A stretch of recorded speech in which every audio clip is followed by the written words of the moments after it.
Spring had arrived, the weather was warming, sunlight flooded the ground, and not a cloud could be seen for miles, a perfect day for an outing. The Qingshan Forest Park outside Binhai City was teeming with visitors. Deep within the park, an area fenced off with barbed wire marked the Qingshan Forest Reserve. A silver-white wolf darted through the trees, carrying a figure in grass green on its back. On closer look, it was a loose hoodie, with a few soft curls peeking out from under the oversized hood. "Ying, we're almost at the edge. Just drop me off here." Mooing patted the wolf's back. Ying stopped at her words, scanning the surroundings warily. Light shimmered over his body, and in the next moment, a tall, silver-haired boy stood up. He reached out and gently tucked a stray lock of hair behind Ying's ear. "Study hard. When I come back from this trip, I should finally be able to control the transformation of my ears." This was the last part of his humanoid form he hadn't fully mastered. After completing his third initiation, he'd have it down. Then he could go to school with Ying in the human world. Ying thought longingly about it. Supposedly, lots of high schoolers fall in love. Even though Ying said she wasn't interested, he just couldn't relax when he wasn't by her side. Besides, after this initiation, he'd finally be able to use that ability. "What are you smiling about?" Mooing rose on tiptoe and pinched Ying's ear, reluctant to let go. Beast-eared boys were just too cute. "And nothing." Ying shook his head, the silver fur on his ears starting to turn red. "I grew up in the mountains and never went to school. I'll have to rely on you to support me in the future. I'll be a kept wolf." Mooing looked at him, at a loss for words. Her adorable little werewolf had clearly been corrupted ever since she taught him Chinese. After a moment, she sighed. "What have you been reading online this time? And what's wrong with being a kept wolf? When I was little and you took care of me, didn't that make me a kept girl? We just take care of each other. That's the beauty of socialist brotherhood." Besides, as someone who'd awakened memories of her past life, even if she'd died young before, counting both lives together, she was nearly 40. How could she not afford to support one cute little kept wolf? No, wait, one adorable little werewolf. Mooing patted Ying's shoulder with confidence. "Don't worry, I can definitely take care of you." Ying nodded obediently, watching as Mooing, backpack on her shoulders, nimbly wove her way through the woods. Only when she was out of sight did he transform back into a wolf and, with a few leaps, disappear into the forest. What exactly is brotherhood? Though Ying hadn't gone to school, he was eager to learn. The first thing he did after returning to the mountains was dig out his phone from his den, climb onto the rock with the best signal, and search for answers. The meaning of brotherhood is sharing honor and disgrace, unconditional support, sharing blessings, shouldering hardships together. You'll have many friends in your life, but only one true brother. Ying nodded as he read, a look of understanding dawning on his face. He was full of confidence. His partner contract was as good as done. After being apart for just a little while, he already missed Ying. He couldn't wait to finish his final initiation and go find her. Why not start now? Ying's eyes grew resolute. A ripple of spatial energy spread from his body, and in the blink of an eye, he vanished. Meanwhile, Mooing skillfully pulled aside a rusted section of barbed wire and slipped through. Soon, she was walking along a forest path in the park. Now she didn't have to worry about being seen. It was still early, and most visitors were only at the park's edge. But based on years of being praised by elderly uncles and aunties, even if someone did see her, they'd just think she was an unusually diligent girl for being up so early. As she climbed the stone steps, her thoughts wandered. At times like this, she always felt as if she'd crossed from a fantasy novel into an urban one, just like the first time she'd come down the mountain years ago. She'd been an abandoned baby left in the mountains, discovered by Ying and raised on wolf's milk. Back then, Yin's human form was only a few years older than her, and she couldn't understand his language at all.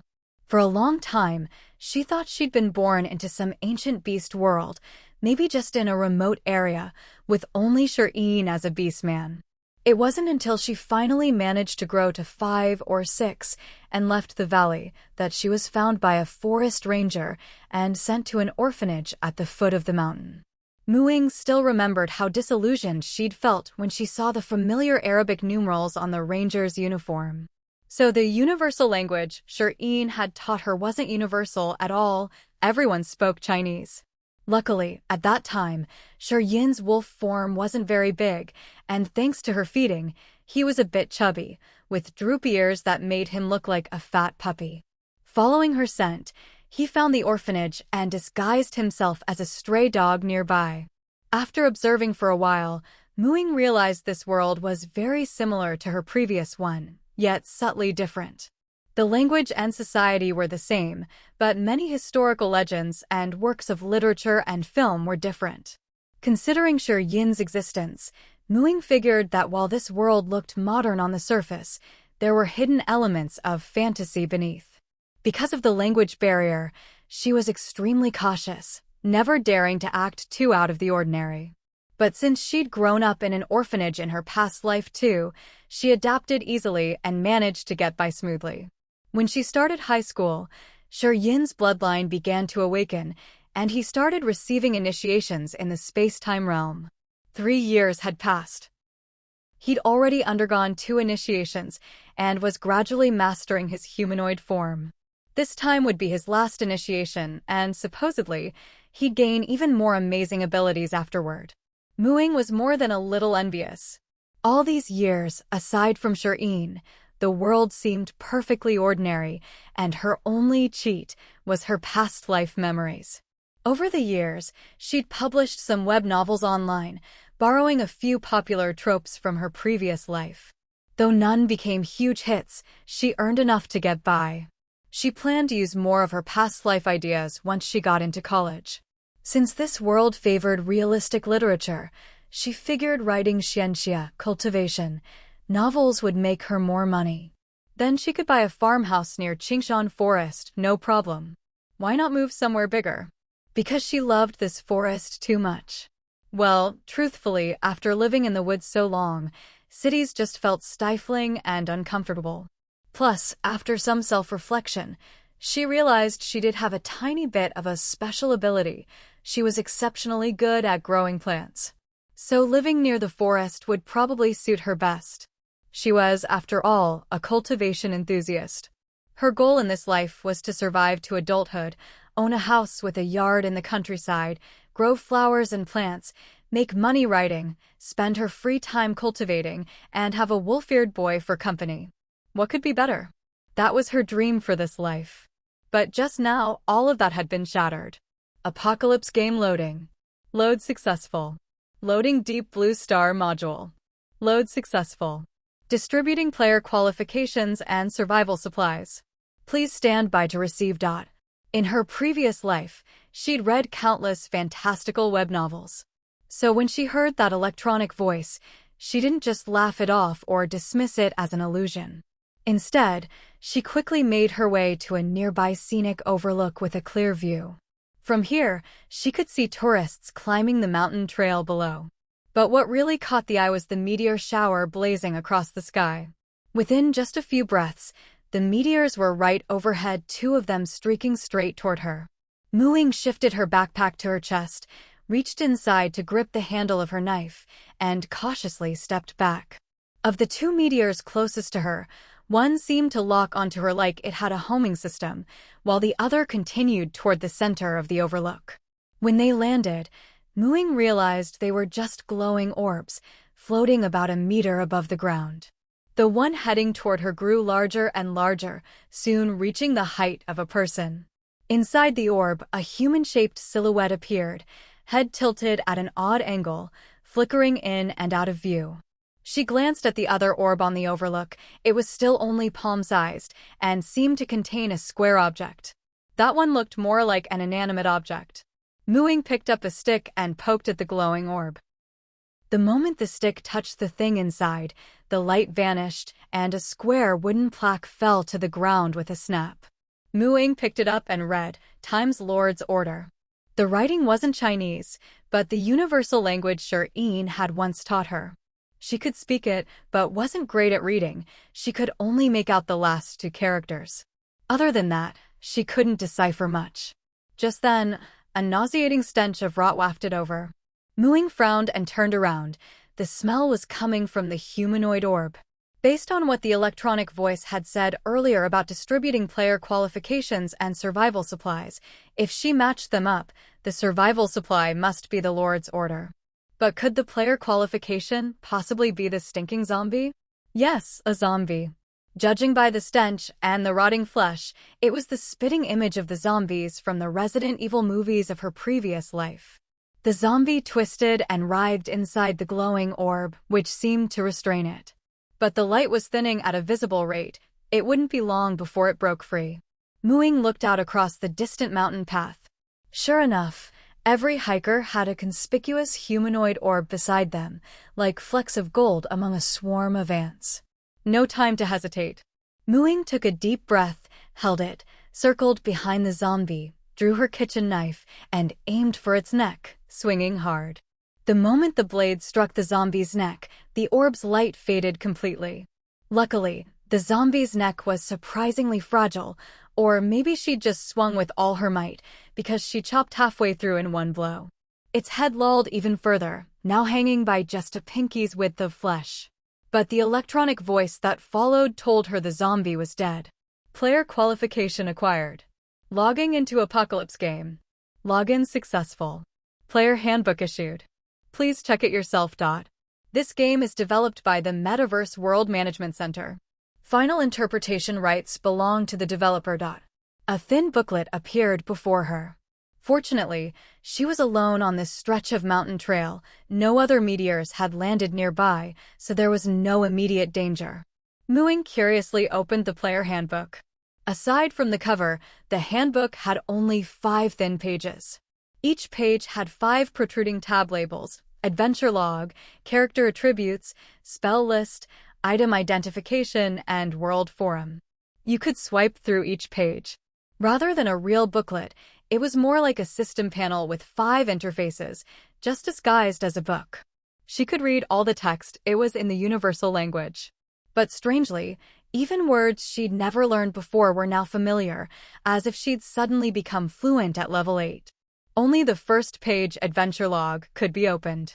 Everything the electronic voice had said so far was recorded there, along with some other information. You have obtained the Lord's order. Please choose a suitable location to establish your territory. You killed 1 zombie. Gained 1 kill experience, 3 copper coins. Ying's gaze fell on the glowing orb drifting up from the zombie's corpse. Sure enough, inside were 3 copper coins. For being among the first 10 to open the panel, you gain 1 free attribute point. As a half-elf, you may choose +1 to either perception or charisma. You also gain 1 free attribute point. Half-elf? This so-called apocalypse game even changes your race? Ying found it odd, and the more she read, the stranger it got. As a player, you have acquired the universal language. As a half-elf, you have gained an additional language, Elvish.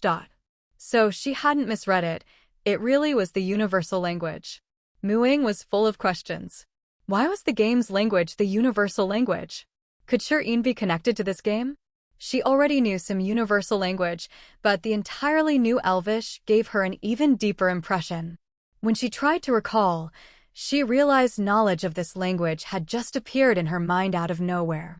It was like having a translator installed in her brain, able to convert Chinese into Elvish. But Elvish pronunciation was much more complex than the universal language, and speaking it fluently would take more practice. She was sure she'd never studied this language before. She couldn't help but sigh. If only Ying could have learned Chinese this way. He can only manage daily conversation now and barely recognizes any characters. But with this game, he'll never have to worry about language barriers again. She kept reading. Player attributes scan complete. Your attributes are Strength 8, Constitution 10, Agility 11, Intelligence 12, Perception 14, Charisma 11, Average adult human attribute is 10. Based on your attributes, your recommended professions, in order of compatibility, are Druid, Cleric, Mage, Warlock, Ranger, Bard, Rogue, Paladin, Warrior. Please read the attribute descriptions carefully and choose your profession accordingly. Ying skimmed through the folded attribute information. Strength represents muscle power and physical strength, especially important for barbarians, warriors, paladins, rangers, and monks. Agility represents hand-eye coordination, bodily flexibility, reflexes, and balance. Crucial for rogues. Barbarians, rangers, monks, mages, warlocks, and aspiring archers also need high agility. Constitution represents health and endurance. It determines HP and is important for all classes. Intelligence represents learning and reasoning ability, vital for spellcasters like mages. Mana, spell resistance, and spell power are all tied to intelligence. Perception represents willpower, common sense, sensitivity, and intuition, how well a character senses and harmonizes with their surroundings. It's the most important attribute for clerics and druids, and also important for paladins and rangers. Charisma represents personality, persuasiveness, leadership, and physical appeal. It's a strength of character, not just social skill. Most important for paladins, warlocks, and bards. Judging by the attribute descriptions, her strongest stat was perception, making druid and cleric the best fits, though the other professions weren't out of reach. There were 11 professions in total. Ying started reading about the druid, the one most compatible with her, and the more she read, the more intrigued she became. Druids and clerics were both divine spellcasters, but clerics drew power from personified gods, while druids drew from nature itself. Druids gained strength by communing with nature, and their spells were nature-based. They were closer to nature and animals. Their healing was slightly weaker than clerics, but they had stronger offensive spells, fewer spells than mages, but with healing and shape-shifting abilities, and were tougher than mages. Their special features: at level 1, they got an animal companion. At level 5, they could shape-shift into animals. Their abilities covered tanking, healing, ranged magic, and melee, truly a jack of all trades. In a real game, that would mean being good at everything, but not the best at anything. But in reality, it meant no glaring weaknesses and a higher chance of survival. After all, this world had suddenly shifted from a modern urban novel to an apocalyptic game. The druid's versatility gave her a strong sense of security. Plus, with her mysterious green thumb and love of forests, she ultimately chose to become a proud druid. After confirming her profession, since attribute points couldn't be used consecutively and required time to absorb, Ying allocated her half-elf racial bonus, +1 to perception or charisma to perception. Unlike learning a language, the increase in attributes was much more noticeable. She felt the world become much clearer, her vision seemed sharper, and her mind more alert. As a druid, you gain +8 HP, HP formula, Constitution plus bonus times level, 10 times 10. Your HP is 80. Based on your perception and class level mana formula, spellcasting attribute, 10 plus level times 10. Your mana is 60. As a druid, you gain the druidic language. As a druid, you gain the following class skills. 1. Nature sense. Druids can draw strength from nature. 2. Wild empathy. Druids can use body language, tone, and expression to influence animal behavior. 3. Animal companion. Druids can gain an animal companion that grows with them. The knowledge of these skills was now deeply imprinted in her mind, but using them wasn't as easy as in a real game. They'd require learning and practice. As her profession was confirmed, the following pages gradually unlocked. She turned to the character attributes page. Name: Ying. Race: half-elf. Class: Druid LV1, 1/100. HP: 80/80. Mana: 60/60. Languages: Universal, Elvish, Druidic. Attributes: Strength 8, Constitution 10, Agility 11, Intelligence 12, Perception 14 + 1, Charisma 11. Skills: Nature Sense, Wild Empathy, Animal Companion. Spells: none. Free attribute points: 2. At her current level, she could learn 0th level and first level spells. She flipped through a few of the simplest 0th level spells, but quietly gave up. Spells were even harder to learn than skills. They were completely unfamiliar knowledge that required a lot of practice. She'd need to find a safe place to study them first. Although things had gotten more complicated, Muing actually felt more at ease. Only what she learned solidly herself could truly be called her own. Relying solely on some doomsday game of unknown origin was unsettling. Even for those 3 languages, she planned to keep practicing them. The next few pages, item identification, were for appraising items.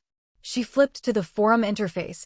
At the top of the page was a gray leaderboard section that hadn't been unlocked yet. The public chat area below was open, but completely empty. She figured there probably weren't many people who'd gotten access to the game yet. And even if they had, maybe they hadn't had a chance to post anything here. She'd be better off checking the internet than looking here. Thinking of this, Muing reached into her pocket for her phone only to find it missing. Huh? I definitely put it in here. I just took it out to check the time not long ago. Don't tell me I dropped it. But thinking about it, that seemed impossible. The phone was pretty big, and she'd kept her hand in her pocket the whole time. She only took it out when the meteor appeared, and it wasn't around her now. Could it have just disappeared into thin air? Forget it. With something like a doomsday game appearing, losing her phone seemed almost normal. Muing ran to the edge of the observation deck again and looked out. On the mountain path where the crowd was thickest, it was a scene of utter carnage. She could faintly hear screams carried on the wind. From what she'd seen and heard before, a zombie should have appeared next to each person. If you killed the zombie, you get access to the doomsday game as a player. So, the more crowded the place, the more dangerous it was. She only had a kitchen knife right now, and she'd only managed to kill her zombie by luck. Although she was experienced in forest survival and could probably handle a lone zombie, if there were more, she'd have no choice but to run. So the safest plan was to find a suitable place and use the Lord's token she'd picked up earlier. A territory should have some kind of protection, right? The first place that came to mind was near Shireen's cave in the forest. She had some supplies stored there, and it was sparsely populated. She was familiar with the terrain, too. Unfortunately, while there weren't many people deep in the forest, there were plenty of dangers, predators that were even harder to deal with than zombies. Only the area where the Shireen wolf pack lived was relatively safe. Usually, Shireen would take her there and back. If she had to walk back on her own, it would take a long time, so she had to give up on that idea. But then she thought, a territory couldn't be too remote, or there wouldn't be enough people and it wouldn't develop well. If Shireen hadn't gone off to receive his inheritance yet, he'd have no problem killing zombies, and he'd probably come looking for her soon by following her scent. When that happened, she could have him bring some supplies. Her next best option was to find a nearby spot that was sparsely populated, with flat terrain and easy access to resources. The Yuehu Reservoir might work? Yuehu Reservoir was also within the forest park, but in the other direction. It was a small reservoir in a valley surrounded by mountains.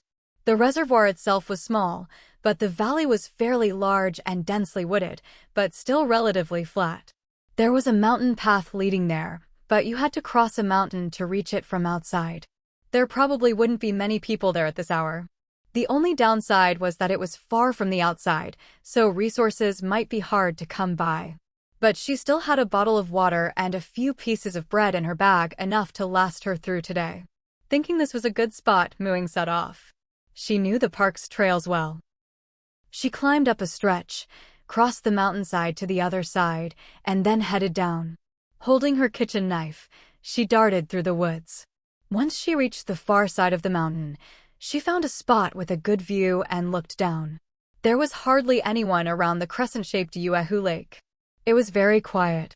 It wasn't until she got close to the lake that she noticed a military green tent in the woods. Next to it were overturned folding tables and chairs. Near the lake were a water bucket and fishing rods. The owners were probably people who'd been night fishing here last night. In the morning, they'd been attacked by zombies, had an arm bitten off, and were infected. Now they wandered near the tent as zombies. 2 zombies. That was a bit tricky. And if you got bitten by a zombie, you really would turn into one. With just a short kitchen knife, close combat was too risky. But the woods were full of shrubs and brambles. Even if the zombies spotted Ying and tried to follow, it would be tough for them. They seemed only able to walk straight toward her, getting tripped up by obstacles along the way. Their movement was slow, about the speed of a normal person walking. Ying shook them off and ran toward the source of the Yuehu reservoir. She found a suitable spot and used the Lord's token. Please name your territory. Since it's near Qingshan Forest, I'll call it Qingshan. Ying quickly typed in Yuehu. Territory construction page loaded. Please build your territory. The player manual now had a new page, territory construction. Territory name, Qingshan Camp, territory levels, camp, village, town, city. The level is determined by area, facilities, population, etc. Lord, Ying. Energy, 300, used to make blueprints, quickly construct facilities, and power facility operations. Valuable items can be converted into energy within the territory, such as materials, money, experience, etc. Scale, 0. Define territory area by building protective facilities. Facilities, none. Residents, 1. Blueprints, to be designed. Rules, to be set. Materials, none. A whole line of empty information. The feeling she'd imagined, that as soon as she established her territory, a protective shield would spread out, was completely absent. It was as if the Lord's token had been used for nothing. Territory facilities could be instantly created like in a game, but they required energy, materials, and blueprints. She only had 300 points of starting energy. There were some default facility templates, or the Lord could design their own. Whether exchanging for ready-made blueprints or turning her own designs into usable blueprints, it all required a certain cost, energy. For now, nothing else mattered. She needed to get a protective shield up to mark out her territory. Ying opened the Blueprints tab and checked the default territory shield template. There was only one. Facility, territory shield. Function.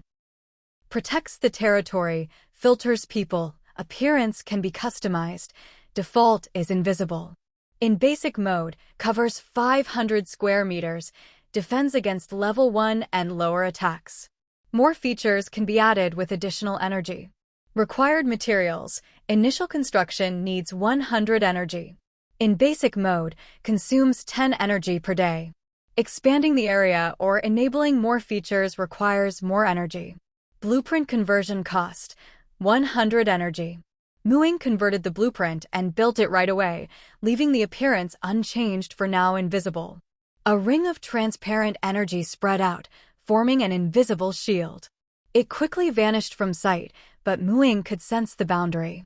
She walked to the edge and tried attacking with her kitchen knife. She found that she could attack outward from inside, but nothing could attack inward from outside. With this shield, she felt much safer. Even though it could only defend against level 1 attacks or lower, all the zombies so far were only level 1, and she hadn't seen any tougher monsters yet. For now, it was enough.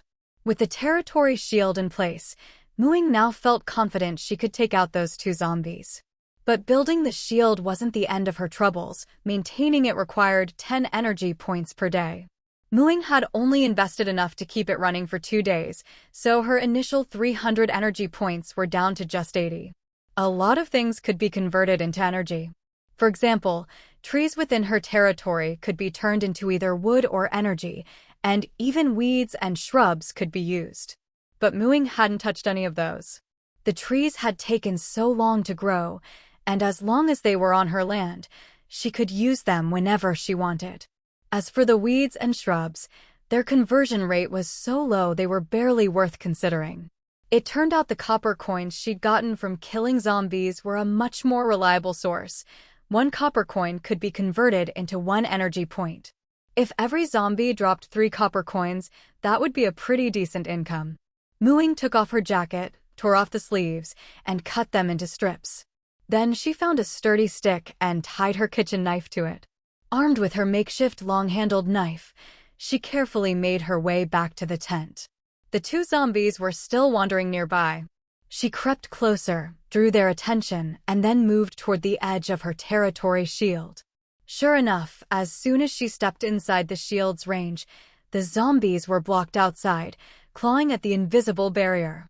Ying raised her extended kitchen knife and struck with all her might, easily taking down both zombies. You killed zombie ×1. Gained 1 kill experience, 3 copper coins. You killed zombie ×1. Gained 1 kill experience, 3 copper coins. Just as she'd hoped, each zombie dropped 3 copper coins. Ying picked them up and stuffed them into her pocket. Once she'd collected the loot, the zombie corpses quickly crumbled into 2 piles of yellow dirt, safe and pollution-free. Afterward, she snuck back to the tent by the lake. The thrill of looting was endless. In game terms, she'd scored tent ×1, sleeping mat ×1, sleeping bag ×1, extra-large backpack ×1, several sets of men's clothing, folding table and chairs ×1, instant noodles ×10, instant hot pot ×1. 1.5L bottled water ×3, cooking pot ×1, small kitchen knife ×1, disposable bowls and chopsticks, several, seasonings, various, fishing gear, various, plastic bucket ×1. It looked like whoever owned this stuff had planned to camp and fish here for a few days. Now it was all hers. Ying cheered inwardly. Thank you, well-prepared fishing buddy. Now I'm no longer destitute and I won't have to worry about going hungry for the next few days. Happily, she gathered everything up, packed it, and hauled it all back to her territory. Once she was done, Ying sat on a little folding stool and opened the spell list in her player's handbook, reading it carefully. Spells were divided into levels 0 through 9. Level 0 spells, also called cantrips, were generally minor in effect, did little damage, were easy to learn, and consumed very little mana. Once mastered, a level 0 spell could be cast for just 1 mana point. Starting from level 1 spells, you could only learn higher level spells when your class level reached an odd number. In other words, she'd have to reach level 3 before she could learn level 2 spells. Ying glanced at her own level, druid LV1, 3 out of 100. Leveling up seemed a long way off. She was just starting to learn spells. Even though the outside world was dangerous, she couldn't rush things. She'd start with level 0 spells. The only level 0 spell with any combat use was Flash, which could temporarily blind enemies. But zombies didn't have vision, so it was useless for now. There were plenty of other practical utility spells, like Create Water, Clean, and Light. These could help solve some immediate survival problems. Right now, she had enough supplies and was close to a water source, so Create Water wasn't urgent. Clean was even less necessary. When survival isn't guaranteed, cleanliness isn't a priority. Light, though, was handy. Ying hadn't found any lighting equipment near the tent. Normally, if you were camping and fishing outdoors for several nights, you'd bring some kind of lighting and charging gear. But Ying hadn't even found a phone, let alone a lighter. She suspected that when the game world descended, a lot of electronic devices simply vanished. In the end, Ying decided to learn Druidcraft first. It was the most versatile of the level 0 spells. With it, she could conjure a small flame to ignite things, predict the weather for the next 24 hours, make flowers bloom, seeds sprout, buds open, or create harmless sensory effects like falling leaves, breezes, or scents. What Ying valued most was the ability to start a fire. With a campfire, she could cook and have light. It wasn't as convenient as the light spell, but it would do for now. After choosing her spell, Ying read through the casting theory. It turned out that different classes had different ways of casting spells. Wizards, being pure spellcasters, had it the hardest, while divine casters like clerics and druids had it the easiest. For example, wizards had to memorize complex spell structures and energy circuits, plus master various casting techniques. But druids and clerics only needed to be familiar with the spell's description and then pray to their chosen god for help to cast the spell.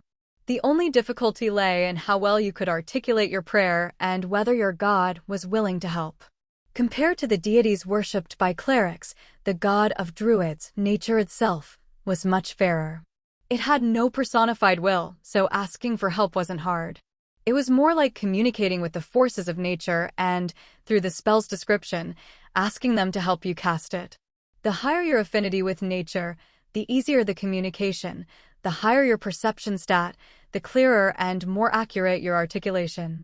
Muing picked up a small dry twig and, following the handbook's instructions, used her perception to touch and channel the power of nature, then articulated the spell. On her first try, a thin wisp of smoke rose from the twig, almost enough to ignite it. According to the handbook, this meant she hadn't drawn enough natural power, or her articulation wasn't strong enough. On her second try, she managed to light the twig, but she'd overdone it and used too much mana. She kept adjusting, and the feeling of communing with nature was incredibly comfortable and smooth, like being embraced by a kindly elder. She was enchanted by it. Unfortunately, she didn't have much mana, only 60 points. Recovering mana required plenty of rest, so she had to use it sparingly. Once Muing managed to keep her spellcasting cost at just 1 mana, she started practicing her second level 0 cantrip, Light. This time, her progress was much faster. On her first attempt, she managed to conjure a marble-sized ball of light at her fingertip. It wasn't quite up to the standard brightness of the light spell, but the mana cost wasn't too high. With frequent casting, her mana was quickly depleted. Even if she wanted to practice non-stop, she couldn't. She had to spend a lot of time recovering before she could continue. It took her most of the day to finally get her mana consumption under control while casting, though the spell's effect was still below standard. Still, it was good enough for now. Muing looked longingly at the powerful effects of the level 1 spells and sighed. This apocalypse game is just too hard. She'd gotten lucky. She happened to be on a sparsely populated mountain, and after taking out the nearby zombies, she could find a safe place to slowly learn her class abilities. But she was in the minority. Most people were still in densely populated cities.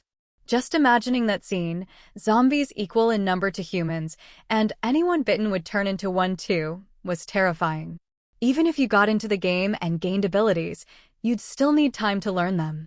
Trying to escape a horde of zombies with just that would be nearly impossible. Still, as long as you could find a place to hole up for a while, killing zombies wasn't that hard. There was still hope. Mana took too long to recover. With her mana depleted, there was still time to practice skills, so Muing seized the opportunity to familiarize herself with her abilities. She currently had 3 class skills. The techniques for using these skills were directly imprinted into her mind, so they weren't difficult to learn. However, most skills didn't have fixed effects. Although there weren't clear level distinctions, factors like class level, skill proficiency, and one's understanding of the skill all influenced its effectiveness. Of the 3 skills, only Animal Companion wasn't affected by proficiency. Every druid could use this skill to gain an Animal Companion, and only one. Unless the previous companion died or was sent away through a ritual, you couldn't get another.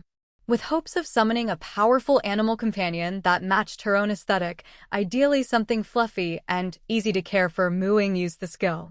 The result was both hilarious and exasperating. Within the summoning circle appeared a palm-sized, chubby little creature with sparse black and white fur, its pink skin clearly visible beneath. It was exactly her type, absolutely adorable, but it was just too small. This was obviously a newborn panda. Muing carefully scooped it up. In her player's manual, the Animal Companion skill had changed to Animal Companion, Ailuropoda, and she could expand it to view its details. Nickname, to be chosen. Species, Ailuropoda giant panda. Stage, infant. HP, 100%. Talent, feeding, can slowly increase attributes and awaken abilities by eating. As an infant, it can only consume liquid foods.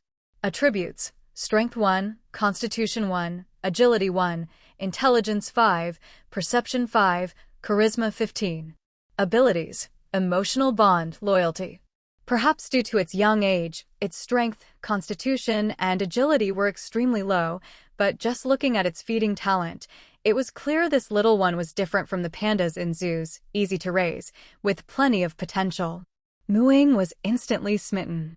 This talent meant that as long as she could provide enough food, the little guy could keep growing and stay with her for a long time. Through their emotional bond, Muing could also sense its feelings. The way it clung to her finger and sucked on it with gusto made it obvious. It was hungry. As for liquid food, All she had right now was water. She warmed some up and fed it to the panda, and to her surprise, it drank happily. A wave of contentment came through their bond. Ying felt a bit guilty. It wasn't like she meant to neglect a national treasure, but she really didn't have any extra supplies. A little worried about whether the little one could grow up healthy with her, Ying decided to name it Roundy, hoping it would grow up strong and sturdy. Once the little panda was full and fell asleep, Ying tucked it into her pocket, walked up to a tree, closed her eyes, and used nature sense. In her perception, countless streams of natural energy flowed within the tree, vibrant with life. Ying curiously watched, but before she could see clearly, she was forced out of the nature sense state. After several attempts, she managed to maintain it a bit longer each time, and her perception grew clearer. Ying felt herself drawing closer to nature, a curious and wonderful sensation. You have completed a class cultivation and gained 1 class experience. She hadn't expected that using nature sense would grant class experience, an unexpected bonus. Ying immersed herself in the nature sense perspective again. This time, she noticed that in one area, the natural energy was a bit dim and sluggish, not flowing smoothly. Normally, vibrant natural energy appeared as a crystalline green. Ying opened her eyes and checked the spot.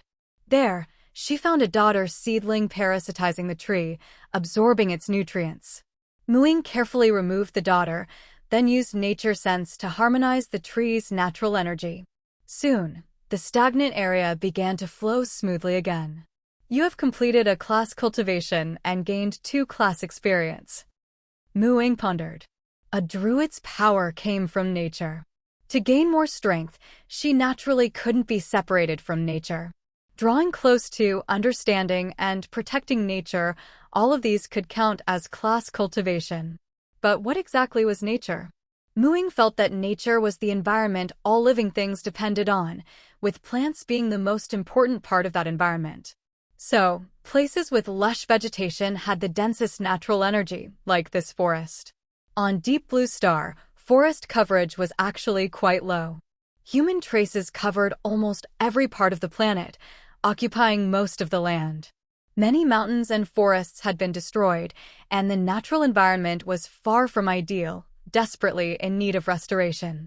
Suddenly, Ying felt a cool sensation on her wrist. She raised her left hand and saw that the vine bracelet she'd worn since childhood seemed to come alive, emitting a faint green glow. A spring of water, about the size of a teacup, appeared before her. This bracelet, the only thing possibly connected to her origins, had suddenly changed. Ying felt a sense of, finally, it's happening. As someone who had awakened memories of a past life, how could she not have a cheat item? Of everything she owned, the bracelet was the most suspicious. She'd tried all sorts of experiments on it before, but none had worked. Now, she finally felt a connection with the bracelet, as if she'd finally gained its recognition. With a thought, she could make it merge into her wrist, turning into a faint vine-shaped mark. Curious, Ying used the item identification function on the bracelet. Nature's bracelet. Quality: Orange, Mythic. Effect 1. Spring of Restoration. As a practitioner of nature's path of restoration, you can use nature's bracelet to manifest a spring. The water within has nourishing and restorative powers, and long-term use can cause species to evolve in better directions. The further you progress on the path of restoration, the greater the quantity and potency of the spring water. Note: this equipment has not yet revealed all its powers. Its limits are unknown, and it can only be wielded by a recognized master. According to the player's manual, equipment quality from lowest to highest was white, common, green, uncommon, blue, rare, purple, epic, gold, legendary, and orange, mythic. She hadn't expected the bracelet to be an artifact, with even more abilities yet to be unlocked. Its changes seemed related to her recent insights and actions. She wondered how to unlock the other powers. After studying it for a while with no results, Ying turned her attention back to the spring. The water had nourishing and restorative effects, perfect for feeding Roundy or watering plants. Unfortunately, there wasn't much of it, so she'd have to mix it with other water. She didn't need to summon the spring every time she wanted water. She could condense it directly onto her fingertip. Ying produced a drop and tasted it herself. It was sweet and refreshing, but she didn't notice any other effects. Just then, she felt a squirming in her pocket. Roundy, drawn by the scent, poked its head out. Ying produced a bit of spring of restoration water, mixed it with some mineral water, and fed it to Roundy. This time, it drank with even more enthusiasm. Afterward, it rolled over with a satisfied hum. "You really know how to enjoy life, little one," Ying said, gently rubbing its belly with her fingertip. After learning how to sense nature, Ying gradually became obsessed with it, tirelessly using this skill to observe the natural energy within all kinds of plants. She was especially drawn to the ancient trees. The older the tree, the stronger its natural aura, making it easier for her to sense. In this state, she could truly feel the vitality of the plants, which filled her with joy and made her never want to harm them again. Gaining experience for her class by sensing natural energy was much easier than killing zombies, though it was less efficient. After several attempts, Ying discovered that not every session of sensing nature would grant her progress.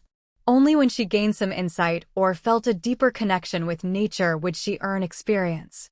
If she helped a struggling plant become more vibrant, she would also gain experience. However, using her nature sense would cut off her awareness of her surroundings, so Ying only dared to use it freely within her own territory.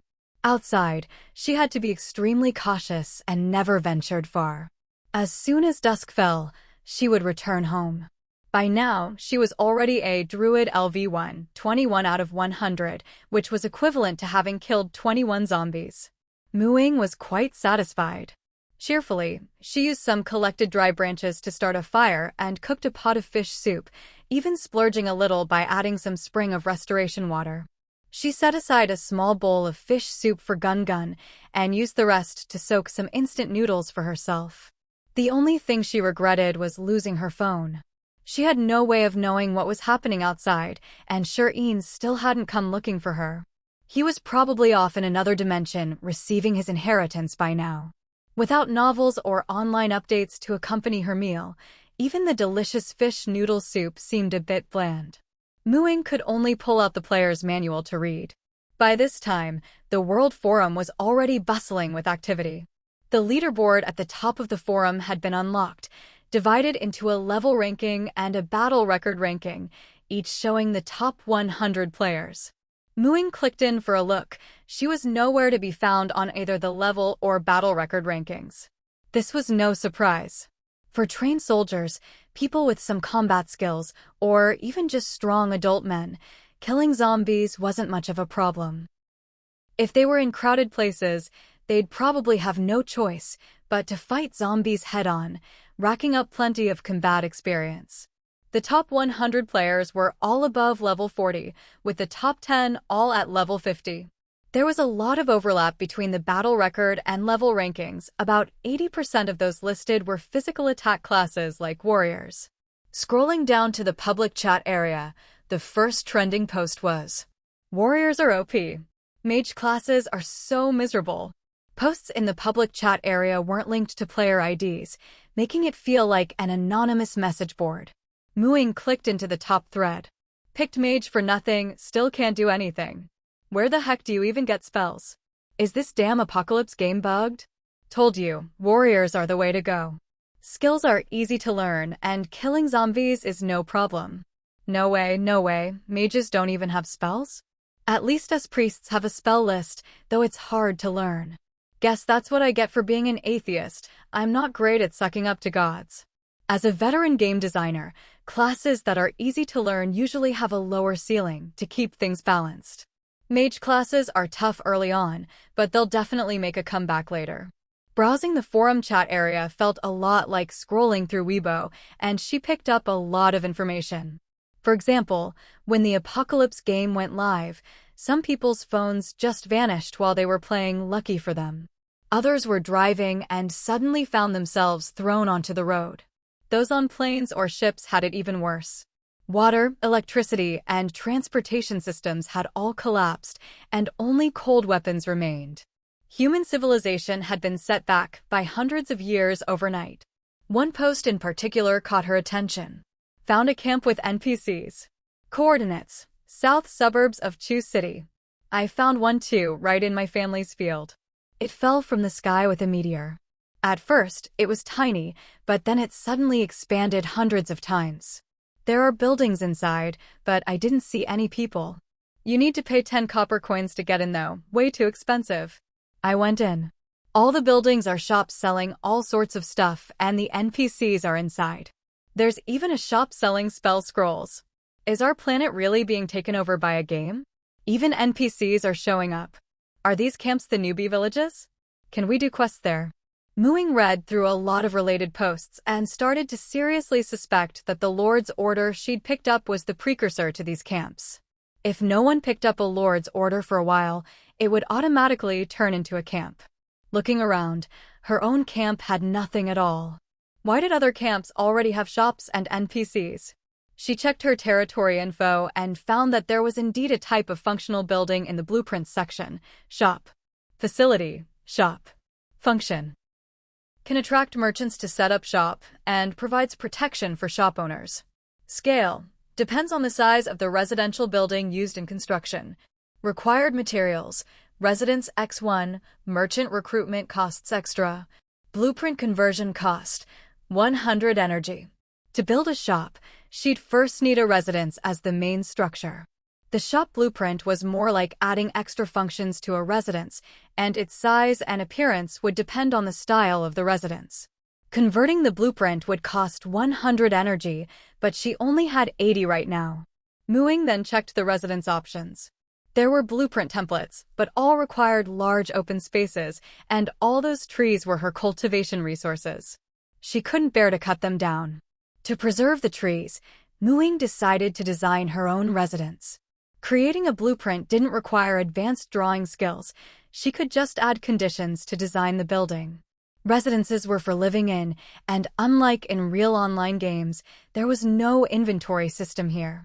Most people would need a secure place to store supplies, so a residence was a good choice. So her first requirement was safety, with some anti-theft measures. It also needed to blend in with the forest environment ideally, making use of the trees without affecting their growth. Finally, the appearance should match the forest vibe: fresh, natural, cozy, and comfortable.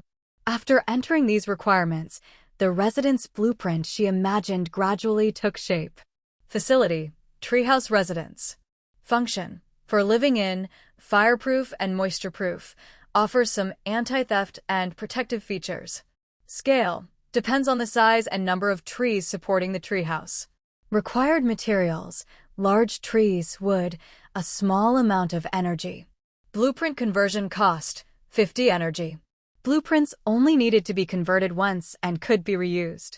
Both shops and residences were facilities that would need to be built in large numbers in the camp, but residences required little energy, and there were plenty of big trees available. The main issue was gathering enough wood. If she didn't want to cut down trees, collecting wood would be a hassle. Fallen branches and leaves within the camp could be converted into wood, but even if she used all of them, she'd only get 20 units. Even though the main structure of the treehouse residence was the large trees, that little bit of wood wouldn't be nearly enough. The wood supply was insufficient, so energy would have to make up the difference. All Muing could do was hope to gather more energy. A thought struck Muing: the Spring of Restoration should be quite valuable. After all, it was a product of orange-tier mythic equipment. Besides, it would be fully replenished by tomorrow anyway. She converted all the remaining Spring of Restoration into energy. Sure enough, it didn't disappoint her. She got a full 200 points. Suddenly flush with energy, Muing felt much more confident and decisively converted the blueprint for the treehouse residence. The most important thing in building a treehouse is, of course, the tree itself. The bigger and taller, the better. The advantage is that it doesn't affect the tree's growth, and being elevated above the ground makes for more efficient use of space. This patch of forest was right next to the Green Mountain Woods, and the trees were quite mature. Just 3 of them could support a small treehouse of about 20 square meters. building one required 20 energy and 20 wood. Ying tried building the smallest treehouse. Plank by plank, the wood took shape at her chosen spot, forming a tiny, pointy-roofed treehouse. Vines that had originally clung to the tree trunks were drawn up to the treehouse walls, paired with petite arched doors and windows, giving it a whimsical, fairy tale-like charm, just as she had imagined. In the harsh post-apocalyptic world, a warm and beautiful dwelling like this brought a sense of comfort and peace. There was a small platform in front of the treehouse door, with a plank railing engraved with Treehouse Number 1. A wooden ladder hung from the edge. Ying climbed up the ladder and pushed open the door. Inside, it was empty, no furniture at all, except for a small fireplace in the corner connected to a chimney and a tiny stove attached to the fireplace. Furniture didn't count as territory facilities, so their absence was normal. But what surprised her was that the fireplace was made of the same wood as the treehouse itself. Ying snapped her fingers, conjuring a small flame at her fingertip. She touched the flame to the wooden plank, but the surface seemed to have an invisible membrane, completely unaffected by the fire. This fireproofing was impressive. She wouldn't have to worry about fires when cooking indoors. Running her hand over the wood grain, Ying could still smell the fresh scent of the trees. She instantly fell in love with the place. Unfortunately, she only had enough wood for one treehouse. If she ran short, 1 point of energy could substitute for 2 units of wood. Ying did the math. After converting the shop blueprint, she'd have enough energy left to build 3 more treehouses, with 20 points to spare. She spent 100 energy to convert the shop blueprint. Once exchanged, the shop blueprint displayed a list of shop types. Shop types: general, clothing, food, furniture, weapons, armor, accessories, materials, potions. Ying opened one category. Inside were all the shops available to camp-level territories. A quick glance showed a wide variety of goods. Some shops required a lot of energy, others had high requirements. The most basic and affordable was the low-level general store in the general category. It didn't require extra energy, just meeting the merchant's requirements. That was exactly what she needed. The general store covered all the basics: food, clothing, shelter, and travel. Though the selection was limited, having a general store in camp meant that as long as you had money, you could survive. Even among general stores, different merchants had their own features and requirements. Copper Coin General Store sells standard adventuring supplies, wide selection, low prices. Requires population greater than 100, tax less than or equal to 4%. Home General Store sells standard adventuring supplies and various textiles. Requires 2-story residences, no rent, tax less than or equal to 5%. Ying searched for a long time. Most options had requirements like those above: minimum population, specific shop styles, or tax rates. Tax was negotiable, but population was out of her control. The goods were mostly the same, standard adventuring items, but some stores, like Home General Store, offered specialty products. In the end, Ying simply filtered for stores that met her current conditions. Oak General Store sells standard adventuring items, buys all kinds of animal and plant materials. Requires territory to have a strong natural atmosphere and lush vegetation. Compared to the others, this store's requirements were much simpler, no tax stipulation at all, which made Ying a bit concerned about the owner's business sense. But the focus on a natural environment appealed to her. She felt a sense of kinship, and figured the shopkeeper would be pleased with her territory's environment. Ying immediately recruited them, using Treehouse Number 1 as the address. Recruitment successful. Merchant will move in on the next working day. Countdown: 13 hours, 59 minutes, and 59 seconds. Working day. Ying calculated it would be tomorrow during the day. She could wait. She built the remaining 3 treehouses, numbering them as well. Treehouse Number 2 occupied. Treehouse Number 3 rent, 10 copper coins/day. Treehouse Number 4 rent, 10 copper coins/day. Since no one had much money yet, it made sense to rent out the residences. She planned to live in Number 2 herself, so its sign showed occupied. Numbers 3 and 4 were up for rent. Once she accumulated more energy, she could build more. Constantly converting Spring of Restoration into energy was wasteful. It would be best for the territory to become self-sufficient. Besides that, mooing also changed the appearance of the territory's protective barrier. The territory was now surrounded by a low wall of glowing, firefly-lit vines. The glow came from patterns on the vine leaves. Near Moon Lake, there was an arched main gate woven from arm-thick vines. A plaque hung atop the gate, reading Green Mountain Camp in softly glowing characters, eye-catching and beautiful, sure to attract more people. Next to the camp gate was a double-sided notice board, also outlined in vines, with a message visible both inside and outside the camp. These were the territory rules she'd just set. Rules made by the Lord could not be violated by others, so she was absolutely safe within her own territory. Green Mountain Camp Rules, Provisional. 1. Entrance fee, 5 copper coins/day. 2. Tax, 5%. 3. No fighting of any kind within the camp. 4. No damaging camp facilities, including trees within the camp. Whether it was the main gate, the low wall, or the notice board, they were all just for show. Mooing had simply changed the appearance of the territory's protective barrier. The vines weren't actually alive, just part of the shield. However, others could only enter and exit through the main gate, while she herself could come and go from anywhere. The entrance fee was half that of other camps. It wasn't that she didn't want to make money, but her camp was still primitive, with only one shop. Earning copper coins early on wouldn't be easy, so she'd rather go for low margins and high volume to quickly accumulate funds. With the pretty new wall, gate, and 4 treehouses, the camp finally looked the part. Mooing spent the night moving all her belongings into treehouse number 2. Since there were no shelves, most things had to be piled on the floor, making poor use of space. Fortunately, everything was safe here. The door and window locks were simple, just for opening and closing, but the house itself was very secure. So long as the doors and windows were shut, no outsiders could get in. In the stillness of the night, faint sounds suddenly drifted over.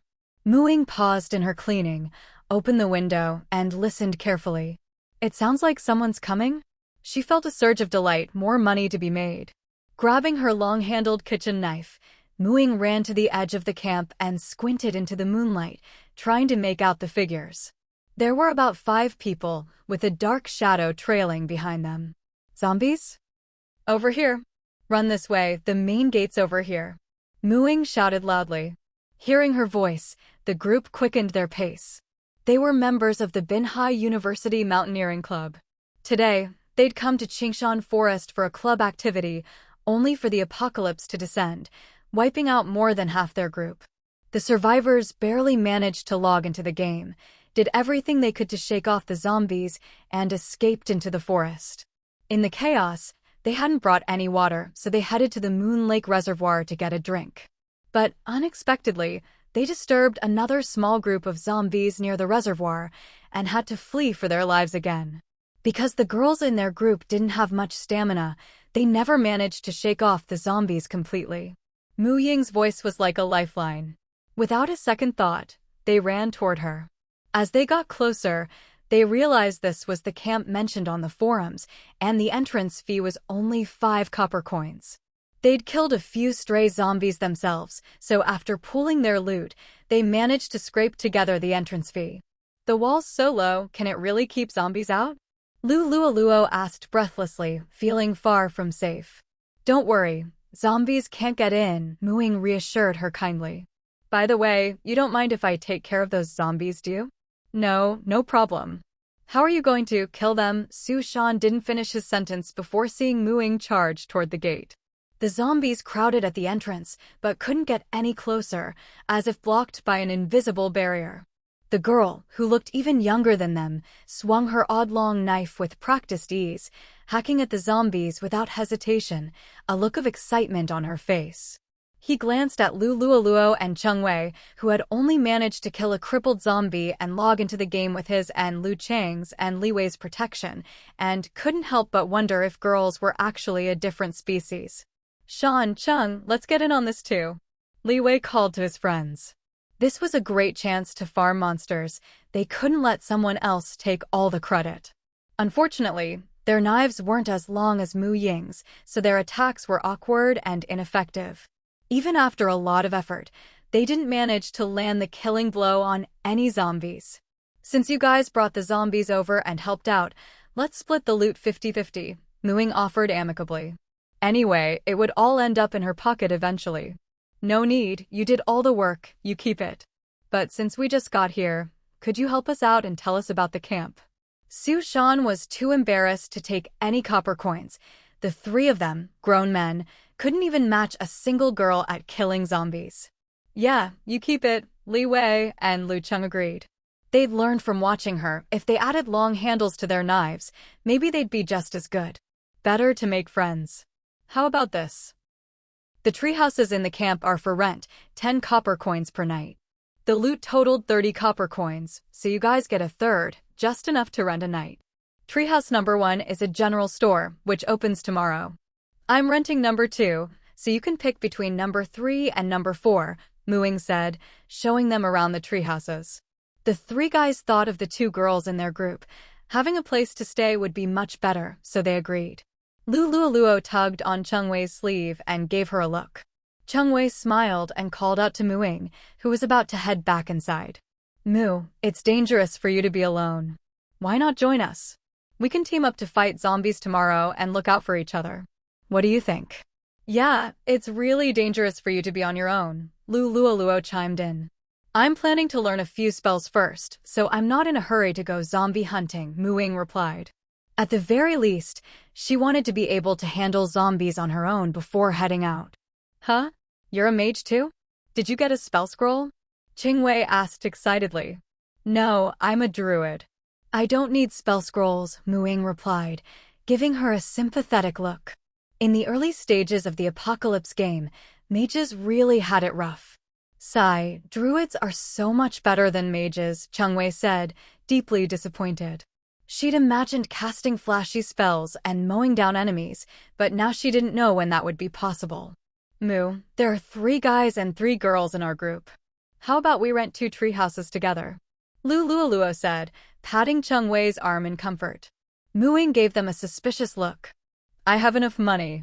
I don't need to share. Cheng Wei whispered awkwardly, Luoluo, just let it go. Look, it's not convenient for me and Cheng Wei to squeeze into a small house with 3 guys. And it's not easy for you to go out zombie hunting alone. If we team up, it'll be safer. Plus, I'm a priest, I can heal you in the future, Lu Luoluo said confidently. In the apocalypse, healing abilities had to be valuable. You don't need to worry about safety. The camp forbids any kind of fighting. Also, if you share a treehouse with them, you'll all count as owners and be protected by the house. As for healing, druids have healing spells too, Ying said loudly, making sure the girls' teammates could hear. Ying found even living alone in a treehouse a bit cramped, let alone sharing. This was her territory, why should she inconvenience herself? Besides, in the apocalypse, survival was tough for many and moral boundaries naturally got looser. While the 2 girls anxiously glanced at their teammates, Ying quickly climbed up into her treehouse. The 2 who hadn't been granted permission were blocked by the house's protection mechanism. How can she be like this? Forget it, Luoluo. Having a place to stay is already good enough. Don't pretend to be nice. Their bickering was cut off outside the door. Ying let out a sigh of relief. What a sweet burden. As for what was sweet about it, Ying scooped up the small pile of copper coins on the table, the entrance fees and rent they'd just paid her. She set the payment portal on the table. She counted them, 25 coins in total. Added to her own, she now had 53. When the general store opened tomorrow, she could see what good stuff was available. Yuan Gungun sprawled out in its little nest, sleeping soundly. Ying crawled into her sleeping bag as well. Thinking back on the day, it had really been an eventful one. Who would have thought the apocalypse would let her become a homeowner ahead of schedule, and even claim her own territory? When Shireen came back, she'd be able to pat her chest and say, look, pick any house you like. How wonderful. Just imagining it made Ying laugh out loud. She wondered when Shireen would be back. I need to level up fast. When he comes back, I'll show off my skills and really surprise him, hehe.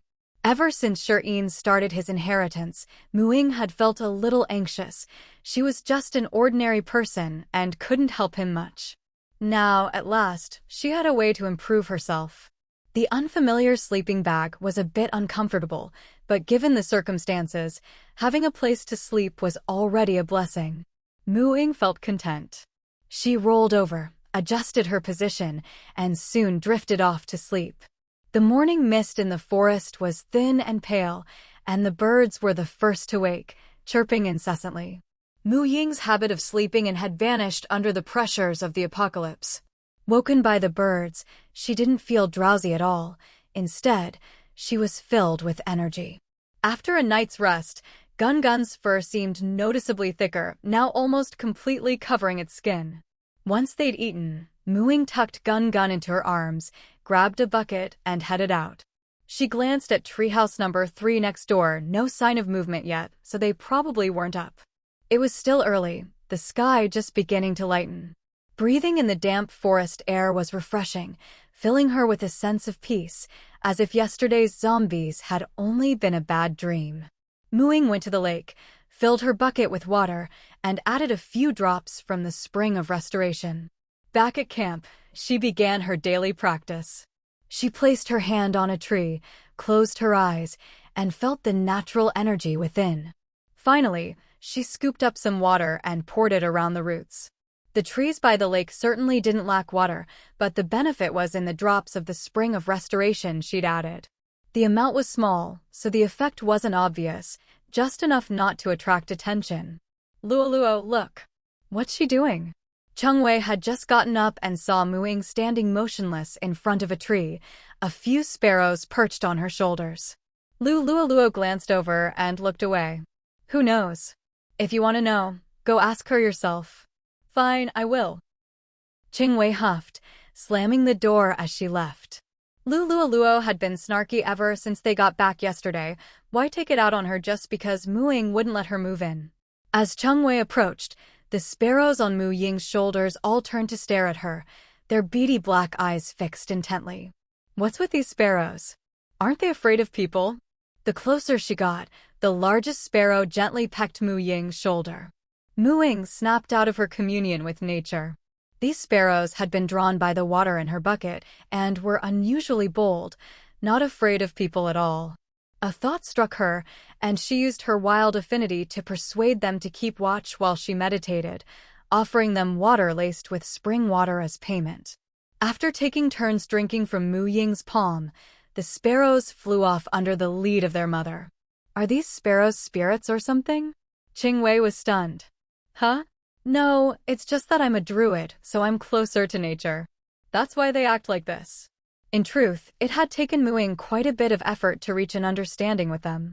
Chengwei looked at Ying's class with envy. I didn't even see druid as an option when I picked my class. You said druids can heal too, is it like a priest? Hey, what's moving in your pocket? Ying reached into her pocket and pulled out a restless ball of fluff. This is my animal companion. A panda? Chengwei's envy was practically overflowing. She quietly tucked her own magical pet, a slippery toad, commonly known as a bullfrog, deeper into her pocket. Yeah, but it's still too little. All it does is eat and sleep, not much help yet. Ying stroked Gun's fur. Creak. Ying and Chengwei turned at the sound. The door of Treehouse number 1 slowly opened, and out shuffled an old man in a tattered, earth-colored robe tangled with plant roots and stems. His hair was white, and he was hunched over. He placed a seed by the wall, tapped it with his finger, and lush green vines flowed out like water, intertwining to form a sign, Oak General Store. The old man stepped back, looked at the sign, nodded in satisfaction, and went back inside. So he's the store owner? An NPC, Chengwei muttered. He looks more like a vagrant. Probably, Ying thought, impressed by the old man's display. By now, the others from Treehouse number 3 had come out as well. Liwei was the most enthusiastic. He was a seasoned gamer and figured the store owner might have a quest. Is this treehouse really that big inside? That was everyone's first impression upon entering. The treehouses they'd rented were only as large as they looked from the outside, but this one was several times bigger. Only Ying realized that all the treehouses were actually the same size. This one had definitely been magically expanded. Just the counter and shelves took up as much space as a normal treehouse, not to mention the small lounge area and another room in the back that couldn't be seen clearly. The whole place was filled with a vibrant, natural atmosphere, with lush plants everywhere. The old man was nowhere to be seen. Instead, a black bird was running the shop. It wore a colorful little vest and a gemstone ring on its claw. When it saw people come in, it hopped off the cushion on the counter and pointed at a small blackboard with its wing. "Welcome to Oak General Store. I'm the clerk, Wu Yaya. To buy adventure supplies, please check the product list at the counter. To sell plant seeds or seedlings, please see Old Man Xiaomu in the back." The crow can talk. Su Shan at the front exclaimed in surprise. Wu Yaya shot him a sideways glance and said sarcastically, "How strange. People can talk too. And for your information, sharp-eyed customer, I'm a raven, not a crow." Su Shan scratched his head awkwardly, realizing he'd been rude. "Hello, Mr. Wu. Is there anything we can help you with?" Li Wei asked confidently, the universal line for picking up quests. "Help." Wu Yaya's eyes darted around, and he sniffled dramatically. Old Man Xiaomu is so heartless. Poor me, a juvenile raven, always hungry and cold, forced to work for a living. "So, could you help by spending all the money in your pockets here?" Su Shan was silent for a moment. Maybe this animal NPC needed money to increase favorability. Sometimes you have to give to get. Gritting his teeth, he pulled out a copper coin. "Here, take this and buy yourself something to eat." "That's all you've got?" Wu Yaya looked at Li Wei with pity. This guy was even poorer than he was. Li Wei figured maybe the NPC needed more money to trigger a quest. He turned to the others. "Anyone else have money? Maybe if we pull it, we'll get a good quest." "Forget it, we don't have much copper left. Besides, I don't think this raven, not crow, acts like a typical NPC." "Wouldn't surprise me if it was a real person," Su Shan said hesitantly. Wu Yaya took a deep breath, reminding himself that it was the first day of business, and he needed to make a good impression. The Apocalypse game had only been online for 2 days. These country bumpkins were poor and inexperienced. That was normal. He patted his chest several times to suppress the urge to kick them out, then impatiently flipped open the product catalog. "Take a look yourself." A few copper coins could only buy some trivial odds and ends, which didn't interest Li Wei. Still, he was determined to increase the NPC's favorability. "This is my only copper coin. I'll give it to you. Can we be friends?" "Thanks, but I, Wu Yaya, am a hardworking employee. I only make friends with gold coins, not beggars, okay?" Wu Yaya eyed Li Wei suspiciously. Was this guy right in the head? Even if he'd put on a pitiful act, with the beautiful gemstone ring on his claw and the fine silk vest, did he really look like he needed a few copper coins? If he dropped them on the floor, he wouldn't even bother to pick them up. Li Wei's face turned red and white by turns, clutching his copper coin. Damn crow, so rude, he was going to leave a bad review. Qing Wei tugged at Li Wei's sleeve, signaling him to let it go. "Mr. Wu Yaya, your ring is beautiful. Is that a ruby? I have a piece of jade here. Does your store buy it?" She took out a jade guanine pendant from her pocket and placed it on the counter. The pendant was of excellent quality. She'd picked it up from a classmate, and she remembered it was worth at least as much as Wu Yaya's ruby. Wu Yaya poked at it with his claw, then said disdainfully, "What jade? It's lifeless inside, no energy at all, might as well be a rock. We don't buy that. Look at mine, now this is a magic gem rich in fire element." He proudly lifted his foot. Ying leaned over to look at the product catalog. Flour, 1 copper per pound. Candles, 1 copper each. Torches, 1 copper each. Black bread, 2 copper per loaf. Oil lamp, 10 copper each. Basic meal, 10 copper per serving. It was all basic supplies, things you could find substitutes for elsewhere, so it didn't seem worth spending money here. But the information about buying plant seeds was interesting to her. She didn't have anything to sell right now, though, maybe next time. Since there was nothing she could buy, Ying quickly lost interest in the shop. She left first, returning to her own treehouse to continue studying spells. She needed to gain some means of self-defense as soon as possible. Yesterday, she had already learned 2 cantrips, 0-level spells. Today, she planned to try a first-level spell. There were fewer than 20 first-level spells to choose from, including attack and healing spells, but most were support-type spells. Right now, Ying urgently needed to improve her combat ability, so offensive spells were her top priority. There were 3 attack spells, each with its own focus. Oak Club was suited for close combat, while Thorn Whip and Firebolt were better for ranged attacks, though the latter wasn't suitable for the forest environment.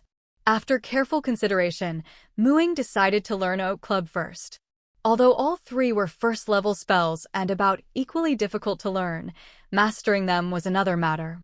Thorn Whip and Firebolt were obviously harder to control. After memorizing the key points for casting Oak Club, Ying began to practice, using the handle of her long-handled kitchen knife as her target. According to the spell's description, if cast successfully, her perception attribute would temporarily replace her strength attribute when wielding a wooden club. In other words, when she attacked with a club imbued with Oak Club, it would be as if she had a strength of 15. For reference, an average adult male human only has a strength of 10. With 15, she'd be stronger than a world-class weightlifter. First-level spells were indeed harder to cast, each attempt costing at least 5 mana points, and her practice efficiency was relatively low. It took her the whole morning to get the hang of it, but she could finally cast it with some consistency. There was still a lot she needed to learn, but unfortunately, the outside world didn't allow her to stay shut in forever. The purpose of learning was survival, so in the end, she'd have to gain experience through real combat. Ying glanced at her level. Class, Druid LV1, 39/100. Of that, 13 points were from kills and 26 from class experience. Since she was still attuning to the trees in the camp, she'd gained less class experience this morning than yesterday, only 8 points. Still, this vast forest was a perfect training ground for a druid, much easier than killing zombies. Unfortunately, while attuning to nature, her awareness of her surroundings was dulled, making it unsafe. So she didn't dare use nature sense too frequently outside the camp. She also discovered that harmonizing with healthy trees yielded less class experience than helping trees in poor condition. By that logic, planting from scratch should earn even greater rewards from nature. Coincidentally, the Oak General Store was also buying saplings and seeds, a win-win. After a 1-hour nap to restore her mana, Ying packed her bag and set out. The camp was quiet. She didn't see anyone else. Everyone must have gone out. Ying left the camp, following the mountain path through the forest park. Before long, she ran into some familiar faces. A few members of the mountaineering club were leading several zombies through the woods, heading toward the camp. Ying gave them a wide berth, slipping onto a side path. The main road through the forest park led to Qingshan town, but the path she took led to a rural gravel road, along which a few scattered households remained, mostly elderly folks unwilling to leave their old homes. In such farmhouses, you could usually find some vegetable seeds and grain.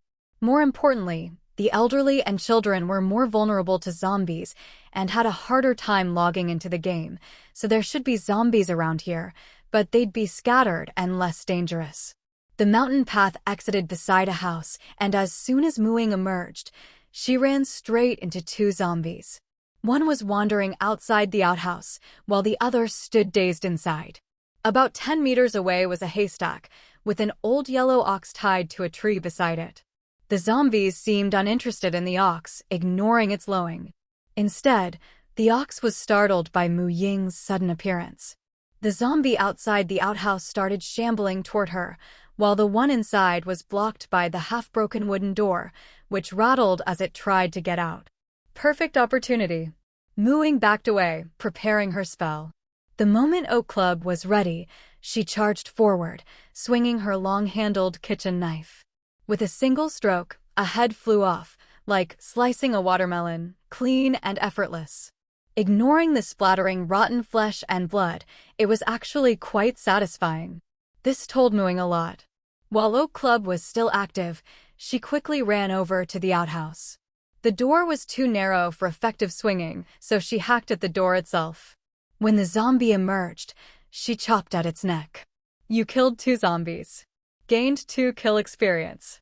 Gained 6 copper coins. Muing picked up the dropped coins and continued exploring the house. She remembered an elderly couple lived here. The one in the outhouse was probably the old man. Circling to the front door, she found another zombie in the main room, clawing a side door to splinters. After killing it, Muing opened the door to find a bedroom. On the bed lay an old woman, her face bluish and lips purple, hands folded on her chest. An empty bottle of paraquat lay on the floor by the bed. Muing sighed. The apocalypse was cruel, dying was easy, surviving was hard. She searched the house, finding a red plastic bag in the bedside drawer containing several packets of seeds wrapped in newspaper. There were quite a few varieties, though not much of each. In a storeroom between the main room and kitchen, she found a wooden rice bin. Climbing up, she saw it was half full of unthreshed rice, with a nest of mice inside. On the table beside the bin sat a ceramic jar of lard and a bamboo basket with more than 20 eggs. Muing took a shirt from the clothesline outside, lined the basket, and layered the eggs with rice for protection. She also took a few pieces of cured meat hanging from the kitchen beam and filled a bag with rice from the bin. This haul would last her quite a while, and transporting it wouldn't be a problem. She fetched a bucket of water, poured it into the dry trough by the haystack, and added a bit of spring of recovery water. After using wild empathy to befriend the old ox, she managed to strap 2 large bamboo baskets onto its back. Leading the ox along the gravel road deeper in, she pulled a few vegetable seedlings from the fields along the way. The last house belonged to a solitary old man, who had also met a tragic end. Using the house for cover, Muing killed 1 zombie, but as she was fighting the second, her kitchen knife's handle broke. She grabbed a hoe leaning under the eaves and swung it, cracking the zombie's skull wide open. Weighing the hoe in her hand, she realized this is actually better than the kitchen knife. She decisively ditched the knife for the hoe, and even took the old couple's hoe on her way back. This house had about the same supplies as the previous one, so Muing only took the hoe and a small packet of seeds she found wedged in the wall. After searching these 2 houses, Muing was ready to head back. First, the bamboo baskets on the old ox's back were almost full. Second, she planned to take a longer, roundabout path home. With the old ox as her companion and reminder, she could also find a few older trees along the way to attune herself to the power of nature. She even snipped a few branches from each type of tree, placing them in bottles filled with water mixed with spring of restoration. This longer route ran almost right alongside the reserve's wire fence, peaceful all the way until the valley near Crescent Lake, where things got lively again. Don't you people have any sense of public decency? Luring zombies right to the gate, how's anyone supposed to get in or out? Yeah, exactly. This isn't even your camp, and you're blocking the entrance. We almost got bitten by zombies and I hurt my arm in the chaos. Shouldn't you compensate us? Didn't I already heal you? Your healing barely did anything. My HP isn't even full. A group of people were crowded at the camp gate, arguing loudly, but all of them stood firmly within the camp's boundaries. It was clear they were just venting, no one was actually going to start a fight. Muing quietly led the old ox past them, secretly delighted. So many new faces. She could probably earn a good amount of copper coins today. Hey, wait, Muing. You tell us, there's nothing wrong with fighting monsters at the camp gate, right? We learned it from you. Luo grabbed Muing and shouted. Muing pried her hand off. Of course there's nothing wrong with fighting monsters at the camp gate, but only if you're not getting in other people's way. Otherwise, why do you think I didn't lure zombies over here today? Honestly, she found professional training much easier than fighting zombies. After all, she was a peace-loving, low-offense druid. Everyone knew that where there were more people, there'd be more zombies, but she had no desire to join the crowd. She simply didn't have the ability to take on a horde head-on. Looking at the druid spell list, even first-level spells weren't strong enough. Until she reached level 3 and learned second-level spells, there was no point even thinking about going out and slaughtering zombies en masse. Still, as long as she played it safe, a druid could fight, tank, and heal. Survival wasn't hard. On the way back, just by attuning herself to a few different types of trees, she'd gained 10 points of class experience. Today, she'd only gotten 5 points of kill experience from slaying 5 zombies. The former was easy and comfortable, the latter required caution and nerves. The comparison made her choice obvious. Of course, combat skills couldn't be neglected. Ying figured she could practice her spells on a few zombies each day, but there was no need to grind levels like in a game. If everyone relied solely on killing monsters, each person would need to kill at least 50 zombies to max out their kill experience quota. But every failed login only produced 2 zombies. With so many people leveling up, there just weren't enough zombies to go around. Plus, as the attribute panel indicated, at level 2, kill experience could only account for up to 50% of the total. That meant class experience was far more important. Thinking of this, Ying reminded everyone, you should really study your class descriptions. Professional training is important. Don't just blindly copy the game's grind-to-level-up routine. Professional training? What's that? Ying's words left them stunned. Since these people were all potential residents of her territory, Ying kindly explained, haven't you noticed that you actually have to learn your skills and spells before you can use them? It's not like in games where you just pick them up instantly. I don't know the details for other classes, but I'll use myself as an example. For instance, I'm a druid.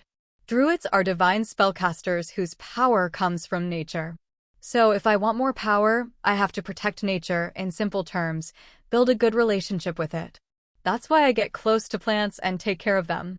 If my actions are effective, I gain class experience. So that's why you were watering trees this morning? Qingwei suddenly understood. Is druid training really that easy? With such a big forest here, it must be a breeze for you. Not really. Only effective actions count. If a tree doesn't need water, watering it is pointless. How you train depends on your own understanding. Ying had figured out some patterns, but couldn't guarantee they'd work for others. Besides, she had the Spring of Restoration. If others just copied her, they'd be wasting their time. Ying's words made everyone reflect. The argument stopped, and they all flipped open their adventure manuals to check the class descriptions they'd previously ignored. Unfortunately, none of them were druids, so they couldn't compare notes with her. Ying took the opportunity to slip away with the old ox. She tied the old ox to the trunk supporting her treehouse, then carried the contents of the bamboo baskets inside. Next, she grabbed her hoe and, with the old ox in tow, went to Crescent Lake to dig a basket of mud and pick up some stones. Back at the treehouse, she used the stones to mark out a square area about 2 square meters on the platform outside the door, then filled it with thick soil. This spot was elevated, within the treehouse's protected area. Without permission, no one else could climb up the wooden ladder, making it perfect for growing a few things. She planted the branches she'd brought back in the soil, used druidic tricks to help them take root, and watered them with water mixed with Spring of Restoration to ensure their survival. These would be her saplings for future tree-planting trips. After all that, Ying picked out a few seeds of each type she'd collected today, wrapped them up, and headed to Oak General Store. Welcome to Oak General Store. I'm the clerk, Wu Yaya. For adventure supplies, please check the product catalog at the counter. If you want to sell plant seeds or seedlings, go to the back room and look for Old Shome. Wu Yaya lay on a cushion, and when it heard someone come in, it listlessly recited its greeting. After a whole day of business, sales were still 0. Lots of people came to gawk, but few actually bought anything. Some even called it an NPC and tried to get benefits from it. As a perfectly normal bird, Wu Yaya believed that stinginess was a basic virtue. Give out benefits? The people on this planet must be a bit crazy. I'd like to sell some plant seeds, Ying said, amused by the lively raven. Its movements and expressions were so animated that she had to resist the urge to pet it, settling instead for stroking the round fluff ball in her arms. They're not just random weeds you dug up or branches you snapped off? Wu Yaya asked suspiciously. Plenty of people had tried to make money today by pulling up grass and breaking off twigs, stuff you could find anywhere in camp. Muyaya's owner had already secretly collected all of those. Nope, Muing replied, taking out the seeds and placing them on the counter. Wuyaya poked at them with its claw. Not bad, still fresh. Old Shom should be interested. Go through that door and find him. Muing nodded and walked over to the door by the rest area, pushing it open to go inside. Inside was just a reception room, only slightly larger than the one outside, and completely empty. At the far end of the room, there was another door. A lively, vibrant melody drifted out from behind that door. Through the crack, tiny spores on the green moss seemed to dance gently to the music. It seemed the musician had sensed someone's arrival, for the music trailed off, lingering in the air. After a moment, the door slowly opened, and an elderly man stepped out, holding a strange double-reed woodwind instrument. He fixed his gaze on Muing, his calm, deep-set eyes suddenly rippling with interest. He asked, "Little girl, what did you think of the tune I just played?" Muing tore her gaze away from the door, curiosity bubbling inside her. Had she just seen grass growing thickly on the floor behind that door? She answered the old man's question almost instinctively. The moss in there seemed to really enjoy it. The old man's face crinkled into a delighted smile. Haha, well said. That tune was meant for them, after all. Come, little girl, have a seat. Let's have a nice chat. Oh, and by the way, you can call me Shom. You know, it's not easy to find a territory that meets my standards. Most people, as soon as they arrive, convert all the plants in their domain into energy or materials.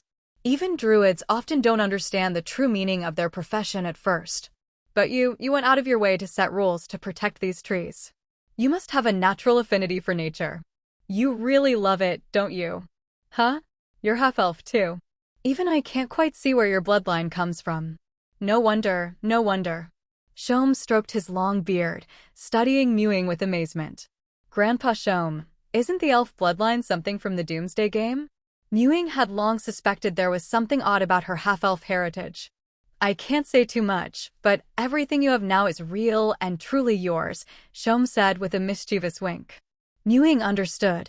This meant one of her parents must have been an elf. She and Shireen, one a half-elf, the other a mixed-blood time-space werewolf, were both born near the Green Hill Forest, even though Deep Blue Star was supposed to have only one intelligent species, humans. She wondered if there was some deeper connection. All right, enough thinking. Let's see those seeds you brought. Your world is quite special. I'm really looking forward to this, Shom said, rubbing his hands together with anticipation. Maybe it was because Grandpa Shom gave off such a warm, elder-like feeling, and they were both druids, so she felt both close and respectful. Even though she was here to sell things, she couldn't help but feel like a student having her homework checked by a senior. Let me guess. This is rice, cabbage. This one's tomato. That's corn, chili pepper. Shom looked over the seeds one by one, naming each variety offhand. These. I've never seen before. These seeds are actually quite common, so it's okay if you don't want them. Wait, you've never seen them? Muing suddenly realized what he'd said.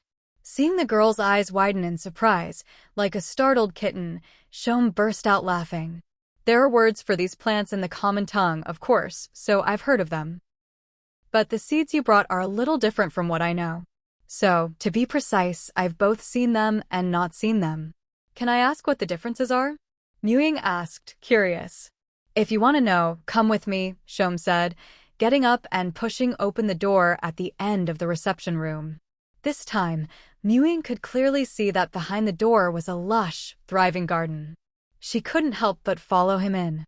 This is my plantation, made from a shattered demi-plane.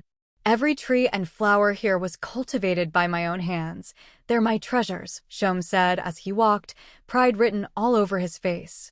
If Wuyaya were here, it would definitely urge Muing to run away immediately. Old Shom was obsessed with his plants. Once he started talking about them, he couldn't stop, even chattier than Wuyaya.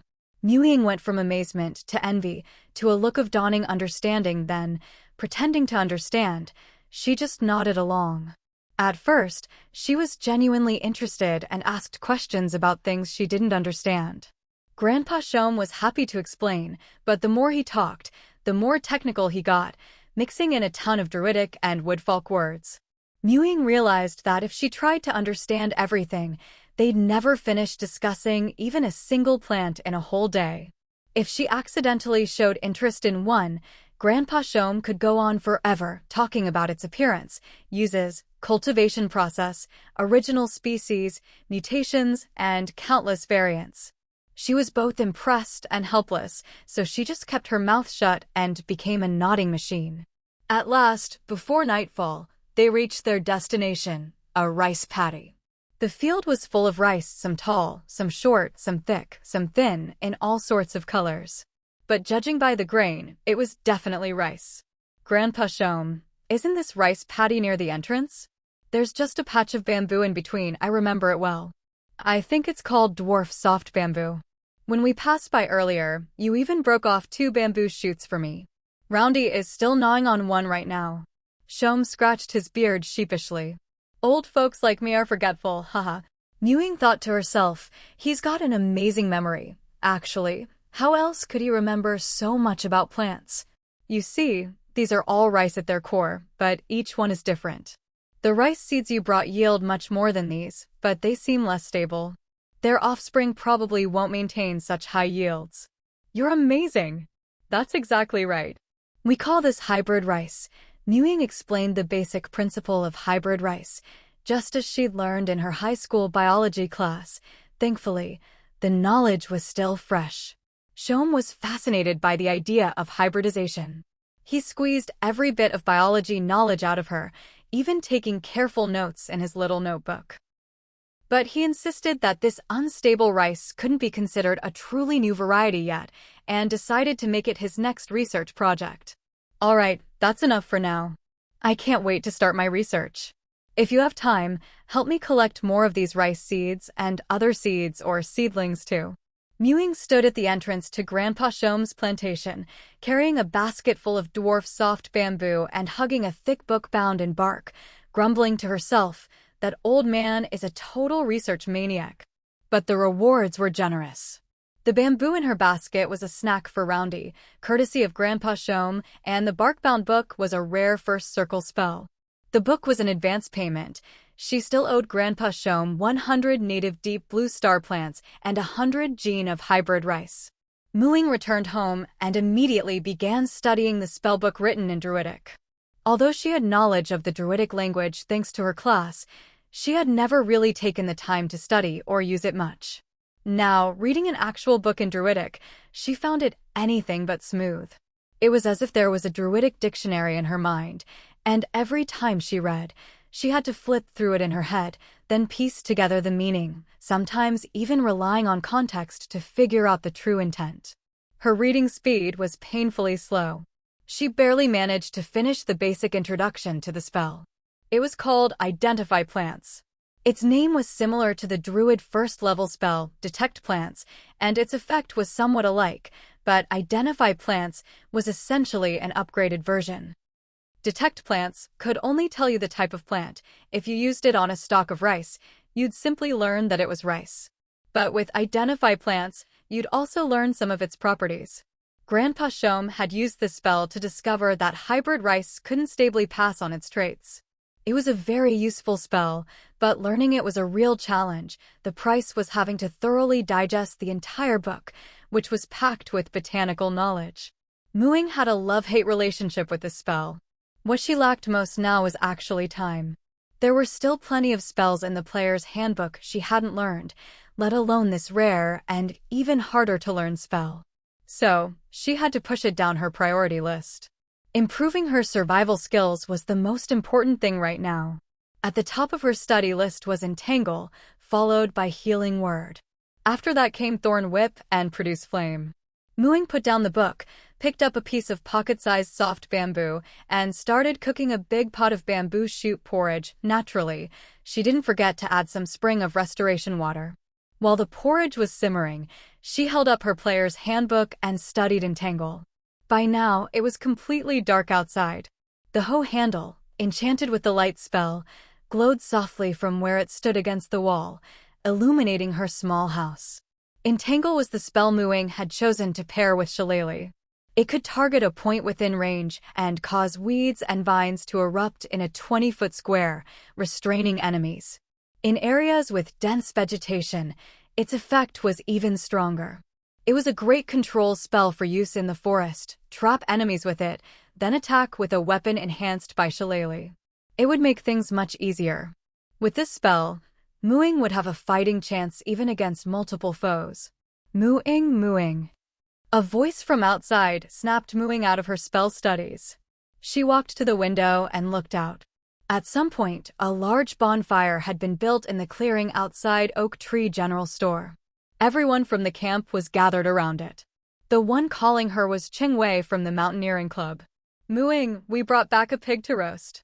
Come down and eat with us. It's so early, why stay cooped up alone?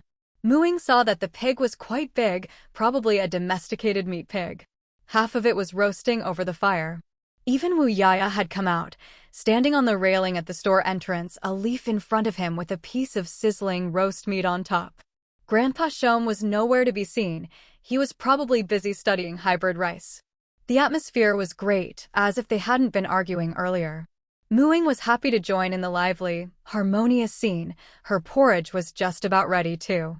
She carried out a big pot of porridge, first scooping a small bowl for Yuan Gun Gun. The moment she set the bowl down, Yuan Gun Gun scampered off her and rushed over, eagerly lapping up its long-awaited dinner. However long Mu Ying had spent studying spells, that's how long Yuan Gun Gun had been tormented by the aroma of bamboo shoot porridge. It could hardly wait. Mu Ying, your porridge smells amazing. Cheng Wei, sitting closest, could smell it most clearly. Yeah, I put bamboo shoots in it. Want some? Mu Ying offered generously. She had added Spring of Restoration water, but only a little, and its effects were slow and subtle. At most, it just made the porridge tastier and more filling. She'd brought out a bucket of instant noodle cups she'd found in a tent earlier. It had only been a day, but the plastic packaging was already starting to degrade. The cups inside probably wouldn't last much longer, so Mu Ying decided to use them to share out the porridge. Building good relations with the territory's residents was important, after all. Cheng Wei took her cup of porridge and was amazed from the very first bite. The other Mountaineering Club members, all around the same age, came over for a cup too, thanks to Cheng Wei's enthusiastic recommendation.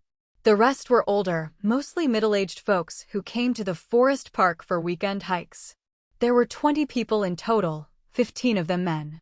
Compared to porridge, they figured meat was more filling. Besides, if everyone had some porridge, there'd only be about half a cup each, so they didn't ask for any. Only a woman with a child came over to get 2 cups for her kid. Wu Yaya was drawn by the smell too. This is pocket-soft bamboo shoot, isn't it? Not bad. Pocket what? Su Shan asked, confused. Isn't this just regular bamboo shoot? Grandpa Shom gave these pocket-soft bamboo shoots to Yuan Gun Gun as snacks. They're just a softer kind of bamboo shoot, Mu Ying replied, a little sheepishly. Huh? So we're stealing a national treasure's food. Lu Luoluo latched onto the key point. She glanced at the tiny Yuan Gun Gun, hesitated for a second, then decided to keep drinking. Did you manage to sell seeds today? Li Wei was still focused on quest progress. Yeah, I went to some farmers' homes and sold a bunch of crop seeds, pretty much got a full set, Mu Ying answered honestly.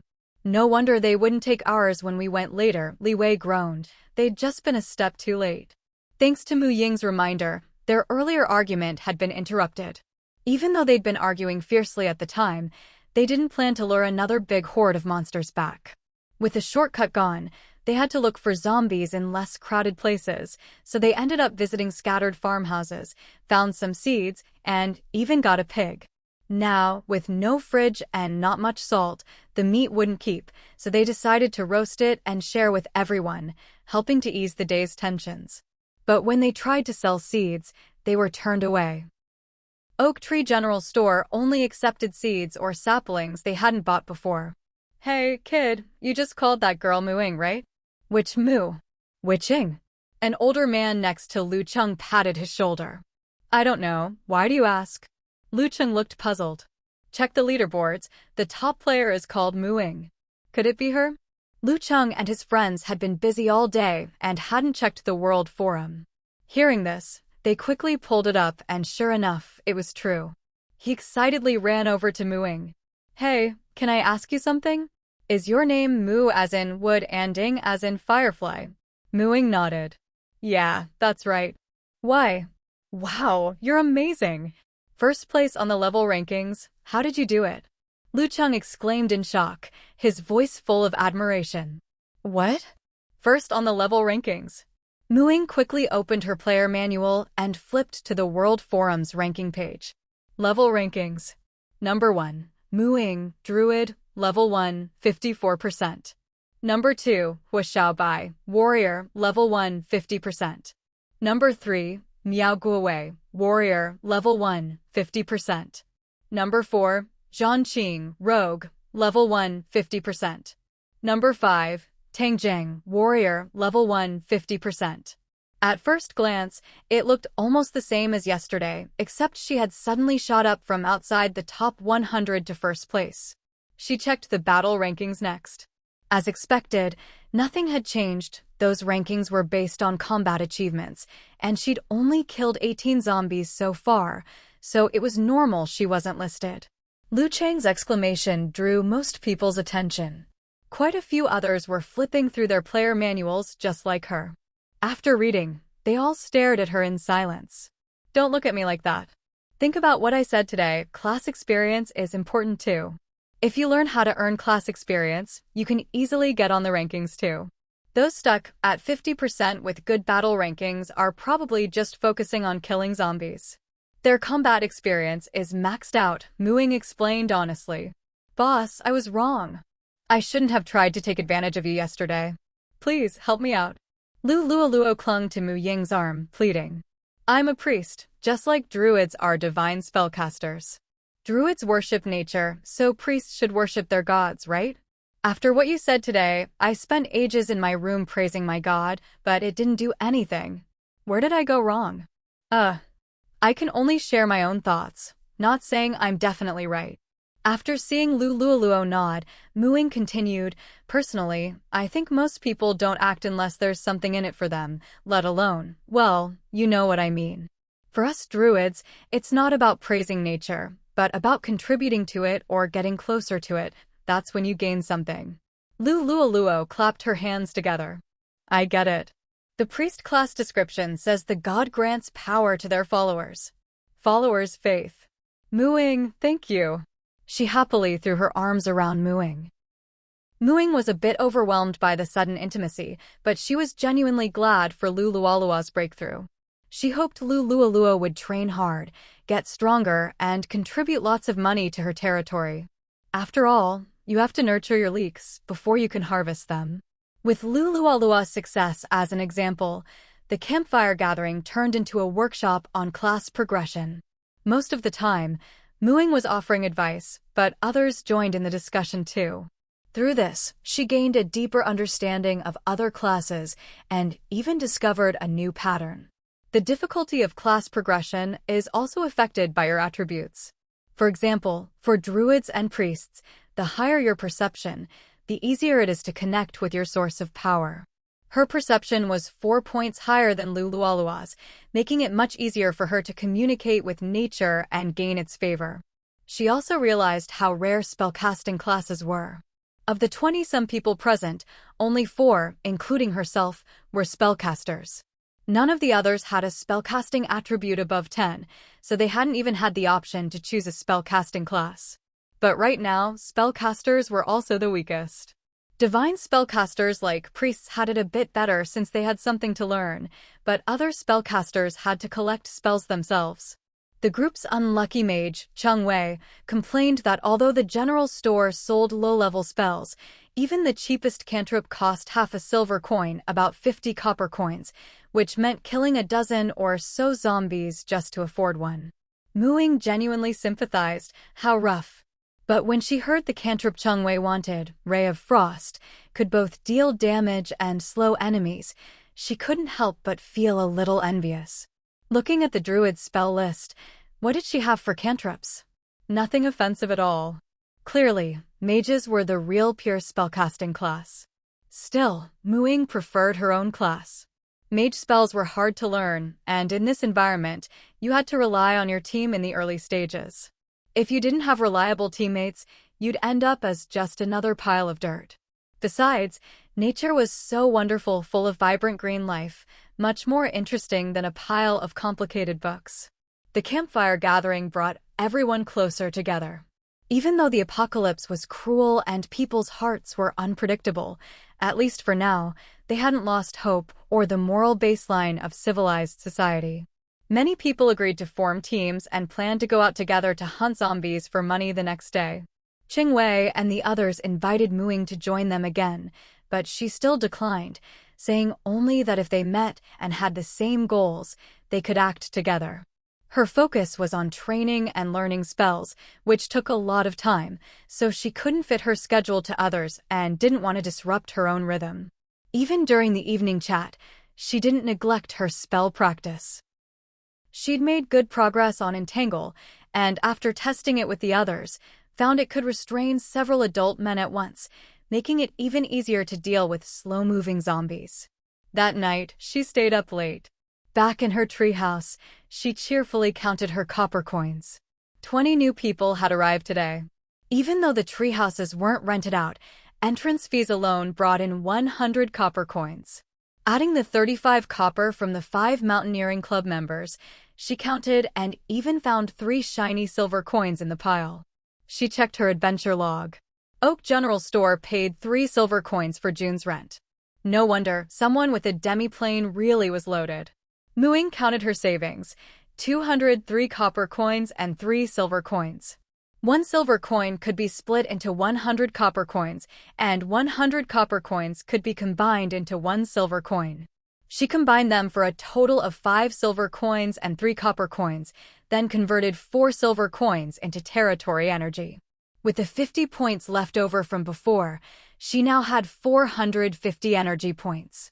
She'd posted the location of Qingshan Camp in a popular thread on the World Forum's public chat today, so more people should come tomorrow. The territory was still a bit small. She spent 300 energy to expand the territory's shield, increasing its area to 1,000 square meters, and built 3 more treehouses for rent. With the territory expanded, the energy cost to maintain the shield doubled, now 20 energy per day. The remaining 60 energy would only last 3 more days. Territory name: Qingshan Camp. Lord: Ying. Territory level: Camp. Energy: 0. Area: 1,000 SQM. Facilities: Territory Shield, 3/3, Treehouse Residences ×6, Oak General Store. Residence: 26. Blueprints: Territory Shield, Treehouse Residence Shop. Rules: Expand to view. Materials: 0. The territory was finally starting to look like something. Many people camped out in the territory that night. The sudden appearance of new treehouses and the shifting boundaries caused a bit of a stir, but things soon calmed down.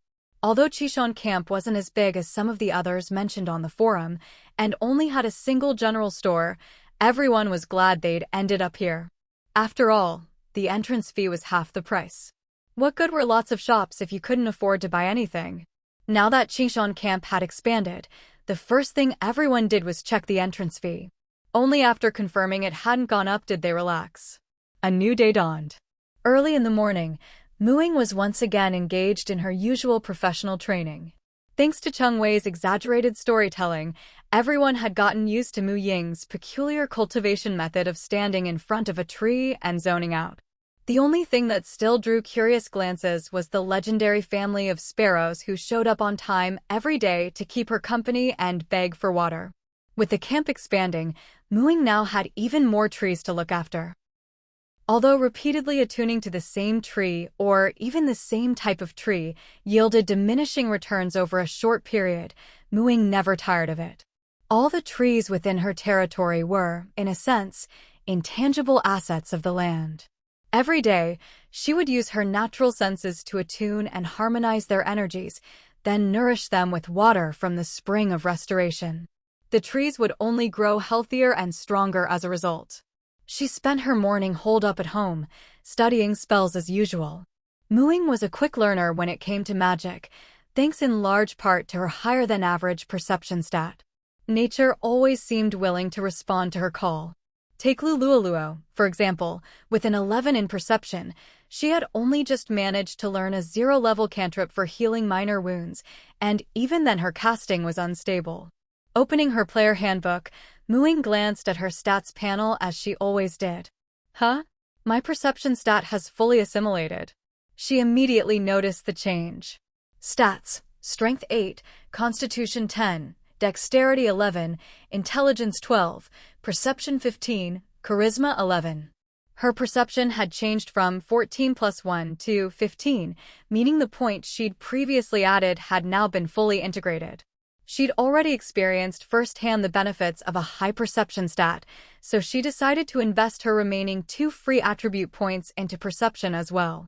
She added 1 point first, raising her perception to 15 plus 1, and her mana increased from 60 to 70. Having already learned the basics of the Entangle spell yesterday, today Ying planned to study the healing spell, Healing Word. Healing Word allowed her to heal a target within casting range, with the effectiveness tied to her perception stat. The higher the perception, the stronger the healing. If she cast the spell with direct contact, the healing effect would be even better. After mastering the spell's theory and casting essentials, she realized she had no one to test it on. Casting it on herself, even if successful, wouldn't let her gauge the actual healing amount. As noon approached, Ying left her treehouse to look for a suitable target around the camp. Most people were out, and those who remained didn't have any injuries. Oh well, I'll try it another time, she thought, just as a group of people came running into camp in a panic. What happened? Is something wrong? She asked, stopping Li Wei and the others. We hadn't been out long before we ran into a group of people surrounded by zombies. Some of them are our classmates. We barely managed to help them escape, but a lot of people got scratched, and Lualua's boyfriend is hurt the worst. Following their gaze, Ying saw Lulualuo crouched beside a boy, casting a spell. Unfortunately, the wound was deep, and the 0-level healing cantrip wasn't helping much. Thankfully, now that they were professionals, there was no risk of zombie infection. The wound was deep, but not fatal. Lualuo, can I give it a try? I just started learning a healing spell today, Ying said eagerly. What a perfect opportunity to test her magic. Sure. Lulualuo replied, eyes shining with hope. Ever since last night, her confidence in Ying had skyrocketed. She moved aside to make room for Ying and reassured her boyfriend, "Aching, don't worry. Ying is definitely better than me." Ying herself wasn't sure how effective her spell would be, but she focused intently and, to maximize the effect, chose to cast it with direct contact. Her prior study paid off. She succeeded on her first try. Unlike Lulualuo, the magical glow in Ying's palm was a vibrant green, both brighter and denser than the faint light of the minor healing cantrip. After all, hers was a first-level spell, not a cantrip, and her perception stat was much higher. The green light enveloped Siqing's wounded arm. Lulualuo watched anxiously as Siqing pressed his lips together. "Does it hurt?" she asked. It doesn't hurt anymore, but it's really itchy," Siqing replied through gritted teeth. "That means it's working." "Just bear with it," Lulualuo said, relieved. Her attention shifted to Ying, whose spell looked so much more impressive than hers. If her own spell was like a band-aid, then Ying's was a full-on bandage. Was she even a real cleric? When Ying finished casting and saw that the wound had mostly healed, she relaxed. Druid healing really was impressive. Hey, the zombies followed us back. Anyone with a weapon, get ready. We'll split the loot based on kill records. Li Wei shouted, quickly taking up a strategic position at the camp gate. Ying glanced back. Whoa, that many? Were all the zombies in the forest park here now? She rushed home to grab her hoe. By the time she returned, everyone was already lined up along the camp's edge. Wielding her hoe, Ying joined the line. After casting Shillelagh, the hoe, which was usually a bit heavy for her, felt light as a feather. She swung it with practiced ease, each strike leaving afterimages and splitting zombie heads wherever she went. You have killed zombie ×1. Gained 1 kill experience, 3 copper coins. You have killed zombie ×1. Gained 1 kill experience, 3 copper coins.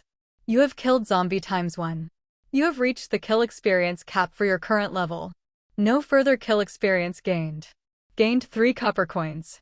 Once she realized she'd hit her kill experience cap, Ying stopped. There weren't many zombies left anyway. Since no one had picked up the loot yet, zombie corpses piled up in front, blocking the scattered zombies in the back. Ying used Entangle to bind and drag them to the gate, making it easier for others to finish them off. During the loot distribution, Luo sidled up to her and whispered, "Ying Jia, mind telling me your strength stat? I swear I won't tell anyone." Did you see the look on those guys' faces? After today, no one's going to say you're all level and no combat power. Haha. Just the other day you were calling me Mumimi, then Ying, and now it's Jia? Ying replied, half amused, half exasperated. Luo remembered how, when they first met, she'd tried to take advantage of Ying by teaming up with her. She mentally lit a candle for her past self. High schoolers these days were something else. Who would have thought that this seemingly frail, half a head shorter girl could split zombie heads so cleanly? It was broad daylight and Luo had a front row seat. The impact was unforgettable. She was now determined to stick close to Ying. No way was she ever calling her little sister again. Ying didn't mind her persistence. Counting her previous life, being called Jia wasn't so strange. But none of that mattered now. What mattered was, she was about to level up. Class, Druid LV1, 94/100. Just 6 more class experience points to level up. Unfortunately, she was almost out of mana and didn't dare leave the camp for now. She'd have to find another way. There wasn't much left to gain from the camp's trees, either. Ying's obsessive-compulsive tendencies kicked in. She just wanted to quickly make up that last bit of experience she was missing. She hurried back to her treehouse, restored her mana as fast as possible, then packed up the saplings by the door and loaded them into the bamboo basket on the old ox's back. Leading the old ox outside, she took the same route as yesterday. Maybe all the nearby zombies had already been lured away by that midday commotion. Because Ying didn't encounter any danger on the road, she was even faster than yesterday. Once out of the forest, she first stopped by the elderly couple's house from yesterday, grabbed a big bag of rice, and pulled up some vegetables from their field. She didn't even go far, just found a relatively flat patch of wasteland by the gravel road, dug some holes, and planted the saplings one by one. The only trouble was watering them. Ying searched the house, but couldn't find any running water. There was just an empty hole above the sink, which looked like it used to have a pipe. Maybe the water supply system had vanished, just like the cell phones. She only found half a barrel of water in the kitchen, which was just enough for a few saplings. Looks like I really need to learn water creation soon. To make sure the saplings survived, she added some spring of restoration water and finally used nature sense to adjust the natural energy around the saplings. You have completed a professional practice. Gained 1 profession experience. You have completed a professional practice. Gained 2 profession experience. You have completed a professional practice. Gained 2 profession experience. You have completed a professional practice. Gained 2 profession experience. You have reached the level 1 experience cap, with 1 experience point overflowing. You have met the requirements to level up. Please prepare to upgrade as soon as possible. Planting trees really paid off. Ying's experience bar filled up quickly. Any extra experience couldn't be stored, and leveling up didn't seem to be instantaneous. She suppressed the urge to level up right away. Better to play it safe and wait until she was back at camp. Even though she couldn't gain any more experience, Ying still planted all the saplings she had. Protecting nature wasn't just about leveling up. She truly loved the natural world and wanted to make it better. On the way back, she also gathered some branches. Once home, she used druidic tricks to help them take root and sprout, keeping them temporarily by her door. She quickly sorted out the saplings she'd set aside earlier, bundled them with the rice she'd gathered today, and delivered them to Oak General Store. This time, Wu Yaya took the goods directly, so she didn't see Grandpa Shom, but at least she'd paid off part of her debt for that rare spell. With her last task done, Mu Ying dashed home, scrambled up to her treehouse, and disappeared inside. Hey, do you think she's rushing back to level up? I saw her progress is at 100% on the leaderboard. Definitely. So jealous. Druids are amazing. Pfft, is it the druid that's amazing? It's her that's amazing. Otherwise, out of the two leaderboards, each with 100 people, how come she's the only druid on there? True. She's first on the level leaderboard, and after that zombie wave at noon, she's on the combat power board too. Her rank is low, but with the way she fights zombies, if she spent more time on it, she'd be way higher. Mu Ying was oblivious to the chatter outside. She was surrounded by the power of nature, completely immersed in it. Bathed in the power of nature, you have become a level 2 druid. Due to your druid level, you have gained the class skill, Woodland Stride. Due to your druid level, your HP has increased to 160. Due to your druid level, your mana has increased to 80. No new spells unlocked at this level. Leveling up to 2 didn't bring huge changes, besides a new class skill, only her HP and mana increased a bit. But during the upgrade, her connection to nature was clearer than ever, drawing her even closer to the natural world. Woodland Stride allowed druids to move at normal speed through thorny plants, dense undergrowth, or similar terrain without taking any damage, a skill that made forest travel much easier. No new higher-level spells unlocked, which actually made Mu Ying breathe a sigh of relief. She still had a bunch of 0-level and 1st-level spells to learn. If she got a whole new batch now, she'd be stuck in the nightmare of never catching up. Once the after-effects of leveling up faded, Mu Ying opened her player manual to check her status panel. Name, Mu Ying. Race, half-elf. Class, Druid LV2, 0/300. Note, up to 40% of experience can come from combat at this level. HP, 160-160. MP, 80-80. Attributes, Strength 8, Constitution 10, Agility 11, Intelligence 12, Perception 15+1, Charisma 11. Languages, Common, Elvish, Druidic. Skills, Nature Sense, Wild Empathy, Animal Companion, Woodland Stride. Spells, 0-level, Druid Tricks, Light. 1st level, Shillelagh, Entangle, Cure Wounds. Free attribute points, 1. Mu Ying immediately noticed her experience requirement had tripled, and the cap for combat experience had dropped again. Now only 40% could come from fighting. A lot of people were probably going to cry about this. Profession experience wasn't easy to get for most. But Mu Ying always felt that profession experience was more authentic, earned through real practice and training. It was slow, but solid, and gave her peace of mind. Her HP and MP had also increased. She'd always played it safe, with survival etched into her soul, and hadn't been hurt so far. But more HP meant she could take more hits, giving her the illusion of a longer life. As for mana, that was always in short supply. 10 more points meant 2 extra 1st-level spells, definitely an improvement. She scooped up her round, fluffy companion and, feeling refreshed, headed outside. The skill for Woodland Stride was now deeply imprinted in her mind.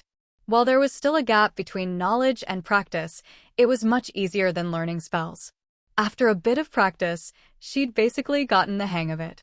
The forest's tangled terrain and thorny bushes could no longer stop her.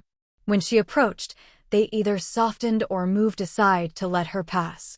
It was hard to describe the feeling. As if the whole forest had accepted her. The woods wouldn't harm her, and her actions wouldn't damage the forest. This harmony and sense of being cherished touched her deeply. She ran freely through the woods, like a fish in water, unimpeded and exhilarated. She didn't know how far she'd run before she finally stopped, panting, and happily rubbed the ball of fluff in her arms, shouting excitedly, "From now on, I, Mu Ying, will never have to take the usual path through the forest again." Haha. The round fluff ball quietly shifted, burying its head in Mu Ying's arms, leaving only its plump backside exposed. Today's master was acting so weird, squishing it like kneading dough. It was a little worried the fur on its head would get rubbed off. Sigh, life is hard, thought the panda with a sigh. After reaching level 2, Muing holed up at home for 2 days, working hard to master water creation, Thorn Whip, Fireball, and Swift Step. With these spells under her belt, she felt a bit more secure. It was time to figure out how to pay back the debt she owed Grandpa Xiaomu. To get a large amount of plant seeds, the most convenient place was naturally the seed market. But the seed market was in the southern suburbs of Binhai City, and getting there meant crossing all of Qingshan Town. Before the apocalypse, that distance was just a tower drive, but now, with all vehicles gone, she had to rely on her own 2 feet. The road was dangerous, and a round trip could take several days. That was also why, even after she posted the location of the Qingshan camp on the forum, not many people had come. As of this morning, there were just over 40 residents in the territory. Muing hadn't set any screening criteria for residents. Anyone who paid the entry fee for the day could stay. Still, these 40-some people had contributed quite a few copper coins over the past few days. Counting what she had left from before, she now had a total of 8 silver coins and 80 copper coins. She converted all of this money into energy and set the territory shield to auto-recharge, so she wouldn't have to worry about it every day. The shield would automatically draw from the territory's stored energy. Before leaving, Muing made sure to add extra spring of restoration water to Old Yellow Ox's drink. She patted the ox's increasingly glossy coat. He'd have to work hard for the next few days. Muing, are you going tree planting this morning? At the entrance to Treehouse number 3, the hiking club had gathered to rest and regroup. The newcomers from Binhai University were with them too. No, I have some business in the southern suburbs, Muing replied, swinging herself onto the ox's back. She and Old Yellow had become quite the team lately. She could almost ride him like a horse, though he was much slower. The southern suburbs? That's pretty far. It's too dangerous.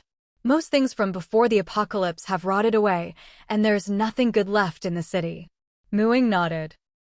I know, but I have to go. Don't worry, I'll be careful. See you.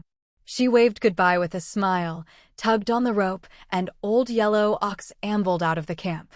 Watching the girl and her ox disappear into the distance, Lulualuo muttered, "It always feels like she's not playing the same game as us. We're struggling to survive the apocalypse, and she's just enjoying a leisurely country life." Siqing overheard his girlfriend and teased, "Maybe we're playing apocalypse romance?" Romance? More like doomed lovers on the run. Lulualuo shot him a glare. "What about the rest of us? Are we just doomed single dogs?" Someone else joked. "It's not that bad," Li Wei chimed in, having adapted well. He treated the apocalypse like a hardcore game with only one life. "From what I've seen, the zombies' strength is pretty stable. They're not leveling up. But we're getting stronger. If this is as dangerous as it gets, upgraded players will wipe out the zombies soon enough." "True. Let's get going and kill as many as we can. Once more people show up, we might have to fight over monsters." But Mu Ying's supposedly carefree journey wasn't so smooth. Not long after leaving, she ran into a small group of wandering zombies. With limited mana, she stuck to the principle of avoiding fights when possible, saving her energy and making haste.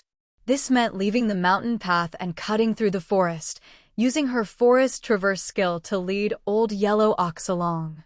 Thanks to her familiarity with the woods and her skill, Muing made it safely out of the forest park. Beyond the park, the trees thinned out and signs of human activity covered the land. But compared to the lively bustle before the apocalypse, it was now eerily silent and desolate. The once traffic-choked roads were empty. The brightly colored, chaotic plastic tarps looked as if a gray filter had been laid over them. Poke one with a finger, and it would tear, already rotting away. Muing used to think the forest air was better, but now, with no car exhaust, the air outside was just as fresh. The sky was a rare, brilliant blue. Still, she felt uneasy, a lack of security. Fewer trees meant less natural energy, which slowed her mana recovery. And the solid concrete beneath her feet stunted plant growth, weakening the effects of her entangle and thorn whip spells. So Muing gave up on the shortest route straight through Qingshan Town, choosing instead to follow the riverside path along the Qingshui River, skirting the town's edge. At least there were landscaped trees and lawns by the river. It would make her journey several times longer, but it was much more comfortable. She moved slowly. Most of the riverside trees were species not found in the forest, and she stopped to touch each one, sensing the shape of the natural energy within. Each tree brought her significant gains. Almost every species gave her at least 1 point of class experience. Luckily, Old Yellow and Gun were well trained. While she was communing with nature, one would shield her with its body, and the other kept a sharp lookout. If anything seemed off, Old Yellow would nudge her, and Gun would nip her finger, a double layer of insurance. Like now, Mooing hissed as she snapped back to awareness, crouched down, and looked in the direction Old Yellow was facing. Across the street, above the sign of a noodle shop, a narrow window was half open. 2 small arms were sticking out, holding a piece of white cloth with 2 shaky crayon-written words, "Help." To get her attention, the person inside was tossing small objects out the window. The noise had drawn zombies, now gathering at the shop's entrance, about 5, maybe more on the way. Any more, and she might be spotted too. Old Yellow, wait for me up ahead. Mooing patted the ox, who obediently walked forward. Mooing crept to a sturdy tree, scrambled up in a few quick moves, and steadied herself on a branch. She cleared her throat and shouted across the street, "Stop throwing things. I see you." The figure in the window waved the cloth up and down, as if nodding. Her shout also drew the zombies' attention. They all turned and staggered toward her. Once they'd gathered under the tree, clawing at the trunk, Mooing summoned her natural power. The grass and shrubs below twisted and stretched, tripping the zombies and tightly binding their legs and arms. Then, wielding her hoe enhanced with the rubber club spell, she leapt from the tree, aiming for their heads. Every swing cracked open a zombie skull. The boy in the window stared wide-eyed at the scene. This big sister was even fiercer than the badgers in the melon patch. After dealing with the zombies, Mooing picked up the dropped copper coins. She waited a while longer, making sure no more zombies were coming, before crossing the street to the noodle shop. The shop's door was wide open, and the inside was a mess, tables and chairs overturned everywhere, with scattered bloodstains hinting at a recent struggle. She'd been to this noodle shop many times before. It was run by a couple from out of town, and the food was especially good. Even when other places raised their prices, theirs always stayed the same. Whenever she came down the mountain or was heading home around mealtime, this place was always one of her go-to choices. After the shop was renovated, a second floor was added, and the owner's family of 3 lived upstairs. Their son was, if she remembered right, in 6th grade. Mooing recalled that the entrance to the second floor was behind the fridge. Circling around, she saw that the ladder, which used to be propped up at the entrance, had fallen to the ground. At that moment, she heard a noise overhead. The hatch at the entrance was pushed open, and a head popped out eagerly. When he saw her, his eyes lit up. "Sister Moo, it's you." "Yeah. Are you up there by yourself?" Mooing set the ladder back in place and climbed up. "Yeah." A lot of monsters showed up in the shop. After Mom and Dad got bitten, they ran away, Dong Xiaojing whispered. Mooing sighed. In the apocalypse, there was no virtue in sparing the old or the young. If she kept treating him like a child, she'd only be hurting him. Those monsters are called zombies. If you get bitten, you turn into one. Zombies are mindless, soulless walking corpses.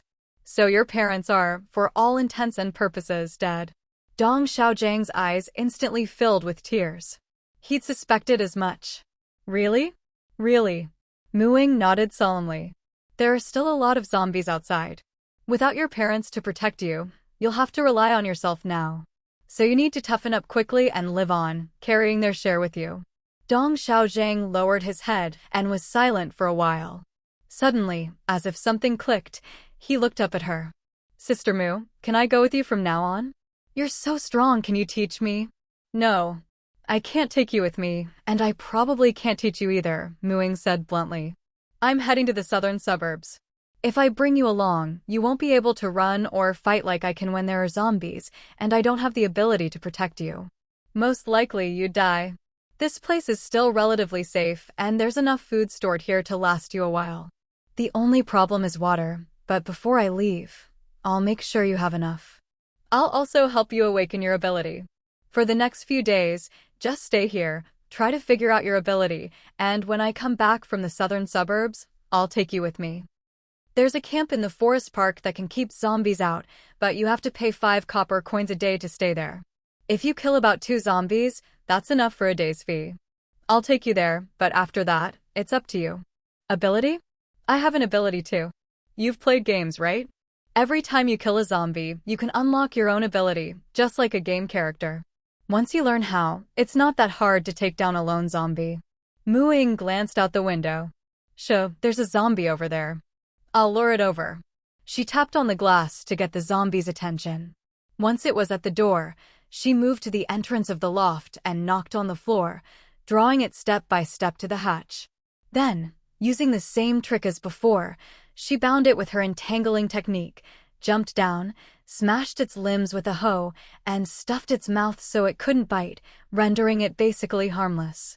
She dragged it up to the loft and handed Dong Xiaojing a kitchen knife she'd found in the shop. Here, cut off its head. Dong Xiaojing cowered in the corner, covering his mouth and shaking his head. This was Aunt Zhang from the corner store. How could she have turned into this? It was terrifying. If you can't even do this, you won't survive in this world. Sooner or later, you'll become one of these monsters yourself. In that case, you're not worth saving, Ying said coldly. If you don't hurry, the vines will disappear. You only get one chance. These past few days living alone had already forced Dong Xiaojing to grow up a lot. He didn't understand why the sister Mu who used to pat his head so gently was now so ruthless, but her eyes told him that if he didn't do as she said, she really would leave him behind. Choking back sobs, Dong Xiaojing stepped forward.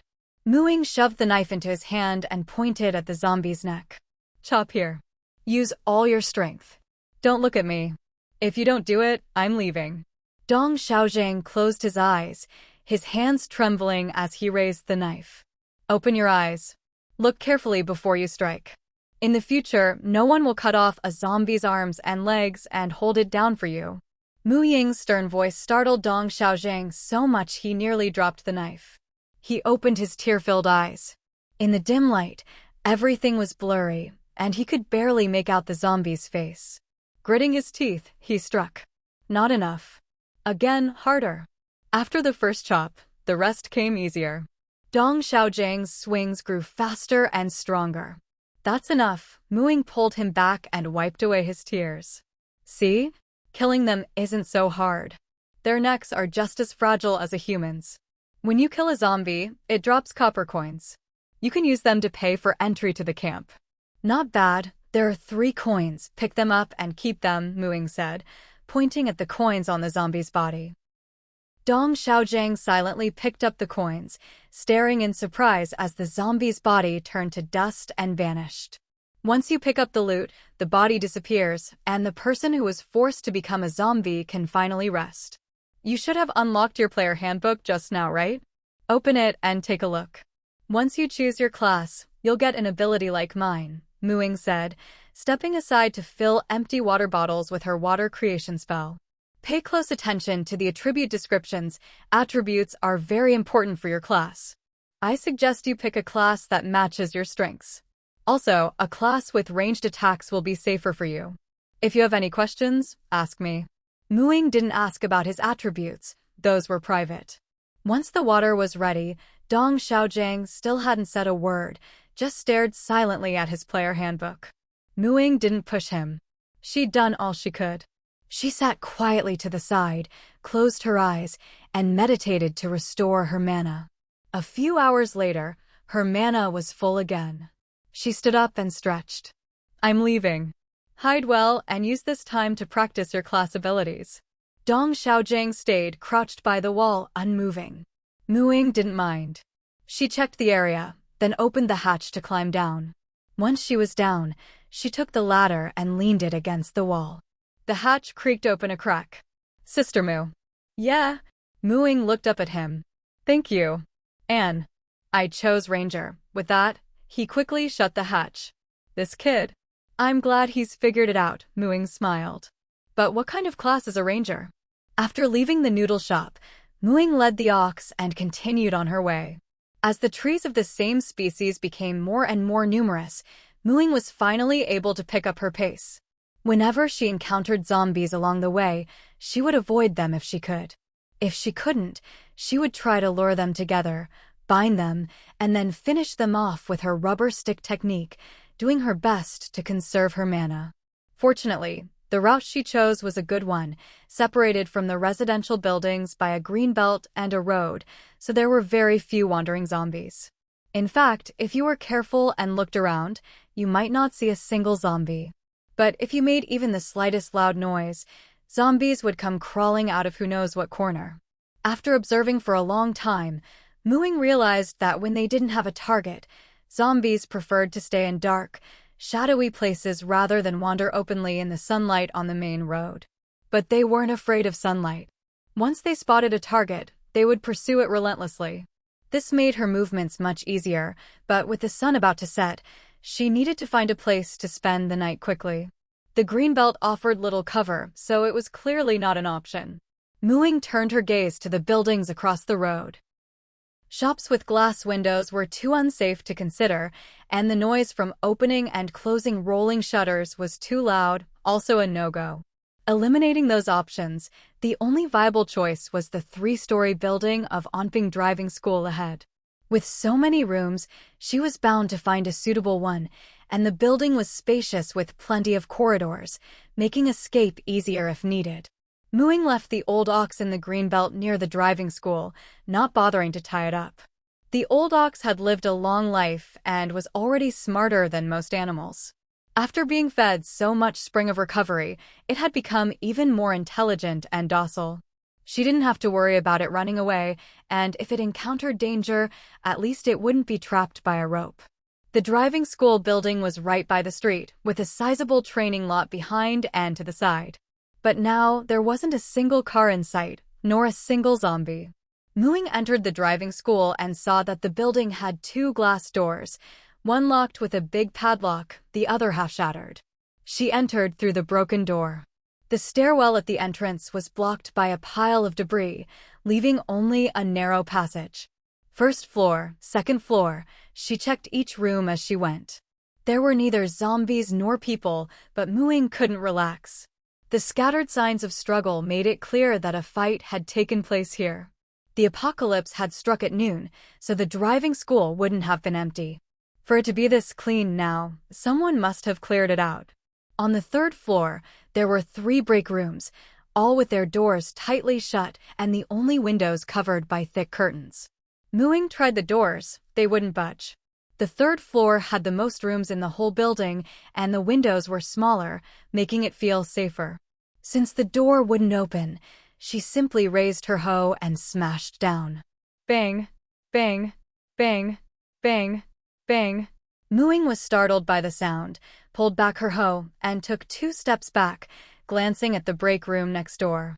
As she smashed the glass, she heard banging from the window over there too, much quieter than hers, but persistent. After a few hits, the glass finally shattered. A head poked through the curtains, and when she saw Ying outside, her eyes lit up with joy. Need some help? Ying asked, noticing the girl's gagged mouth, the bruises on her forehead, and the ropes faintly visible around her body. Ying nodded vigorously.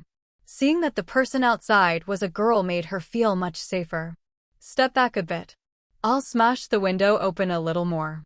Ying shuffled away as best she could. Ying cleared the remaining glass from the window. All done.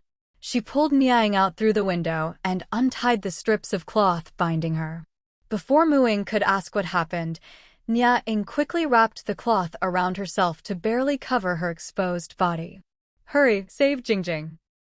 She's right next door. Once we get her, we need to run. If those guys catch us, we're done for. Ying quickly pieced together what had happened, sighing at how cruel people could be in the apocalypse, but also admiring the girl's courage.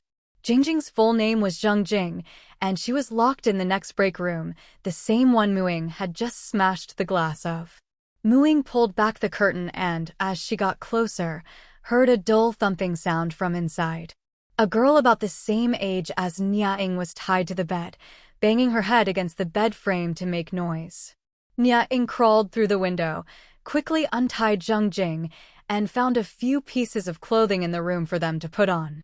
The two of them stumbled out of the break room together. "We're finally out. Thank you, sister, for saving us. Let's hurry and find a safe place." Ying grabbed the still-dazed Zheng Jing with her left hand and reached for Muing with her right. "It's too late, someone's coming," Muing said, standing by the corridor and pointing to the main entrance, where 3 middle-aged men were leading a horde of zombies into the driving school. "They're back." "Ingzi, we're not getting out of this," Zheng Jing said, trembling as she saw the figures, despair flooding her eyes. Suddenly, as if making up her mind, she grabbed a shard of glass from the floor. "You two go hide on the 2nd floor. When they come upstairs, run for it. I'll hold them off. In this world full of monsters, we don't have powers. What's the point of surviving anyway?" "Jingjing, don't say that. Even if we can't beat them, we should at least get revenge. As for you, girl, you should find a place to hide. Wait until they leave tomorrow, then make your escape. They haven't seen you, so you should be able to get away," Ying said, looking apologetically at Muing. "Don't worry. It's just those 3, right?" Muing patted their backs, trying to calm them down. "It's just the 3 of them, but they have some strange abilities. 2 of them are super strong, probably awakened strength powers. The other is really fast, probably a speed ability. Jingjing and I are just ordinary people. Even if you have powers, 1 against 3 is too dangerous. Don't be reckless, girl. You look even younger than us. If you fall into their hands, it'll be worse than death," Ying said anxiously. This girl had come here alone, so she must have something to rely on, but fighting 3 powered men, plus all those zombies, and with them as burdens, it was nearly impossible. Muing was full of question marks. Powers? What's that? Has this girl read too many novels? Still, Muing realized the problem. The 2 of them probably hadn't had any contact with the outside world since the apocalypse began, and had never killed a zombie. But there was no time to explain now, so she cut to the chase. "Do you want powers?" "Of course we do." "Then come with me. Kill a zombie and you'll get them." "If it's just 3 people, I can handle it," Muing said. Her mana was still plentiful, and she'd noticed the pile of tables and chairs at the stairwell, clearly set up by those men to block zombies. "We need to hurry. First, let's go to the cafeteria on the 2nd floor and grab a jug of oil. You two find yourselves some weapons." Old Zhu and his 2 colleagues lured the zombies to the entrance of the driving school building, just as they did every day. The 3 of them moved in perfect sync, slipping past the pile of debris at the stairwell and quickly dragging more junk over, trying to block the passage. Bent over, they didn't notice the slender, strong hands reaching out from above, steadily holding a plastic basin brimming with cooking oil. With a forceful shove, the hands tipped the basin forward, pouring the liquid down onto the people in the stairwell below. "What the hell? Where's that fire coming from?" "Crap, it's oil." It burns." They could no longer worry about the stairwell that wasn't fully blocked. Like ants thrown into a hot pan, they leapt and rolled around in agony. The more they panicked, the less they knew what to do. The debris blocking the stairwell was mostly wooden tables and chairs dragged from all over, now soaked in oil, ready to ignite at the slightest spark. One of them, in a desperate attempt to put out the flames on his body, missed a step and tumbled down the stairs. His fall smashed through the half-blocked passage, opening a clear path for the approaching zombies. Zombies moved stiffly and found it much harder to climb stairs than humans, but with fresh blood luring them forward, they crawled and scrambled closer, no matter how clumsy. The first man to fall landed right in the middle of the zombie horde. The other 2 were quickly grabbed by the ankles and dragged down as well. Muing and her companions, each holding a basin of oil, came down and splashed it hard at the zombies from the front. The screaming men understood exactly what was happening, but the searing pain left them speechless. Ying cast her fire spell, and explosive flames swept rapidly through the zombie crowd. You have killed zombie ×1. Gained 1 EXP, 3 copper coins. You have killed player Juamping. Gained 1 EXP, 45 copper coins. You have killed player Li Jun. Gained 1 EXP, 45 copper coins. You have killed player Zhao Zhongxing. Gained 1 EXP, 45 copper coins. A string of notifications appeared. While waiting for the flames to die down, Ying checked her adventure log. Killing people, just like killing zombies, earned her experience and coins. The experience was about the same, but the coins were far more. Ying figured the loot was probably all the copper coins those players had on them. Judging by the amount, they must have killed quite a few zombies themselves. Since they hadn't gone to the camp, they had nowhere to spend the money, so Ying got it all. Once the fire died down, a few zombies from the back, less affected by the flames, stepped over their classmates' corpses and approached Ying and her group. Let the zombies get a bit closer, then I'll bind them. After that, you two take them out, Ying said to Zhang Jing and Ying. The two nodded in understanding, gripping their weapons tightly. They already knew that killing zombies would grant them abilities. After all they'd suffered, they'd toughened up fast. If they wanted to survive in the apocalypse, they had to awaken their powers. There were no plants or soil in the stairwell, so Ying's entangle spell was weaker here. Luckily, only 3 zombies remained, and the stairs hampered their movement, so she managed to control them. No! As soon as Ying spoke, Ying and Zhang Jing rushed forward, each taking out a zombie. Ying finished off the last one herself with a hoe. Don't check your player handbook just yet. Zombies drop copper coins when they die. The ones you killed are yours, Ying said, then went down to collect the loot. From her adventure log, she already knew this was a good haul, 167 copper coins in total. Adding the 40 coins they'd picked up along the way, she had just enough to convert to 2 silver coins and 7 copper coins. Her coin pouch looked flatter, but she was richer than ever. The third-floor lounge was a nightmare for Ying and Zhang Jing, so they chose the second-floor cafeteria as their resting place for the night. Just like she'd done with Dong Xiaojiang before, Ying gave them a brief rundown of what to watch out for, then let them make their own choices. She didn't save people out of pure kindness, it just made her happy, and it didn't cost her much effort. It was just a convenient act, and she got experience and coins out of it, why not? She didn't expect anything in return, so after saving someone, she didn't go out of her way to offer extra help. To Ying and Zhang Jing, Ying seemed like a warm-hearted, smart, and powerful girl. But after killing the zombies, she grew much quieter, offering only a few reminders before falling silent, creating a sense of distance. But Ying had always been this way. She saved people for her own satisfaction, in her own way. She had little curiosity about others, and even less desire to talk about herself. Strangers sitting together, what was there to say? Fortunately, Ying and Zhang Jing were adults. They just thought Ying was a bit aloof. But since they were grateful, they saw her through rose-colored glasses and didn't feel uncomfortable. After reading the attribute descriptions, the two of them didn't hesitate to share their stats and ask for her advice. Ying's strengths were agility and constitution, agility 12, constitution 11. Zhang Jing's strongest stat was perception at 12. Ying gave them a rough rundown of each class's abilities, though she didn't know much herself. In the end, Ying chose the Wanderer class, based on her strengths. Zhang Jing picked Druid over Priest, influenced by Ying. Ying knew the most about Druids, so her explanation was the most thorough. As for the Priest class, all Ying knew was that it had a 0-level healing spell, which she'd heard about from Lu Luoluo. Lu hadn't learned anything else, so neither did Ying. There was still a big gap between knowledge and ability. The two who'd chosen their classes were now immersed in a sea of new information. Ying was the same, she was now learning the prestidigitation spell. Back at the camp, she could boil water and clean herself, but out here, she didn't have that luxury. This 0-level cantrip was just what she needed. She'd already learned several first-level spells, so picking up a cantrip was no problem, and she learned it even faster. Zhang Jing started with the light spell, But before she could produce even a glimmer, Ying was already casting prestidigitation steadily. She even practiced on the other two, cleaning the dust and grime from their bodies, making them much more comfortable. Sigh, I'm starting to doubt myself. Why can't I get anything to work? Jing said, frustrated.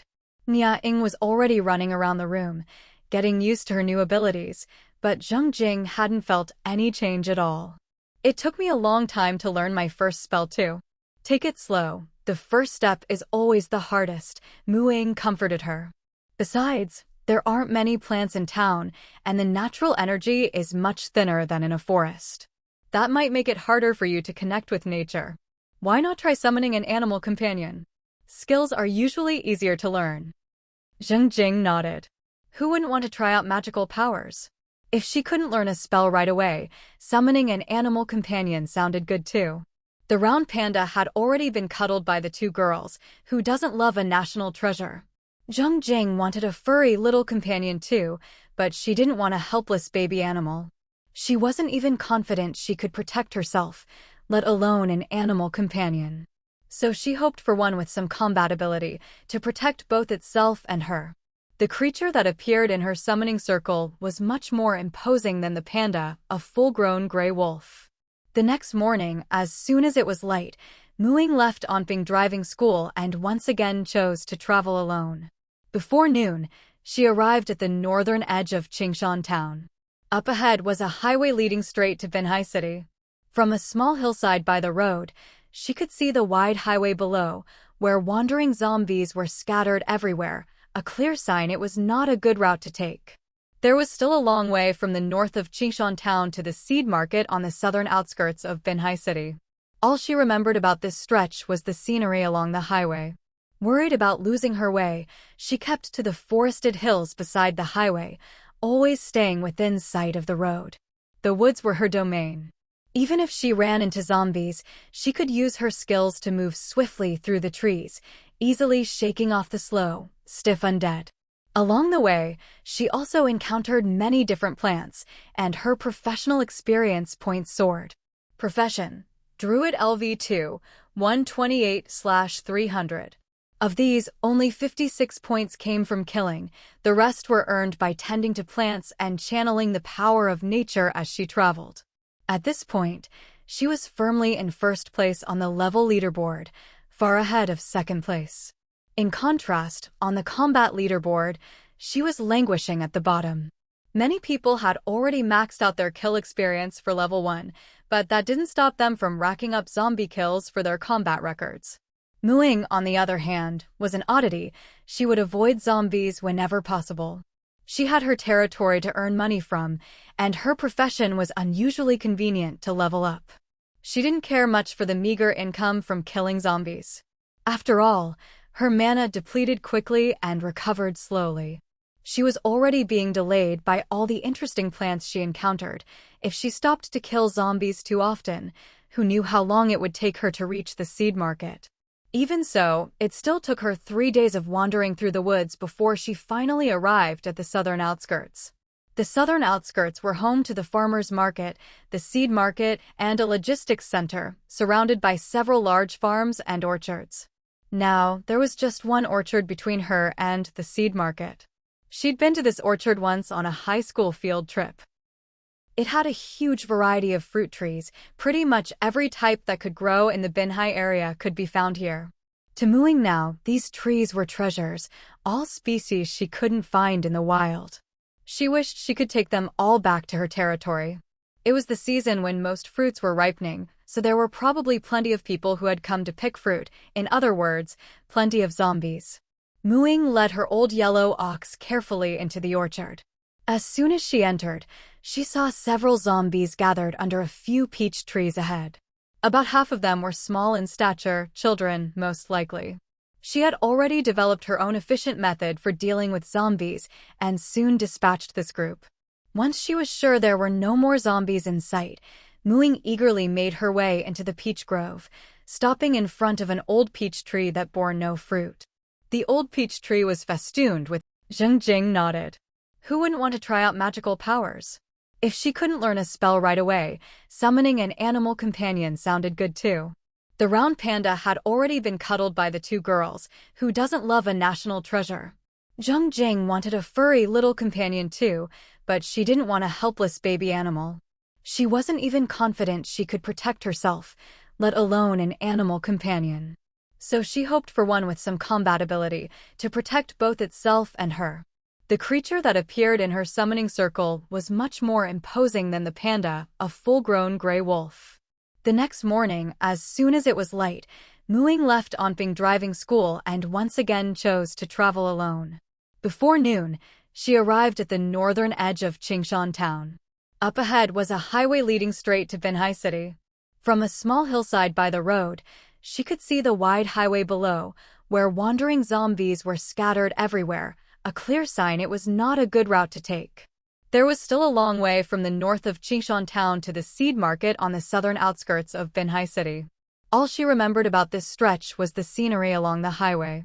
Worried about losing her way, she kept to the forested hills beside the highway, always staying within sight of the road. The woods were her domain. Even if she ran into zombies, she could use her skills to move swiftly through the trees, easily shaking off the slow, stiff undead. Along the way, she also encountered many different plants, and her professional experience points soared. Profession: Druid LV2, 128/300. Of these, only 56 points came from killing, the rest were earned by tending to plants and channeling the power of nature as she traveled. At this point, she was firmly in first place on the level leaderboard, far ahead of second place. In contrast, on the combat leaderboard, she was languishing at the bottom. Many people had already maxed out their kill experience for level 1, but that didn't stop them from racking up zombie kills for their combat records. Muing, on the other hand, was an oddity. She would avoid zombies whenever possible.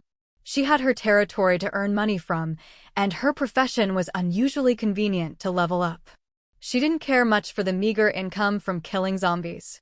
After all, her mana depleted quickly and recovered slowly. She was already being delayed by all the interesting plants she encountered. If she stopped to kill zombies too often, who knew how long it would take her to reach the seed market?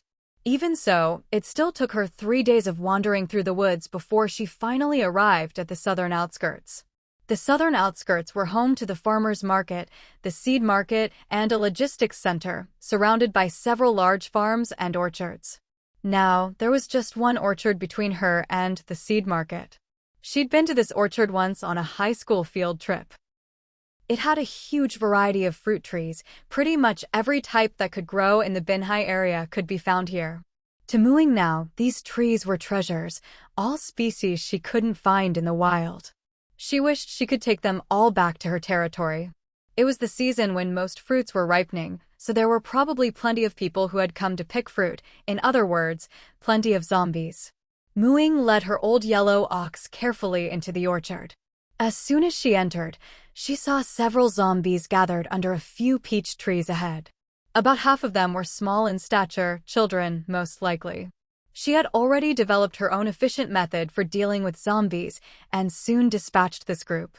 Once she was sure there were no more zombies in sight, Muing eagerly made her way into the peach grove, stopping in front of an old peach tree that bore no fruit. The old peach tree was festooned with red ribbons. It was a wishing tree, the star attraction of the orchard. Muing remembered the story behind this tree very clearly. It was said to be a true ancient tree, several hundred years old, and every year it used to bear lots of peaches, crisp and sweet.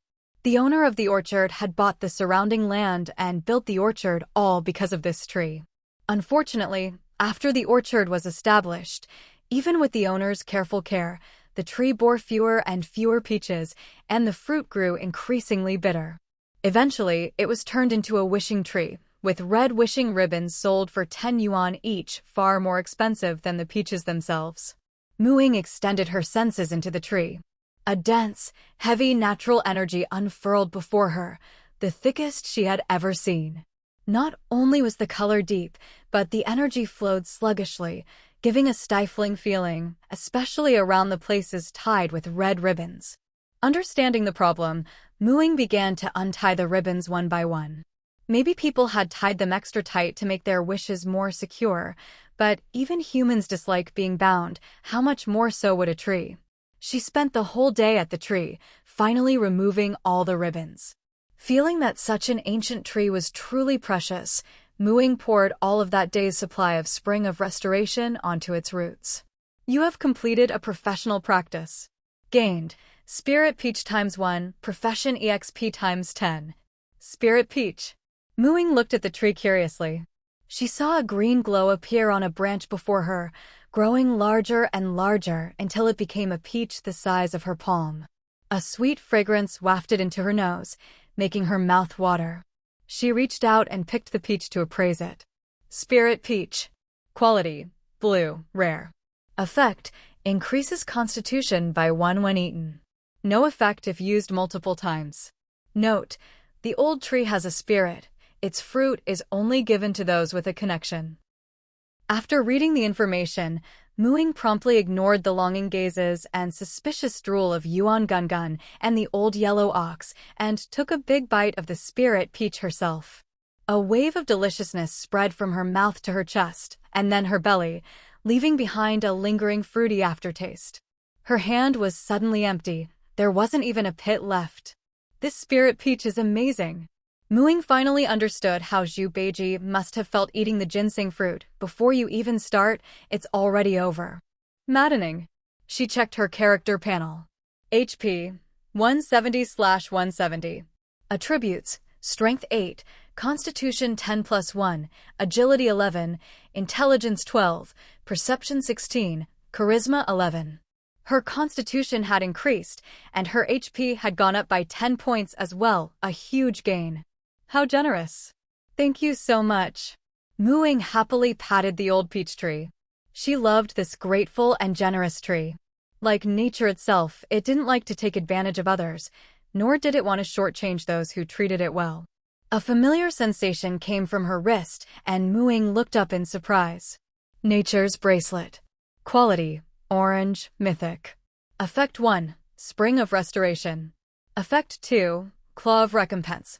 As a loyal protector of nature, you have learned the ways of nature's rewards.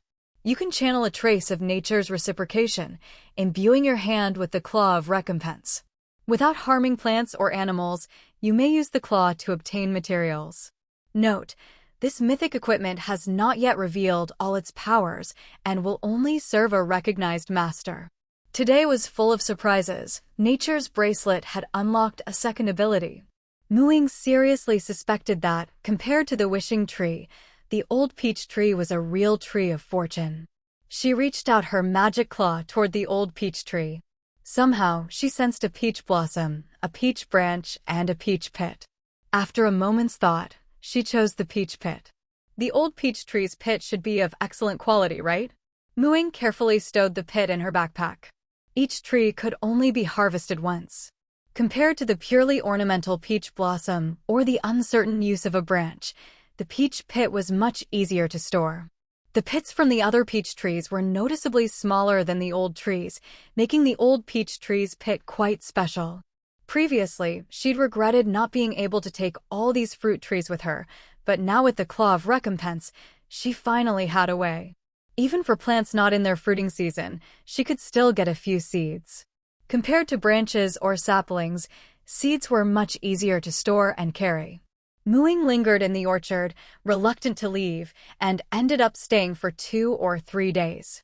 Not only did she clear out all the zombies in the orchard, she also visited every fruit-bearing plant, giving them the full treatment. Channeling the power of nature, watering them with the Spring of Restoration, and using the Claw of Feedback to harvest as much as she could.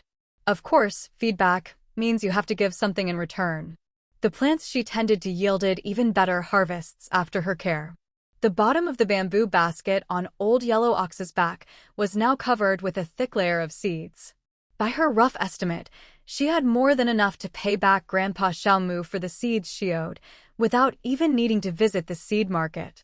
When she was finally ready to leave the orchard, Old Yellow Ox and Yuan Gun were even more reluctant to part ways.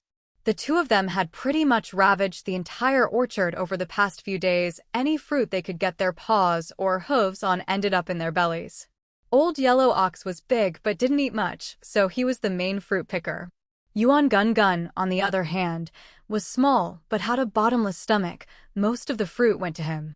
He had visibly grown rounder, and after passing through his infant stage, awakened a rather peculiar skill. Nickname: Yuan Gun Gun. Species: iron-eating beast. Stage: juvenile. HP: 100%. Talent: eating. Attributes: Strength 8, Constitution 10, Agility 4, Intelligence 6, Perception 7, Charisma 15. Abilities: Emotional Bond, Loyalty, Fruit Pitcher. Fruit Pitcher: manifest a fruit and hurl it at an enemy, splattering them with a rainbow of fruit pulp and instantly drawing all their aggro onto yourself. When Mu Ying saw the skill, she seriously wondered if letting him eat so much fruit had been a mistake. This was a pure taunt skill with zero offensive power. Given Yuan Gun Gun's current size, the fruits he could conjure were usually small ones like peaches or tangerines. When the fruit hit an enemy, it would explode completely, and the sweet pulp would quickly rot, releasing a stench that would, without fail, draw all the enemy's aggro to him. Even zombies couldn't stand such humiliation, and became noticeably more agitated than usual. Looking at Yuan Gun Gun's stubby legs and round body, Mu Ying decisively ignored the skill. Even though he'd reached the juvenile stage and his stats had improved significantly, he still couldn't withstand a zombie's claws. He couldn't take the damage, nor could he outrun the enemy. Taunting would just be a death sentence. Best to keep the skill tucked away for now. Still, with his juvenile stats already comparable to an adult's in strength and constitution, he'd probably be quite tough in the future, but for now, better not risk it. Leaving the orchard, Mu Ying's attention was caught by a white notice posted on a utility pole by the roadside. June 15th, the authorities will organize a team to clear zombies from the highway. All citizens are requested to gather at the logistics center and proceed together to Qingshan Camp. June 15th. Mu Ying did a quick calculation. Today was the 14th, so tomorrow? Notices like this were everywhere, clearly posted in large numbers.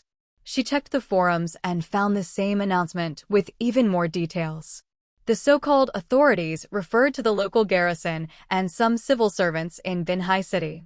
With transportation and communication systems completely collapsed in the apocalypse and forum information unreliable, the central government's control had crumbled. Every region was left to fend for itself. The Binhai Logistics Center stored a huge amount of survival supplies, but without vehicles, it was almost impossible to move them all at once. So, they were calling on the public to each carry a portion and migrate together to Qingshan Camp. For people with some professional abilities, killing zombies wasn't hard.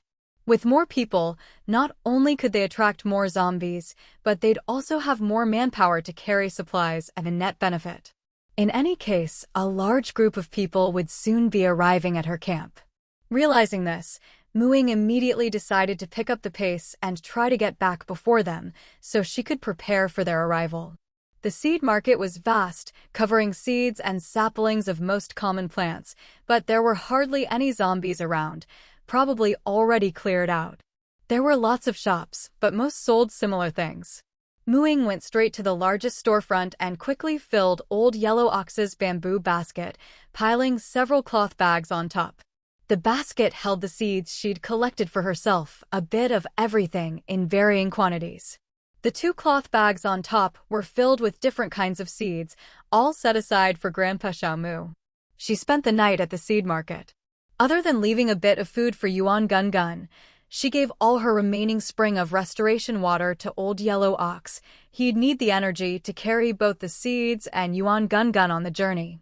She retraced her steps, passing through the orchard and into the mountains. From a distance, she could see a commotion near the highway, a crowd of people, bundles in tow, gathering and waiting for something. A bit further along, she spotted a group of lightly equipped people moving in formation, fighting zombies in a pitched battle. These people were clearly well-trained. Their combat was organized, with smooth rotations, healing, and loot collection, all working in perfect sync. Mu Ying watched with great interest. Such fierce, head-on battles were so exhilarating. But the injury rate was a bit high. After all, they were facing a horde of zombies. Still, none of the wounds were too serious, mostly scratches. As professionals, they didn't have to worry about zombie infection anymore, and those with healing abilities recovered quickly. After observing for a while, Ying led Old Yellow Ox away. With so many people, her territory wouldn't be able to accommodate them all. She needed to hurry back and expand it. Although the main group was moving slowly, Ying herself couldn't go much faster.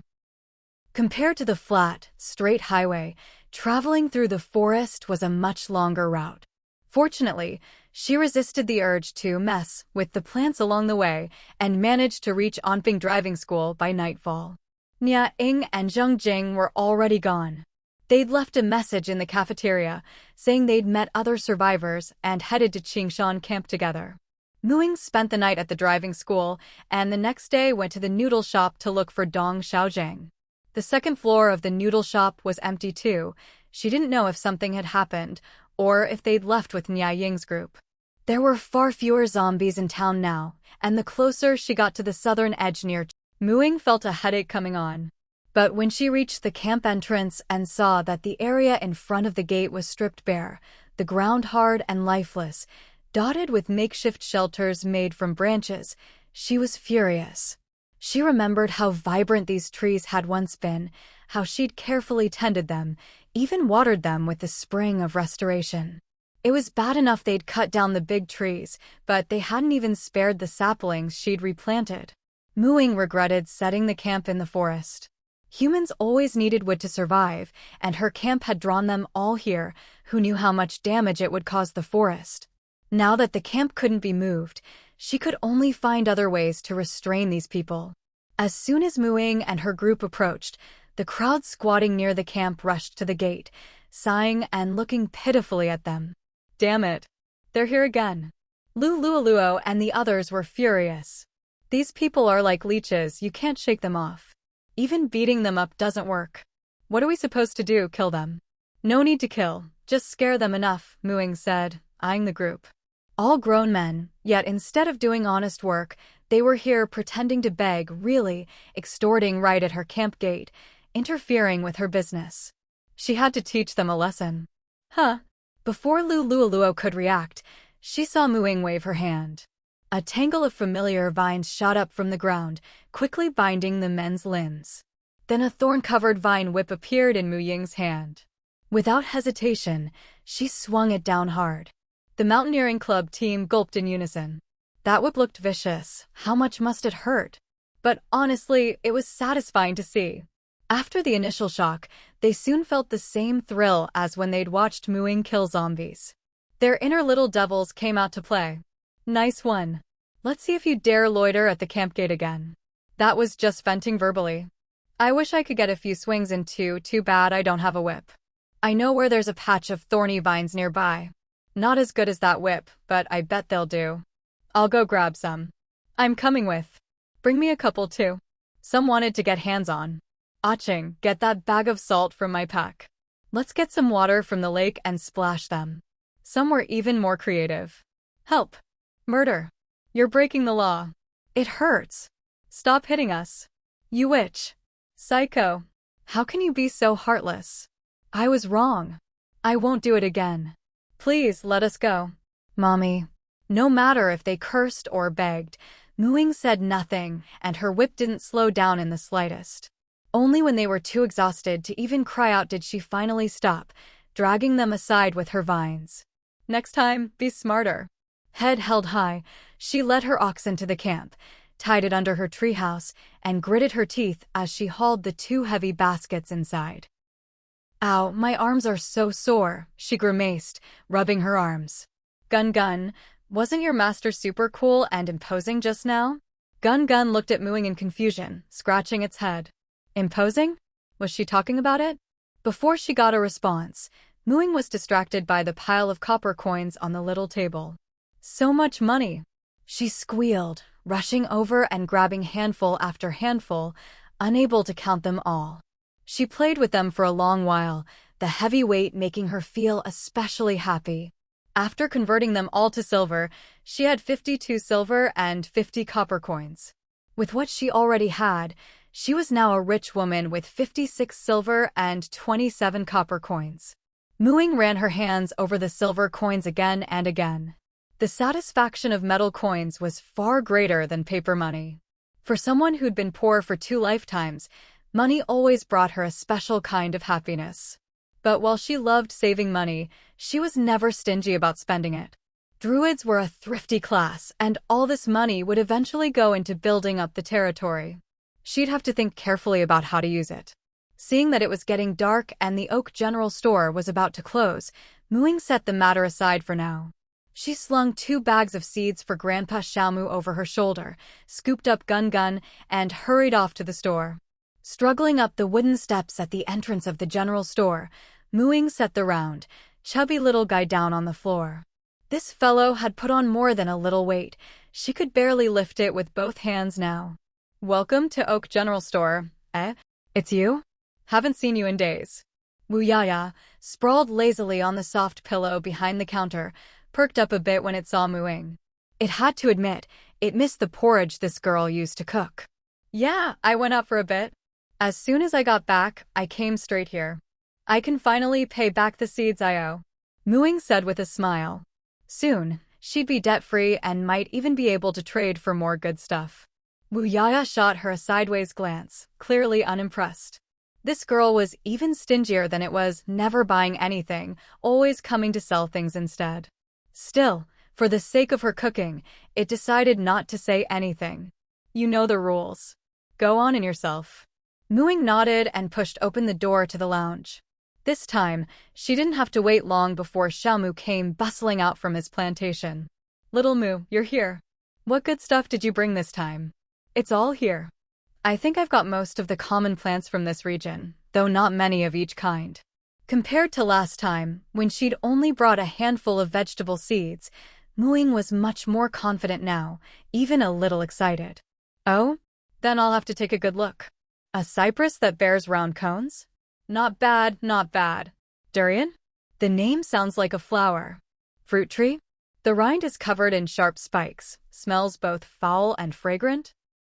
What a strange plant."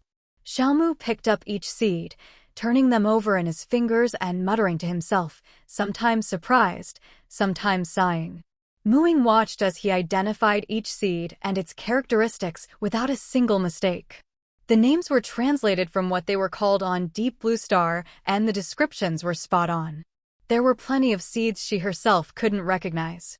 Ying was deeply impressed. This was what a true druid should be. She decided then and there to make learning plant identification a priority.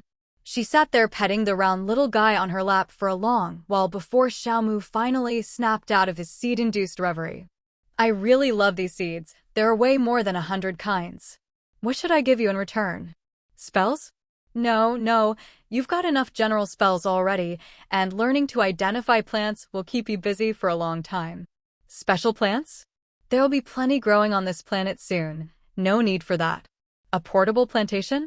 Too small to grow much, and, besides, you've got your own territory." Ying's expression froze.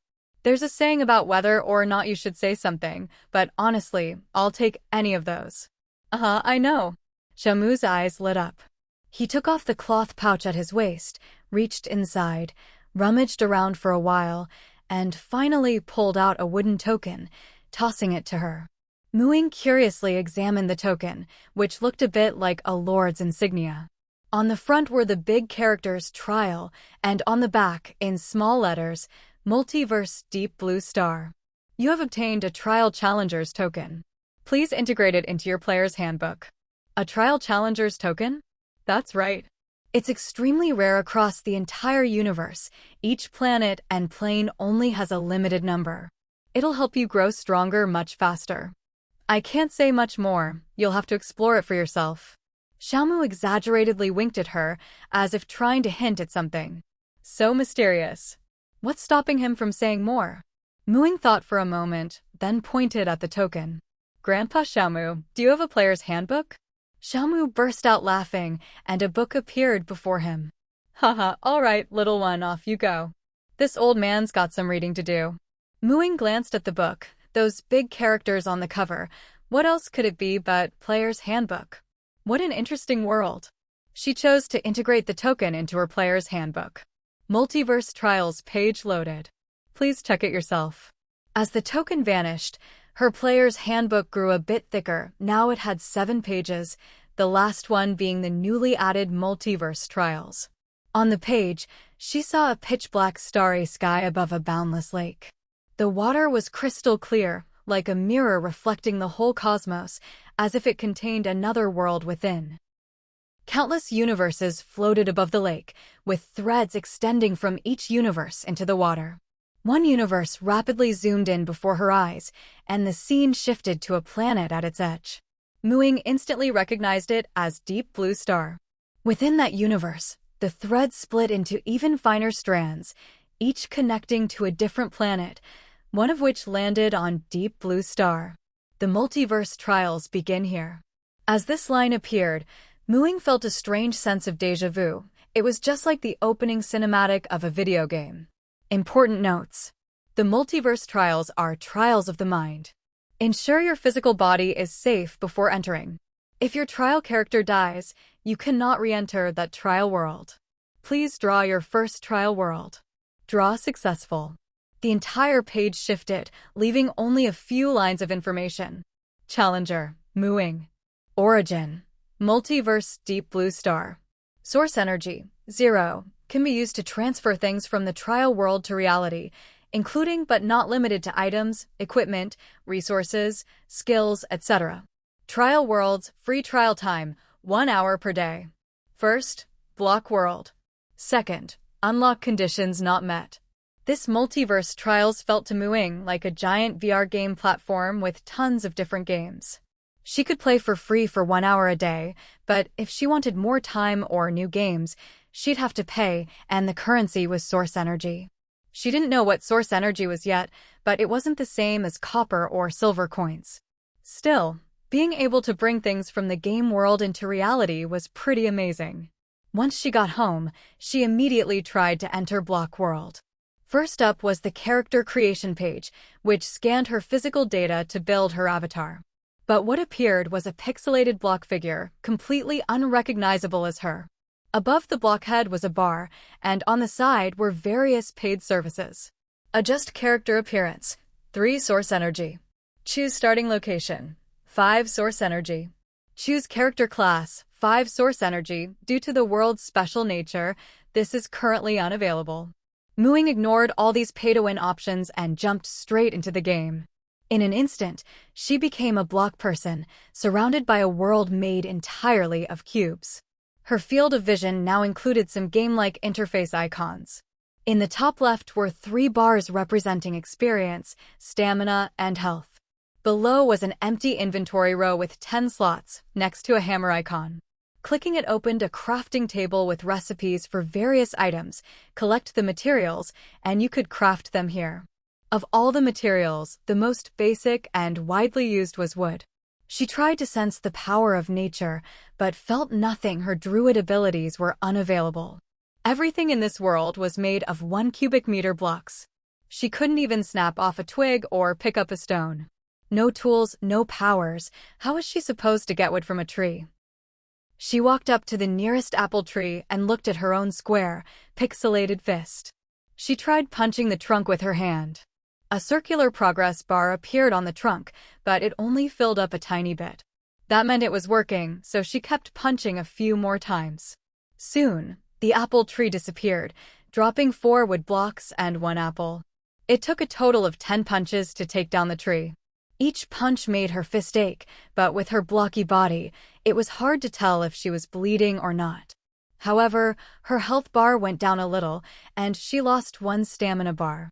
She also felt a bit parched, but there was no water source in sight. She decided to eat the apple. Sure enough, food restored her stamina, and once her stamina was full, her health bar quickly recovered as well. Time seemed to flow differently in this trial world. 1 hour in the real world let her spend an entire day and night here, but a full day and night in this world only lasted 3 or 4 hours in reality. Besides that, After she chopped down a tree and a few wood blocks appeared in her backpack slots, she finally discovered how to convert items into reality and how to earn source energy. Woodblock. Function. Basic material for crafting various items. Physical conversion. One source energy can be converted into one stack of wood blocks, 100 pieces. Physical description. 1,000 units of standard lumber. Source energy conversion. 5 stacks of wood blocks can be converted into one source energy. This text appeared in the wood blocks description. Physical conversion meant bringing things from the trial world into reality, while source energy conversion meant turning things from the trial world into source energy. If wood blocks could be converted, did that mean everything else could be converted too? Muing looked at the various crafting recipes on the crafting table, especially the backpack and the chest. The backpack, just like the one she had, could increase storage by 10 slots, while the chest had 50 slots. Unfortunately, she didn't have the materials to make them yet, so she couldn't see the exact conversion requirements or effects. Making a backpack required 10 pieces of leather, while a chest needed 8 wooden planks. Gathering these materials wouldn't be too hard. With a goal in mind, Muing felt motivated. If she wanted to profit from the trial world, she had to collect resources and earn source energy. But before all that, she had to survive. So far, she hadn't encountered any danger, and the animals in the forest didn't attack her. But her trial character in this world was fully digitized, and every action consumed stamina. Food didn't make her feel full or have any taste, it only restored stamina. With enough food, she'd have the energy to gather resources, exchange for source energy, and even perform physical conversions. After carefully studying the crafting recipes, Muing realized that everything started with tools. Tools were essential for saving stamina and gathering food and materials. Wood blocks were a necessary material for many tools, but punching trees with her bare hands was not efficient. Wood blocks could be crafted into wooden planks and sticks, and the most basic wooden tools required both. Using the wood she gathered by hand, Muing crafted a wooden axe, but found its durability was too low, it didn't last long. Stone tools were a step up from wooden ones, crafted from sticks and stone blocks. Since stone was easy to find, using it instead of wooden planks made the basic tools more durable and efficient. Muing crafted a wooden pickaxe and ran to the nearest mountainside, where rocks were exposed. Mining with the pickaxe was much easier. By the time the wooden pickaxe broke, Muing had mined 18 stone blocks and, with some luck, found 2 pieces of coal. Wood and stone blocks were all 1-meter cubes. While mining, Muing made sure to only open up an entrance big enough for one person and tried to keep the interior as square as possible. She hadn't encountered any danger during the day, and the animals didn't attack her. If there was any danger, it would probably come at night, so this mine would be a good place to spend the night. She crafted all her wooden planks into sticks, then made a stone axe, and combined 2 stone blocks and 1 stick to make a stone sword. With her last stick, she made a second axe, but found that 2 axes couldn't be stacked in one slot. To save space, she decided to only craft another when needed. Armed with her stone axe, Muing ran to the apple grove. She didn't stop until both stone axes broke, ending up with 80 wood blocks and 20 apples.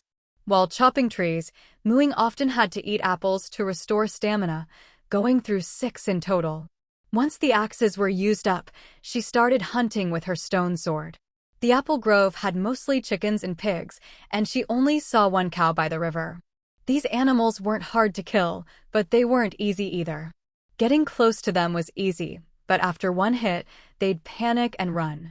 Chickens took 2 hits to kill, pigs 5, and cows even more. They ran fast, so she had to be quick, or she'd waste a lot of stamina. Raw chicken, pork, and beef restored much more stamina than apples, though they didn't quench thirst. The cow also dropped a piece of leather. Muing only managed to kill 1 pig, 1 cow, and 5 chickens, eating 10 apples and 1 piece of raw chicken to restore stamina, and used up 1 stone sword. Judging by the sun's position, it was already past noon. Muing stopped hunting, made a water pouch from the leather, filled it at the river, and walked back along the bank. She had one empty slot left and planned to gather some wild wheat from the riverbank on her way back, which she could use to make bread. While gathering, she also got some wheat seeds. Thinking it over, she combined the stick and 2 stone blocks, taking up a slot into a stone sword, freeing up a slot for the wheat seeds. By the time she reached the mine, the sun was about to set. At this point, her backpack contained 82 wood blocks, 10 stone blocks, 2 coal for apples, 1 water pouch, 30 wheat, 60 wheat seeds for raw chicken, 1 raw beef, and 1 raw pork.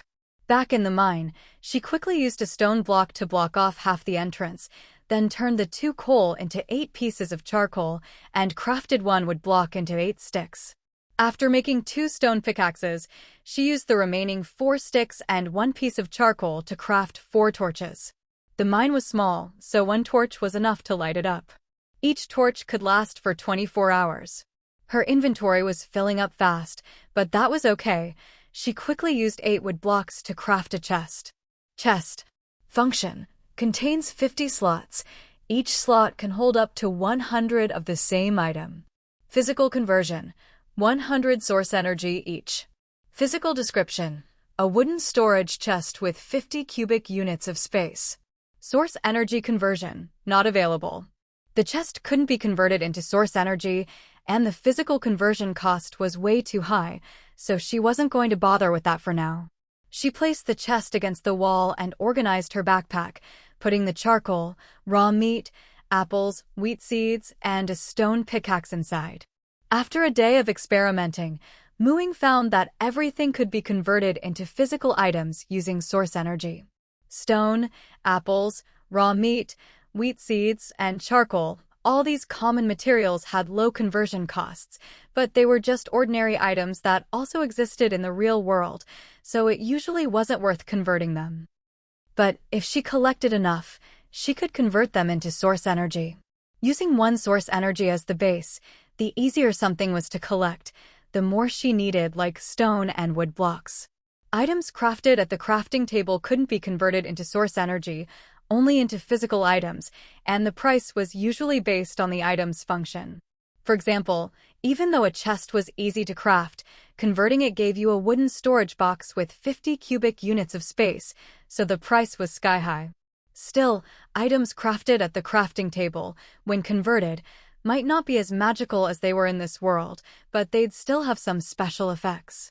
For example, axes, hoes, and pickaxes, once converted, would become tools that increased work efficiency and were as durable as regular tools. Of course, they were much cheaper than the chest, costing only a few source energy each, but she still couldn't afford them. The more Ying looked, the more tempted she felt, but without source energy, it was all just wishful thinking. She quickly calmed down and got back to work. She crafted all her wheat into bread, 10 pieces in total, and put them in her backpack for tonight's meal.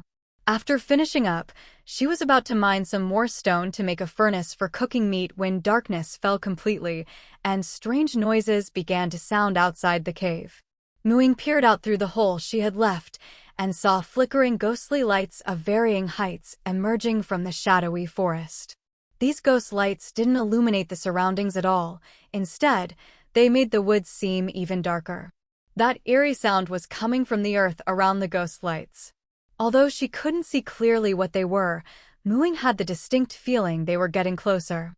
Soon enough, she realized it wasn't just her imagination. She had already chopped down the few scattered trees around the cave entrance, leaving the grass exposed under the moonlight. A rotting corpse emerged from the forest, 2 or 3 ghostly flames circling its skull. This was nothing like fighting monsters in a game from behind a screen. The chill of the night wind and the stench from the corpse hit her hard. Ironically, its blocky, pixelated appearance made it less frightening.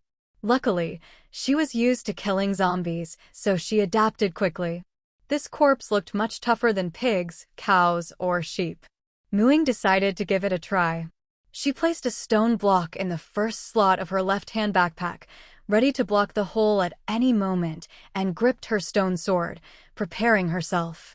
The cave entrance was originally 2 blocks high, just enough for a person to walk through. Now she'd blocked the lower half, leaving only half the original height. She'd already tested it herself. With a bit of maneuvering, she could crawl out. If the zombie couldn't crawl, she'd be perfectly safe. She could just reach out and attack from inside. If it could crawl, it wouldn't be able to attack while squeezing through, and she could stab it with her sword or, if things got dicey, block the entrance with a stone. Watching the corpse approach, Ying noticed it moved slowly, but its body wasn't stiff, and its intent was clear. It was coming straight for her. As soon as the zombie got close to the entrance, Ying thrust her stone sword out forcefully, taking off about a fifth of its health. After being attacked, the zombie staggered back and let out an angry growl, then lunged at her even faster. Her sword had just returned to her hand, but this time, after the first strike, she barely pulled it back before stabbing out again. The force was different, but the result was exactly the same. In that case, it's better to use less strength and attack more times for higher efficiency. Ying quickly adjusted her strategy. She should have realized this sooner. When hunting, she could only land one hit because the prey ran too fast. Zombies, on the other hand, relentlessly tried to attack her, so the only thing to watch out for was not getting surrounded. Thanks to her gaming experience, she found a safe and reliable attack method on her very first night. Before long, 3 zombies had gathered at her spot, with more approaching from the distance. After killing 3 zombies, her stone sword's durability had dropped by 3/4. While the next zombie was still some distance away, she quickly dug up some more stone and crafted several new stone swords.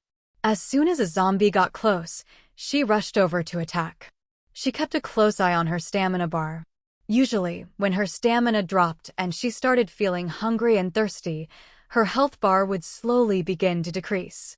To avoid wasting food, Ying always waited until she was just about to start losing health before eating a piece of bread, which would fully restore her stamina. Your Block World trial character, Ying, has reached level 1. Gained 1 source energy.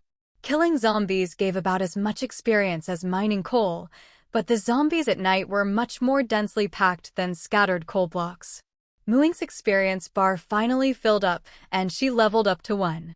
What she didn't expect was that leveling up also rewarded her with source energy, and after leveling up, killing zombies became just a little bit easier. After a few more waves of zombies, the intervals between attacks grew longer. Ying guessed that the remaining zombies were either too far away to be drawn in, or were just moving very slowly. During the lulls, she mined several hundred stone blocks. Each inventory slot could hold up to 100 blocks as 1 stack. She also found over a dozen coal or blocks, which she combined into coal and stored together. All the meat she'd hunted today was cooked in the furnace. A furnace only required 8 stone blocks to craft, so she could afford to use them freely now. Cooked chicken restored a bit more stamina than apples, and cooked pork and beef were about the same, but none of them matched bread for stamina recovery. As she got more skilled at mining, Ying gradually learned to multitask, analyzing the patterns she'd observed that day. Wood and stone were essentials and consumed the most, but after one night, she had enough stone to last a long time. It was wood that she was still short on. The experience gained from collecting wood and stone was negligible. She got more experience from mining ores or killing animals and zombies, but these 3 activities also consumed a lot of stamina. Ores were hard to find and took a lot of time and luck. Hunting was safer and provided raw meat, but also consumed a lot of stamina and time. Killing zombies was the most dangerous, but gave the most experience. Killing a zombie gave only slightly less experience than mining a coal block, while hunting gave even less. Even with her waiting for rabbits strategy tonight, only about a dozen zombies came by, which wasn't many, but it still consumed a lot of stamina and required caution. 1 slip could mean injury or even death. Now she was at level 1, 10% experience. Nearly 90% of her experience came from zombies and coal blocks. But compared to mining, killing zombies was more exhausting and dangerous. Thinking it over, Ying realized that as long as she had a stable food supply, she could completely give up hunting and zombie killing and just mine to level up. The key to a stable food supply, of course, was farming like wheat. Bread made from wheat restored more stamina than meat. About 10 apples or 2 servings of meat equaled 1 loaf of bread. Tonight, she'd only eaten 1 bread, but had gone through all her cooked meat. If she kept up this level of strenuous activity, she'd need about 5 loaves of bread per day. Wheat seeds could be planted, but the growth cycle was 5 days, which was a bit long. Bones from zombies could be made into bone meal to speed up wheat growth to just 2 days. But if she decided to stop killing zombies, she'd need a much larger wheat field to meet her daily needs, and the seeds she had now were far from enough. She'd need to gather more. She also wanted to find sheep, so she could collect wool and make a bed. With a bed, she could skip the nights quickly, saving trial time, and sleeping through the night meant her stamina wouldn't drop. But all of this required venturing out, which made it easy to get lost. Ying quickly decided to abandon this mine and not treat it as a base she had to return to, then she wouldn't have to worry about getting lost. This mine was just something she dug on a whim, and she didn't have much valuable stuff on her anyway. It was better to go look for wheat and sheep, gather enough seeds, and then find a suitable place nearby to settle down, relying on mining and farming to survive. With her plan set, dawn began to break, and her trial time was coming to an end. The trial ended, and Ying's consciousness returned to her body. She sat up and stretched lazily. The Myriad Worlds trial was truly magical. Although the first trial world seemed rather ordinary, that didn't mean all future worlds would be the same. Besides, while there weren't many items in the block world worth exchanging for, as long as you were careful at night, there wasn't much danger, and you could steadily earn source energy. Once she had saved enough source energy, she could open up new trial worlds. Surely, she'd come across something good eventually. Moreover, the time difference between the trial worlds and reality meant it wouldn't take up much of her real-world time. At worst, if her character died or she ran out of source energy to open new worlds, the Myriad Worlds trial function would simply be disabled. It wouldn't threaten her life. It was still early. Ying took out some paper and a pen and started drawing. Current, 680 energy plus 56 silver, 27 copper, totaling about 6,307 energy. To-do list. 1. Expand territory. 5,000 square meters costs 500 energy. 1 hectare, 1,000 energy. 2 hectares, 2,000 energy. 3 hectares, 3,000 energy.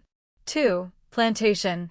Add internal partitions and visual barriers to the territory shield. Energy cost, 300. 3. Increase the number of Treehouse residences. Plan to add 50. Energy cost, 1,500. 4. Modify Treehouse blueprints to allow for expansion. Energy cost, 1,000. 5. Adjust resident screening function. No energy required. 6. Introduce other shops. Energy cost. Ying listed out everything she needed to build and the required energy. She needed to expand the territory again. 2 hectares would be enough for now. But to prevent too many people from gathering outside the territory shield, she decided to include the entire Moon Lake within her territory. That meant she'd need 3 hectares. As for the plantation, she'd use the patch of land at the camp entrance that had already been trampled bare. There were hardly any trees left, and even the soil had been compacted. She planned to add a new function to the territory shield, allowing it to set up internal barriers within the territory to protect her plantation and block others' line of sight. People inside could see out, but outsiders couldn't see in. With these upgrades, the territory would consume 50 energy per day. The Treehouse residences were for newcomers to the territory. Since many people liked to share, she also modified the Treehouse blueprints. First, she added a function to reduce the overall weight of the treehouses. With this, the restrictions on expansion were much looser. Residents could enlarge their homes or add extra floors as they wished. Uniform treehouses didn't look great, so, inspired by the territory shield, she added a feature allowing residents to adjust the shape and style of their treehouse without changing its fundamental structure. These features were very useful, but also expensive. Upgrading the blueprints alone cost 1,000 energy, but it would save a lot of trouble in the future. As for the resident screening function, the territory shield already had it. She just hadn't set it up before.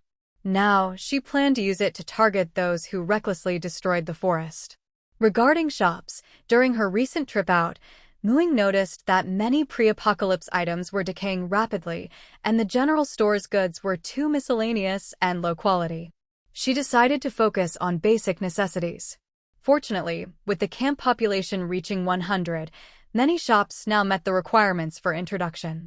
Ying brought in a tavern, a bakery, a clothing store, a weapon shop, an armor shop, a furniture store, and a blacksmith. Luckily, these shops didn't require extra energy, just a sufficient population. Ying calculated she'd need a total of 5,800 energy. She kept 3 silver coins and converted the rest into energy, totaling 6,107 energy. She set aside 150 for the territory shield as a 3-day reserve. With her plan set, she carried her dinner out of the treehouse, sat on the platform with her legs dangling in the air, and quietly ate. It wasn't too late yet. Many people were outside, cooking over fires and chatting. Quite a few, like her, were sitting at their treehouse doors. Under a distant tree, Ying, who had been coughing from someone else's campfire smoke, wiped her eyes and suddenly heard Jing say, "Hey, isn't that Ying sitting at the door of treehouse number 2? She quickly wiped her tears and looked over. "I think it is. Let's go say hi." Seeing the two approach, Ying smiled faintly. As she exchanged greetings with them, the mountaineering club group also spotted her. Just as Lulualua waved at her, Ying discreetly opened the territory construction menu and activated all the previously set construction projects. Now came the real test of her acting skills. She continued chatting as if nothing had happened. Ying and her friend didn't linger, just came to thank her, and were about to leave when a commotion broke out nearby. They looked around, trying to see what was happening. Ying paused mid-sentence, puzzled, then seemed to realize something. She jumped down and stared at the dozens of treehouses taking shape, maintaining a look of surprise just like everyone else. "New treehouses. I want to rent one." "Huh? This one says a shop is moving in." "This one too. This one's available to rent, but what does adjust house appearance and expand mean?" The chatter was endless. Suddenly, someone noticed the camp gate had disappeared, and the area that used to be the entrance was now shrouded in white mist, making it impossible to see inside. This change quickly drew everyone's attention, and many people ran over to check it out. Ying joined the crowd, tried touching the white mist, and remarked curiously, "It feels like some kind of barrier. I can't get in. Where did the territory shield go? I think I hear someone shouting over there. Oh my god. The territory just expanded so much. Hey, did you guys see what happened? Don't even mention it, we got pushed over here by that wall. So annoying. I still have stuff inside. I need to get in. Wait, why did the entrance fee go up? Did you chop down trees?" It turned out the territory rules on the bulletin board had a new line. 5. Those who recklessly destroy the forest are denied entry. Excessive logging will result in double fees. Replanting trees can offset some of the impact. Note: small amounts of logging for basic survival needs are exempt. That's a bit overbearing. It says basic survival needs are fine. I only chopped 3 trees for firewood, but now I have to pay 10 copper coins to get in. You needed 3 trees just to make a fire? And I saw you pulling up saplings too. For a while, the new camp entrance was a hubbub of voices and debate. After watching the commotion, Ying headed back. Just as she reached her treehouse, Lulualua ran over. "Ying, the treehouses can be expanded now and you can change how they look. But it's so expensive." "Really? I was just thinking my place was a bit small." Ying glanced at the wooden sign by her door. "Treehouse number 2, rented. Initial area, 20 SQM. Every additional 10 SQM increases daily rent by 5 copper coins. Appearance adjustment, price based on extent of changes, starting at 50 copper coins." Ying inserted a silver coin. The treehouse began to transform, expanding a bit, the roof rising until it became a 2-story, steep-roofed treehouse with 40 SQM on the first floor and 20 SQM on the second. She didn't change the layout much, since she designed the original herself and it already suited her tastes.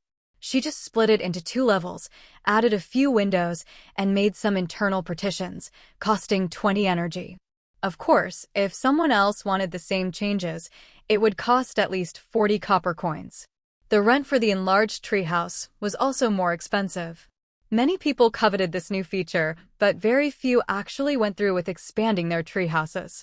As the largest team in the Qingshan camp, Lulualua's group was already the only one where every member had their own treehouse. Now, expanding and moving in together wouldn't increase their expenses by much, and it would actually be more convenient. Even so, their expansion was limited. They didn't change the house type, and the area wasn't much larger than Mu Ying's. They didn't spend extra money to alter the layout either. This made Mu Ying's house stand out even more, but no one dared to have any ideas about it. After all, copper coins could only be earned by killing zombies. Having money meant being strong. Mu Ying had indeed made quite a bit from her recent zombie hunting trip, but she was so generous only because the territory belonged to her. Spending silver coins was just for show. She was simply moving resources from one place to another.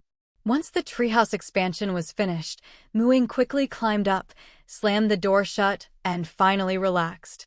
At last, the act is over. It was uncomfortable having to sneak around and not being able to tell anyone she was the lord of the camp. It made her feel constrained. All of this was because she was still too weak, without absolute strength. Exposing herself would be too dangerous. At the very least, she needed to be able to hold her own even if besieged. Only then could she act a little more freely. Mu Ying took a deep breath and looked around her new home. It was a 2-story duplex. The staircase to the upstairs bedroom was on the right as you entered. The original fireplace and stove on the first floor were now separated, occupying the left and right sides of the room. Each of the other 2 walls had 2 windows. The house was much more spacious now, but the things she'd previously piled on the floor looked messy and out of place. Mu Ying tidied them into a corner and imagined what the house would look like once it was furnished, finally feeling a bit more comfortable. After collecting a few rounds of rent, she planned to buy things to organize the house. For now, she still had to sleep in her cramped sleeping bag. Maybe it was because so much had happened that day, but as soon as she lay down, she fell asleep. The next morning, she woke up at the first sound of birdsong. Feeling refreshed, she led her old ox out while everyone else was still asleep and slipped into the area shrouded in white mist, her plantation. The plantation was just outside the former camp gate, in the area where people had gathered and many trees had been cut down. There was still a lot of firewood and debris left behind. Mu Ying chose to reclaim everything, including the stumps and roots, leaving only bare soil behind. She gained 233 units of wood and 2 units of energy. She used 20 wood and 20 energy to build a treehouse in one corner of the plantation, specifically enclosing 3 trees for this purpose. This would be used to store seeds and planting tools. After clearing away the debris in the plantation, the whole plot was much cleaner and more level. Mu Ying hitched up her old ox and used a plow she'd gotten from a farmer's house to till the compacted soil, then marked out a small vegetable patch and planted the crop seeds she'd brought.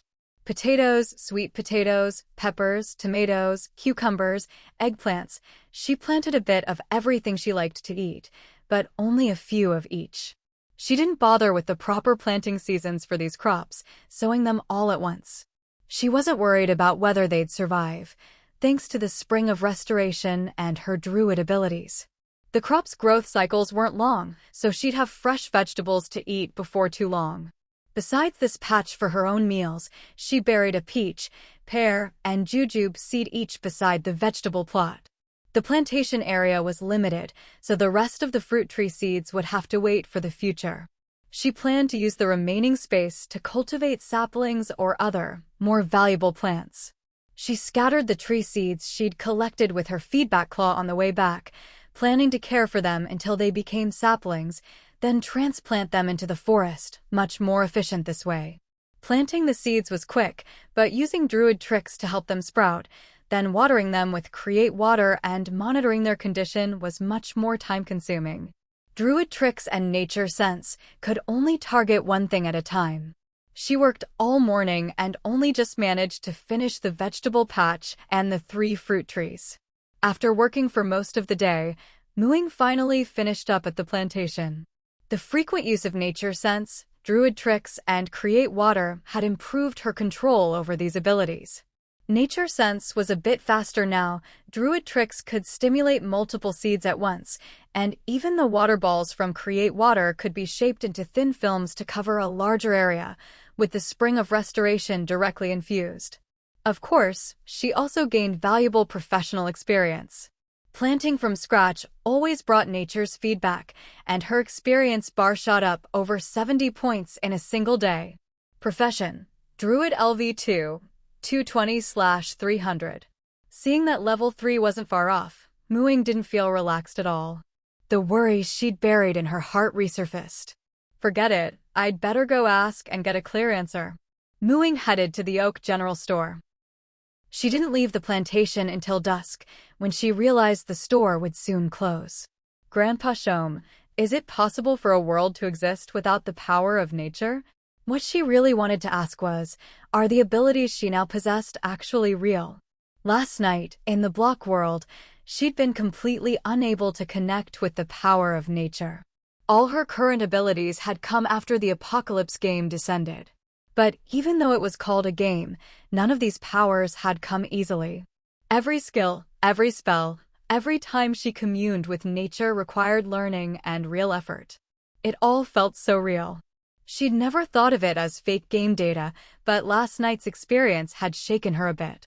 Shom looked at Ying's troubled expression and said slowly but firmly, "Girl, there is no real world that doesn't need nature." A real world. Ying caught the key phrase in Grandpa Shom's words. Did that mean the block world was fake? But if it wasn't real, then what was the source energy that could turn illusion into reality? Exactly, materialization was literally turning illusion into reality. You're asking this because you've seen a trial world, haven't you? Shom stroked his beard. In that case, there are some things I can tell you. If where we are is real, then the trial world is illusory. But countless eras ago, the trial worlds were real too. Back then, all the races in the universes kept to themselves, each protecting their own. Every race had its own civilization trials, like the Elves' World Tree or the Humans' World Net. These trial platforms preserved each race's heritage, selected elites, and sent them into racial battlefields to compete for territory and resources. Most of the trial worlds were the domains of various races, or planes seized in war. But as wars grew fiercer, countless planes were destroyed in the struggle, with untold casualties and much needless waste of resources. At that time, a human of supreme power emerged, using her own origin space as an anchor to link the myriad worlds, gathering the newborn origins of each universe into a source energy pool. With this pool at the center, she fused the trial platforms of all races to create the myriad worlds trial grounds. From then on, racial conflicts eased, and resource competition shifted from the real planes to the virtual trial worlds. The myriad races became much more peaceful. The myriad worlds trial grounds were not just a place for elites to be tested, but also the controller and distributor of the universe's source energy. Although the current trial worlds are virtual, they are not false. They are called virtual only because everything exists in the form of energy. If you can't sense the power of nature, it's only because the rules of that world restrict it. In today's environment, no universe would neglect a talent who can earn resources for it. Ying finally felt relieved. If talents were so important, then the Apocalypse game was probably meant to cultivate them, which matched her own feelings all along. Maybe the CG-like scene she saw when entering the Myriad Worlds trial was real, and those threads were the channels for source energy distribution. After leaving the general store, Ying was still deeply curious about the creator of the Myriad Worlds trial from Grandpa Shom's story. What kind of person could accomplish such a feat all by themselves? Back at home, she immediately summoned the player's handbook and filtered through the spells she needed to learn next for survival. Fog cloud, it could change the battlefield, creating a thick mist to obscure the enemy's vision or hide herself. Jump, allowed her to quickly approach or escape from enemies. She still didn't have any defensive spells, so an escape spell like this could help make up for it. There was also Speak with Animals and Magic Fong. The former let her communicate with animals. Druids were already naturally attuned to animals, and if she could communicate more clearly, the ever-present animals could become her helpers and eyes. Magic Fong was for animal companions, enhancing their natural weapons like claws and teeth. Even though Roundy was still small, it didn't hurt to plan ahead. Once she started learning spells, she felt like there was never enough time. If it weren't for not wanting to sleep in a sleeping bag anymore, Muyu would have never stopped. As evening approached, Muyu counted the rent she'd collected today. Adding the 2 silver coins she had left from before, there were a total of 134 silver and 40 copper coins on the small table. More than she'd saved up in the entire previous week. The bulk of it came from the shops on her territory. After the Treehouse gained the ability to expand and adjust room layouts, the new shops, including Oak General Store, had all expanded their treehouses in style.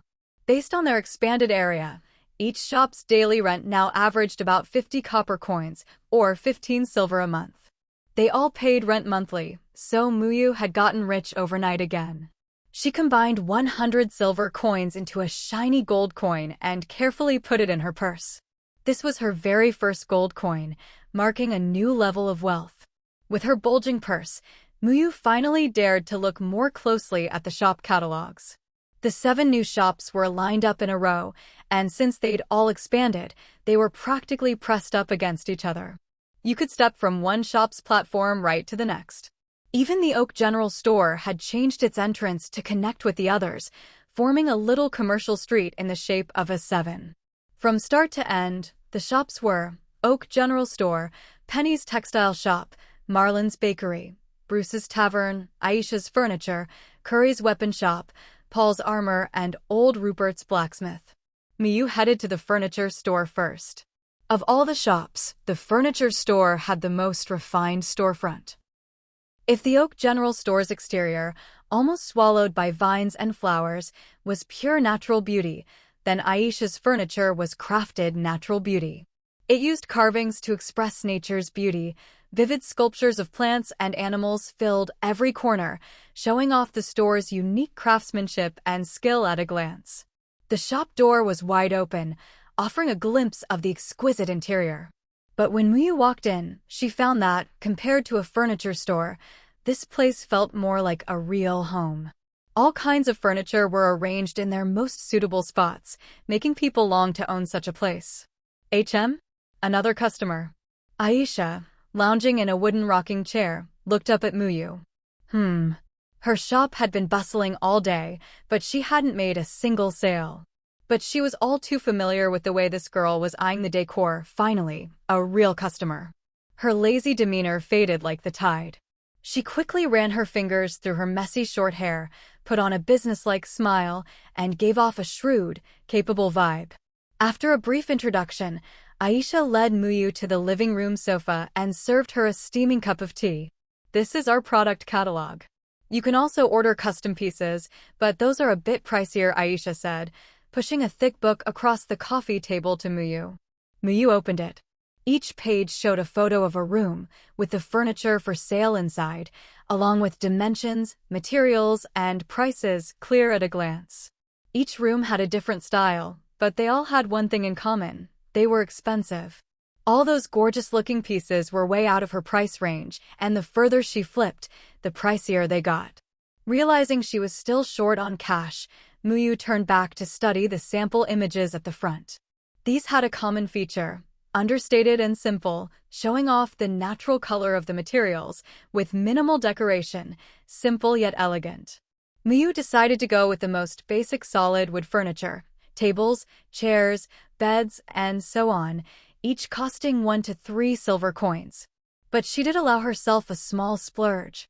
The sofa she was sitting on was incredibly comfortable and looked great, pinkish-purple floral fabric with small, delicate flowers. In a room full of dark wood furniture, it really needed a splash of bright, lively color. So she paid for a single-seater sofa in that style, for a full 10 silver coins. One solid wood desk, one long dining table, one kitchen counter, 5 high-backed chairs, a standing bookshelf, a double-door wardrobe, a double bed, a small round table, 6 sets of double-layered gauze curtains, and a pink floral single sofa. 30 silver coins in total, Aisha calculated quickly. That was this month's rent earned back. We have all these in stock. I can deliver them right away. Business was slow today anyway, so I'll close up and deliver them myself, okay? Having made a sale, Aisha was naturally enthusiastic. Muyu nodded, but Aisha didn't go to fetch any goods. She just left the shop with her. A bit curious, with all sorts of guesses in her mind, Muyu didn't ask. She'd find out soon enough. When they got to her house, Aisha asked where each piece should go. Muyu walked to a window. Put the desk here, and a chair too. Aisha pointed at those 2 spots, and the furniture she'd chosen appeared out of thin air.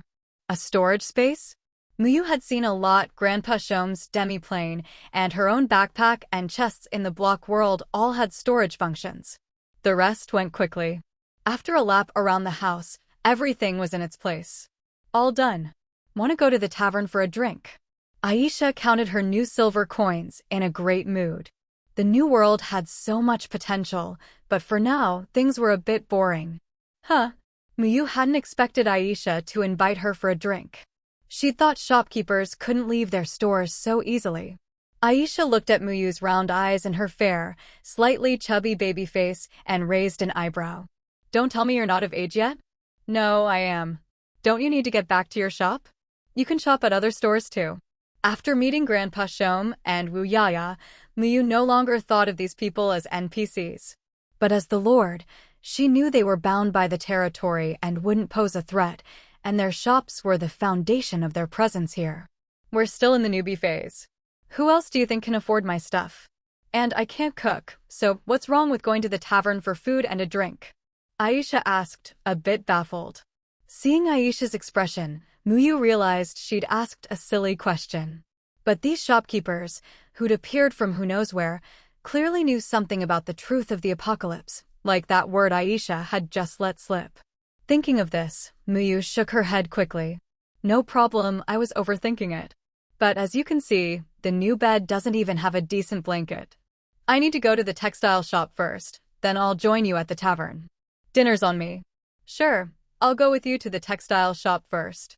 With someone treating her, Aisha's mood improved even more, and she found this generous young lady even more likable. Unlike the quiet furniture store, the textile shop was bustling with business. The products here were much more affordable. The upper price limit rivaled that of the furniture store, but the lower end was much cheaper. The hottest sellers were the coarse cotton clothes that only cost a few copper coins each. In the apocalypse, frequent battles meant clothes wore out quickly. For some reason, clothing had become especially prone to damage. Many items from mall clothing stores would fall apart at a touch. Only pure cotton garments lasted any length of time. Most people had already come to terms with the changes since the apocalypse. Pre-apocalypse items were vanishing at an alarming rate, as if the whole world was being reset. But the new things that appeared after the apocalypse, especially the goods sold in these shops, didn't seem to be affected. The shop was crowded, with multiple copies of the product catalog available, and many sample garments and bolts of cloth hanging around the store. Muing noticed that most of the girls in the shop were absorbed in flipping through the catalogs, while the even larger number of men seemed distracted, crowding near the counter and sneaking glances at the figure behind it. That was a woman completely different from Aisha, voluptuous and full of mature charm, the very embodiment of allure. She clearly knew how to make the most of her figure, and how to use the right clothes to accentuate her assets. Even Muing couldn't help but take a few extra looks. Aisha? What a coincidence. You've settled in this territory too? Did you come with your big sister? The beauty's every move was captivating, her voice like a hook, making people's hearts flutter. Muing looked at Aisha suspiciously. An acquaintance? I regret coming with you now. I regret even more not being in the same territory as Penny a condition. Aisha took a deep breath, trying to calm her irritation, and turned away, ignoring the beauty's flirtatious glances. The woman clearly knew Aisha well, but didn't mind being ignored. Instead, she turned her attention to Muing. What a cute girl. I'm Penny, the owner of the shop. Looking to buy some clothes? Yes, I need to buy some bedding, Muing nodded. Here, this is our catalog. You can use it to choose what you want. Mind if I borrow little Aisha for a bit? Muing caught the catalog Penny handed over, feeling awkwardly caught in the middle. What did Aisha have to do with her? Why should she care if Penny borrowed her? She decisively buried herself in the catalog, trying to stay out of the crossfire. To her surprise, the catalog also functioned as a shopping device. She could select items, put the payment into the catalog, and the goods would appear directly. She picked out several thick quilts, 2 sets of plain bed sheets and covers, 2 cashmere rugs, and 3 sets of plain clothes, each set including underwear, base layers, outer robes, and shoes. The clothes in this shop were all rather old-fashioned, reminiscent of Western medieval styles. There were elaborate gowns as well as casual, practical outfits for everyday wear. Muing chose 3 classic, comfortable sets, simple, easy to move in, made of durable, breathable fabric. She picked one each in pale green, grass green, and dark green. All this together cost just 10 silver coins. Little Aisha, how about going to the tavern for a drink tonight? My treat. Sorry, someone else already invited me tonight. Muing quickly paid, gathered up her purchases, only to feel her arms suddenly lighten. The things had vanished. I'll help you carry them, Aisha said shortly, then dashed out as if being chased. Haha, little Aisha is still so cute. Penny laughed, bending over with mirth. What kind of people have moved into my territory? Muing shook her head, pushing aside the messy thoughts, and hurried after her. Aisha helped her carry the things home. I've got something to do, so I won't go to the tavern. Next time, dinner's on me. Muing had a feeling Aisha was just trying to avoid running into Penny at the tavern. Considering Aisha had helped her carry her things and that this woman, who owned a beautiful kitchen, couldn't even cook, would she go hungry after going home? Muing also had something she wanted to ask, so she decided to invite her to stay. If you don't mind, why not eat here? I don't have much, so it won't be anything fancy. Aisha was startled, but quickly understood and agreed. I don't mind, as long as there's food. Have a seat, I'll put these things away and start cooking. Muing opened her bag, spread the rose-patterned rug in front of the fireplace, invited Aisha to sit, then carried the rest of the items upstairs. She laid the grass-patterned rug in the bedroom, put the bedding on the bed, and stuffed the clothes into the wardrobe. In just a few minutes, everything was in place. When she came downstairs, she saw Aisha playing with Yuan Gun Gun. Yuan Gun Gun clearly loved the new rug, rolling around on it. But whenever Aisha reached out, it would quickly turn away, baring its teeth, a tiny peach appearing in its paw. No! Muing was startled, rushing down the stairs and quickly stuffing the peach back. Gun Gun, she's a guest. Yuan Gun Gun pouted in grievance. Fine, no throwing. Muing patted its head soothingly and let it go play. Sorry, it's just too cute, I couldn't help myself, Aisha said, scratching her head sheepishly. Then her face darkened. Wait, wasn't that Penny's catchphrase? Muing understood completely. Who could resist petting a panda? She herself often couldn't. There wasn't much food left at home, a bag of rice, a few pieces of cured meat, a basket of eggs, a bundle of wild greens, and a basket of miniature soft bamboo shoots from Grandpa Xiaomu. Since she had a guest, she decided to make something nice. Without hesitation, she requisitioned Yuan Gun Gun's bamboo shoots. Stir-fried cured meat with bamboo shoots, and wild greens with scrambled eggs, only 2 dishes, but both were stir-fries. Lately, she'd mostly been eating simple noodles and porridge, sometimes with a splash of Spring of Recovery water for flavor, but it was all rather bland. Now that she was in the mood to cook, Muing couldn't help but make generous portions of each dish, hoping to eat her fill. Any leftovers could be eaten the next day. She was already adept at using the primitive stove, but compared to the convenience of pre-apocalypse kitchen gadgets, it was still a hassle. Cooking rice, especially, required constant attention to the pot and the fire. Boil first, then steam, and ladle off the excess rice water in between. But the result was a more flavorful, homey rice, especially the crispy crust at the bottom, which could be cut up as a little snack. Once the rice was done, the stir-fries were quick. The cured meat hit the pan, and the aroma quickly filled the air. "What kind of meat is that?" Aisha came over, drawn by the smell. "Cured pork, smoked and preserved," Muing explained. Soon, 2 heaping plates of food and a plate of crispy rice crust were on the table, plenty for everyone. "Dinner's ready." Delicious." Aisha wasn't used to chopsticks, so she went home to fetch a knife and fork, speared a piece of cured meat, and her eyes lit up after the first bite. Muing also enjoyed the meal immensely. Her ordinary cooking, enhanced by the spring of recovery, tasted extraordinary. The two of them and the panda devoured everything, and she even forgot what she'd meant to ask earlier. It wasn't until she was slumped in her chair after dinner, digesting, that Muing finally remembered. "Aisha, what did you mean earlier when you mentioned the novice period?" Rubbing her stomach, Muing asked directly. After sharing a meal, there was no need for small talk, especially since Aisha was such a straightforward girl. Did I mention that?" Aisha's expression froze. Muing nodded vigorously. "You did. I think I ate a bit too much. I should head back and walk it off. Thanks for the meal." Aisha practically fled the room, but as she reached the door, she suddenly sighed loudly. "I haven't made any furniture in a month, my hands are itching." The way she emphasized a month couldn't be more obvious. Earlier, Aisha had said that hardly anyone could afford her furniture because they were still in the novice period. That meant they were currently in this so-called novice phase. Now, this 1 month could mean the entire novice period lasts a month, or that there's still a month left. Either way, it meant the current peace was only temporary. The zombies were just the beginning, maybe just the monsters of the novice period. With unknown dangers looming, Muing actually felt a weight lift from her heart. Knowing there's danger is better than being an ignorant frog in slowly boiling water.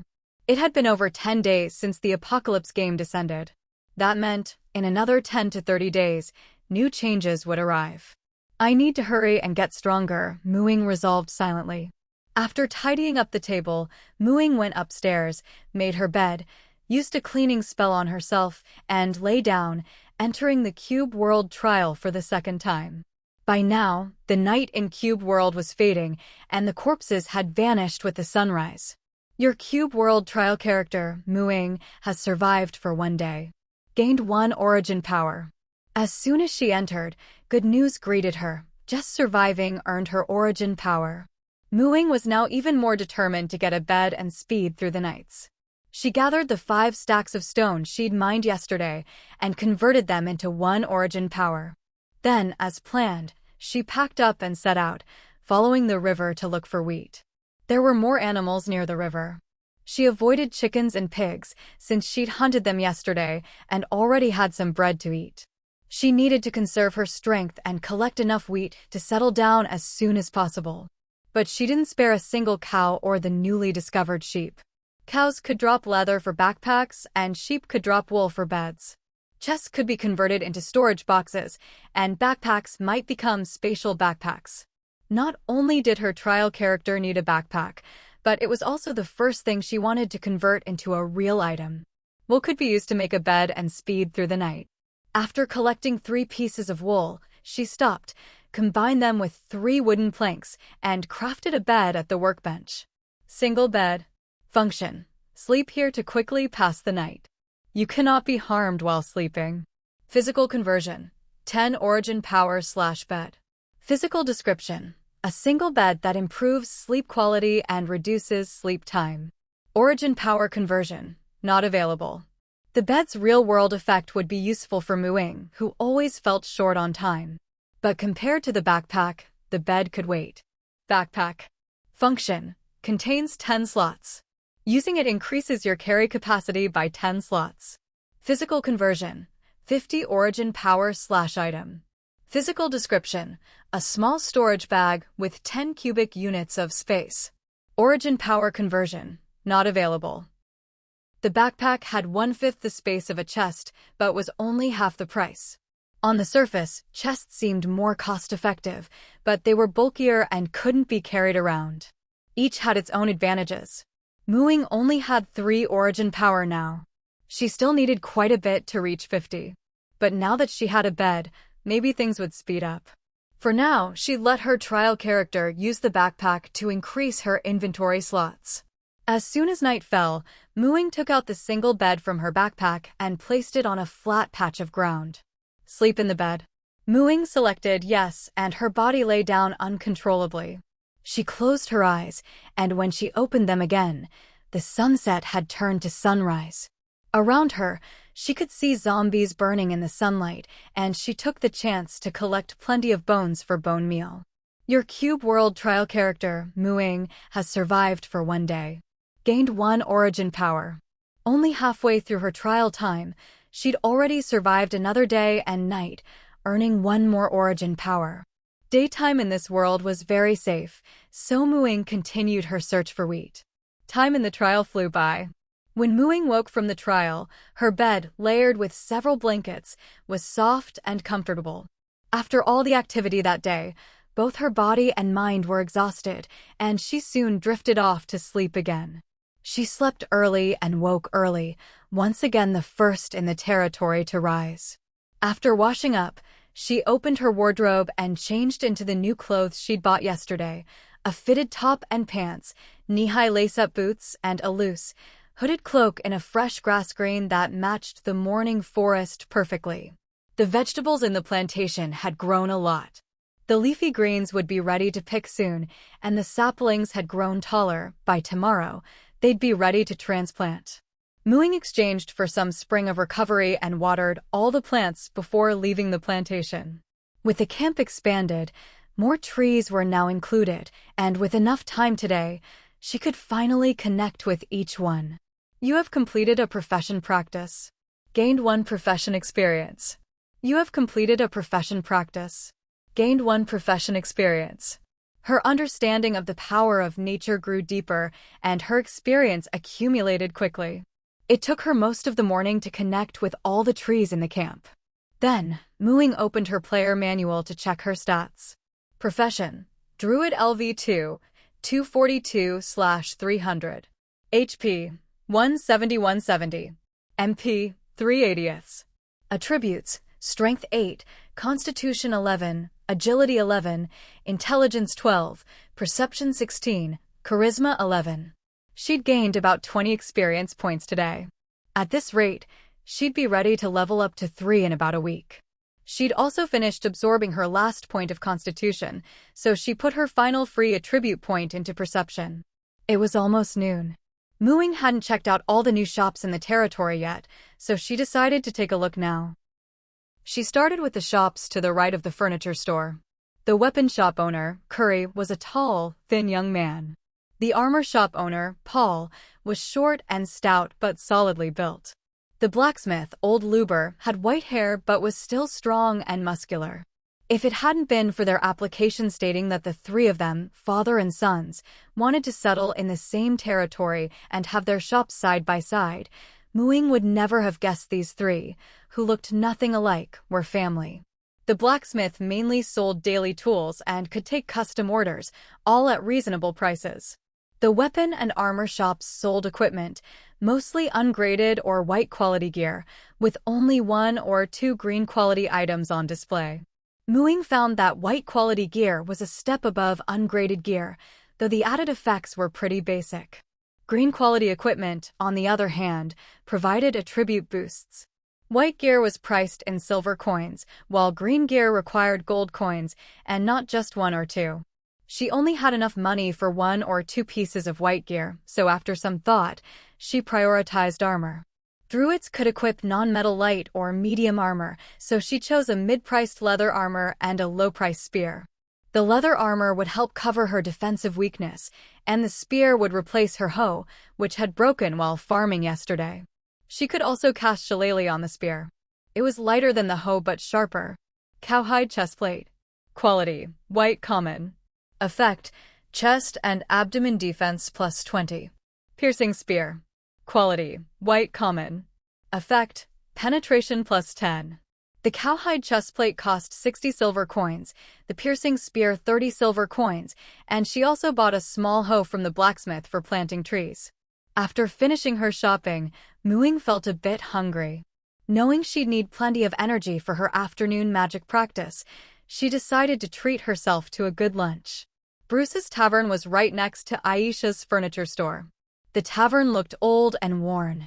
Several tightly shut little windows were caked with thick dust, making it impossible to see inside.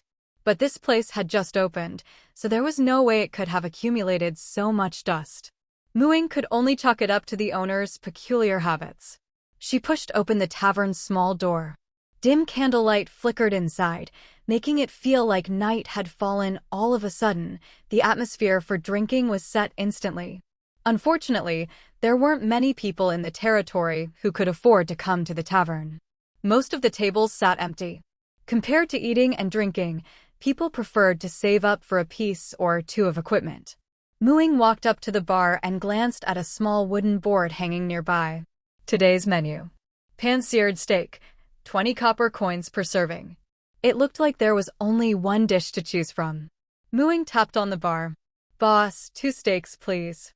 Behind the bar, Bruce, face flushed from drinking, snoring like thunder, rubbed his eyes and looked over. Hick, not having a mug of ale? I've got things to do this afternoon, so I'll skip the alcohol, Ying replied helplessly. All right then, Hick. Bruce wobbled off to busy himself behind the bar and soon brought out 2 large plates. Ying lifted Yuan Gun up onto the bar and pushed a plate in front of it before focusing on her own food. The steak was generous in portion, though the taste was just average. Still, it was meat, and Ying ate with relish. Lord, let me ask you something. Could you get a restaurant to open in the territory a bit sooner? Bruce took a swig of ale and sighed. Huh? Ying looked at him in confusion. Wasn't he worried a restaurant would steal his business? Bruce scratched his nose, a little embarrassed. I'm great at brewing, but when it comes to cooking, all I can do is pan-fry steak and such. I'm getting sick of it. Ying was speechless. She'd thought a tavern would serve both drinks and a variety of hot food, but it turned out Bruce could only make steak. No wonder there was only one dish on the menu. She might as well call it the daily dish instead of today's menu. There just aren't enough people in the territory. No one wants to come, she explained.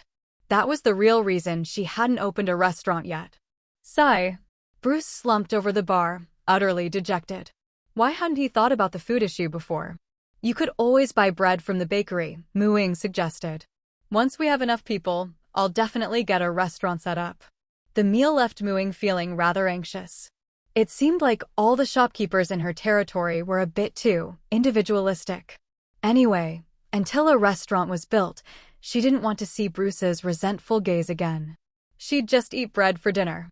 With that in mind, Ying headed into Marlene's bakery. Compared to Bruce's sloppy tavern and his own disheveled appearance, Madame Marlene and her bakery were the very picture of cleanliness and freshness. Madame Marlene was a plump, middle-aged woman, dressed in a pale long dress and a white lace-trimmed apron. Her eyes curved gently when she smiled, radiating warmth. The sample breads displayed in the window, just like Madame Marlene herself, made people feel happy just looking at them. However, since many of the baked goods didn't keep long, the only things regularly in stock were the cheaper breads. The best seller was the black bread, 3 for 1 copper coin. Next was the white bread at 2 copper coins apiece, and the baguette at 3 copper coins each. Ying bought a little of everything, planning to try them all, especially the legendary black bread. The person ahead of her had just bought 2 copper coins worth of black bread, so it couldn't be that bad, right? She regretted it at dinner. The black bread lived up to its reputation, dark, hard, and could probably be used as a weapon. Without soaking it in hot soup, it was nearly impossible to eat. Even after softening it, eating was still a struggle. She kept worrying it would scratch her throat. She didn't finish a single one of the 3 black breads, giving them all to Yuan Gun to gnaw on. Watching Yuan Gun happily munching on a loaf taller than itself, Ying genuinely envied its strong teeth. The little guy had a big appetite and a broad palate. Even though it was still in its juvenile stage, its teeth were already better than hers. No wonder iron-eating beasts had such a reputation. Thinking about the odd skill it had awakened from eating too much fruit, Mooing figured she might as well feed it more black bread. Soft, squishy fruit couldn't compare to the destructive power of black bread. Gun, no rush, eat slowly. When you're done, I'll buy you more, as much as you want, Mooing said, gently stroking the little creature, full of anticipation. Yuan Gun puffed out its cheeks, feeling its teeth ache a little. In the block world, after another day of gathering, Mooing finally had enough wheat seeds. She'd also crafted enough bread from wheat to last 3 or 4 days, so it was time to find a place to settle down. Wheat needed to be planted near water to keep the soil moist, so a river was essential. The area she was in was mountainous, and Mooing had her eye on the tallest peak. The mountain was especially steep, with the side facing the river looking as if it had been sliced by a knife, nothing but bare rock. Mu Ying's sharp eyes spotted plenty of coal blocks, so there must be lots of coal inside. She chose to dig a cave at the southern foot of the mountain. The entrance opened onto a fairly flat stretch of grass, with the river right beside it, perfect for turning into wheat fields with a little work. Across the river was a vast oak forest, stretching as far as the eye could see, ideal for gathering wood. She dug a person-wide entrance, then widened the interior bit by bit. Since she planned to stay here long-term, she even crafted a wooden door and installed it. Inside, the cave was an 8x8x4 stone chamber, perfectly square. She placed 2 torches on the wall by the door and 2 on each of the other walls. Along the wall with the door, she built 2 layers of stone steps. She'd also hollowed out a few blocks at the top of the wall, so she could climb up and see outside, while nothing from outside could get in. Once she had time to dig up some sand from the river and install glass in the openings, it would be even safer. The cave only held a bed, a chest, and a furnace. Everything she didn't need for now was stored in the chest. Digging out this makeshift shelter only took Mooing a few minutes. It was the farming that was more troublesome. According to the wheat planting guide, the soil had to be kept moist, with water nearby. Mooing had to dig 2 layers of soil, connect them to the river, then cover them with another layer of dirt. This way, the soil would stay moist. Luckily, in this world, dirt and stone blocks didn't collapse, so she didn't have to worry about structural support. Otherwise, things would be much trickier. Compared to digging, tilling and sowing were much easier, almost like playing a game. One swing of the hoe, and the dirt turned into soft farmland. After a lap with the hoe, a 10x20 plot of rich black soil appeared. Then she scattered wheat seeds, 1 per block, and soon little green shoots poked up. Sprinkling bone meal she'd crafted from collected bones sped things up even more. The wheat shot up as if on steroids, cutting the maturity time from 5 days to 3. If only farming in real life were this easy, Mu Ying sighed, admiring her freshly planted wheat field. Unfortunately, once the hoe left this world, it lost its magic. Otherwise, she'd gladly postpone converting her backpack for a while. Here we are, Qingshan Camp. It's amazing. Before the apocalypse, we used to come here for training, and there was nothing here at all. 7 tall, buzz-cut young men stood at the camp gate, marveling at the sight. This wall doesn't look like it offers any protection at all. It's so low, are you sure zombies can't break through it? One of them reached out to punch the vine wall. A transparent ripple shimmered around his fist, but he couldn't penetrate it even an inch. Seeing this, another guy also reached out and punched the air in front of him. Sure enough, the same ripple appeared. It's some kind of invisible air wall. No idea how it works. The bespectacled one among them ran his hand along the air wall. These vines seem fake. Hey 4, 5, 6, stop studying the wall. There's a notice board over here. Entry fee is 5 copper coins per day. I bet a lot of people can't afford to get in. No cutting down trees? What's with that rule? Anyone who damages the forest is denied entry. Excessive logging gets you charged double. Is this camp run by environmentalists or something? Alright, the main force is right behind us. Let's pay up and get inside while we can. The leader counted out 35 copper coins and pressed them against the territory shield. Who are you guys? It was early morning. Muing had just come out of her nature-sensing trance when she saw these 7 unfamiliar faces wandering around like they were at a zoo. A few had even run over to the plantation to inspect the white mist barrier, startling the family of sparrows on her shoulder. This spot was a good 100 meters from the cluster of treehouses and not near the lake. At this hour, aside from her, the early riser tending the fields, no one else would be around. "Miss, we're the advance party from the Binhai garrison. Just arrived at the camp today to scout things out for the main force." "What's this white stuff? Military? They finally made it?" They were later than she expected, but at least Bruce's long-awaited restaurant would have customers now, and she herself would be making more money. "Oh, that? I have no idea. Anyway, you can't get in." Muing put on an innocent face, then pointed toward the cluster of treehouses. "If you're new here, you should check over there. That's where all the shops are. Thanks a lot." The group headed in the direction Muing indicated. "That girl seems a bit odd, standing alone in front of a tree. What's she doing?" The third guy couldn't help but glance back. He saw her staring off into space at a different tree now, the sparrows that had just flown away quietly perched on her shoulder again. "Why are all those sparrows looking this way?" "I get the feeling they're watching us," said 5, shivering. The squad's brain, 6, said quietly, "I bet she's a druid." Druids have high affinity with animals. As they approached the treehouse area, the advance party was even more amazed. Can these trees really support such big treehouses? Strange, there aren't many people sleeping rough in the camp. These treehouses are 10 copper coins a day. Can many people afford that? Luo, who had just gotten up and stepped outside for some fresh air, spotted 7 tall, handsome guys walking her way. Her eyes lit up, and she rushed back inside to wake Cheng-Wei. "Wei, get up! Hot guys outside." "Hot guys." Cheng-Wei perked up, sprang out of bed, and scrambled to the window. "Where?" Following Luolua's pointing finger, Cheng-Wei took one look and ducked back. "Whoa, for real. Newcomers in the territory. Luoluo, is my hair messy?" Luoluo smoothed Cheng-Wei's hair. "You're good." The two of them eagerly went out to check out the handsome newcomers. "Hi there. Just arrived at the camp? We happen to be free, need someone to show you around." "That would be great, thanks." "What? You're an official team? From Binhai City?" "Yes, that's right." "How come there are only a few of you?" "The main force is still on the way." "Oh, you should rent a treehouse first. It's cheap if you share, and besides a place to sleep, you can store your stuff safely. If you have enough money, you can even design your own layout and expand the space.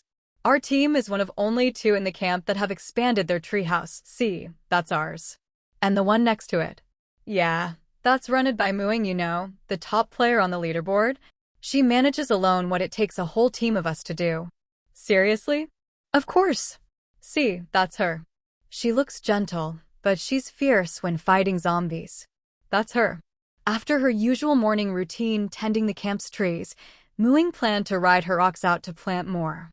She saw the new arrivals chatting with Luoluo and the others, all looking at her, so she smiled and nodded, then climbed onto her ox. After more than half a month of being nourished by the spring of recovery, the old yellow ox was even more intelligent than before. Plus, Muing had learned animal communication recently, making their teamwork even smoother.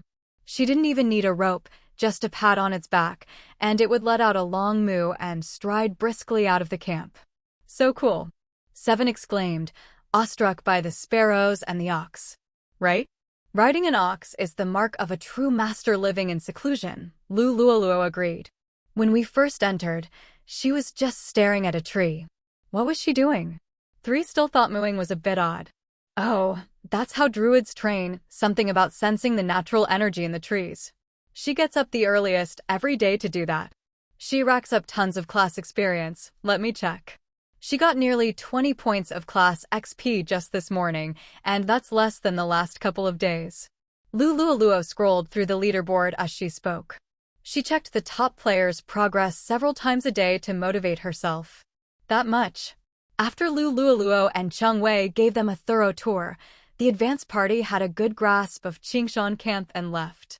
By then, the main force had just arrived at Qingshan town. The advance party's report changed the entire team's plans. There aren't many zombies left in the forest park. That's right.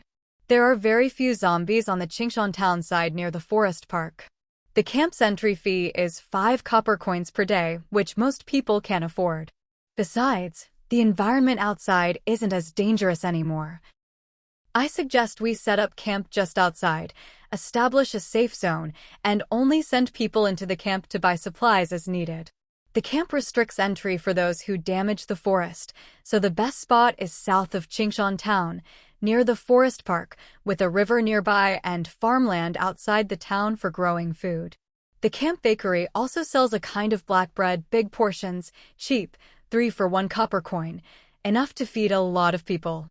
Also, the camp sells weapons, some with special effects. I recommend we equip the combat troops with new weapons. It'll really boost our fighting power. In the middle of the night, the rustling sounds woke Mu Ying. She got up and pushed open the window, and a wave of misty moisture hit her face. Is it raining? It hadn't rained for over half a month. She reached out to catch the raindrops, played with them for a while, then closed the window and went back to bed. The rain fell all night long. Even the birds were lazy, hiding at home, so their usual chirping was gone. For once, Mu Ying slept in late. She knelt by the bedside, propped her arms on the windowsill, and leaned halfway out to watch the rain. The rain was as fine as ox hair, dense as brocade, shrouding the whole forest in a layer of mist, making it look like a fairyland. She stared in a daze for a while, then decided to get up and go outside for a walk. When she went downstairs, she immediately noticed that the small table where she kept her territory's income had toppled over. On closer inspection, she saw that the metal table legs had badly corroded. A thought struck her. She ran to the kitchen and opened the rice sack, only to find that the once pristine white rice was now speckled with black mold. It looked like it wouldn't be edible for much longer. She checked the eggs as well. Each one was starting to turn black and smell bad. Mu Ying immediately used the territory's energy conversion function to break them all down as waste.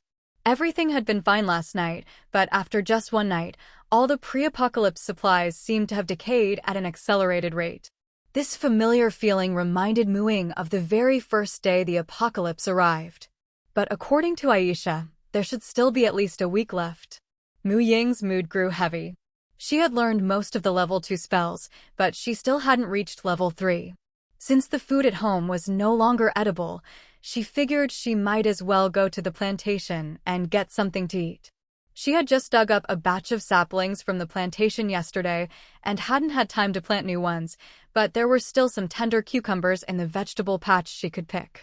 Braving the rain, Mu Ying dashed over to Oak Tree General Store. Wu Yaya, do you sell any rain gear? Yes. Raincoat, 15 copper coins. Bamboo hat, 15 copper coins. Umbrella, 30 copper coins. Can I choose the size? Of course. Then I'll take 2 sets of raincoat and hat. 1 for me and 1 for you on Gun. And give me a large umbrella. Wu Ya looked at her, feeling a bit put on the spot. The small set costs double. Deal. Mu Ying cheerfully put the money on the counter. Seeing the money, Wu Yaya decided to go through with the sale. Wait here a moment. It burrowed under the counter, and Mu Ying heard a clatter of noises from below, though she had no idea what it was doing. Soon, with a thud, a large and a small raincoat and bamboo hat were tossed onto the counter, making Mu Ying wonder just how strong Wu Yaya was. Nice, these are great. Mu Ying put on the larger set, which fit perfectly. She grabbed the hats and raincoats, opened the umbrella, and left satisfied. Back home, she helped Yuan Gun put on the small raincoat and hat, then strapped on its usual little basket, stuffing in a few pieces of miniature soft bamboo. Mu Ying picked up her own basket, but when she pinched it lightly, the bamboo strips snapped. She hadn't expected the basket to break, and the bamboo tub probably wouldn't last either. Luckily, Yuan Gun's little basket, which she bought at the general store, was still fine. She had no choice but to head back to the store. You're back again? Wu Yaya glanced at the round little Yuan Gun in its tiny raincoat and hat. Its craftsmanship was really good. Maybe it should make a set for itself someday. Sigh, a lot of things broke this morning and can't be used anymore, Mu Ying said helplessly. Do you know what's going on? How should a raven like me know? Enough chit-chat. What are you buying? Wu Yaya squinted its little eyes, sounding annoyed. I'll take a basket and 2 bamboo tubs, the kind you can strap to a cow's back. That'll be 30 copper coins. Puh. Muing slapped a handful of coins on the counter, then, after a glance, picked up 2 coins and put them back in her pocket. With her new basket, Muing was finally ready to head out. Because of the rain, there weren't many people walking around camp. Those without treehouses were either hiding from the rain in the tavern or in their newly bought tents. Muing, holding her umbrella and followed by the plump Yuan Gun, avoided everyone's gaze and slipped into the plantation. Eh? Is the color of these cucumbers a bit off? And these tomatoes, aren't they a bit too big? As soon as she entered the vegetable patch, Muing was stunned. Was this really her garden? Yesterday, the cucumbers were still tender and green, practically bursting with juice. Today, they had turned golden yellow, glowing like little light bulbs, still tender and juicy. If she hadn't just used her newly learned plant identification spell to confirm they were the same cucumbers as yesterday, Muing would have thought some invasive species had taken over. Cucumber, annual vine, fruit is long and round, edible. Ripe fruit is golden yellow, skin emits a golden glow. Everything seemed normal, except the color and glowing skin were a bit odd. At least they were still edible. Muing picked one and took a bite. Yep, it tastes just like cucumber. Besides cucumbers, there were also tomato plants that had shot up like little trees, their thickened branches bearing several huge, pumpkin-sized tomatoes. Fortunately, unlike the glowing cucumbers, they had only grown bigger. At a glance, they were still clearly tomatoes, and even the plant identification spell didn't show anything unusual. Tomato tree, perennial shrub, large nearly spherical fruit, bright red, edible. Aside from changing from an annual herb to a perennial shrub, there wasn't much else different. With these glowing cucumbers and giant tomatoes, Muing was mentally prepared. So when she saw things like milky lettuce and sour cabbage, she took it in stride.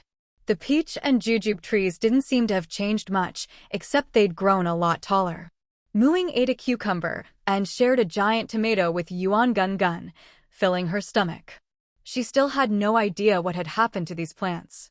Muing packed some of these strange vegetables into her basket, covered them with leaves, and happily headed back to Oak Tree General Store. Wu Yaya didn't even bother to look up this time. On a rainy day like this, she sure didn't seem to mind running around. Wu Yaya, I need to see Grandpa Shom, Muing said, holding her basket. Oh, go on in, Wu Yaya replied, not interested, retracting its gaze. I guessed you'd be here soon. As soon as Muing entered the back room, she saw Grandpa Shom sitting there, as if he'd been waiting for a while. His words made her even more curious. You knew I'd come? This rain is no ordinary rain. I figured you'd discover some strange things, Shom said, stroking his beard and nodding sagely. You know about the plantation I set up, right? A lot of the plants in the vegetable patch seem to have mutated. Muing pulled aside the leaves covering her basket, revealing the fruits and vegetables inside. Oh. Shom came over for a look. Glowing cucumbers, tomato trees. Now that's interesting. Did you just say the rain is unusual? Is it really because of the rainwater? Muing asked curiously. Even her own spring of restoration didn't have such miraculous effects. This is a gift from the universe to your deep blue star. The rain won't stop for a while, so make good use of this time. You'll reap great rewards. Oh, by the way, could I occasionally visit your plantation during this period? After all, opportunities like this are rare, Shom said, his words carrying a hidden meaning. With his usual exaggerated winks and expressions, Muing understood there were some things that couldn't be said outright. Of course, you're welcome anytime. If only the others in the territory could see you too, Muing replied with a mischievous grin. It would be best if everyone just assumed that the white mist belonged to Grandpa Shom. That way, even if someone saw her going in, they'd just think she had his permission. You little rascal, so clever. Shom laughed heartily, fishing something out of his pocket and tossing it to her. I see you're always raising seedlings and planting trees. Here, have some fun with this. Muing caught the unique little woven basket and, upon inspection, realized it was actually a spatial item. Seedling basket. Quality: blue, excellent. Effect: a portable nursery of 50 square meters. Can be used for temporarily transplanting and storing plants, keeping them alive. While inside, plant growth is paused. Description: the trusty helper of the legendary druid Shom in his youth. A blue-quality spatial item. Even though it could only be used for transplanting plants, it was still a rare treasure for Ying. But legendary druid? She wasn't sure what level legendary meant, but it certainly sounded impressive. When enlarged, the little basket revealed a patch of flat land inside. Ying loved it so much she immediately fastened it to her waist. After leaving the Oak General Store, Ying returned to her plantation. Remembering what Grandpa Shom had said, she figured this rain must be something special, so she took out all her stored seeds and began planting them. She hoped they could all benefit from this rain. There were so many seeds that she had to plant them a bit densely. Once they sprouted, she could transplant some of the seedlings into the little basket for storage, so nothing would go to waste. Even so, there were still plenty of seeds left unplanted. She also used the Claw of Reclamation to collect seeds from the mutated plants in her vegetable garden. Using her natural senses, she tried to feel the natural energy within the tomato tree. To her surprise, even though it was only a small shrub, the vitality inside it was as active as a 10-year-old tree. As her senses brushed over it, every leaf of the tomato tree seemed to be dancing, celebrating. You have completed a professional training session. Gained profession experience ×3. She tried sensing the cucumber vines and greens as well, and they were just as lively and exuberant. The emotions conveyed by the plants through their natural energy even lifted Ying's mood. Plants never lie. If they were this happy, was it really because of the rain? Unable to resist, Ying took off her bamboo hat and rain cape, letting herself be fully exposed to the rain, imagining she was a tree or a flower, letting the rain soak into her skin. This time, she naturally entered a wondrous state. Without touching any plant, she could feel the natural energy more clearly than ever before. It was as if a faint green hue lingered in the rain, the color of nature's power. It was everywhere, in the thick tree trunks, the layered leaves, the trembling flowers, the color of life itself. After a while, the magical sensation abruptly ended, leaving Ying feeling a bit lost and out of sorts, as if she'd suddenly gone from perfect vision to being severely nearsighted. Sadly, she couldn't recapture that feeling. Did I just see the power of nature? Ying wondered in surprise. She really had seen it. Her eyes had been open. It wasn't the pure energy world she saw when using her natural senses, nor was it just the natural power of one or two plants. It was right there, everywhere she looked. She summoned her player's handbook, intending to check her adventure log. You have received nature's favor during a special professional training session. Your natural sensibility has greatly improved. Gained profession experience ×20. You have reached the experience cap for level 2, with 3 points of experience overflow. You have met the requirements to level up. Please prepare to upgrade soon. Huh? She hadn't expected that. My natural sense improved? Ying was so excited she forgot about the level up prompt and quickly flipped to her attribute panel to check her skill descriptions. Natural sense. Druids can gain power by sensing nature. When other senses are suppressed, you can deeply perceive nature's power. When your senses are active, you gain natural vision. Sure enough, the skill description had changed. Now, the skill had 2 modes of use. Ying tried them out. The first was much like before. She needed to touch a plant, and during the process, she was oblivious to her surroundings, perceiving only a world of pure energy, but now it was much clearer than before. If previously she could only sense natural energy as thick as her pinky, now she could sense strands as fine as a hair. The second mode was similar to the magical state she'd just experienced, though a bit weaker. By using natural sense while staying aware of her surroundings and focusing on a specific plant, she could see tangible natural energy. In this state, she could only roughly judge a plant's condition by the color and density of its natural energy, not as detailed as a deep sense, but it was quick, convenient, and safe. Ying felt like she'd gotten a new toy, happily using her natural vision to observe the plants around her. Even though she could only see one plant at a time now, it was still amazing. So natural energy wasn't so out of reach after all, it could really be seen. Achoo! Ying sneezed loudly and rubbed her nose. The rain was nice, but she couldn't stay out in it too long, she didn't want to catch a cold. Thinking of this, she put her rain cape back on, but her clothes were already soaked, so it didn't help much. Gun, let's go home before we get sick. My fur is thick, I won't catch a cold. It's my playful, hairless owner who's more at risk, Gun thought helplessly. Gun carefully put the half-eaten bamboo shoot back into his little basket for next time, shook the rain off his rain cape, lifted his chin at Ying, and signaled, let's go. She hadn't felt cold before, but now that she noticed, the chill quickly seeped into her body. Worried about catching a cold, she hurried home. After changing into dry clothes, Ying still felt a bit chilly, so she channeled natural energy and patted herself, instantly feeling comfortable again.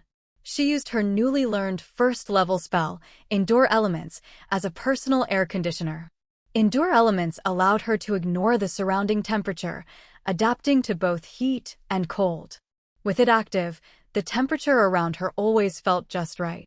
After being baptized by nature, you have become a level 3 druid. Based on your druid level, you have gained the class skill, Pass Without Trace. Based on your druid level, your HP has increased to 250. Based on your druid level, your mana has increased to 100. Based on your druid level, you have unlocked second-level druid spells. Ying awoke from her level-up feeling completely renewed. Her mana had increased by 10 points, her HP by a whopping 80, and her body felt tougher and more resilient than ever. She summoned her player manual to check the details. Name, Ying. Race, Half-Elf. Class, Druid LV3, 0/600. Note, up to 30% of this level's XP can come from combat. HP, 250/250. Mana, 100/100. Attributes, Strength 8, Constitution 11, Agility 11, Intelligence 12, Perception 17, Charisma 11. Languages, Common, Elvish, Druidic. Skills, Nature Sense, Wild Empathy, Animal Companion, Woodland Stride, Pass Without Trace. Spells, Cantrips, Druidcraft, Light, Create Water, Purify, Flash, Find North, Detect Poison, First Level. Shillelagh, Entangle, Healing Word, Produce Flame, Thorn Whip, Long Strider, Fog Cloud, Jump, Speak with Animals, Magic Claw, Endure Elements, Identify Plants, Detect Animals. Second level, none. Free attribute points, 0. The XP needed for level 3 had doubled, but the proportion that could come from combat had dropped by another 10%, now capped at 30%. That's just 180 points. Looks like combat XP will matter less and less. Good thing Ying doesn't rely on monster hunting to level up. Also, the perception points she gained earlier had already been spent. The new class skill, Pass Without Trace, was another support ability. Pass Without Trace. The druid leaves no tracks and cannot be tracked while moving through natural terrain, but can choose to leave tracks if desired. Paired with Woodland Stride, this skill would let her move through the wilds faster and more stealthily. Natural terrain would never hinder her again, nor would she leave any trace behind. After studying the knowledge of Pass Without Trace, Ying couldn't help but imagine, could the ultimate druid ability be to completely merge with nature itself?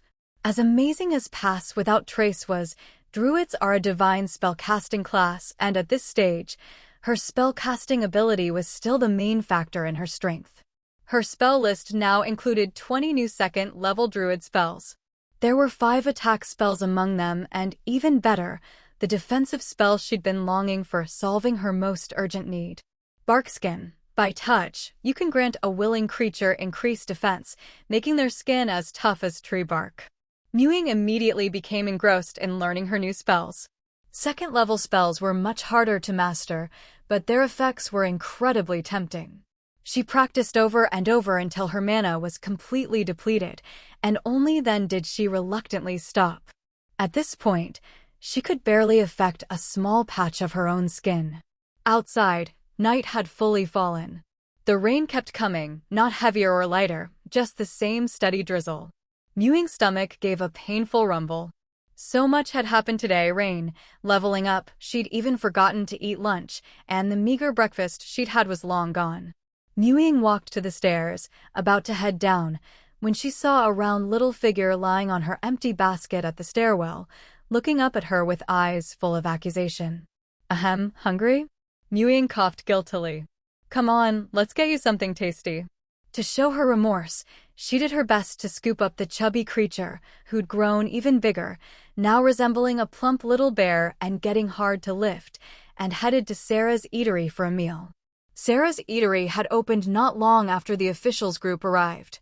Most of them had just come to the camp out of curiosity and didn't stay long, but since they'd all arrived around the same time, and her territory only counted people who entered on a given day as residents, Ying had taken advantage of the timing loophole and recruited a restaurant, Sarah's Eatery. It was a family-run place, managed by a family of 3. Sarah was their surname. The owner of Sarah's Eatery was a much better cook than Bruce. In fact, he'd even paid to learn a bunch of Deep Blue Star recipes from people in the camp. A lot of people in the camp had made some extra money teaching him. If the owner was the talented chef, then Mrs. Sarah was the business brain. In a short time, she'd picked up the concepts of cafeteria-style dishes and group-buy promotions, which had really boosted business. Thinking of the food, Ying quickened her pace. She left the treehouse and had just opened her umbrella when she was startled. Why were there so many people outside? She saw crowds hurrying through the rainy night, umbrellas up and heavy bags on their backs, all heading out of camp. When she reached the row of treehouses where the shops were, she saw that even at this late hour, the bakery and general store were brightly lit, with several people still lined up outside. Usually, only the tavern and eatery stayed open at night. Puzzled, Ying entered Sarah's Eatery.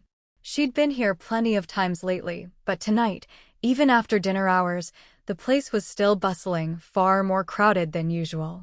You're here. Come, sit over here, Mrs. Sarah called as soon as she saw Ying, leading her to a special seat at the bar. Why is everyone in such high spirits tonight?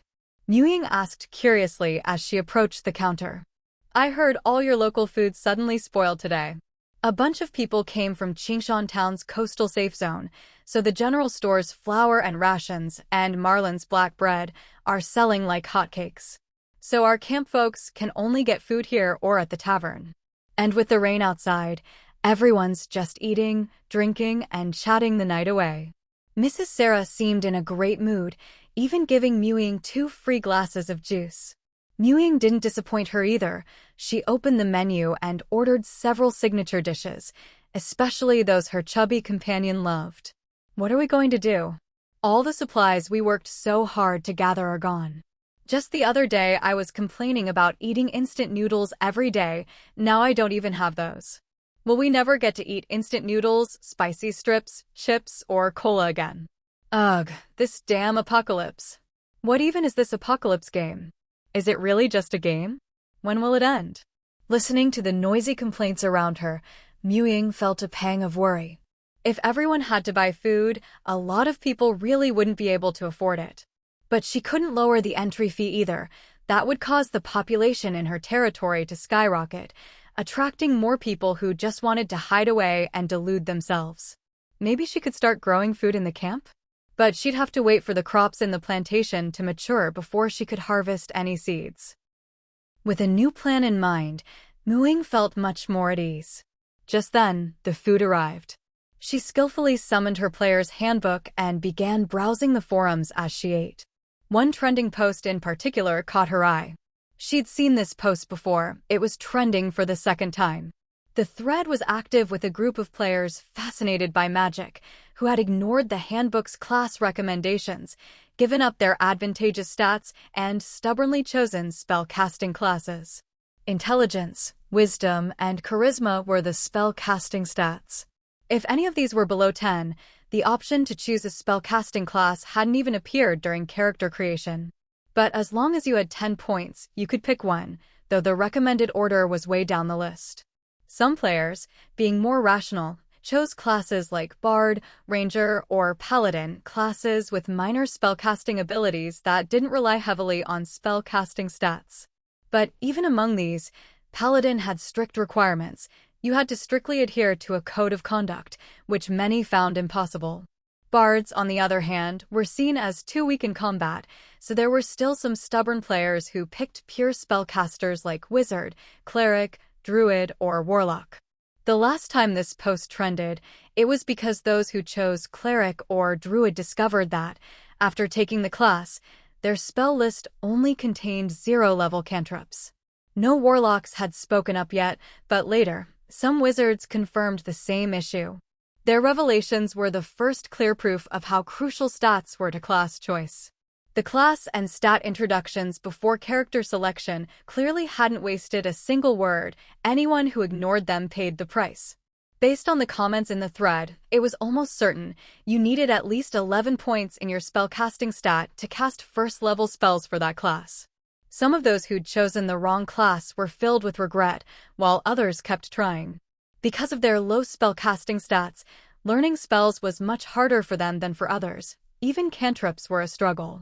They pinned all their hopes on leveling up. But today, a cleric who had finally reached the level 1 experience cap posted that, to advance to level 2, you had to learn at least one first-level spell. This created a deadlock, crushing their last hope. Now, the thread was full of resentment, regret, despair, and people searching for ways to change class. But the top comment was a speculation that concerned everyone. If you need at least 11 wisdom for first-level spells, what about second-level, third-level spells? This isn't a game you can just grind your way through. Maybe our limits were set from the very beginning. Oh no, I have 12 intelligence. Does that mean I'm capped at second-level spells? What's the highest spell level? There were plenty of worried voices like these. Ying couldn't help but wonder herself. Her wisdom was currently 17, and she'd already used up all her free stat points. Was 7th level spells her limit? No, there should still be chances to get more stat points, like that spirit peach she'd found before. Ying was much more aware than most of just how important stats were. She'd started with only 14 wisdom, and every one of the 3 points she'd added since had brought her significant improvement. Mana increase was just the most basic benefit. The difficulty of learning spells and skills, the effectiveness of spells, the ease of class progression, affinity with nature, every aspect was closely tied to wisdom. It was fair to say that her consistently top ranking on the level leaderboard was due, above all, to her above-average wisdom. Hey, what are you thinking about, boss? A lively figure plopped down beside her, looking at her curiously. Oh, it's Luoluo. I'm just browsing the forums. And don't call me boss, I'm younger than you, Ying said, pointing in front of her. Normally, the player's handbook was only visible to its owner, so Luoluo could only see her gesturing at thin air. Boss is just my way of showing respect. Fine, little Mu. Luoluo quickly corrected herself under Ying's threatening look. Sometimes I feel like you're more mature than me, even though you're still in high school. I'm a senior. Actually, less than a month away from the college entrance exams, Ying replied. It was true, she was mature for her age. Right, I'm getting off track. I came here to ask you something, Luoluo whispered. You know how I often, admire your progress on the level leaderboard? Ying nodded. So, she'd noticed Ying had reached level 3? Most people in the camp knew she was the Ying at the top of the leaderboard, but she usually kept to herself, and her training methods didn't mesh with others. Only the few friends from her old mountaineering club dared approach her directly. Among them, Luoluo considered herself the closest, and could at least hold a conversation. They'd had a rocky start, but Luoluo had apologized and made up for it, so they'd become friends after all. Little Mu, I just wanted to ask, does leveling up to 3 give you more stat points? And does it unlock second-level spells? Ying understood her concern. She must have read that post too. No and yes.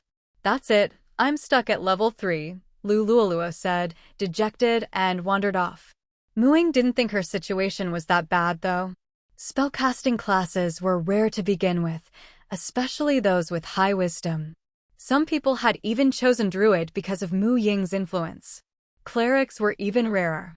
In this post-apocalyptic world, where medicine was scarce and fighting was frequent, clerics' healing abilities were invaluable. Even low-level clerics couldn't be ignored. Someone like Ying, a druid whose healing spells seemed even stronger than a proper cleric's, was a rare exception, entirely thanks to her higher level and wisdom.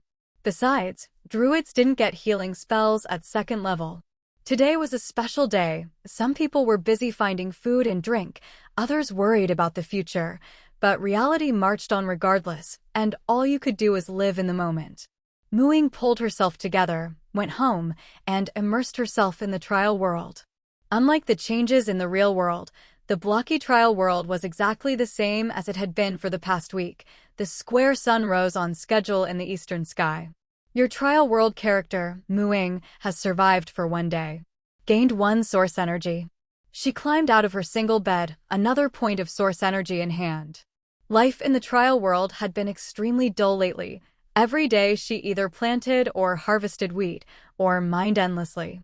She dug her way up the mountain, layer by layer, almost hollowing out the entire interior. Just as she'd expected, there was plenty of coal in the mountain. Every 2 days or so, she could gather enough for a full stack of coal blocks and even more stone.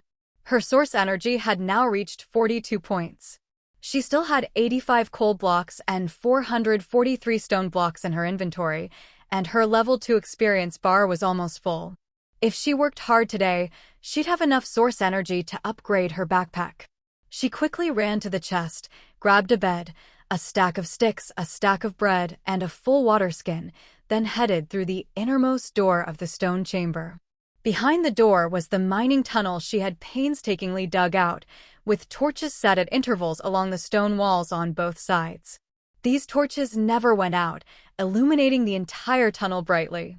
Ying hurried up to the upper levels, and only when she reached the top did she take out the stone pickaxe she had prepared from her backpack and began striking the stone in front of her. After digging through about 20 blocks of stone, she finally uncovered a familiar chunk of black coal. Her spirits lifted, and she rushed over to mine it. 1, 2, 3, 5 pieces. Ying watched as her experience bar inched forward again. Finally, she'd reached the next level. Almost there, almost there. The storage pouch was within reach. The mining tunnel was filled with gray stone blocks, all with identical patterns. Mining only required continuous strikes. She didn't even need to use much strength, a light tap was enough. So it was an extremely monotonous task, but Ying found it enjoyable, because you never knew if the next strike would reveal a chunk of coal. It was like opening a blind box, an addictive thrill. Now, with the storage equipment she'd been longing for dangling just ahead, she was even more energized, and her mining speed picked up. As long as she remembered to replenish her stamina, she didn't feel tired at all. Halfway through, she used the single bed she carried with her to quickly pass the night. 46 points. By the time she'd completely hollowed out the mountain, she'd finally collected the last set of stone blocks she needed. She opened her backpack, clicked on the coal and stone blocks, and selected source energy conversion. She took out the backpack she'd prepared earlier. Ying had never seen another person in Block World, and after so long, she often talked to herself. Now, unable to hold back, she said out loud what was on her mind. Yes. Transformed items would appear in the real world. She'd have to leave the trial to see it. There was still some time before today's trial ended. Having just completed a major goal, the tension that had been holding her up suddenly released, and Ying felt a bit lazy. She simply dug a tunnel straight up to the mountaintop, climbed out, and gazed into the distance. Blocky clouds, peaks of varying heights, winding rivers, and endless oak forests. Wait, was that a house? It really was. Ying stared in surprise at the depths of the oak forest. If her perception hadn't greatly enhanced her vision, she wouldn't have been able to confirm it. At the end of a tributary leading into the forest, there seemed to be a lake, and by the lakeshore, something taller than the oaks, a wooden structure, looked just like a house. And not just one or two. She gazed intently in that direction. Ever since she learned the trial world was a fictional energy world, she'd assumed there were no intelligent beings here. Now, she realized she might have been wrong.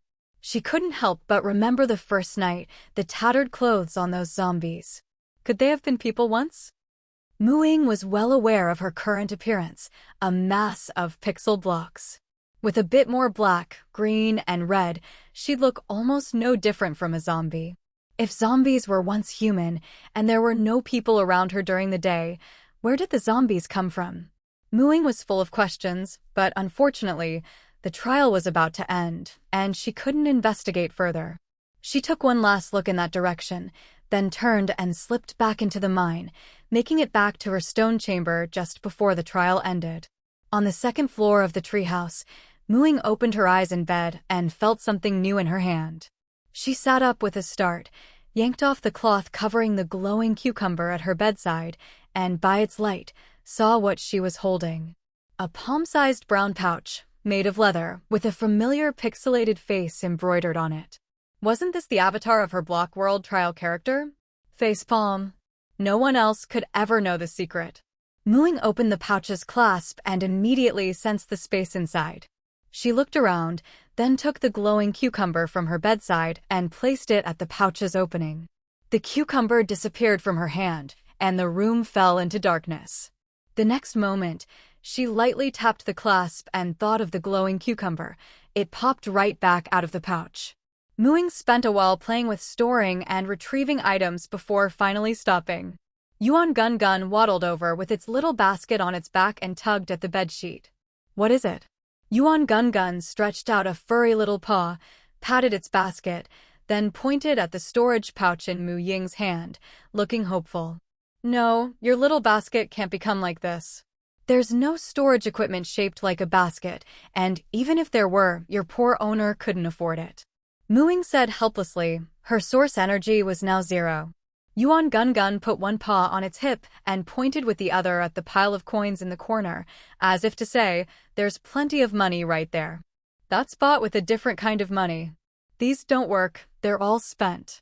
Ying couldn't help but laugh at the little guy's expressive antics. The more anxious and indignant it got, the cuter it seemed, especially that look of righteous accusation. Haha, just to see more of these expressions, she'd never buy it one. Absolutely not, because she had no money, whispers. Getting nowhere, Yuan Gun flopped down in resignation. Sigh, with such a shameless owner, what could a little iron-eating beast do? Desires are endless, and shameless owners will never satisfy them. It didn't want to try anymore. Why are you so funny? Ying carefully petted it from head to toe, then came to a conclusion. Gun, you've gotten chubbier again. This isn't fat, it's a strong body. Yuan Gun continued to look hopeless. Good boy. Even though you don't have a storage basket, this pouch can still hold some of your favorite snacks. But the space isn't very big, so we'll have to use it sparingly. Ying only planned to use the pouch to carry a few important items, like her piercing spear. She could also stash a few of Gun's favorite black breads inside. If they ever ran into trouble, it could be emergency rations, or even used as a weapon. With this, she wouldn't need to use the old ox to carry things on long trips anymore. After all, plowing was its real job, and hauling cargo was a bit much for it. She'd only done it out of necessity before. Besides, it was too slow. In the forest, Ying herself was faster. And now, with all the pre-apocalypse food spoiled and a looming food crisis, she worried that if she took the ox out, someone might slaughter it for meat if she wasn't careful. Night was beginning to loosen its grip, but the steady, relentless rain showed no sign of stopping. At Qingshan Camp, no matter how much money they had, everyone tried their best to share a treehouse with others. If that wasn't possible, they'd buy a tent from Oak Tree General Store and set it up under the treehouse, squeezing into whatever dry patch they could find just to get by. On days like this, hardly anyone insisted on going out to hunt zombies. Most people stayed indoors, hoping the rain would pass soon. Except for Ying, who, rain or shine, always got up early to cultivate her skills. But today, people noticed that the figure who usually stood motionless in front of the tree was now squatting in the rain, busy with something. Ying, curious about the scene, came over to take a look. She saw Ying marking out a neat square patch with dead branches and loosening the soil with a small hoe. What are you doing? She asked, puzzled.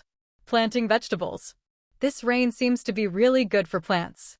Even the trees in the camp have gotten thicker, so the veggies should grow faster too. Muing had brought along all the leftover vegetable seeds from yesterday. She'd already planted some of each kind in her own garden, so she figured she might as well plant the extras here in the camp and let them soak up the rain. Ying glanced suspiciously at the surrounding trees. They do look a bit thicker. Is it really because of the rain? But aren't you worried that if you plant here, others will just take your veggies? They're meant for everyone to pick anyway. It's also part of my professional training, and it can help ease the food shortage for everyone. Look, I've still got a whole bag of seeds here. I got them from the southern suburbs not long ago. If we plant them all and take good care of them, it should be enough to feed quite a few people. Huh? We can pick them too. Ying looked both surprised and delighted. Of course. You can see with your own eyes how much thicker the trees have gotten. The crops should grow even faster. Maybe we'll have the first batch of veggies in just a few days. Muing didn't sound completely certain, but she knew in her heart it was true. Her own vegetable garden was proof.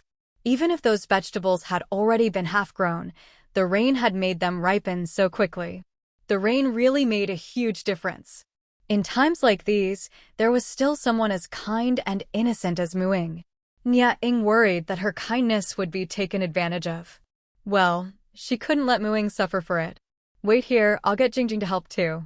We can't just take advantage of you. Without waiting for Mu Ying's reply, Ying dashed off in a few big strides. Muing shook her head with a smile. It was nice to have someone appreciate her gesture. She wasn't some self-sacrificing saint, but when she had more than enough for herself, watching others worry about food didn't make her happy either. Besides, she really did have plenty to spare. The vegetables in her garden were more than enough for her, and she couldn't plant any more in her own plot. Bringing out these seeds meant the rainwater wouldn't go to waste. And it wasn't like she got nothing out of it. This was also part of her training, and she'd gained professional experience. Once the vegetables matured, she could even harvest more mutated seeds from them. A moment later, Ying returned not just with Zheng Jing, but with 7 or 8 other women and 2 children. One of the kids looked familiar to Muing. It was Dong Xiaojiang. What's all this? Muing stared at them in surprise. Ying scratched her head sheepishly. When I went to get Jingjing, everyone overheard and wanted to help too. They're all my teammates. Sis Mu, I'm the team scout now. I'm really good. I'll help you dig. Dong Xiaojiang waved a wooden stick in his hand. Great. Muing was genuinely happy now. She quickly took out some seeds, used her druid skills to sprout them, and handed them out. Although Ying's team was made up of women and children, they were all capable and quickly divided up the work. Soon, the group was bustling in the rain, chatting and laughing as they worked. The lively scene soon attracted others. Some came to ask questions, some joined in, and word spread quickly. Before long, more than half the camp was helping out. Even though Muing is ranked number 1, she hadn't even graduated high school before the apocalypse. She's still just a kid. How can those of us in our 20s, 30s, or 40s just stand by and watch her work alone? Besides, these vegetables are for everyone. If you don't help out, how can you have the nerve to pick them later? I'd like to see who's shameless enough to do that. A young woman squatting nearby muttered to her companion as she worked. Hey, do those seedlings look taller than before? Someone else said, staring at the first few plants they'd put in the ground. That comment caught everyone's attention. They really do. This one too. I remember clearly, it's grown 2 new leaves. This rain really does make plants grow faster. The seedlings' extraordinary growth speed completely fired up everyone's enthusiasm for planting. These were future food, after all. Muing even taught them how to set up small seed beds on their own treehouse platforms, handing out some mutated vegetable seeds that were especially filling. With so many people, the work went quickly. In less than an hour, Muying's stockpile of seeds was nearly gone. All around the treehouse area, little vegetable patches marked out with branches sprang up in every nook and cranny. The inch-tall seedlings stood tall and proud, enjoying the rain. I have to say, seeing these veggies makes me feel a lot more secure. Same here. Look, that one shot up again. Isn't that a peanut plant? Can you even grow peanuts this season? Mu Ying's a druid. She can sense the power of nature. If she says it's fine, it must be fine. Gradually, even after the seeds ran out, people were reluctant to leave. They gathered around the little gardens, watching the seedlings. Every visible sign of growth drew a crowd. In the whole territory, only Mu Ying and Zheng Jing were druids. The two of them worked together to check on the newly planted seedlings. Mu Ying would first sense each plant, then go deeper, smoothing out the flow of natural energy within them. Zheng Jing was much slower. She had to check each plant several times and, since her senses were less refined, she could only spot obvious problems. Mu Ying made sure to let Zheng Jing go first. Otherwise, if Mu Ying had already tended to a plant, Zheng Jing wouldn't be able to do anything. You have completed a professional training session. Gained 1 profession experience. You have completed a professional training session. Gained 1 profession experience. Even though Mu Ying hadn't done all the planting herself, she still gained a lot, maybe even more than when she trained alone. Profession: Druid LV3, 21/600. Back in her treehouse, Mu Ying took off her raincoat and hat, collapsed onto the carpet, and finally let her tense expression relax. Ha ha! The sudden laughter startled Gun Gun, who froze mid-bite. What's gotten into my owner now? Oh well, I'll just eat my bread. Gun Gun. Doing a good deed once in a while actually feels pretty nice, Mu Ying murmured, burying her face in Gun Gun's soft fur. After a moment, as if remembering something, she added, but moderation is key and caution too. I really don't want to get bitten for my kindness. In the afternoon, Mu Ying continued practicing barkskin in her treehouse. Sigh, second circle spells are really tough. She couldn't help but complain as she practiced. She'd already spent half of yesterday working on this spell, but her progress was minimal. She just couldn't get it to affect her whole body quickly. Even after casting, her skin's hardness still didn't meet her expectations. And every time she cast a second circle spell, it cost her 10 mana points, and that's only if she controlled her technique well. Otherwise, she'd waste even more mana.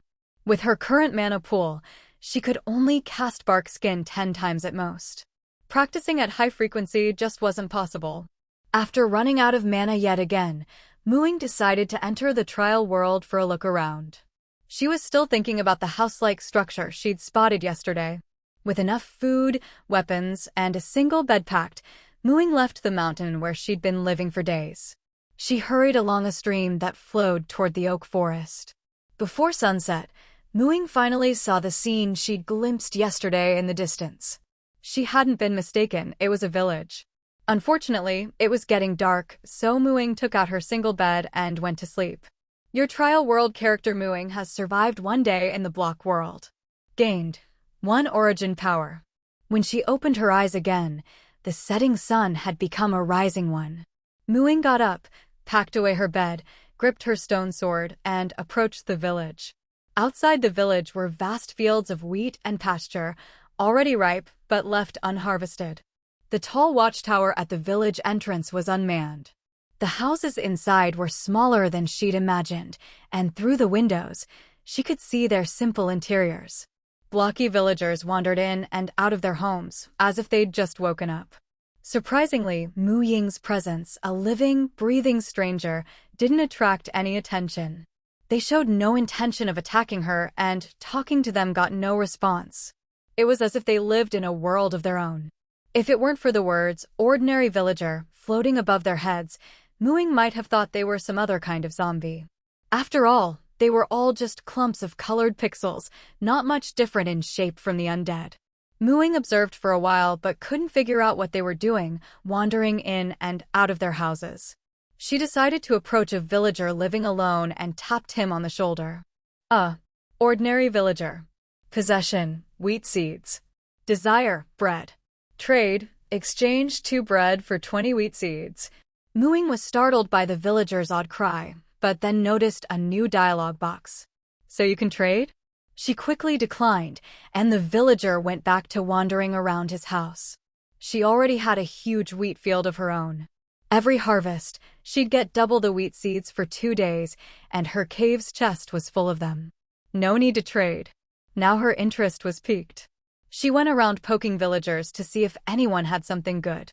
The ordinary villagers wanted all sorts of things: meat, apples, eggs, wool, leather, and so on, but most of what they had didn't interest Muing. Either she didn't need it, or she could get it herself. Huh? This villager looks different. Unlike the others, this one carried a bow and arrows. Muing tapped him. Hunter. Possessions: wooden bow, arrows, crosshair. Desires: bread, chicken feathers, pork. She ignored the bow and arrows. What caught her eye was the crosshair. What was that? Trade: exchange 100 bread for skill book, crosshair. A skill? You could actually learn skills in this world. She wasn't sure what it did, but she'd never seen a skill book before. She wanted to trade for it and see what it could do. She checked her backpack. She'd eaten a few from her stack of bread, so she was still a bit short for the trade. Wait, there were wheat fields outside the village. These villagers were even more NPC-like than the shopkeeper at her camp. Surely it was fine to take some wheat? Muing ran out to the fields. No one was there. She harvested the wheat, then thoughtfully replanted the seeds. Back in the village, nothing seemed amiss. She went to the hunter and traded for the crosshair skill book. It turned out to be a skill that assisted with aiming. After learning it, whenever she used a ranged weapon to aim, a crosshair would appear in her view to mark where her shot would land. Muing had crafted bows before, but her arrows never flew true. So you actually needed to learn a skill for this? Wait, a conversion option? Muing tapped the skill book and saw the familiar conversion info. Crosshair. Effect: after learning, a crosshair appears in your field of vision to assist with aiming. Physical conversion: 100 origin power per use. Physical description: universal skill crosshair. Effect is the same as the original skill. Origin power conversion: not available. 100 origin power per use? 100 origin power was one thing, but the key was per use. Unlike the backpack, which required both origin power and a backpack to convert, this skill could be copied out as many times as she wanted, as long as she paid the origin power. That meant that after her trial character learned the skill, she could still make another copy for the real world. In that case, Muing decided to learn it right away. She didn't have a bow, so she crafted some stones.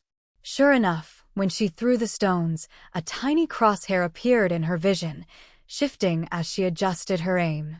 As long as the target wasn't too far, she could hit it every time using the crosshair, though it was a bit slow. Once converted into a physical item, the skill's effect wouldn't change. Outside the trial world, it would definitely improve her accuracy. After all, many ranged spells required aiming too. She could also make herself a bow as a backup attack method besides spells. The more she thought about it, the more feasible it seemed. Muing was itching to get back to the mountains to mine and save up enough origin power for the exchange. But since coming here took quite a bit of time, she decided to finish exploring the village first. Maybe there were other villagers with good stuff? Soon, Muing found 2 more special villagers. Librarian. Possession: enchanted book. Desires: gold ingot, diamond. Village chief. Possession: villager contract. Desires: broken dungeon core. These 2 were clearly higher level than the hunter, but Muing didn't have what they wanted. She could guess that the gold ingot and diamond the librarian wanted could be mined, but she had no idea what a dungeon core was. As for the enchanted book, she'd never seen one, but she knew the crafting recipe for an enchantment table, which was used to enchant tools. Clearly, the enchanted book was related. She had no clue about the villager contract either. Contracts usually proved ownership. If it involved people, it was probably for slaves, servants, or hired help. Muing made a mental note of these things, planning to come back and check once she'd gathered the required items. Now it was getting dark again. She left the village before nightfall and lay down on her single bed. Just as the trial time ended, Muing woke up in the real world. On the 3rd consecutive day of rain, besides tending to the plants in the plantation, Muing had also taken on the task of managing the small vegetable gardens around the camp. Fortunately, her affinity with nature had improved, so she could use her natural vision to scan everything first, making the job much easier. After just one night, many of the vegetable seedlings had grown and even started to bloom. Ying, thanks for your hard work. Thanks, Moo Girl. Clearly, Ying wasn't the only one keeping an eye on the little gardens. Today, quite a few people got up earlier than usual, coming over specifically to check on the vegetables they'd planted yesterday. The thriving seedlings lifted everyone's spirits. No one knew exactly when the rain would stop, but many people with little savings decided to brave the weather and go out to hunt zombies. But every time someone passed by the vegetable plots, they couldn't help but stop and take a look. This was the result of everyone's hard work, and soon they'd be able to harvest the crops. Yesterday's camp-wide planting activity had brought Ying much closer to the others. Now, many more people greeted her when they saw her.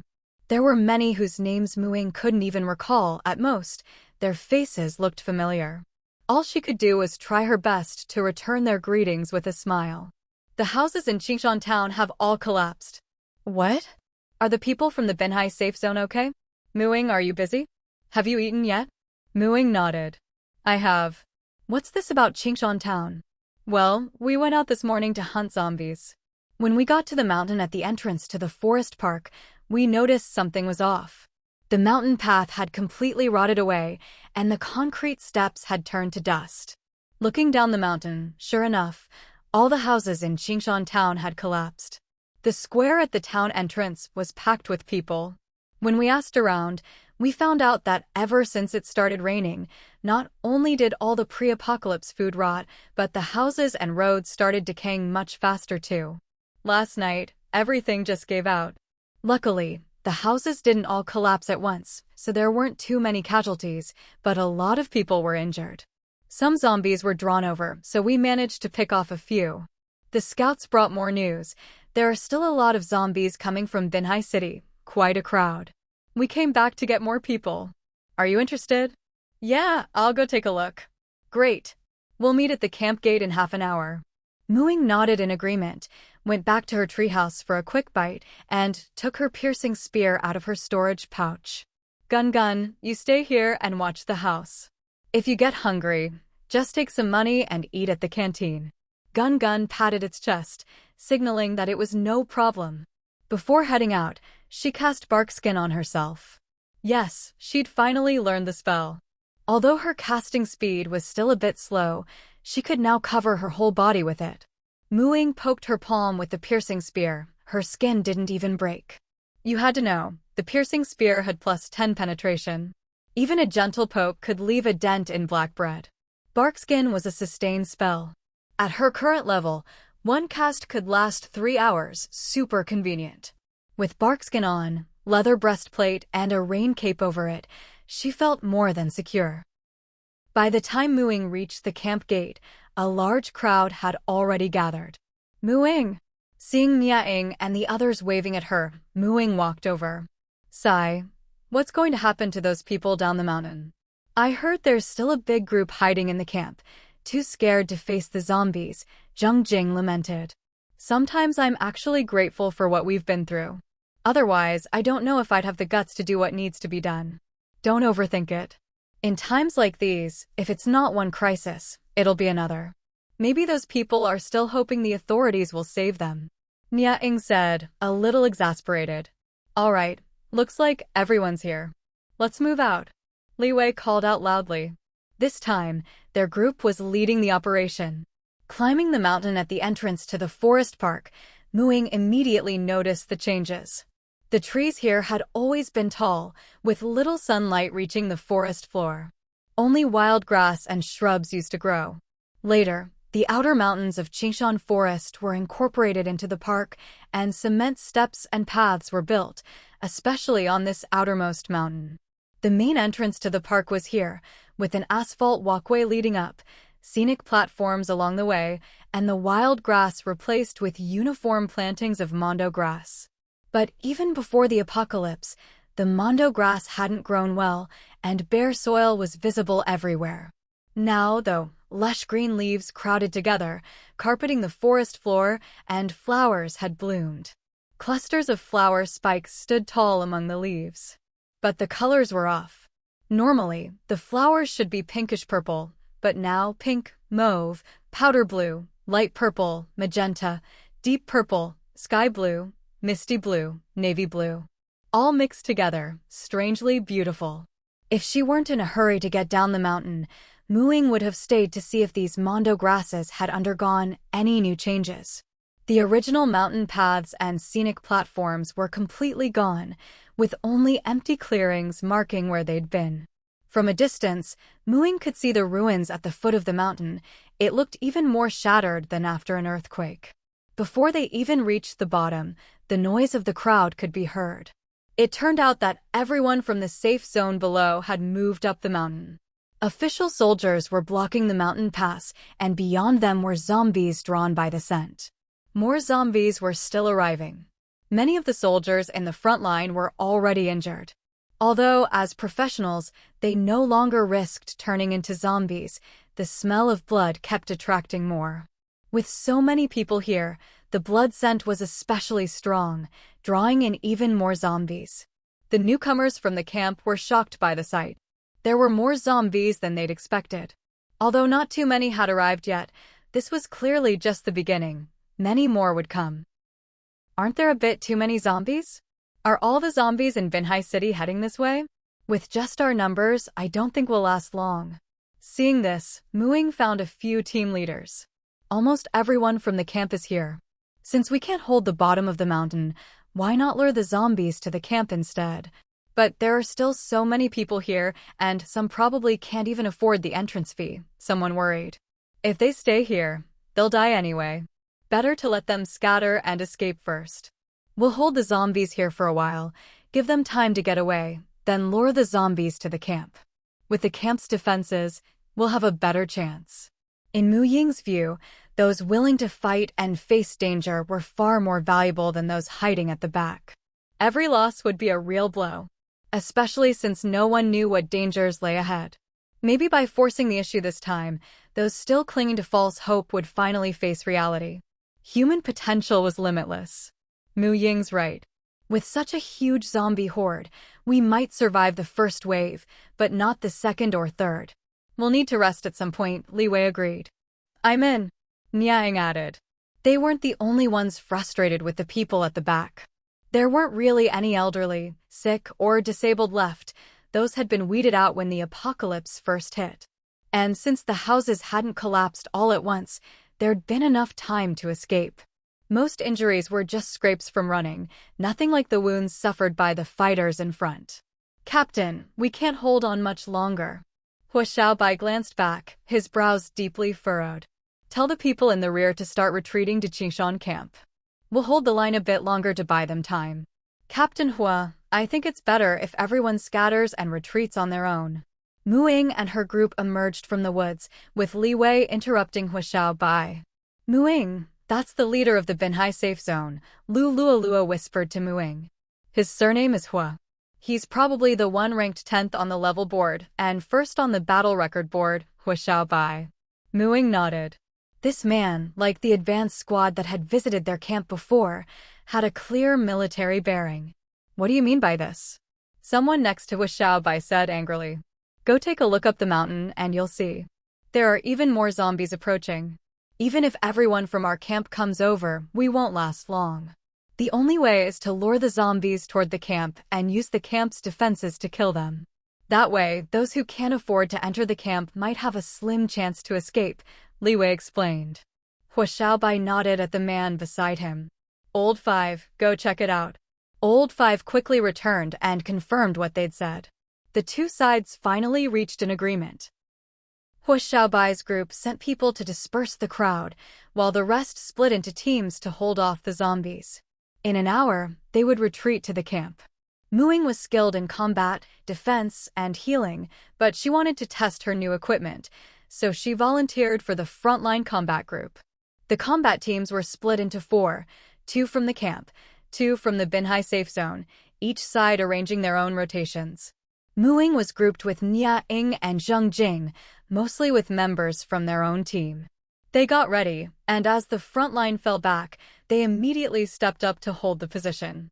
Mu Ying raised her hand and cast an entangling spell. Instantly, thick vines shot out from the grass ahead, quickly growing thicker and wrapping around the zombie's limbs. Go! She charged forward with her spear, sweeping a stumbling zombie off its feet with a sideways strike, then thrusting the spear hard into another zombie's skull. Zheng Jing quietly edged to the side. The first Tier 1 spell she learned was also Entangling Spell, and she could now cast it reliably, though she wasn't as good with the club spell yet. Her main job this time was to stand in the back and use Entangling Spell to trip up zombies. Yes, trip up, because the branches she summoned were thinner and could only slow down the zombies, barely managing to restrain a single one if she focused all her effort. But Mu Ying, in an instant, had bound most of the zombies at the front of their battle zone, and tightly too, the zombies couldn't break free at all. Zheng Jing could only target the stragglers, the zombies Mu Ying hadn't covered. It was Mu Ying's first time killing with a spear, but she'd spent the past few days getting used to its attack style. With the Entangling Spell controlling the field, things went smoothly. The piercing spear really lived up to its +10 penetration stat. Stabbing zombie heads was much easier than using a hoe, and once she got used to it, her attack rate was higher than before. And she hadn't even used the club spell on the spear yet. With her level up, Mu Ying's Entangling Spell now lasted around 3 minutes. With help from the others, all the zombies caught by the vines were taken out before the spell wore off. They even had time to have the vines roll the copper coins over to their side, so the support team in the back could collect them. Thanks to Mu Ying's Entangling Spell, their section of the battlefield was much safer than the others. After half an hour, when it was time to rotate, only a few melee fighters had suffered minor scratches. No one was seriously hurt. Actually, Mu Ying still had 40 mana points left, but she didn't keep fighting. They were still some distance from the camp, and it wasn't safe. They fell back and divided up the zombie loot, each person's pouch growing heavier. Huh? Why haven't they left yet? Zheng Jing said in surprise, looking toward the woods. There were still plenty of furtive figures hiding there, peeking out. It was the people they'd been protecting earlier. Maybe they think we won't just leave them to die, Ying said irritably. We'd better be careful. Anyone in bad shape, fall back to the middle. Stay alert. Don't let those people target us, Mu Ying said. With her high perception, her eyesight was better than most, and she clearly saw some people hiding weapons up their sleeves. Ying and the others exchanged glances, instantly understanding. No way, they don't even dare fight zombies, but they'd try something against us? Zheng Jing was shocked, but she obediently moved into the crowd. Her mana was empty now, so she was no different from an ordinary person. You never know, Ying said. As a wanderer, she was good at close combat. She flashed her dagger at the woods, scaring off the unfriendly stares. Half an hour later, all 4 groups retreated toward the camp at the same time. There were too many zombies. There wasn't even time to pick up all the loot. Fortunately, zombies were as slow as ever, so escaping wasn't a problem. But unexpectedly, there were still obstacles on the retreat. Hand over your copper coins, or we're not moving. Either way, we can't get into the camp, so we're dead no matter what. Yeah, you're the ones who abandoned us first. Those who hadn't left now blocked their way, threatening the very people who had protected them. No way. If you want copper coins, go kill zombies yourself. Trying to rob us? Dream on. The camp's people were furious, itching for a fight. But the spellcasters were all exhausted, and the other side had numbers. Even so, they could still win. The real problem was that, to lure the zombies, they'd slowed their pace, so the zombies were close behind. If a fight broke out, the zombies might catch up, and then they'd all be in real danger. These people had probably counted on that, which was why they chose this moment to act. Hua Xiaobai looked at them, his faith in humanity wavering. Was human nature really so fragile? His heart hardened. He told his teammates, "These people are a hidden danger we brought with us. We'll handle it ourselves, let them go first." He was cut off by a crisp, mocking voice. You people are really something. You didn't dare fight zombies with us, but now you've got the guts to block our way? Do we look easier to deal with than zombies? Mu Ying laughed in exasperation. Good thing she'd saved some strength. She cast several entangling spells in quick succession. The Ophiophagon in the woods went wild, binding the hands and feet of the troublemakers. I think you'd be more useful staying here to hold off the zombies for us. Mooing led the camp's people around them. Don't go. We were wrong. Help. The zombies are coming. Sob, I don't want to die. Isn't this a bit too cruel? Someone from the safe zone said, hearing the cries and pleas from behind. If you feel bad, go back and save them yourself. Anyway, we're not about to risk our lives for scum like that, Lulualuo retorted loudly. If it hadn't been for Mooing, they'd have been in big trouble today. Kindness needs to be shown to the right people. Mooing didn't care what the others thought. She stubbornly waited until the zombies were right in front of those people before releasing her entanglement spell. Those who had been shouting at the front got scratched by the zombies a few times. With them risking their lives to hold up the zombies, the people who had just come over to join the commotion behind actually had a chance to escape. Scared out of their wits, they ran surprisingly fast. Some even overtook Mooing and her group, who were still watching the zombies' movements. Among them, a few ran straight for the camp gate, clearly not lacking in money. Seeing their panicked, lost expressions, someone loitering outside the camp grabbed one of them. What happened? Weren't you guys going back to help out? He put extra emphasis on the words, help out. Run. There's a female killing machine in there who doesn't show any mercy. The ones who made the most noise got fed to the zombies. After saying this, he glanced back at the large group approaching the camp, got even more frightened, and dashed inside. He needed to find a place to hide before that female killing machine spotted him. Boss, are we still sticking to the original plan? Forget it, let's get inside first and talk later. Inside the camp, Lao Mao, hiding in a corner, spat on the ground when he saw them come in. Lucky bastards. If they really had the guts to stick with us to the end, I'd like to see that demon woman whip them a few times. Hearing this, Lao Mao's lackeys all shivered in unison. The memory of that barbed whip was too vivid, they'd never dare try a second time. Boss, you know, money you earn yourself just feels more solid. No need to look at anyone else's face. No kidding. Who doesn't want to stand tall and live with dignity? Come on, let's go find a low-key spot to kill some zombies and make some cash. After returning to camp, Mooing stopped using magic to control the zombies. Like everyone else, she picked a spot at the edge of the territory and waited for the zombies to get close to the shield before attacking with her piercing spear. At this point, only those using short-handled weapons or fighting in close combat needed to be careful. They might get scratched by zombies if they weren't careful. Mooing didn't have to worry at all. During previous battles, she discovered that with Barkskin active, a zombie scratch would only leave a mark. Now was the perfect time to practice her spear skills. You killed a zombie ×1. Gained 1 slaughter XP, 3 copper coins. You killed a zombie ×1. Gained 1 slaughter XP, 3 copper coins. Your slaughter XP has reached the current level cap. Further kills will not grant slaughter XP. She didn't know how many times she'd repeated the piercing motion. Her arms felt numb, and stabbing had become pure instinct. Her slaughter XP finally hit the level cap. Mooing glanced at her character panel. Class, Druid LV3, 224/600. With the XP she'd saved up over the past few days, her level 3 XP bar was about a third full. Just today, she'd earned a whopping 180 XP from killing zombies, by far the majority. Unfortunately, she couldn't gain any more slaughter XP for the rest. With such a great opportunity today, almost everyone in the camp had maxed out their slaughter XP quota thanks to this zombie wave. Now only their class XP was stuck at the level cap. Those who usually focused on class training had even managed to level up. Mooing stepped back. The only things that really interested her about zombies were the slaughter XP and the boost to her combat skills. Now that she was pretty proficient with the spear and had maxed out her slaughter XP, killing more zombies wasn't worth it. As for the dropped copper coins, she wasn't short on money anymore. The territory's income had grown a lot over the past 2 days, more than enough for her needs.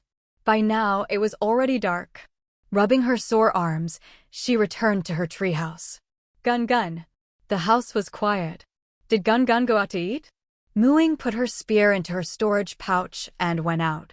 As soon as she reached the entrance of Sarah's eatery, she spotted a round little ball by the bar. It was eating rapidly, its body quivering slightly.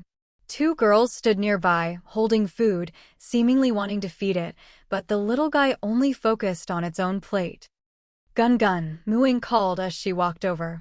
Hearing her voice, Gun Gun whipped its head around. Once it confirmed it was really her, it snorted at the others, as if it had found its backer, and began to leisurely enjoy its meal. "Is that your magical pet?" one of the girls asked. "It's my animal companion. It probably doesn't like eating food from other people," Mooing said, sitting down next to the little guy, amused. She strongly suspected Gun Gun just didn't want anyone taking food from its own bowl to feed it. "Oh, really? It's just so cute. Can I pet it?" the girl asked, still not giving up. You can ask it," Mooing said, tilting her chin at the little guy. Before the girl could ask, Gun Gun shook its head vigorously. "Absolutely not." The girl stomped her foot in frustration and had to give up. "Madam Sarah, I'll have the same meal as Gun Gun," Mooing said, eyeing the little guy's plate. It was all meat dishes, not cheap at all. This little one really knew how to enjoy life. She'd had a good haul today, so she didn't mind splurging a little to treat herself. "I heard you all lured the zombies to the camp to kill them? Must have made a lot today. Lots of people are ordering the pricier dishes," Madam Sarah said happily. "Yeah, there are still plenty of zombies outside the camp. Everyone should be pretty well off after this wave," Mooing replied, also in a good mood. The more people earned, the more they spent, and the more tax revenue for the territory. With some extra money on hand, Mooing took the opportunity during dinner to build the aerial walkways she'd designed in advance. Facility: aerial walkway. Function: for pedestrian use. Scale: width and length can be set as desired. Required materials: wood, energy. Blueprint conversion cost: 100 energy. This aerial walkway was meant to be the main road for her future territory. Despite the name, it could be built both above ground and at ground level. For now, she mainly built it in the air, connecting the various treehouses. This way, people could visit shops and neighbors without having to climb down from the trees. It was much more convenient. Soon, people outside noticed the new path inside the territory. As the sound of discussion drifted in, Madam Sarah gave Mooing, who was quietly eating and drinking, a meaningful look. Their lord was really low-key and cautious. Not only had she insisted that shopkeepers not reveal her identity when moving in, but even when building territory facilities, she went out of her way to avoid drawing attention to herself. Curious, Madam Sarah went out to take a look. The new path was just wide enough for two people to walk side by side. Though not wide, it had a unique charm. The walkway was made of irregular wooden planks, mostly long and narrow, with wavy, curved edges that fit together seamlessly, playful and romantic. On either side, about a meter high, were railings made of twisted, gnarled vines. This must be what an elven village looks like, Madam Sarah thought. No wonder she's a druid. She really liked the natural style of this territory. It was perfect for living. Late at night, Mooing was sleeping soundly when she was suddenly awakened by a strange noise from the window. She instantly became alert, squinting and focusing her hearing for a moment. Was that the sound of pebbles hitting the glass? She got up and pushed open the window. The rain was still falling, and the camp outside was shrouded in darkness. Mooing cast a light spell. As her eyes adjusted to the brightness, she suddenly saw a small silvery white object fall from the treetop outside and land on her windowsill with a splat. Mooing frowned and took several steps back, a piercing spear appearing in her hand in an instant. She watched as the little thing on the windowsill slowly climbed to its feet. What was she seeing? A tiny figure, no more than an inch tall, was rubbing its backside and looking at her pitifully. Its silvery gray eyes were misty, on the verge of tears. Soaked from head to toe, its short silver hair clung to its cheeks in strands, still dripping water. Its animal ears drooped, its tail was a mess, and a few little burrs were stuck to it from who knows where.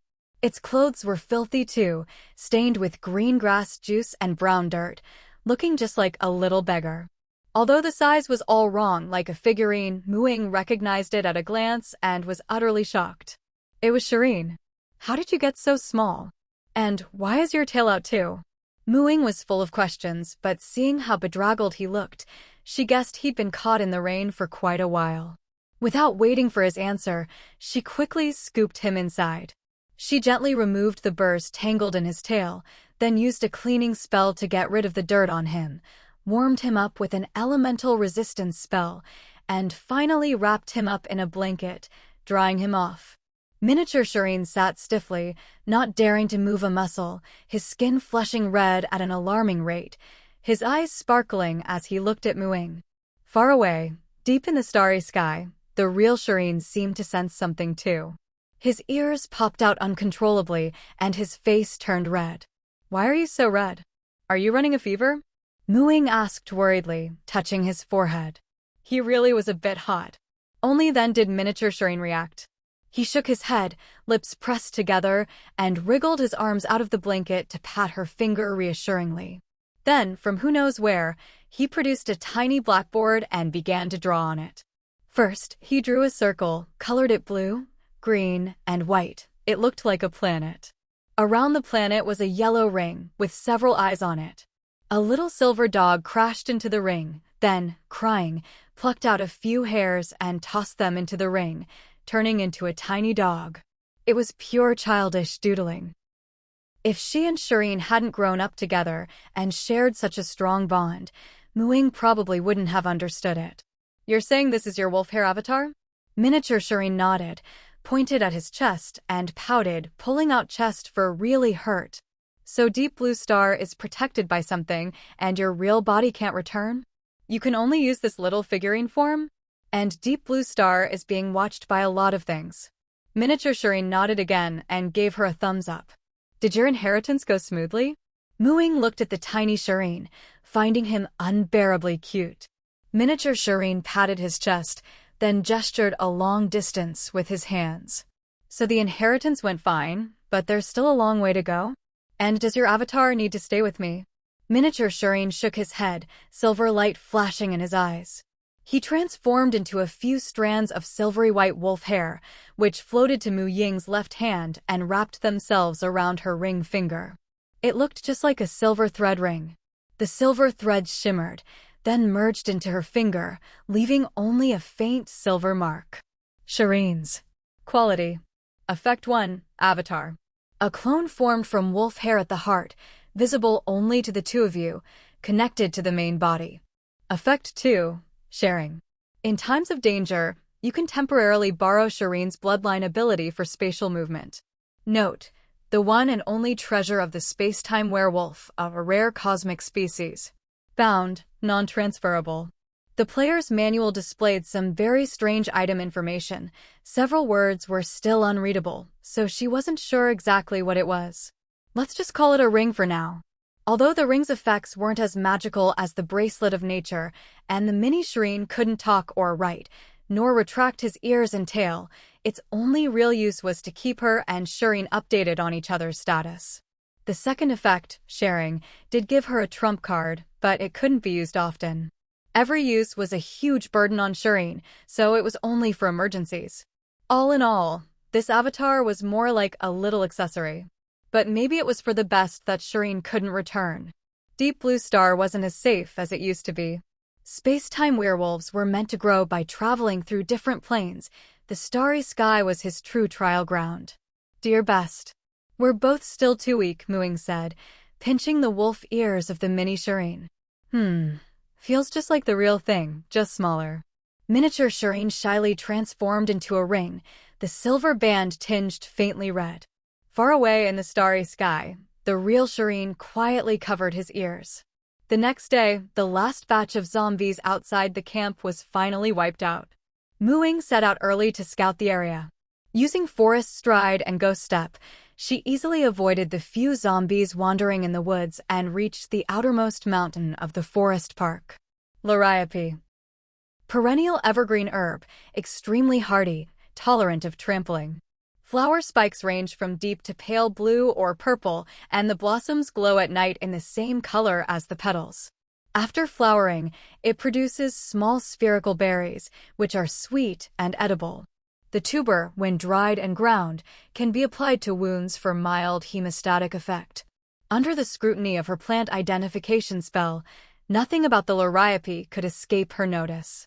The more Ying observed, the more delighted she became. The flowers glowed, the berries were edible, the tuber had medicinal value, and most importantly, it was tough and easy to grow. All of liriope's traits had mutated for the better. When using the Claw of Recompense on liriope, she could choose to harvest flowers, berries, tubers, or seeds. Ying first plucked a cluster of berries to taste. The blue-purple fruits were plump like tiny grapes, resembling blueberries, but even sweeter. It was as if a pouch of sweet water was hidden beneath the skin. Sweet, but not cloying, she instantly fell in love with the flavor. From now on, whenever liriope bore fruit, she'd be sure to pick some. Next, Ying put the Claw of Recompense to full use, choosing to collect only seeds. She wanted to take advantage of the rain to plant liriope all over the camp. She'd already cleared the camp of shrubs and weeds, leaving the ground a bit bare. Liriope, being tough and evergreen, was perfect for planting throughout the camp. And with the help of this rain, it would sprout quickly. As her hand brushed over the liriope flower spikes, the Claw of Recompense quietly gathered seeds and slipped them into her storage pouch. Even if someone saw her, they'd just wonder why she kept touching the flowers. After collecting a whole pouch of seeds, Ying finally returned to camp. While tending to the vegetable patch and sensing the trees, she scattered the seeds. Even if people stepped on them, it wouldn't affect their ability to take root and sprout.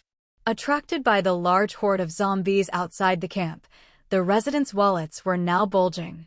Even those who couldn't afford to enter the camp had teamed up today to hunt down some of the zombies wandering in the forest. When the zombies attacked, the territory's protective shield gave everyone an unparalleled sense of security, drawing in another wave of newcomers to the camp. Just like that, the camp's population surged past 1,000, and more people began renting treehouses, quickly leading to a shortage.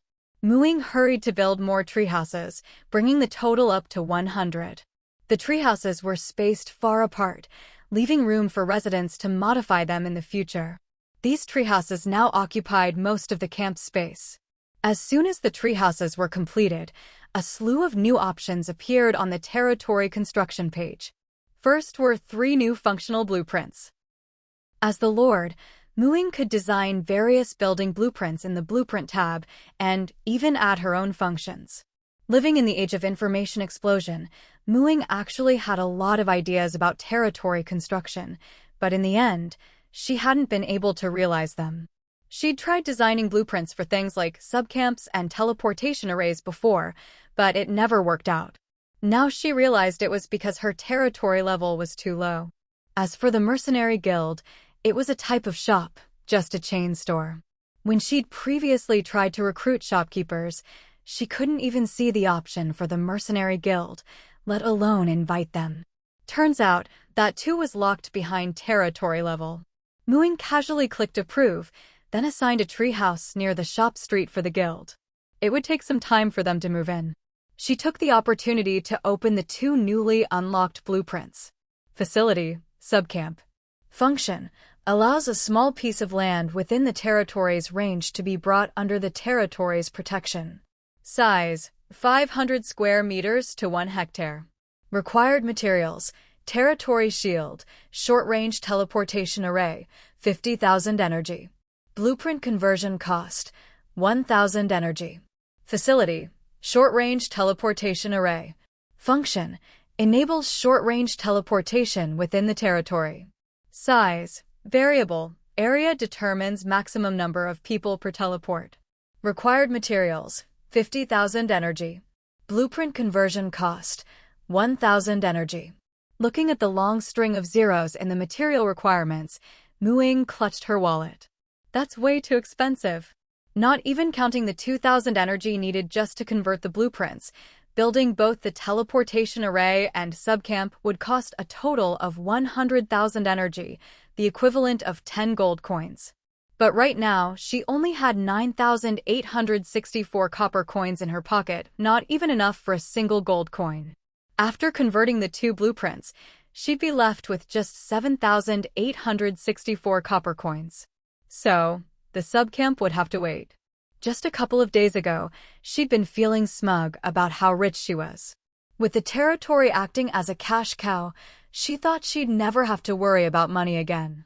But after this upgrade, it felt like there were endless things to spend money on.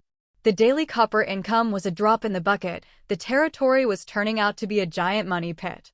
The moment she saw the subcamp blueprint, she thought of her plantation, but unfortunately, she didn't have the money to make it happen right now. There's a new shop. The Mercenary Guild, Qingshan Village branch. Qingshan Village? Isn't this Qingshan camp? Hearing the commotion outside, Ying grabbed her umbrella and stepped out. The shop street was just a short walk behind her treehouse, a few dozen meters along the skywalk. Located behind Bruce's tavern, the Mercenary Guild was now the grandest building in the territory. A full 3 stories, built around a tree in staggered layers, with open-air wooden stairs connecting the levels. The sign above the lowest room read Mercenary Guild in large characters, with smaller text beside it, Qingshan Village Branch. Ying followed the crowd into the guild. The first floor was a spacious hall, probably magically expanded, with plenty of booths. Behind the main counter stood a petite girl with chestnut curls. She kept a pleasant smile, and when enough people had gathered, she raised her voice. "Welcome to the Mercenary Guild.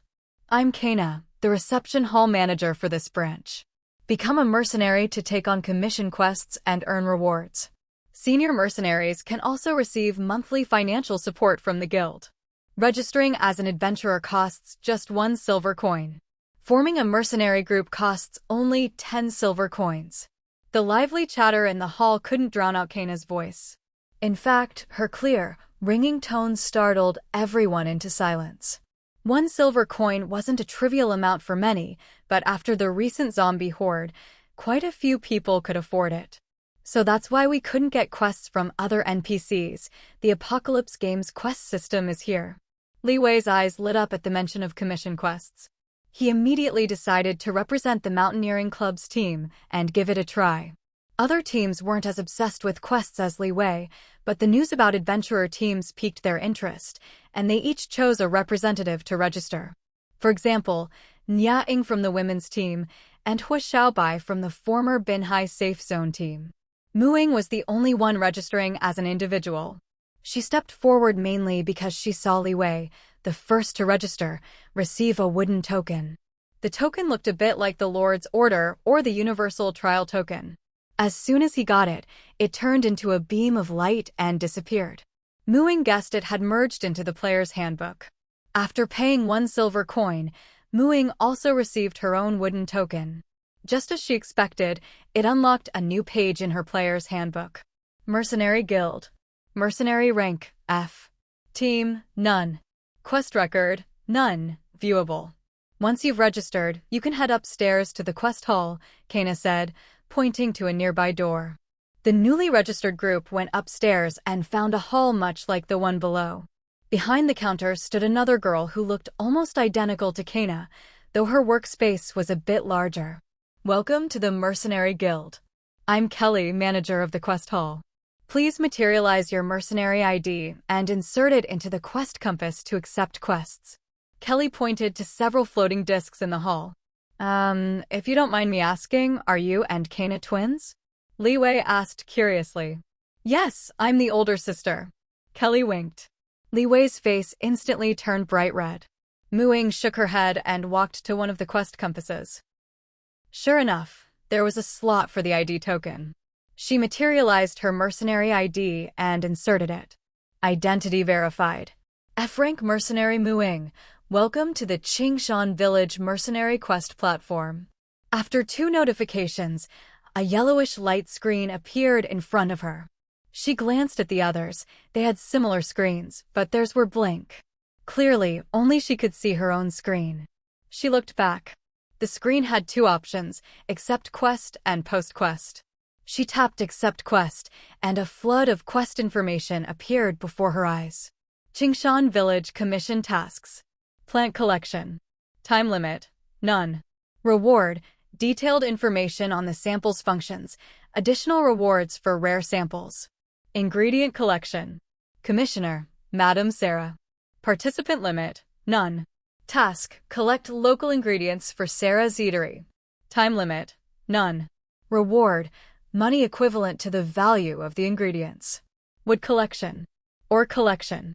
A whole string of collection tasks, all commissioned by shop owners within the territory. Ying wasn't very interested in these tasks. The rewards for Grandpa Shom's task could be obtained just by using her own identification skill. Unless she came across a rare plant, there was no need to compete with others for these opportunities. As for collecting ingredients or wood, that was even less appealing, time-consuming, labor-intensive, and not much money in it.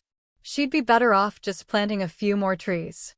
Unlike Ying, the others were quite interested in these tasks. They represented teams, so collecting things was easier and more efficient for them. Besides, a stable way to earn money was exactly what they needed right now. They all accepted the tasks and went out to discuss and report back to their teammates. Night fell in the blocky world. After hollowing out a mountain, Ying moved her mining operation underground. She dug layer by layer, determined not to miss a single piece of ore. After digging more than 10 layers down, she started to find iron ore. Upgrading her gear, she switched to iron tools and even made herself a set of chainmail armor. As she was mining today, she suddenly heard a strange sound. She stopped what she was doing and listened carefully. It sounded like some kind of beast roaring. Why did it sound so familiar? After thinking for a while, Ying exclaimed, "It's a zombie." On her first day in the block world, that's exactly what the zombies sounded like at night. Are there zombies around here? She checked the time. Yep, it was daytime. Where could zombies come from? And underground, no less? Ying didn't dare to keep mining recklessly. Instead, she followed the sound to a stone block and carefully dug it up. Beneath the stone was empty space. A dark tunnel appeared, and Ying quickly placed a torch at the entrance. Only then did she see that the tunnel led to a mossy stone brick room. The low growls came from there, and the familiar stench of decay filled the air. All the figures in the room were drawn to Ying, crowding at the doorway. The tunnel entrance was higher than the floor, so the zombies couldn't reach her. For some reason, they also didn't dare to leave the stone room. "Hey, what a great chance to kill zombies," Ying said, pulling some stones from her pocket and throwing them at the zombies. She was already level 4, so killing zombies was much easier than before. 3 stones were enough to take one out. But soon, she started to feel numb. Quite a bit of time had passed, but the number of zombies didn't seem to decrease at all. It was as if for everyone that died, another would rush out. How can such a small room hold so many zombies? Puzzled, she stopped and started digging toward the stone house, aiming for the roof to see what was inside. After prying up a mossy stone brick and shining her torch inside, Ying finally got a clear look at the whole room. Aside from the swarming zombies, what caught her attention most was a blood-red crystal floating in the center of the room. Many struggling shadowy figures were trapped inside it, giving off a sinister vibe.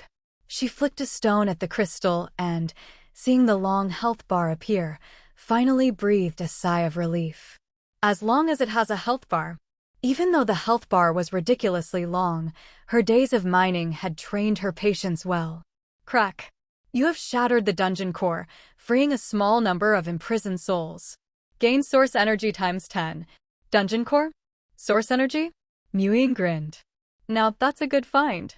She eyed the fragments that had fallen at the zombies' feet. The restless zombies were really getting in her way, blocking her from picking up the loot. This time, no more zombies appeared. In fact, after the dungeon core shattered, the zombies slowly melted away. It was slower than at sunrise, but they still disappeared. Ying carefully blocked off the stone house's main door before jumping down to collect her loot. With the zombies gone, a treasure chest was revealed in the corner of the stone house. She picked up the dungeon core fragments first. Broken dungeon core. Function: damaged. Cannot be used for source energy or item conversion. Looks like I can only give this to the village chief, Ying said regretfully, putting away the dungeon core and running to the treasure chest in the corner. This chest looked different from the wooden ones she could craft herself. The golden trim made it look quite valuable. Ying opened the chest. Enchanted book, infinity, ×1, enchanted book, unbreaking, ×1, gold ingot ×21, diamond ×5. The chest glowed with treasure. Enchanted book, infinity. Function: enchant a bow to have infinite arrows. Item conversion: 100 source energy per book. Item description: use on a bow to grant it the infinite arrows effect. Source energy conversion: not available. Enchanted book, unbreaking. Function: enchant a weapon or tool to make it permanently durable. Item conversion: 100 source energy per book. Item description: use on equipment to grant it auto-repair effect. Ying was drooling over the 2 enchanted books. She wanted to convert both of them. But as good as they were also expensive. Like her backpack, once she converted them, the original item would be gone. She couldn't bear to use them now, so she carefully stashed them in her backpack. The gold ingots and diamonds could be converted into ordinary gold and diamonds, but that wasn't very useful. Source energy conversion was more worthwhile. Gold ingots, being smelted from gold ore, couldn't be converted into source energy, but 10 diamonds could be exchanged for 1 point of source energy. I'm rich. She broke down the chest and packed it up, then hurried back to the surface. By now, the trial time for the day was almost over. Luckily, she'd been timing her trials close to midnight these past few days. That way, she could use 2 hours of trial time at once, doing a trial every other day and spend 4 whole days in the block world each time. With her loot in tow, she headed toward the village. Halfway there, as night fell, she set down her single bed and lay down. The night passed. When she opened her eyes again, the setting sun had become the morning sun. Ying quickly turned her head to look to the side.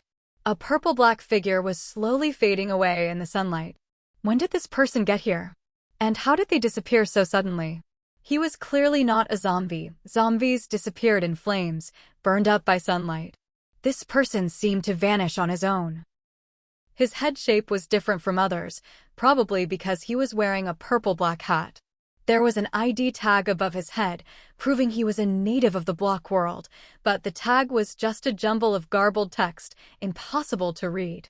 Ying pushed her questions aside and continued running toward the village. The village was as lifeless as ever. Ying handed the shattered dungeon core to the village chief. This time, the chief did something he hadn't done before. He pulled out 5 bloodstained villager contracts from who knows where, placed the dungeon core on top of them, and soon, the core fused into the contracts. The contracts became clean again. Ying took the contracts. Villager contract, Wang Fugue. Function: a contract containing the soul core of ordinary villager Wang Fugue. Can be used to manage and control villagers. If the villager dies, they can be resurrected from the contract, up to once per day. Physical conversion, not convertible. Source energy conversion, not convertible. Villager contract, Li Ergu. Villager contract, Zhao Hohat. Villager contract, Qian Darren. Villager contract, Wang Matzi. With a whoosh, 5 blocky villagers appeared beside Ying. Li Ergu. Chief, I'm hungry. Is there anything to eat? Zhao Hohat. Me too. Once I'm full, I can go farm. My wheat always yields 10% more than anyone else's. Wang Fugue. Hee chief. What's the name of our village again? Qian Darren. I want to eat meat. Wang Matzi. Meat. Ying. The previously quiet block world suddenly became noisy, and she was a bit unaccustomed to it. You're calling me chief? Of course. Whoever holds our contracts is our chief. As long as you keep us fed, we'll do whatever you say. Ying looked at the 5 nearly identical blocky villagers. They seemed much livelier than the others, no longer repeating stiff, mechanical actions. They could even talk now. With 5 more mouths to feed, she soon had to share a good chunk of her bread. While the villagers ate, Ying went to the librarian and exchanged 20 gold ingots for another enchanted book. Enchanted book, strength. Function: enchants tools or weapons to reduce stamina consumption during use. Physical conversion: 100 source energy per book. Item description: use on equipment to add a strength +3 effect. Source energy conversion, not convertible. The strength enchantment book was useful whether she used it in the block world or converted it for use elsewhere. But she was reluctant to use it here. After all, stamina could be replenished with food, and now she had 5 villagers to help her. All the wheat seeds she'd been saving could finally be planted. With proper arrangements, food wouldn't be a problem. The real issue was the scarcity of gold, or who knew when she'd have enough for another exchange. Ying led her villagers home. Once they reached her mine, she carved out 5 rooms for them inside the hollowed-out mountain. Then she sent Zhao and Qian to farm. The wheat fields needed expanding, and Wang Motzi to chop wood in the forest. Li Ergu and Wang Fugue followed her underground to mine. The long tunnels near the dungeon stone house were filled with exposed ore, a true mining paradise. Coal blocks were everywhere, there was plenty of iron, and she even found a few pieces of gold ore. As the day drew to a close, Ying set down a single bed and went to sleep. When she opened her eyes again, she saw that purple-black figure by her side once more. Still lying in bed, Ying didn't move.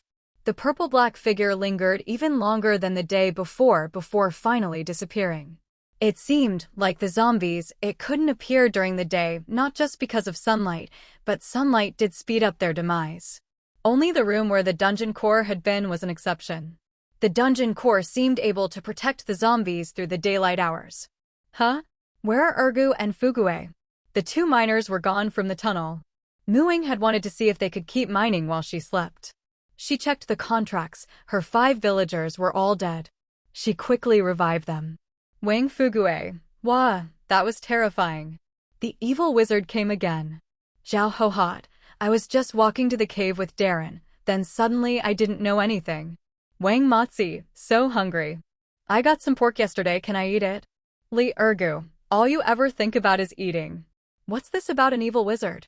Ying stopped the bickering and pulled Wang Fugue aside. The evil wizard controls people's souls, leaving only empty shells to repeat what they did in life. He chops up souls and imprisons them in the dungeon core, turning them into zombies. I was killed by him early on, so I saw what he looked like. He wears a weird purple-black robe, a hat that covers most of his head, and carries a stick. He waved it and killed Ergu with a green light, then waved again and I died too. If you didn't have our contracts, we'd probably have been captured again. Chief, you have to keep our contracts safe. I don't want to be chopped up and turned into a stinky zombie. A bunch of pixelated blocks. How did he even know it was a robe? Ying was speechless, but got back to business. So you're saying the stiff villagers in the village are like that because the evil wizard stole their souls?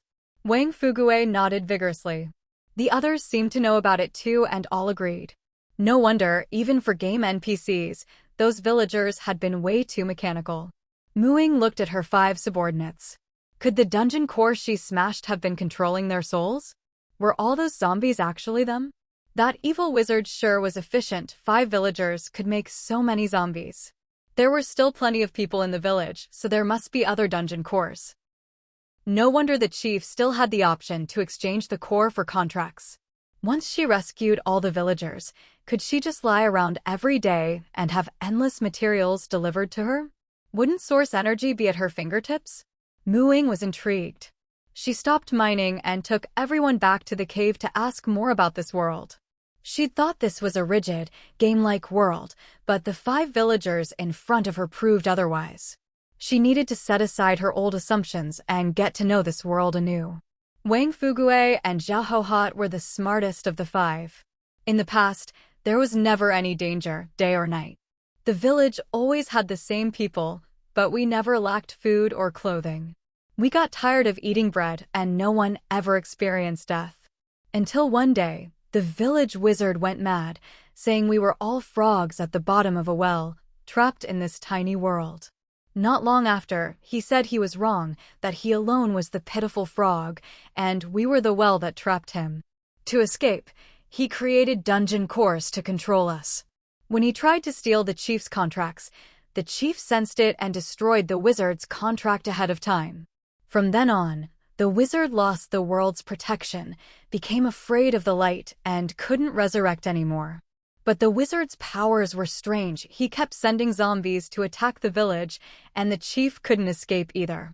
But he said a new chief would come to save us in the future, and that's you. Oh, chief, you haven't named our village yet. Muing was moved by Fugue's persistence. Let's call it Green Hill Village. Great, great. Green Hill Village, what a good name.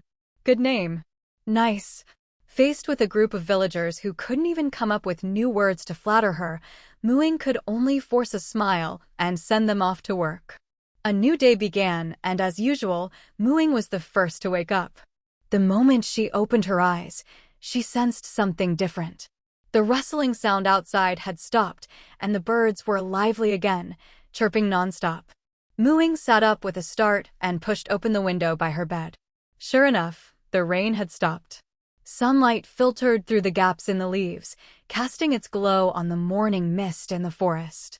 Counting the days, today marked exactly 1 month since the Apocalypse game went online. The rain had stopped today as well. That time Aisha mentioned the end of the newbie period, could it be today? Muing shivered with anticipation. She quickly injected some energy into the territory shield, activating its maximum defense. A few days ago, she had already upgraded the shield to withstand level 5 attacks, but keeping the defense that high cost about 100 energy points per day. The zombies weren't even at level 1, so keeping the shield on high was just a waste before. But today, something might change. It was better to be safe. Fortunately, her territory's daily income could easily cover the energy cost. Muing hurriedly changed into a robe and headed out with Yuan Gun. The territory looked completely different from before the rain. The Ophiophagon seeds she'd sown 2 days ago had all sprouted, their green leaves carpeting the land, and flower buds were already forming on the new shoots. Among the Ophiophagon, several small vegetable patches were fenced off with dry branches. Inside grew all sorts of strange fruits and vegetables, glowing cucumbers, tomato trees, bursting chives, ringed string beans. Each one looked plump and vibrant, truly delightful. Muing casually picked 2 large tomatoes, wiped them on her sleeve, tossed one to Yuan Gun, and took a bite of the other herself. The sweet and tangy juice filled her mouth, and after finishing 1 tomato, she was almost full. As she walked, she observed the trees in her territory. Over the past few days, they'd grown as if on steroids. Now each one was so big it would take 2 people to encircle it. They were in excellent condition. Whenever she used nature's sight on them, she saw nothing but jubilant green mist swirling everywhere. Now that the rain had stopped, they couldn't keep growing explosively, and the natural energy around them had stabilized a lot. Muing arrived at the main gate of her territory. Aside from the even lusher plants, nothing seemed different from yesterday. She couldn't help but wonder if she was overthinking things. Maybe the end of the rain didn't mean anything? She browsed the forums, but found nothing new, so she turned her attention back to the plantation. Either way, whether it was today or not, she wasn't planning to venture out before figuring things out. She continued transplanting the saplings that were ready into the seedling baskets. Ever since she'd learned the benefits of rainwater, she'd prioritized planting all kinds of fruit trees. Most of the soil in the seedling baskets was now packed with fruit tree saplings, and she'd almost used up all her stored fruit tree seeds. She took out some more seeds, activated them, and planted them in the ground. After tidying up her big vegetable garden, she picked the ripe fruits and vegetables. Some she stored in her pouch. The rest she put in a basket for the old ox. The old ox was living the good life in the plantation. Muing had even planted a patch of pasture grass just for it. The rain had mutated this grass, too. As long as the roots weren't dug up, it would keep growing back, batch after batch. The old ox loved it. Muing suspected that eating so much of this fast-growing grass had made the ox grow as if it were on hormones. It was now nearly twice its original size. Now, when it lay down, it was a bit of a struggle for Muing to climb onto its back. Its horns were now curved like hooks. It hardly looked like a harmless plow ox anymore. But its temperament was the same as ever. Give it food and water, and it would stay in one spot all day, perfectly content. Its intelligence had improved, too. She hadn't tied it up in ages, but every day it stuck to its assigned patch of grass, ignoring the sweet fruits and vegetables in the garden. After harvesting most of the produce, Mooing waved to the old ox under the treehouse. The old ox, which had been watching her, gave a silent bellow of delight and trotted over. As for why it was a silent bellow, that was because Mooing had specifically told it, using animal communication, that the white mist in the plantation didn't block sound. If it made noise and someone outside heard it, she wouldn't be able to keep it. The old ox was very obedient, especially after realizing Mooing hadn't ridden it out in a long time and had only used it for plowing once. It started to worry that it was just being fed for nothing. Either it would be slaughtered for meat or kicked out. It couldn't bear to leave the good food its new owner provided, but it didn't want to be eaten either, so it was quite conflicted. Luckily, Mooing explained things clearly. As long as it behaved and didn't cause trouble, it wouldn't be driven away or killed for meat. It had to be good, only then would it deserve such good food without having to work. Mooing had no idea about the old ox's inner turmoil. She just noticed its eyes were becoming more and more expressive, and it had remarkable self-control. It clearly loved the things in the garden. Every time she came by, she'd see ox hoofprints near the edge, but nothing had been eaten. Who knew how long it had been secretly drooling over them? Luckily, the yields were high. Mooing and Yuan Gungun couldn't finish it all, so she stored some in her pouch and gave the rest to the old ox once they were fully ripe. While the old ox and Yuan Gungun ate, Mooing sat on the steps of the treehouse in the plantation, practicing her spells. She was already working on her third second circle spell. After Tree Skin, she'd learned a sonic attack spell called Thunder Wave, and now she was learning Flame Blade. Unlike the small area fire attack of Ignite, Flame Blade was much more precise and controllable, though it still dealt fire damage. Even in a forest, she didn't have to worry about starting a fire. Flame Blade allowed her to summon a blade made of condensed fire element.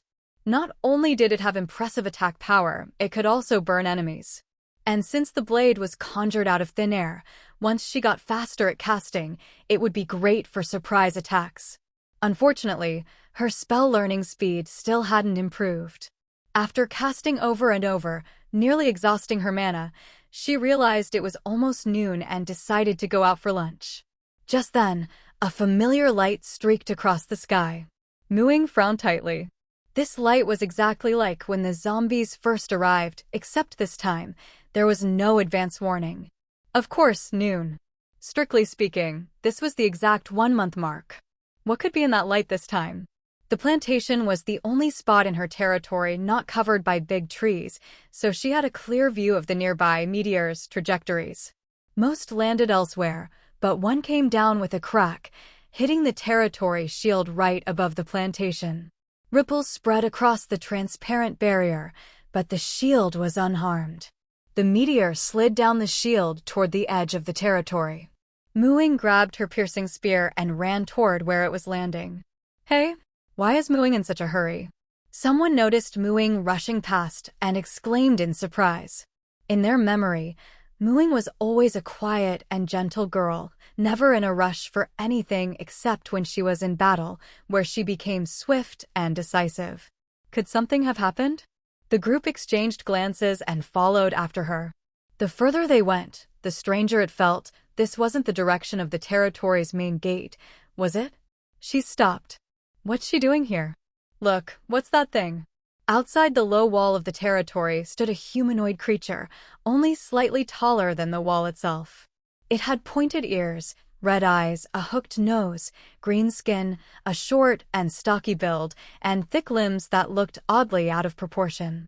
It wore dull, grayish leather clothes, holding a small wooden round shield in one hand and a spiked club in the other. Coupled with its solid, muscular frame, it looked like something you wouldn't want to mess with. What is that little green-skinned monster? Mooing was wondering the same thing. It looked much smarter than a zombie. When she'd run over, she'd seen it fiercely smashing at the wall. But as soon as she got close, it quickly retreated. When the others arrived, it backed off even further, its red eyes full of wariness. Suddenly, a shrill screech rang out from somewhere, and its large, pointed ears twitched. It darted into a distant bush and quickly disappeared from sight. Mu Ying frowned, finding it odd. It almost seemed like it had been called away. After thinking for a moment, she looked up at the family of sparrows perched in the treetops and chirped, chirp chirp. The sparrows, hearing the code, immediately and cooperatively flew down to her. After working together for so long, Mu Ying and the sparrows had developed a good rapport. Before the rains came, the two adult sparrows had moved their whole family to nest in the tree by her house. Over the past few days, Mu Ying had often fed them, and the baby sparrows had grown noticeably plumper. At her summons, the little sparrows all scrambled to find a place to land on her.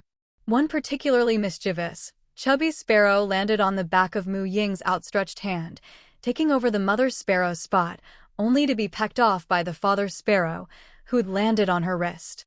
The mother sparrow was much smarter than the babies and was Mu Ying's main partner for communication. Mu Ying used her animal communication skill, asking the mother sparrow to go scout out where that unusually short, green-skinned biped had gone. The mother sparrow chirped at her chicks for a while, then led the way, flying out of the territory. The protective barrier didn't affect harmless little animals like them. Mu Ying, what did you say to the sparrows? Someone asked curiously. After spending so long in the camp, it wasn't the first time they'd seen Mu Ying with her flock of sparrows. They'd heard a fair bit about druid abilities and could tell she'd used animal communication, though they couldn't hear the mental exchange themselves. I asked them to see where that little green-skinned monster went, Mu Ying replied, turning to head toward the main gate. Today was a rare sunny day, so quite a few people had gone out to hunt zombies in the morning. Inside the camp, the trees and the territory's barrier blocked the view, so most people hadn't noticed anything unusual yet. But those outside the territory should have seen it clearly. Sure enough, after waiting at the main gate for a short while, she saw people running back in a panic. Priest! Priest! Help the captain! Hearing the cries for help, Mu Ying calmly pressed her hand to her storage pouch, transferring a small packet of medicinal powder into her pocket. As soon as the group entered the territory, Mu Ying went up to ask what had happened. We ran into a group of goblins. The captain's leg is hurt, he's bleeding badly. Liu quickly explained, stepping aside so Mu Ying could take a look. After all, even the mountaineering team's priest had admitted that Mu Ying's healing spells were more effective than hers. Lying on a makeshift stretcher, Xiaobai's face was deathly pale, sweat beading on his forehead. His left leg was twisted at an unnatural angle, crudely bandaged with cloth that was now soaked through with blood. Mu Ying didn't have time to ask what a goblin was. She frowned at the wound. Healing word could treat injuries, but it couldn't set bones. He's got a fracture. We need to set the bone first, then heal it. Old 7 can do that, but we'll need you to stop the bleeding, the wound's pretty bad. Mu Ying nodded. Though she wasn't in great shape herself and only had enough mana left for one more healing word, she still had some powdered Ophiophagon root for stopping bleeding, so that shouldn't be a problem. They set the stretcher down, and old 7, Guoxiao, stepped forward to remove the bloody bandages. Once he'd set the bone, Mu Ying immediately placed her hand on the injury and cast healing word. Now that she'd leveled up, her healing word was more effective, but one spell was only enough to mostly fix the bone. The flesh still needed more healing. The bleeding hasn't stopped. Why did you stop? Old 5 asked anxiously. Mu Ying took out the small paper packet she'd just put in her pocket. I was practicing spells before you came back, so I'm out of mana. This is a hemostatic powder I made myself. I've tested it. It works pretty well. Want to give it a try? She'd made the powder from Ophiophagon tubers. It wasn't as instantly effective as a healing spell, but for stopping bleeding in an emergency, it was good enough. Plus, the batch she had now had been soaked overnight in the spring of recovery, so its effect was even stronger. Go ahead and use it, Xiaobai said. He was already feeling better, his leg could move, his HP had recovered a fair bit, and though he was still bleeding and losing HP, it was much slower than before. Mu Ying carefully opened a corner of the powder packet. This might sting a bit. Bear with it. Seeing him nod, she sprinkled a thin layer of powder on the wound. He was tough and didn't flinch at all. This hemostatic powder is made from dried and ground Ophiopogon tubers.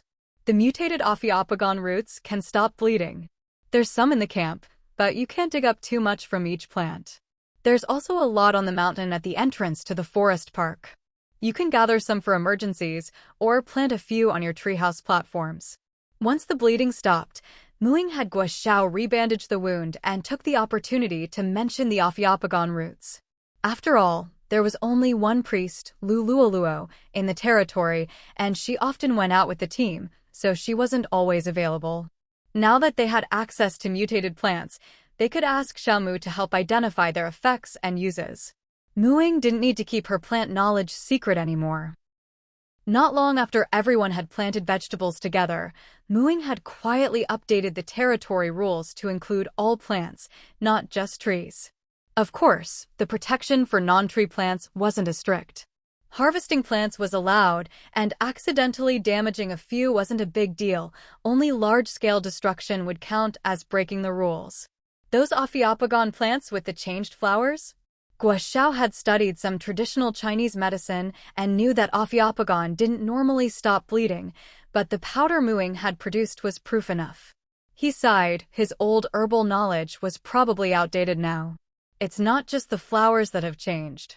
The whole plant is useful now. The leaves are tough, the flowers glow at night, the fruit is edible, the tubers stop bleeding, and it's super easy to grow. Muing was more and more fond of it. A plant that looked good and was so useful was a rare find.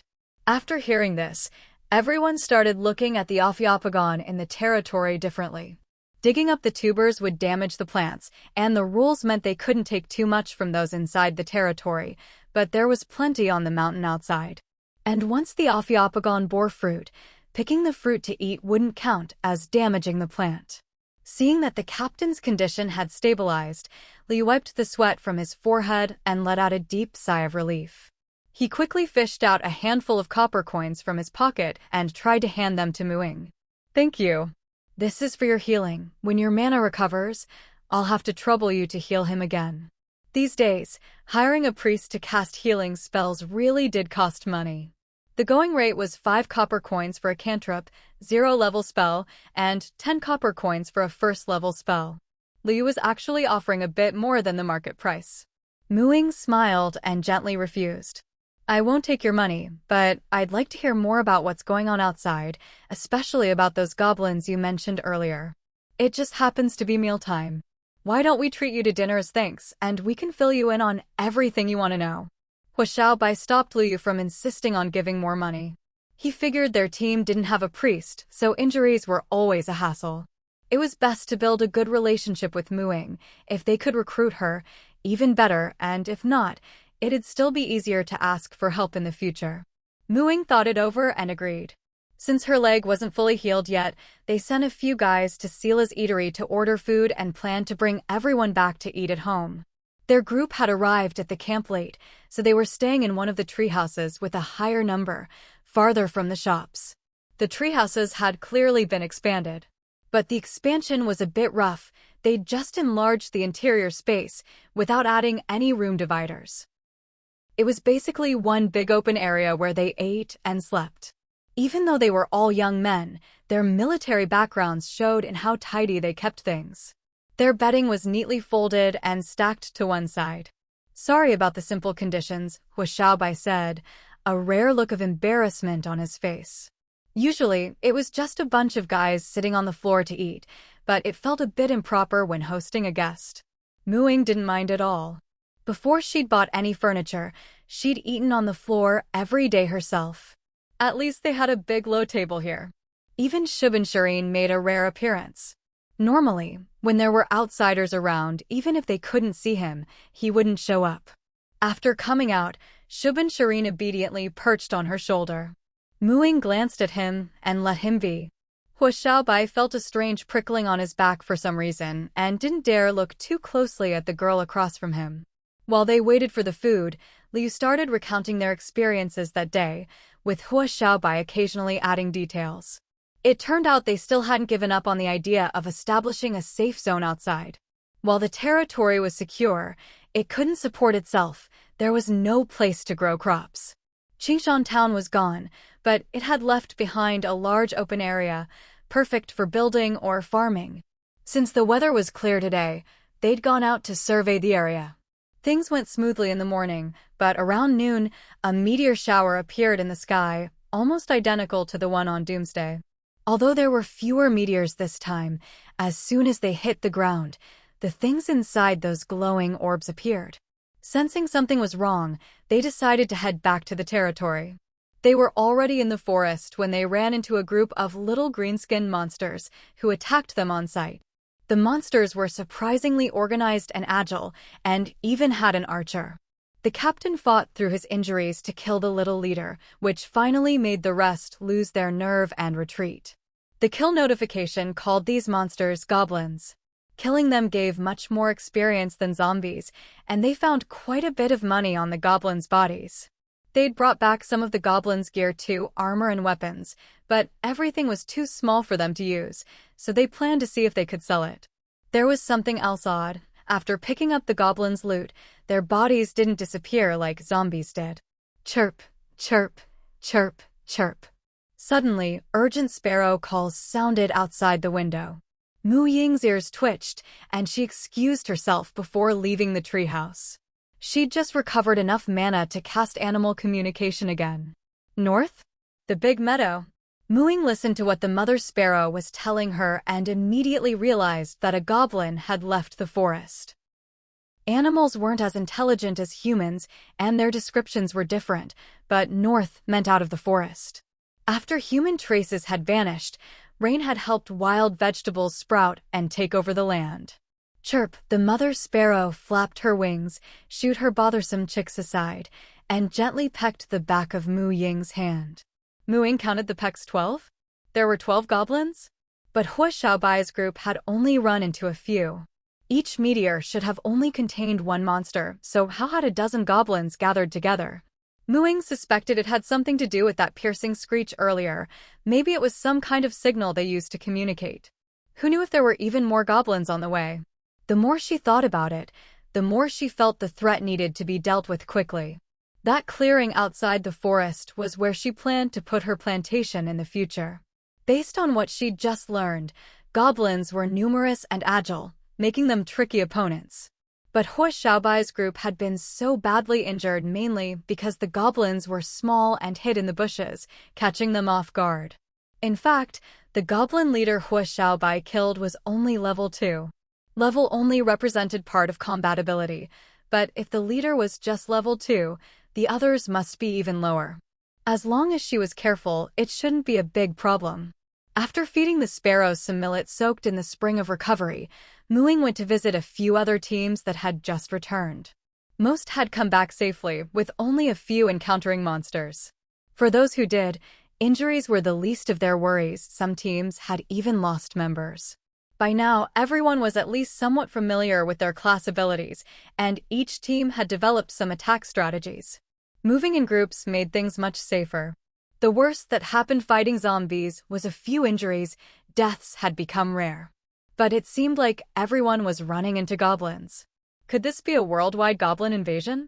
Mu Ying returned to her own treehouse and opened the forum. The place was exploding. The atmosphere was completely different from the relaxed mood of the past 2 days.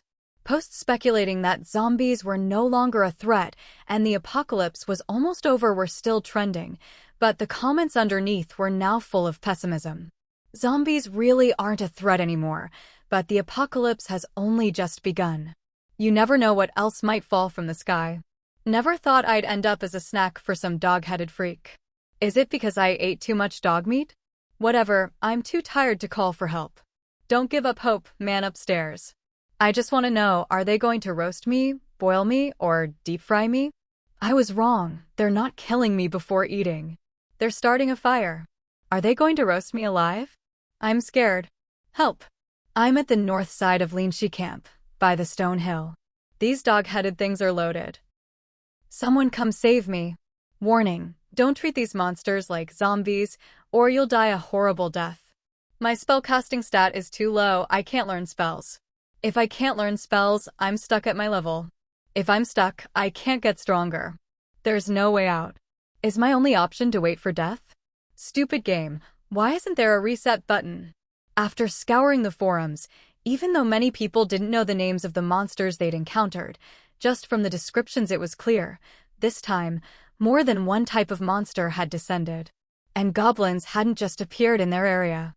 What's more, these monsters were generally smarter and stronger than zombies.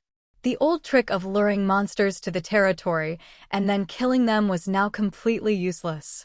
Still, the camp remained safe. While some people had been attacked in the wild, no monsters had invaded the camp itself.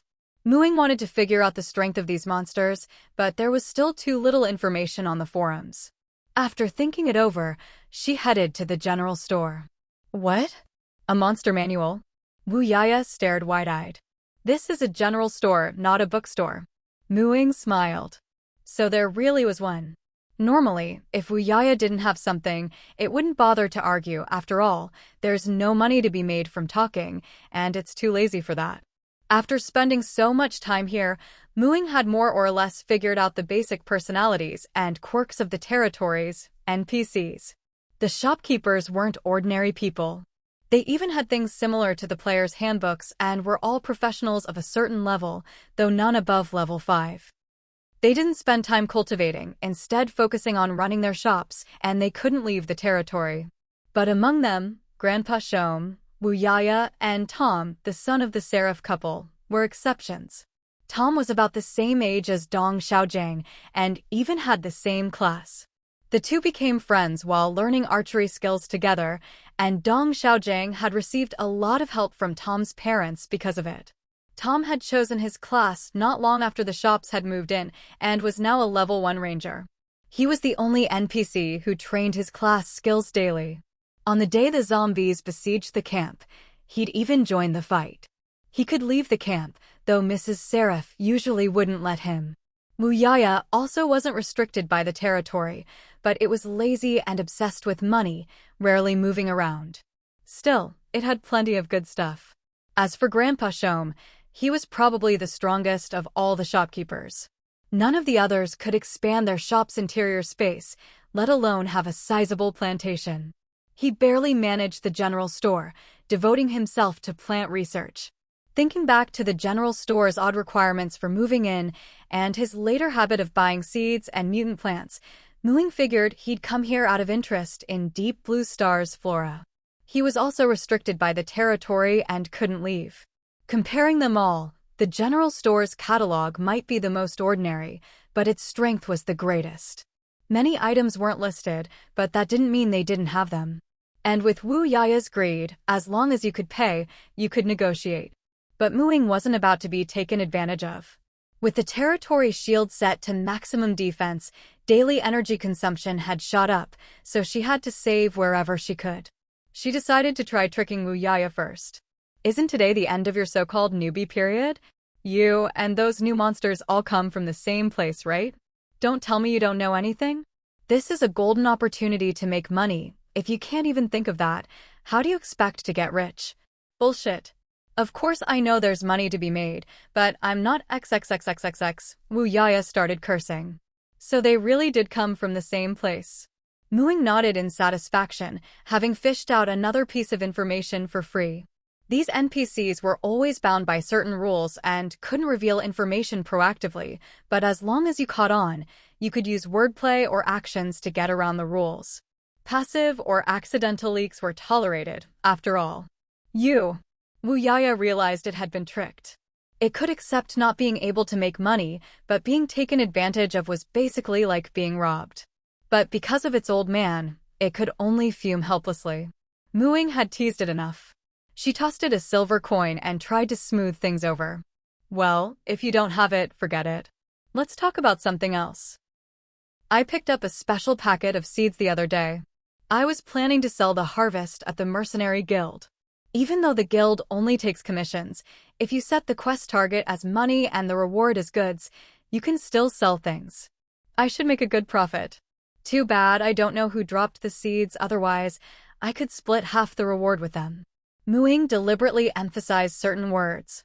Wu Yaya was confused at first, but then caught on and muttered a curse. This girl was way too sly. But only a fool would turn down easy money, so it grumbled, half is too little. The seeds belong to someone else. Since you picked them up on the sly, you should at least give them 80%. 80% isn't bad. Let's do it your way. Anyway, I'd better hurry and check on the garden. As if afraid it would change its mind, Ying rattled off her words and dashed off. Wu Yaya felt something was off. Had it just gotten the short end of the stick? Ying left the general store in high spirits. She'd gotten monster info for free and would still make 20% of the profit. Any more and Wu Yaya would probably have gone back on the deal. Not long after Ying left, Wu Yaya smacked its forehead as it realized its book didn't need to be grown before it could be sold. Damn brat. She tricked me again.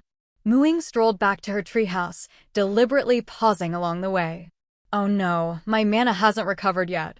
I'll go to the plantation later. After all, even tossing things took time. While she was recovering her mana, a raven flapped its wings and landed above Ying's vegetable patch, muttering about what a good place this was for reading. It pulled out a stack of books, read for a while, then, feeling tired, left, accidentally dropping a brown-covered book by the edge of the field. Once her mana was fully restored, Ying made her way to the plantation. Wow! Who left a book here? She exaggeratedly picked up the book, glancing at the trampled seedlings and pouting. That little guy really held a grudge, venting its anger on her garden. Still, she'd gotten the book in the end. The book wasn't very big or thick, but it contained entries on quite a few monsters. As one might expect, the descriptions were extremely brief. Each monster had just a name, a small illustration, and a level range, nothing else. 3 or 4 monsters could fit on a single page. Fortunately, the level ranges gave her a rough idea of their strength. She read as she matched the monsters to the descriptions people had posted on the forums. She found that although there were many types of monsters this time, their strength was only around level 1 to 3, with limited potential. Only a rare few might reach level 4. Take goblins, for example. Most were around level 1, with level 2 being minor leaders, and only the chieftain reaching about level 3. It was almost impossible for them to reach level 4. This level was a nightmare for most people, since Ying was still the only player to have reached level 3. The others on the rankings had all hit level 2, but were still grinding for enough experience to reach the next class level. Most ordinary players were still at level 1. By now, everyone had a basic understanding of how to train their classes, but the speed of gaining experience still varied greatly, depending on class-related stats. Those with poor stats not only progressed slowly, but also had a hard cap on their potential. On top of that, these monsters weren't as dumb as zombies. Their combat skills and experience were far beyond this group of rookies who had spent their lives in a peaceful world and only practiced on slow-moving zombies for a month. So at the same level, monsters were probably a bit stronger than players. But their potential was lower, so while there might be some tough days ahead, in the end, they wouldn't pose too great a threat to humanity as a whole. Ying couldn't shake the feeling that this apocalypse game wasn't meant to wipe out humanity, but to temper it. Her upgraded shield was more than enough for now. Feeling reassured, while everyone else anxiously gathered in the tavern and eateries to discuss what to do next, Ying quietly slipped out of the territory. Ying's luck was pretty good. She made it all the way to the forest's edge without encountering any danger, further proving that the density of monsters in this wave wasn't too high. Suddenly, there was a loud bang. Ying stopped in her tracks. The startled birds quickly helped her pinpoint the source of the noise. She climbed a nearby tree to get a better look. Moments later, another strange sound rang out, and a clump of treetops in the distance abruptly vanished. Who would be out chopping trees just a few hours after the monsters descended? Ying felt something was off and approached the area even more cautiously. Sure enough, it was goblins cutting down the trees. They looked just like the ones she'd seen before near the territory. One goblin was swinging an axe nearly as tall as itself, chopping at a tree. 2 others were breaking down the felled wood, and more goblins kept arriving to carry away the sorted logs. Just by looking at the size of those logs, it was clear that goblins were at least as strong as adult men. Ying observed for a while and, judging by their clothing, counted 6 goblins hauling wood. Curious about what they were doing with all the lumber, Ying circled around to investigate where the goblins were transporting it. Goblins didn't seem to have sharp senses. Even though Ying had stealth steps and forest strider to help her, her tracking skills weren't that great, but the goblins still didn't notice her. Their destination was the banks of the Clearwater River outside the forest, where even more goblins were active. There were roughly sharpened makeshift barricades and a small hut with a newly built frame. Ying was amazed at how quickly they were building things. There were also more goblins than the Sparrow Mother had mentioned before. Probably more had arrived since then. From their construction work and the chattering among them, it was clear that goblins were intelligent creatures with their own language, though Ying couldn't understand it. Compared to them, the zombies from before seemed more like bundles of data. Since these were living, breathing creatures, they would inevitably compete with humans for survival space. What's more, they would actively attack humans, and to them, humans might even be prey. Their activity zone wasn't far from the territory, meaning anyone venturing out could run into goblin attacks. The riverbank was wide open, making it nearly impossible to approach unnoticed. Ying didn't dare charge in headlong to take on so many goblins at once. She quietly retreated into the forest, planning to try her hand against the few goblins inside. The 6 goblins worked together to haul lumber, carrying away the wood from one whole tree at a time. Ying lay in wait in the bushes. After the goblins left with a load, she watched as the remaining ones felled another tree and 2 of them moved in to break down the trunk. When the 3 goblins were closest together, she cast Thunder Wave. Invisible sound waves rippled out, leaving the 3 goblins dizzy. The one holding the axe nearly chopped off its own toes. Seizing the moment, Ying darted out of the bushes, closing in while casting Entangle to bind their hands, feet, and weapons. Binding goblins wasn't easy. They were short, but much more agile than zombies, and their struggles were stronger and more skillful. Luckily, Ying had gambled right. Goblins were weak to mental attacks, and Thunder Wave was very effective.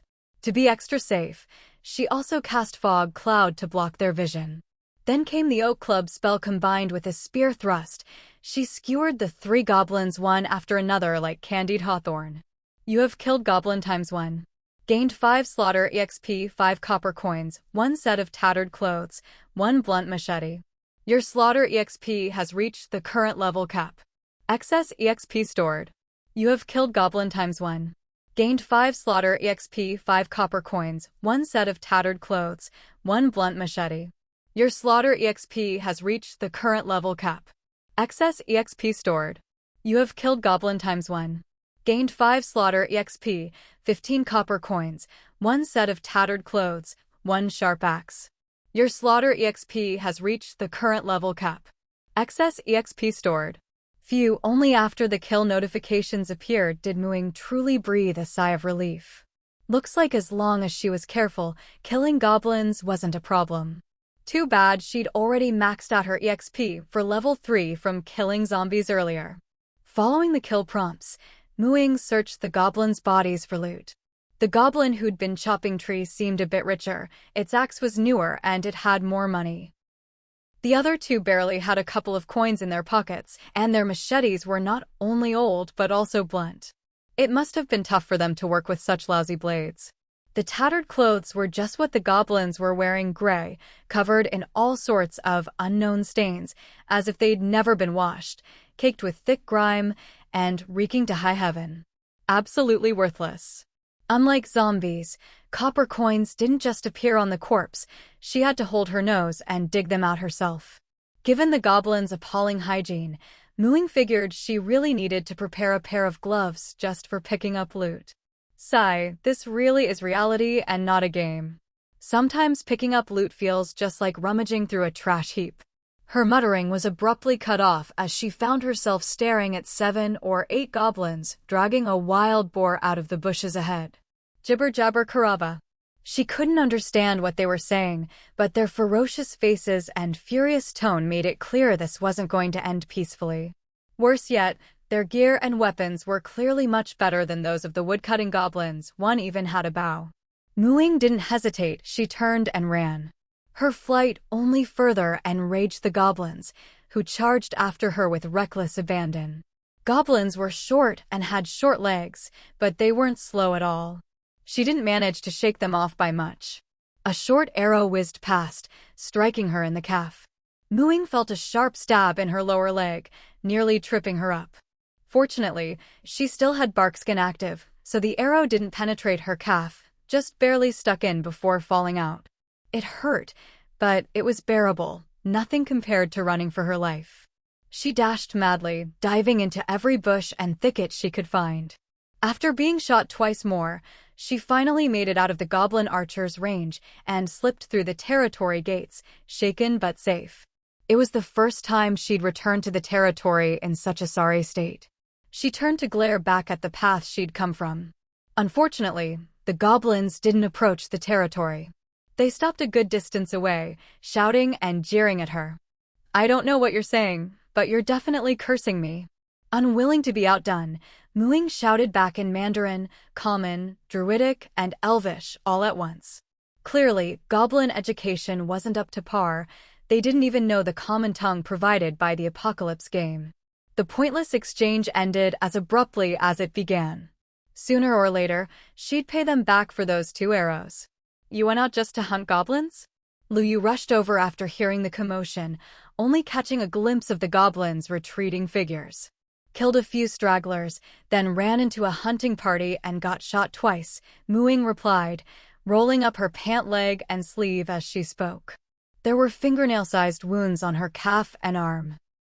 Her pet, Silver, was crouched nearby, blowing on them in concern.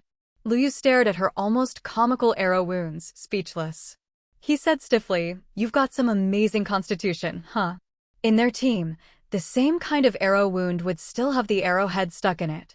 "Protective spells," Ying said briskly, healing herself. "I've still got some mana left. Want me to patch up your badly wounded?" After exhausting her mana in the official squad's treehouse, Ying stopped by the mercenary guild on her way back. "Carrie, I'd like to post a quest." "All right, please come with me." Carrie led her to a room on one side of the main hall, which also had a quest terminal.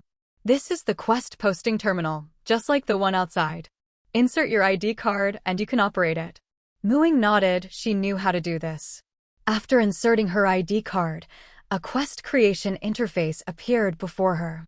She entered the quest details one by one. Quest name, Monster Compendium. Client, Anonymous. Participant limit, none. Quest requirement, spend 1 copper coin.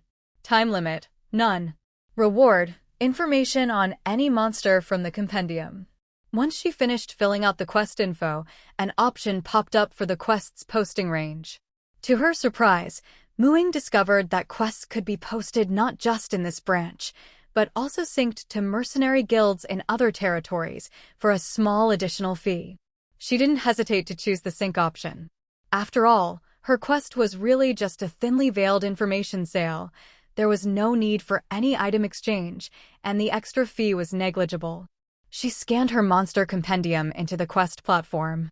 Anyone who accepted the quest could pay to view monster information. All she had to do was come by the guild periodically to collect her earnings. Although there weren't any real safeguards to prevent players from sharing the info privately, she could still make a tidy profit. To Ying, this money was as easy as picking it up off the ground, and she got a free monster compendium out of it, too. Thinking about the income she'd be getting, the frustration from being chased by goblins earlier faded quite a bit. Since the monster incursion, going out had become much riskier, which affected her a lot. After all, she needed to go outside to plant trees or commune with plants for cultivation, and the land in her plantation was nowhere near enough for her needs. Looks like she'd have to build the subcamp as soon as possible. Judging by the territory's daily income, she'd have enough money in at most 90 days. Before that, she'd have to wipe out the goblin gang by the river. After grabbing a quick bite at a diner, Ying returned to the treehouse to reflect. She carefully reviewed today's battle and realized there were plenty of things she could have done better. She'd dawdled while collecting loot and hadn't been alert enough to spot the goblin squad in advance. Later, when escaping, she hadn't cast Swift Stride on herself ahead of time. She tried to cast it while fleeing, but her nerves got the better of her and she failed, which was why she couldn't shake off the goblins for so long. This showed that her grasp of some of the first-level spells she'd learned wasn't solid enough, and she still had issues applying them in practice. Her druid class features and high perception talent made her progress in training smoother than most, which was great, but it also meant she had fewer real combat opportunities and lacked battle experience. Having identified her weaknesses, she carefully reviewed all the spells she'd learned so far. The next morning, she set out again, this time casting both Swift Stride and Bark Skin on herself right from the start. Both spells had long durations, giving her a buffer for both defense and escape. Maybe because of yesterday's ambush, the goblins had changed locations for their logging today, and their numbers had doubled: 6 chopping and breaking down trees, 6 hauling logs, but their work pace was about the same as before. The tools they used were even shabbier than those from yesterday, and they didn't seem focused on their work at all, glancing nervously around 4 or 5 times in just 10 minutes, clearly jumpy and suspicious. Looks like well-equipped goblins were a minority. These ones were even poorer than she'd thought. Mooing even asked the Sparrow family to help keep watch. Once she was sure there were no other goblins nearby, she made her move. As before, she started with Thunder Wave, followed by Fog Cloud and Entangle. But this time, with 6 goblins spread farther apart, she only managed to restrain 4. This time, though, she used Jump to leap straight in front of the restrained goblins. The 2 that weren't caught were still reeling from Thunderwave's shock when 3 of their companions were already dead. She'd expected them to bravely charge in and was ready to use Jump to retreat at any moment, but to her surprise, the 2 goblins didn't even try to check on their companions in the fog. The moment they regained their senses, they screamed and ran for their lives. So there really are differences between goblins. These goblins were clearly the rabble, compared to the elite squad that chased her yesterday. Mooing couldn't help but comment inwardly, then quickly finished off the last restrained goblin, stuffed the bodies into her storage pouch, and ran back to the territory without looking back. She left the Sparrow family and their bird friends to keep an eye on goblin movements in the area. Facing so many goblins, she planned to stick to guerrilla tactics, slowly whittling down their numbers. Over the next few days, she spent a few hours each day ambushing goblins who ventured out, always targeting the weakest ones. A rumor began to spread among the goblins. They said there was a kind of mist in this forest that ate goblins, making them dizzy and lost, with bodies vanishing without a trace. The mist especially loved loggers. Fewer and fewer goblins were willing to go out and chop trees. The defensive works they'd just started were left unfinished. They'd rather go hunting or ambush humans in the forest than risk being eaten by the mist. If Mooing could understand goblin speak, she'd definitely mock their overactive imaginations for not matching their cowardice. Of course, the reason the bodies disappeared was because she took them. She was saving up money, after all, and goblin corpses could at least be converted into a bit of energy, and it made cleaning up the battlefield quick and easy. So when she couldn't find any goblins out logging after searching for a long time one day, she just assumed they'd been scared off. After so many encounters, she'd come to understand goblin cowardice deeply. As long as you gained the upper hand and dealt some real damage at the start, goblins would never fight you head-on. They'd just curse themselves for not running faster. Forget it. Help me find that goblin hunting party, Mooing instructed Mama Sparrow. Her combat ability had improved greatly. Even without control spells, she could now hold her own against 2 or 3 goblins with just a spear enchanted with shillelagh. She'd also mastered Flame Blade and recently learned a new 2nd-level spell, Enhance Attribute. Back when she'd run from the elite goblin squad, now she'd actually have a fighting chance. Enhance Attribute was the hardest spell she'd learned so far, but also the most powerful. It could temporarily boost a chosen attribute. It had 6 forms: Bear's Endurance for Constitution, Bull's Strength for Strength, Cat's Grace for Dexterity, Fox's Cunning for Intelligence, Owl's Wisdom for Perception, and Eagle's Splendor for Charisma. The boosts to strength, constitution, and dexterity were straightforward physical enhancements, while the boosts to intelligence, perception, and charisma didn't increase mana, but did significantly improve spell casting. Currently, Ying could use Bear's Endurance, Bull's Strength, Cat's Grace, and Owl's Wisdom. Like Barkskin and Swift Stride, this spell lasted 1 hour per caster level. In other words, a single casting would last her 3 hours. Ying stood at the camp gate, waiting for the scout sparrow to return with news. Once it did, she promptly cast 6 spells on herself in a row. Strength, constitution, agility, and perception buffs, Barkskin for extra defense, and Swift Stride for easier travel and escape. All told, she used up 55 mana points. Nice, now I'm really starting to feel like a hexagonal druid warrior. She shot into the forest like a blur, vanishing in a matter of breaths. In less than half an hour, she found traces of the goblin squad. The green-skinned, short-statured goblins crouched in the bushes, blending in far better than her own grass-green robes. If not for the bird's message, she probably would have missed them, just like that other hunting party lying in wait for the brown bear. She wouldn't have had the chance to be the yellow sparrow, waiting to swoop in. The hunters ahead were old acquaintances, poor Huashaoba and his team, about to face a second goblin ambush. Around the territory, all sorts of creatures had appeared. Some were native beasts from Azure Star, others were mysterious monsters with unknown origins. Most, however, tended to roam alone or in pairs deep in the forest, rarely hunting humans. Compared to them, goblins felt more like the game's designated villains, numerous, organized, and deeply hostile to humans, or, more accurately, to any creature they thought they could overpower. Of course, after Ying's relentless raids, their numbers had dropped significantly. She guessed this goblin squad was waiting for Huashaoba's group to kill the bear before ambushing them, hoping to score 8 fresh human corpses and a sizable brown bear. The goblins had a slight numbers advantage, a well-equipped squad leader, 2 goblin archers, and 8 warriors. Unfortunately, there was no way to warn Huashaoba's team in advance. Ying readied her spells, planning to strike the moment the goblin leader gave the attack signal. Thunderwave to disrupt, Entangle to bind, tie up the archer's weapons, and Mist to sow panic. Yes, at some point, she'd realized her Mist spell had a fear effect on goblins. Compared to sonic attacks, sudden fog always sent them into a total panic. With all her stats boosted, Ying took out both archers in a flash. With her current defenses, goblin arrows could barely leave a pea-sized wound, but they'd still be dangerous to Huashaoba's team. To prevent the goblins from fleeing, she turned her attention to the regular warriors after dealing with the archers. "Captain, it's Ying. Where'd all these goblins come from?"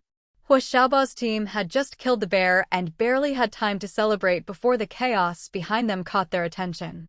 Ying had deliberately kept her Mist spell from affecting them, so only the goblins were left half-blind on the battlefield. Fortunately, Huashaoba's team didn't disappoint. They quickly regrouped and joined the fight. They were all skilled fighters, even the mages could throw punches between spells, and their teamwork was seamless. Together with Ying, they surrounded the goblins. Ying used Entangle to lock down one side, while Huashaoba's team held off any goblins that slipped through. Soon, even the goblin leader, who'd managed to stay calm until now, completely lost it. "Walala, spare the goblins. I'm willing to serve the great Lord of Mist as my master." Wait, did she just hear the goblin speak common? Ying hurriedly pulled her spear from the goblin leader's neck, but it was too late. The bilingual goblin was already dead. So these goblins can communicate after all. But what's this, Lord of Mist? Ying was baffled. "Haha, Captain, we avenged you." Lu Yu cheered, giving his captain a hearty slap on the shoulder. "These goblins were probably planning to ambush us again," Huashaoba said, relieved. This group was stronger and larger than the last one they'd faced. If not for Ying, things could have gone very badly. He thanked Ying sincerely and offered her all the loot. Ying waved it off. "Let's just split it according to our kill notifications. I couldn't have taken them all down without you guys." She'd just happened to arrive at the perfect moment for her. There was no need to get greedy and owe anyone favors. With so many people around, she couldn't stash the goblin corpses, so she focused on looting the drops. The elite goblin squad looked a bit better off, but their hygiene was still questionable. Despite living by the river, they clearly didn't care about appearances. This time, she was prepared. She pulled out a pair of gloves from her robe before searching. The archers yielded 2 small bows and 2 quivers of arrows. The goblin leader had a bracer, a set of half-plate armor, and a spiked mace. The regular goblins dropped 3 sharp machetes. Because of their small size, most of this gear was useless to her, only the bracer barely fit. The rest would have to be sold at the weapons or general store. Ironwood bracers. Quality, green, excellent. Effect. Strength +1. A green quality bracer with +1 strength, Ying didn't mind its rustic appearance at all. She planned to give it a good wash and wear it. Besides the bracer, the biggest surprise was finding 2 gold and 8 silver coins in the goblin's pouches. With her recent savings and Monster Compendium quest rewards, Ying now had 10 gold, 35 silver, and 68 copper coins. The subcamp was calling her name. Well, I've got things to do, see you. Ying pocketed her coins and hurried back to the territory. Captain, is that girl a bit socially awkward? She ran off so fast, Liu said, unable to stop her. Hua Xiaoba shot his friend a look. What are you standing around for? Don't you want the bear meat? Back in the territory, Ying dove into her treehouse and quickly paid the 10 gold coins needed to build the subcamp and teleportation array. But just like the previous Lord's decree, the subcamp could only be built on-site, and the teleportation array could only be set up between the main camp and subcamp. Sigh. Ying glanced at her nearly depleted mana bar inside. No way she was going out again today. She scooped up the chubby, round Raleigh into her arms and gave him a good rub, trying to calm her excitement. Raleigh had grown a lot sitting down. He was almost as tall as the table. She couldn't really lift him anymore, and he was still in his juvenile phase, with plenty of room to grow. His stats had also improved significantly, especially strength and constitution, now at 13 and 14. Agility had risen to 9. Hurry up and grow, I want to ride a bear, Ying muttered. Her figurine, Silver, let out a howl and transformed into a little silver wolf, lying in front of her with a hopeful look. Just like when it used to walk her to school through the forest, its tail wagged enthusiastically, as if trying to sell her on its riding skills. Ying poked its belly, amused. How come I never noticed you were so competitive before? Raleigh quietly scooted away, thinking his master could be really oblivious sometimes. Couldn't she smell the jealousy in the air? In the block world, Ying got up from her single bed and habitually glanced to the side, even cheerfully waving her hand. At first, she'd found it a bit creepy to have the evil wizard staring at her as she slept every night, but she'd gradually gotten used to it. After all, as long as she got into bed quickly enough and waited a bit before getting up, there was nothing he could do to her. Inside the massive stone hall carved into the mountain, the lights blazed brightly. 50 single beds were arranged there, 45 of which were already occupied. The last 5 beds were reserved for the final 5 villagers. Ever since the first dungeon core was found, Ying had been leading the villagers all over the world in search of more dungeons. When the second dungeon was discovered in an underground tunnel, Ying guessed that the rest would also be hidden somewhere in the subterranean passages. Sure enough, her hunch was right. One dungeon after another was found, and the number of zombies roaming at night dropped significantly. Judging by the number of villagers in the village who still hadn't regained consciousness, there was only one dungeon left. The village chief, the librarian, and the hunter were among those still missing. Once she obtained a villager's contract, everything that villager owned became hers, no need for further exchanges. That's why, even though she already had 456 source power, she still planned to collect the remaining villager contracts before converting anything into physical items. And yesterday, they finally found a clue to the last dungeon. Before going to bed last night, several villagers had died underground. Ever since she'd learned that villagers could be killed by the evil wizard at night, She'd hurriedly crafted lots of single beds so the villagers could sleep through the night. During the day, this world was completely safe. But yesterday, even before night fell, a few villagers died. Something must have happened. So, after getting up this morning, she instructed the other villagers to pack up while she revived the ones who had died. We found the last dungeon, but we were killed by the evil wizard before we could even get close. Wang Fugue shouted as soon as he was revived. Yesterday, they discovered a huge cavern at the source of an underground lava river. The green mossy brick dungeon was there, looking just like the evil wizard's old tower. But before they could get close, the evil wizard atop the tower killed them with magic. Mu Ying's character in the block world was already level 6, with much higher attack and defense, but she still didn't have any good ranged attacks. She wasn't worried, though.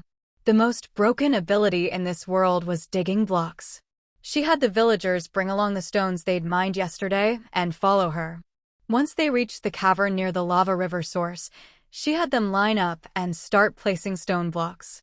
After building a stone house that completely protected them, they began moving the house, bit by bit, toward the evil wizard's dungeon tower. Each time, they'd break a block behind them and place a new one in front. They only lost 7 or 8 villagers before they managed to get the stone house right up against the dungeon tower. Using the same method, they started breaking down the tower's walls piece by piece. The evil wizard was furious, but all he could do was take potshots at them through the gaps when they broke a block. He couldn't stray too far from the tower. He was just like the zombies during the day. Without the protection of the dungeon core, he'd die quickly. And this was the last dungeon core. Once it was gone, he wouldn't revive after dying. But Mu Ying's group had over 40 people. Losing a few didn't matter, especially since most villagers still had unused revives today. She could bring them back at any time. Crack! With a crisp splitting sound, the last dungeon core shattered, and the evil wizard vanished. You have destroyed a dungeon core, freeing a small number of imprisoned souls. Gained source power times 10. Your trial character in the block world has reached level 7. Gained source power times 7. Your total source power has reached 500. You are now an official trial taker. After this trial ends, you may unlock the second trial world.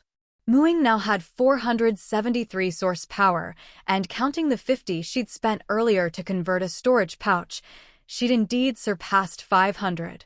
Though she was curious about what the new trial world would be, she still had free trial time left for today.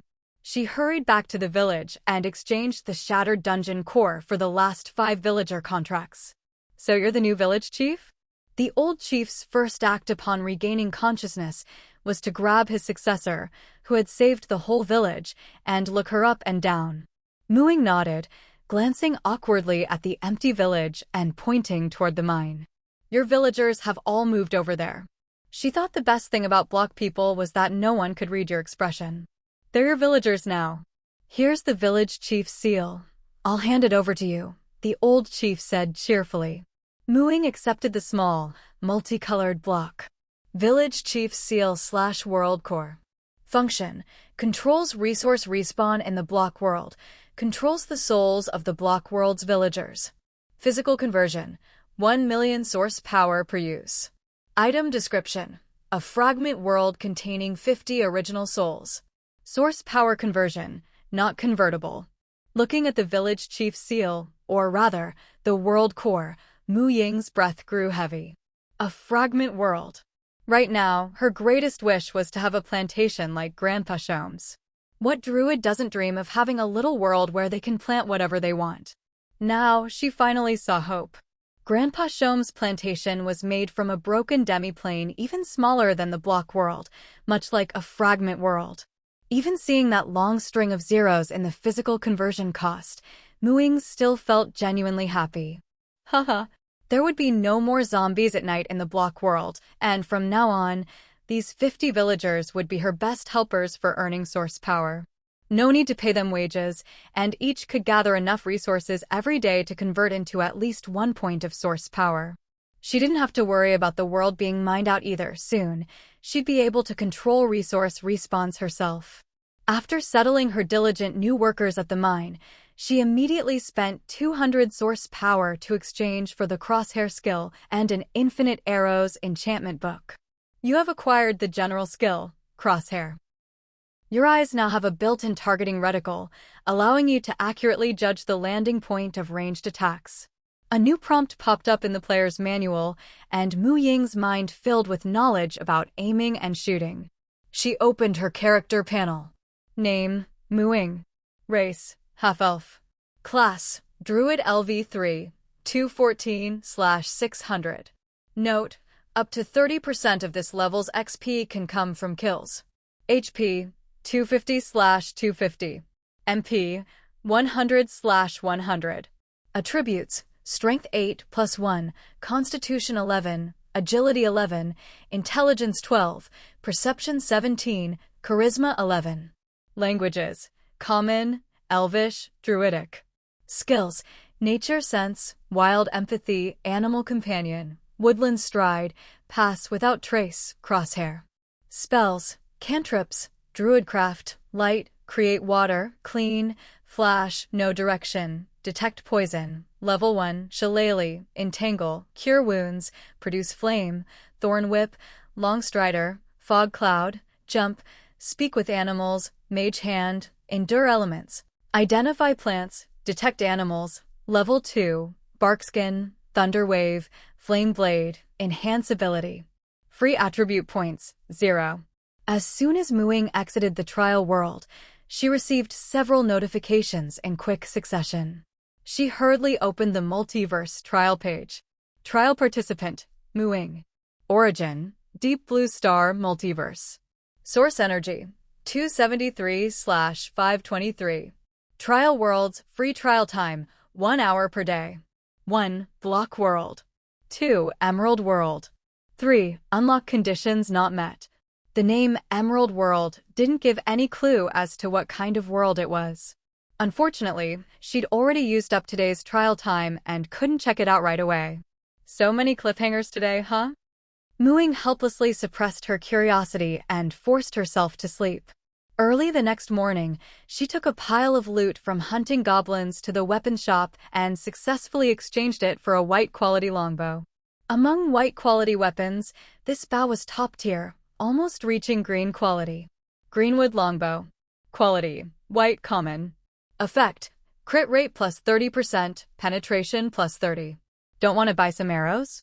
There's a discount. Curry, the shopkeeper, was delighted to receive a green quality goblin half-armor. No thanks, I'm broke. Mu Ying, with not a single gold coin in her pocket, decisively refused any upsell. Watching her hurriedly leave, Curry pursed his lips. How could a big client have no money? Their lord sure is stingy. Mu Ying found a secluded spot and slapped the enchanted book she'd crafted last night onto the Greenwood Longbow. Greenwood Longbow. Quality, Green, Fine. Effect, Crit rate plus 30%, Penetration plus 30, Infinite Energy Arrows. She tried drawing the bow. As she pulled it to full draw, an energy arrow materialized on the string. When she aimed, she instinctively sensed where the arrow would land.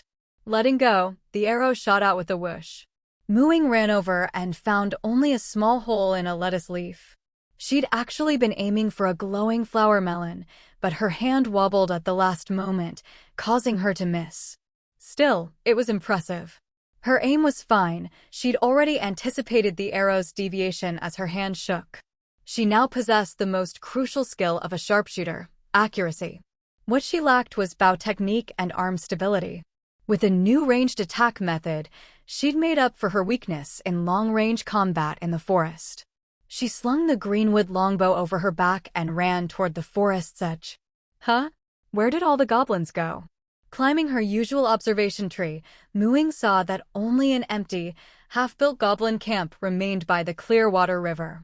She warily summoned a sparrow to confirm that there really were no goblins nearby. Puzzled, she walked over to the goblin camp and investigated.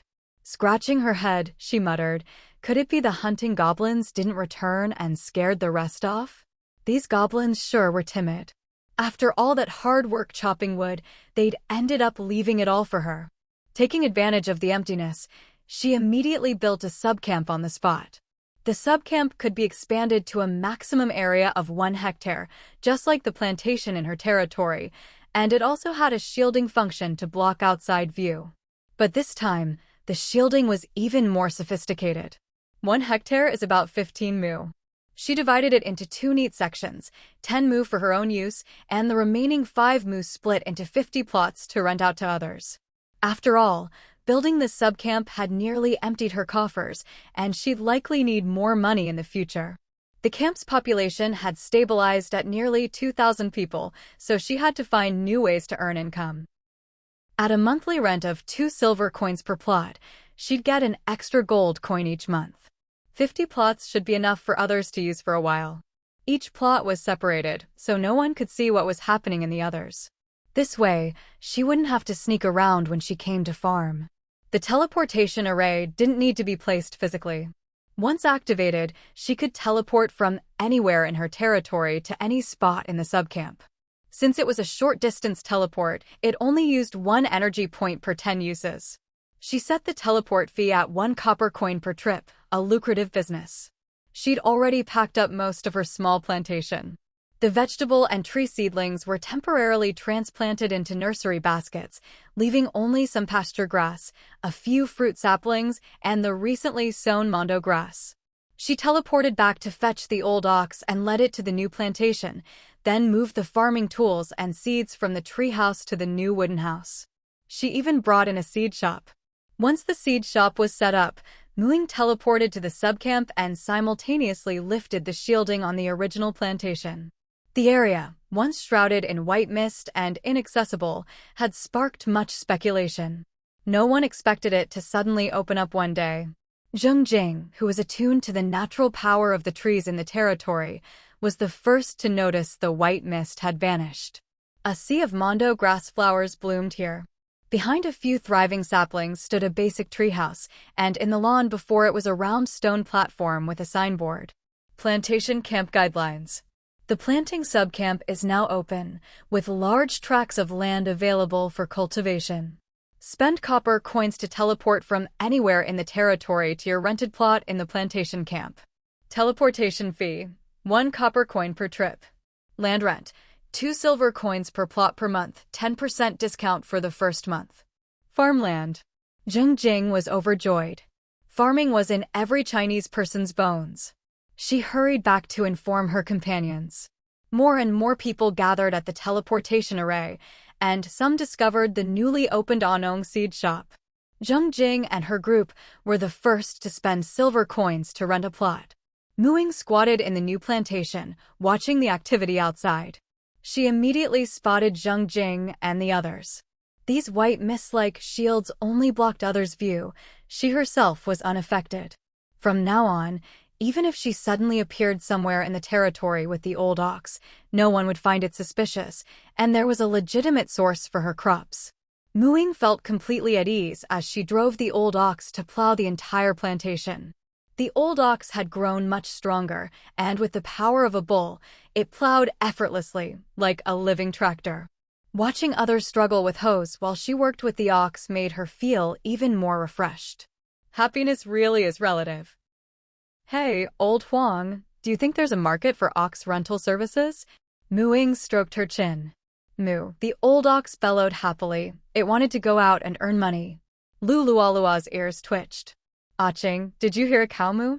I did, Si-Ching nodded. Do you think Big Boss Moo is here plowing with her ox? She must be a big land renter, Lualuo said confidently. After all, Ying was the only one in the camp with a cow, even if it hadn't been seen for a while. After working all day at the plantation, Ying finally managed to clear a patch of land for the vegetable garden, and the seedlings in the basket were transplanted as well. Feeling a strong sense of accomplishment, Ying led the ox straight to her doorstep via teleportation, only to bump right into Luyu, who was squatting under her treehouse. The two stared at each other in silence for a second before Luyu spoke first. Did you go to the planting camp? Where'd you get the ox? I borrowed it from a farmer before, used it as a mount. Now it can help plow the fields. Wanna rent it? 1 copper coin per plot, it plows real fast, Ying immediately pitched. The old yellow ox raised its chin and let out a moo, looking at him expectantly. All right, I'll rent it, Liu agreed, feeling like this ox was almost sentient, but 1 copper coin wasn't expensive anyway. Ying took the coin. Just come pick it up tomorrow morning. With that, she was about to climb up to her treehouse. Hey, wait. I came to find you for something else, something big. Liu slapped his forehead, almost forgetting his main purpose because of her. Ying eyed him suspiciously, hesitated a moment, and then let him inside to talk. Liu looked around curiously at this luxurious house. Before the apocalypse, this kind of setup might have been ordinary, but now, every piece of furniture here was worth a fortune. So extravagant.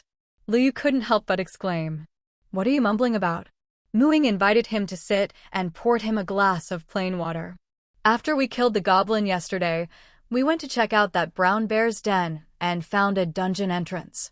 But we didn't feel safe going in alone, so we wanted to ask you to come explore with us. Who knew you'd disappear all day? Liu looked at her with resentment, only he knew how long he'd waited outside her house today. Ying ignored his look and asked in surprise, a dungeon entrance?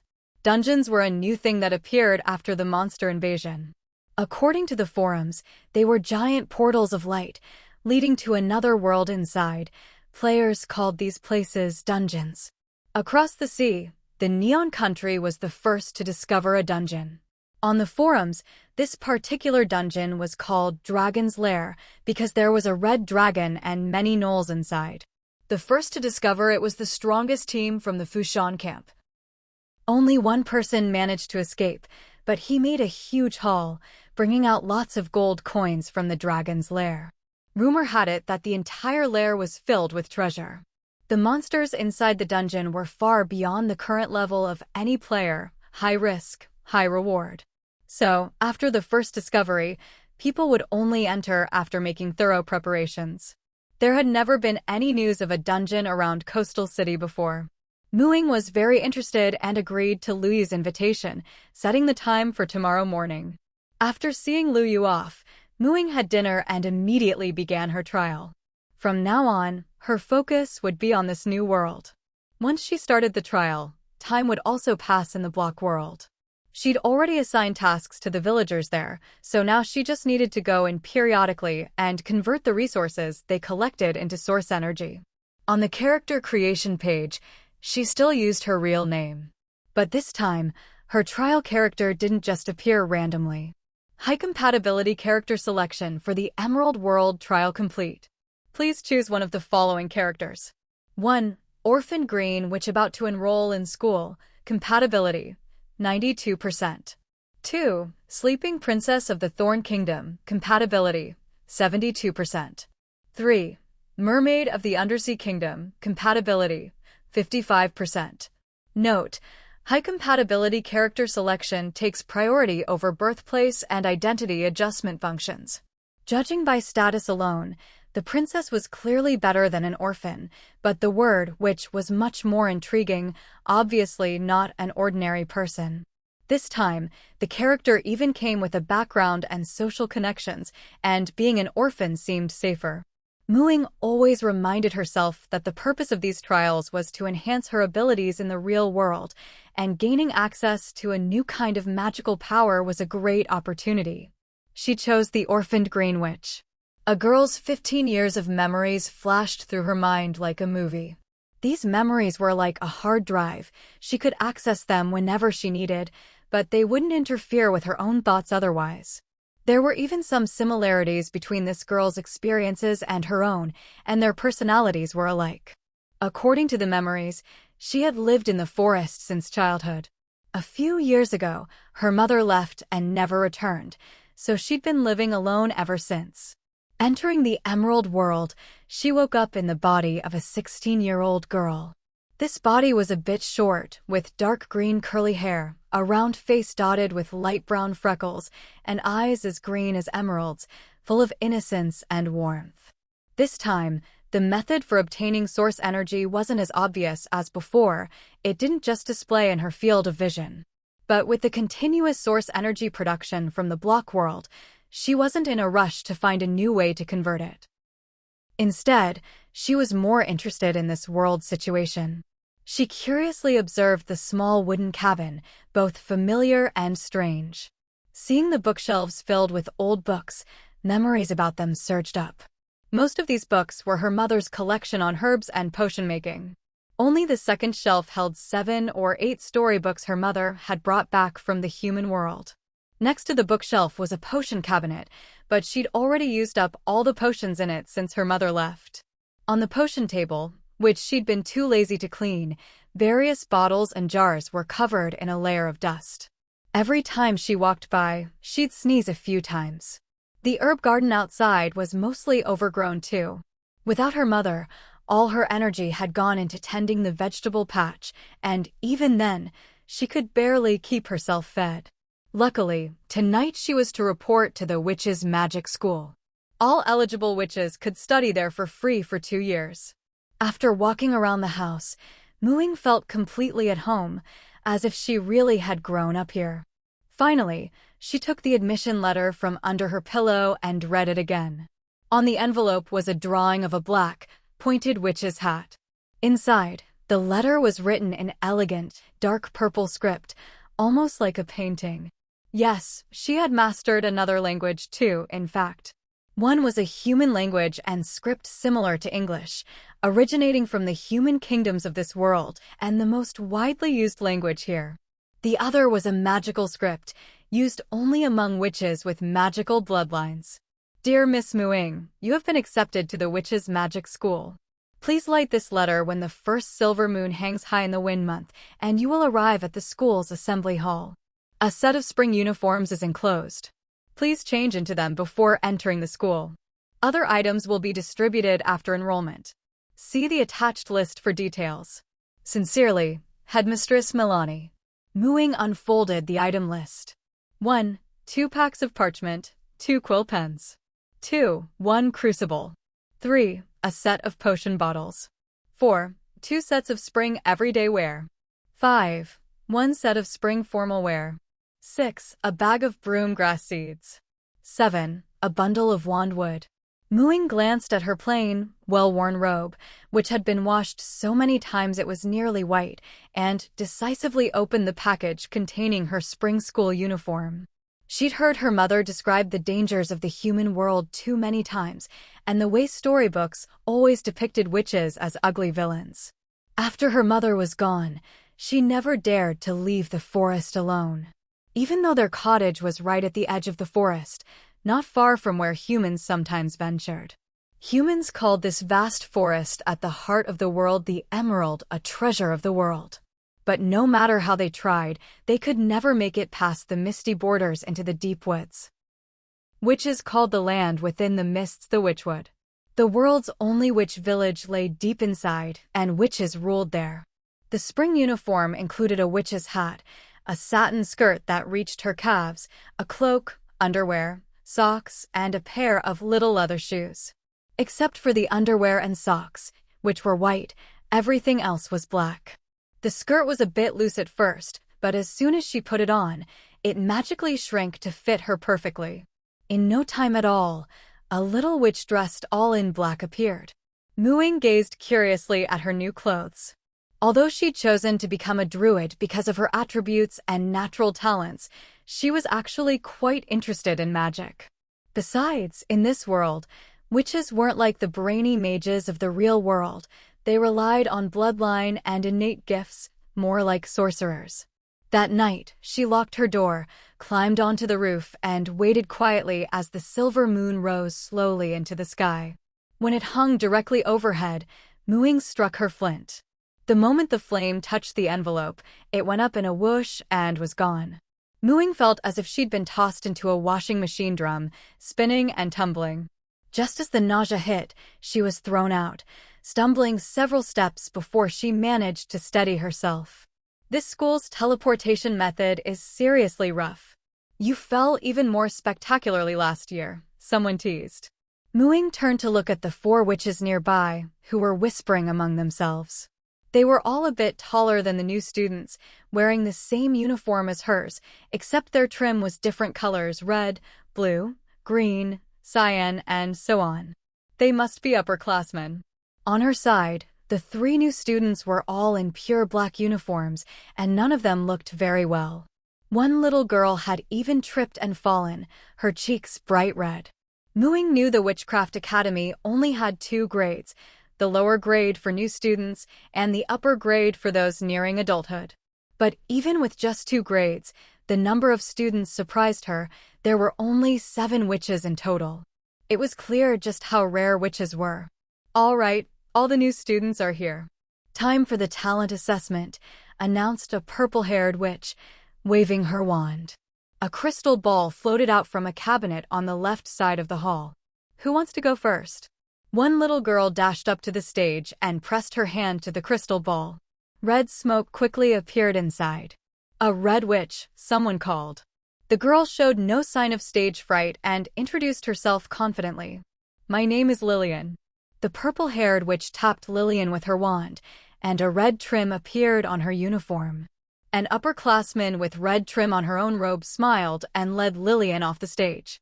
Ying was the second to go up. The other new girl, with blue eyes, was still dazed, embarrassed from her earlier fall. Green witch. The result came as expected, with green smoke swirling inside the crystal ball. In fact, this talent test was mostly a formality. Witches' bloodlines almost always matched their mothers, with very few exceptions. There were 8 types in total, representing their elemental affinities and areas of expertise. Red witches favored fire, orange witches the earth, blue witches water, black witches metal, green witches plants, purple witches lightning, cyan witches wind, and white witches ice and snow. But bloodline only indicated the strongest talent. In reality, every witch had a well-rounded aptitude and could learn all kinds of magic. It was just easier to master and excel at the element they were most attuned to. Ying introduced herself as well, and a witch in a green-trimmed robe led her down. "I'm your direct upperclassman, Rosie, also a green witch. If you have any questions about study or life here, just ask me," said the older girl, who smelled faintly of grass and trees, taking Ying's hand and guiding her to her seat. The last girl, shy and blushing, was named Windsor, a blue witch. Her upperclassman, Renee, was also a blue witch. After the talent test, the 7 witches, across both grades, sat down on either side of the long table. The 3 lower grade students sat on the left, each facing an upperclassman of the same type, plus a cyan-trimmed upperclassman sitting opposite the principal. It was nothing like the grand, bustling magic schools Ying had imagined, more like a tiny class. "Welcome to the academy, everyone. Let me introduce myself. I am Milani, the principal of the Witchcraft Academy this year, a purple witch, and also your teacher for all subjects.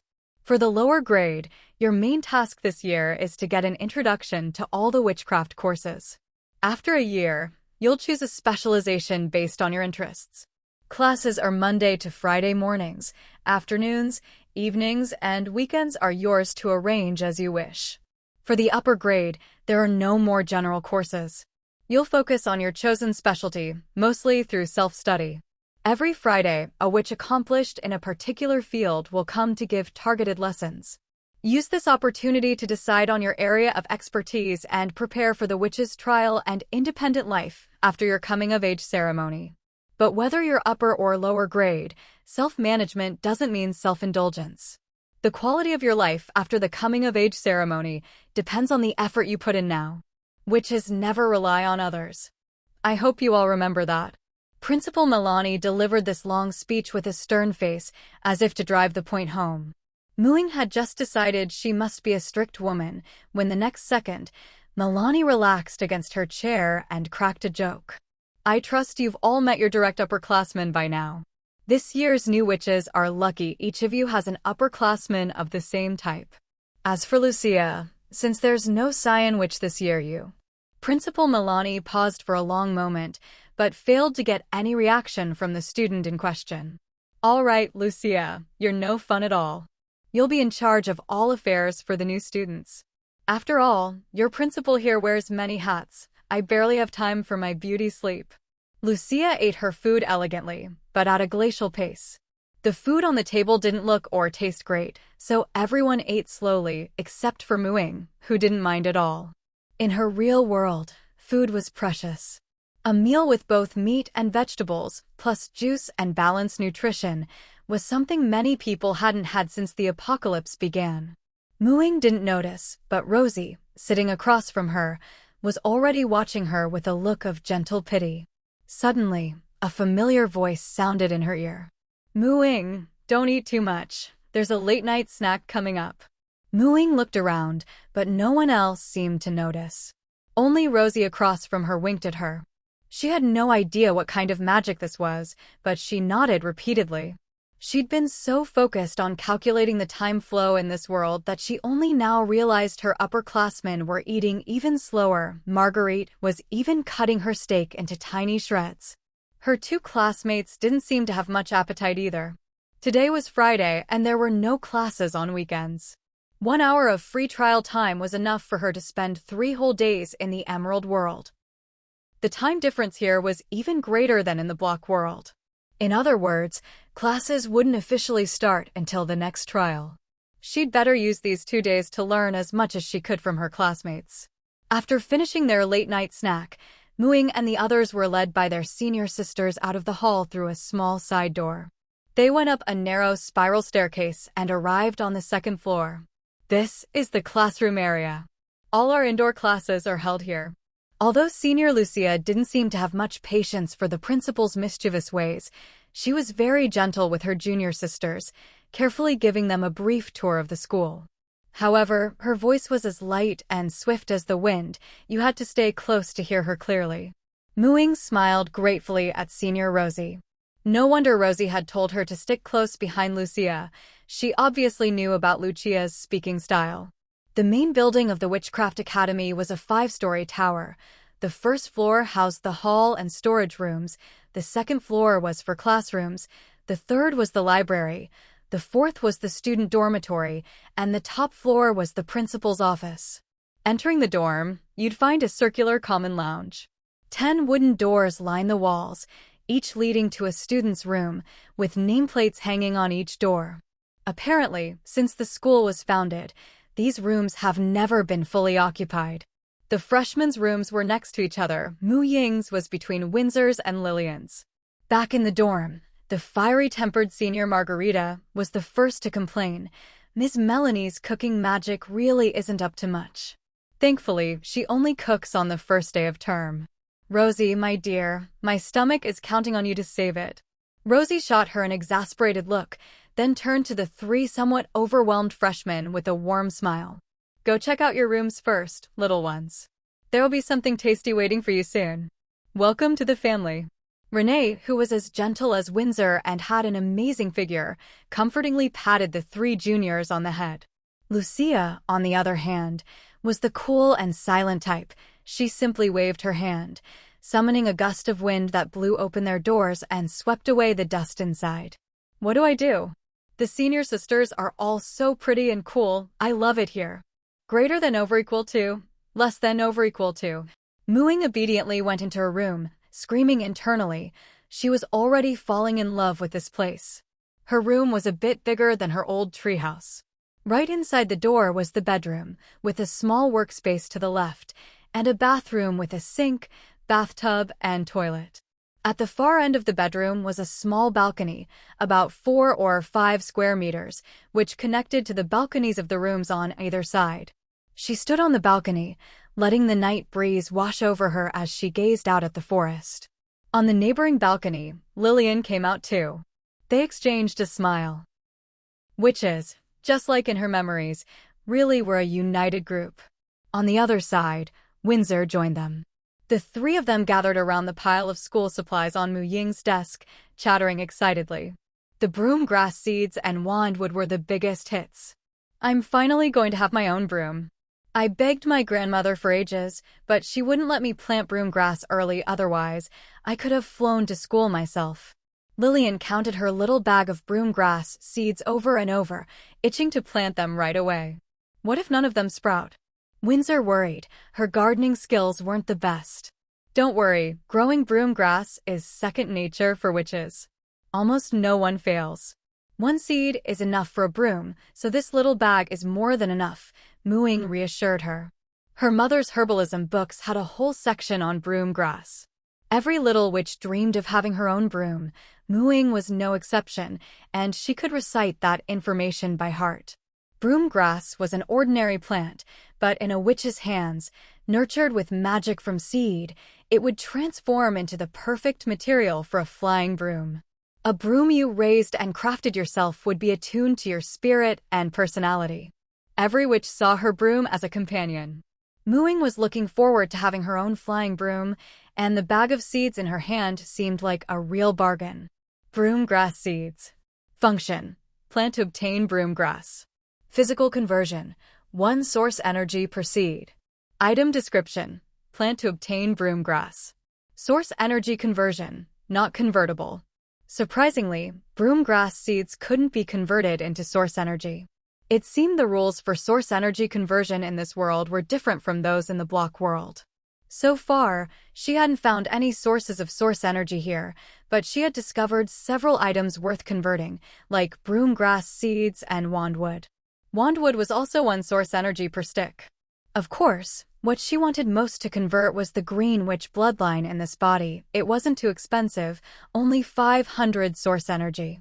Ying currently had 273 source energy. The villagers in Block World could provide at least 50 points a day, so in 5 days at most, she'd be able to redeem the green witch bloodline. Then, all the witch skills she learned in this world could become real abilities in her own reality, much easier than exchanging skills in Block World.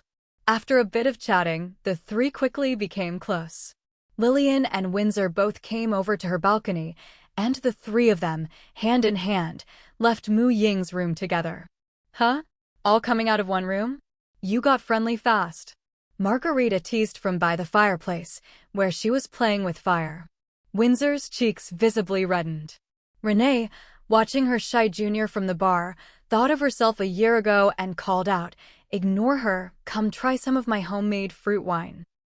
The 3 obediently went over and each took a glass, sipping a little. Underage drinking? Not a thing for witches. Of course, that didn't help Ying's terrible alcohol tolerance. She hadn't expected this body to be such a lightweight. Even sweet fruit wine knocked her out in 1 sip. Luckily, Lucia reacted quickly, summoning a gust of wind to catch both her and her glass. When she woke up again, the sun was already high in the sky. She'd woken up from hunger. Remembering last night, Ying covered her face in embarrassment. No wonder she had no memory of drinking, and there was never any alcohol at home. Her mother must have been a lightweight too. She quickly washed up and dashed out of her room. In the common lounge, only Senior Rosie was there, half reclining on the sofa with a book. When she saw Ying, she waved her wand and a steaming breakfast and a cup of hot milk floated over from the dining counter. Hungry? I saved you some breakfast. The delicious smell made Ying want to throw her arms around Rosie's neck and give her a kiss. All her words were replaced by the speed at which she wolfed down her food. Margarita had been right. Principal Melanie's cooking magic was terrible. Rosie was the true kitchen goddess. Even though she'd passed out early last night, Ying clearly remembered Rosie standing there, waving her wand as the ingredients sliced themselves and jumped into the pot. Rosie, that was amazing! I want to learn cooking magic too, so I can make delicious food for everyone. Images of delicious dishes from both her lives flashed through Ying's mind. Even with a full belly, her mouth watered. Of course! I'll teach you once you get your own wand. None of your other senior sisters are interested in cooking magic, but it's such a practical skill for living independently. They'll regret it next year when their stomachs start complaining. Rosie's eyes curved into crescents. Witches of the same specialty always shared similar interests. Where is everyone else? Ying tidied up the dishes and collapsed onto the soft sofa. Ever since the apocalypse, it had been a long time since she'd felt so relaxed. Lillian and Windsor saw you weren't up yet, so they went out for a walk outside the tower. Renee is brewing wine in the workshop, and Margarita probably went hunting in the back hills. As for Lucia, she's probably reading in the library. She's the best at alchemy among us, and definitely the richest, Rosie said, stroking her chin. Money? Ying asked blankly. Wasn't school supposed to be free? Why would they need money? I was just as confused as you at first. After all, every witch tacitly agrees not to give their children a single coin. Rosie suddenly leaned in conspiratorially. Let me tell you a secret. After Margarita's first school break, her mother kicked her out and made her find a place to build her own house. Red witches are always strapped for cash. They're mostly just good at fighting. At least my mom gave me a few seeds to get started. No wonder, in her memory, she'd never managed to squeeze a single silver coin out of her mother. The common currency in this world was gold and silver coins. Paper money issued by human nations was only accepted within their own borders. Witches didn't recognize it at all. Ying took a moment to adjust to the witch's philosophy of education, then forced a smile. I guess I'm lucky. With my mother gone, I get to inherit a house directly, even if it's a bit old. Really? That saves you a ton of trouble. Building a house isn't easy. I wanted to make a tree hollow house, but I haven't found a suitable tree yet, Rosie said enviously. As expected, she was met with genuine envy. Witches truly never relied on others. What Headmistress Melanie said last night was spot on. That's why, if you want to live independently in the future, you have to study hard. And for the things at the Four Seasons Fair, if you want something, you have to save up in advance. The fair is our only chance to leave school before each holiday. Everyone usually prepares things to sell at the fair, then buys what they want. There's always lots of interesting stuff. Ying knew about the Four Seasons Fair. Her mother had taken her when she was little. This world also had 12 months: spring, wind, wood, summer, fire, thunder, autumn, earth, gold, winter, ice, and water. The months of spring, summer, autumn, and winter marked the start of each season, also called the seasonal months. The Four Seasons Fair was held only on the night of the full moon in each seasonal month. According to Rosie, the school gave them a week off after the fair, allowing them to leave campus.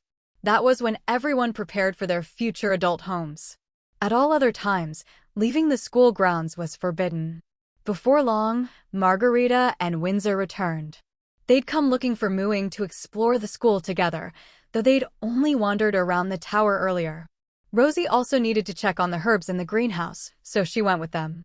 Even though there were only 8 people at the school, including the headmistress, the grounds were quite large. Outside the tower was a broad lawn, about the size of 2 soccer fields. This would soon be their main area for flight practice.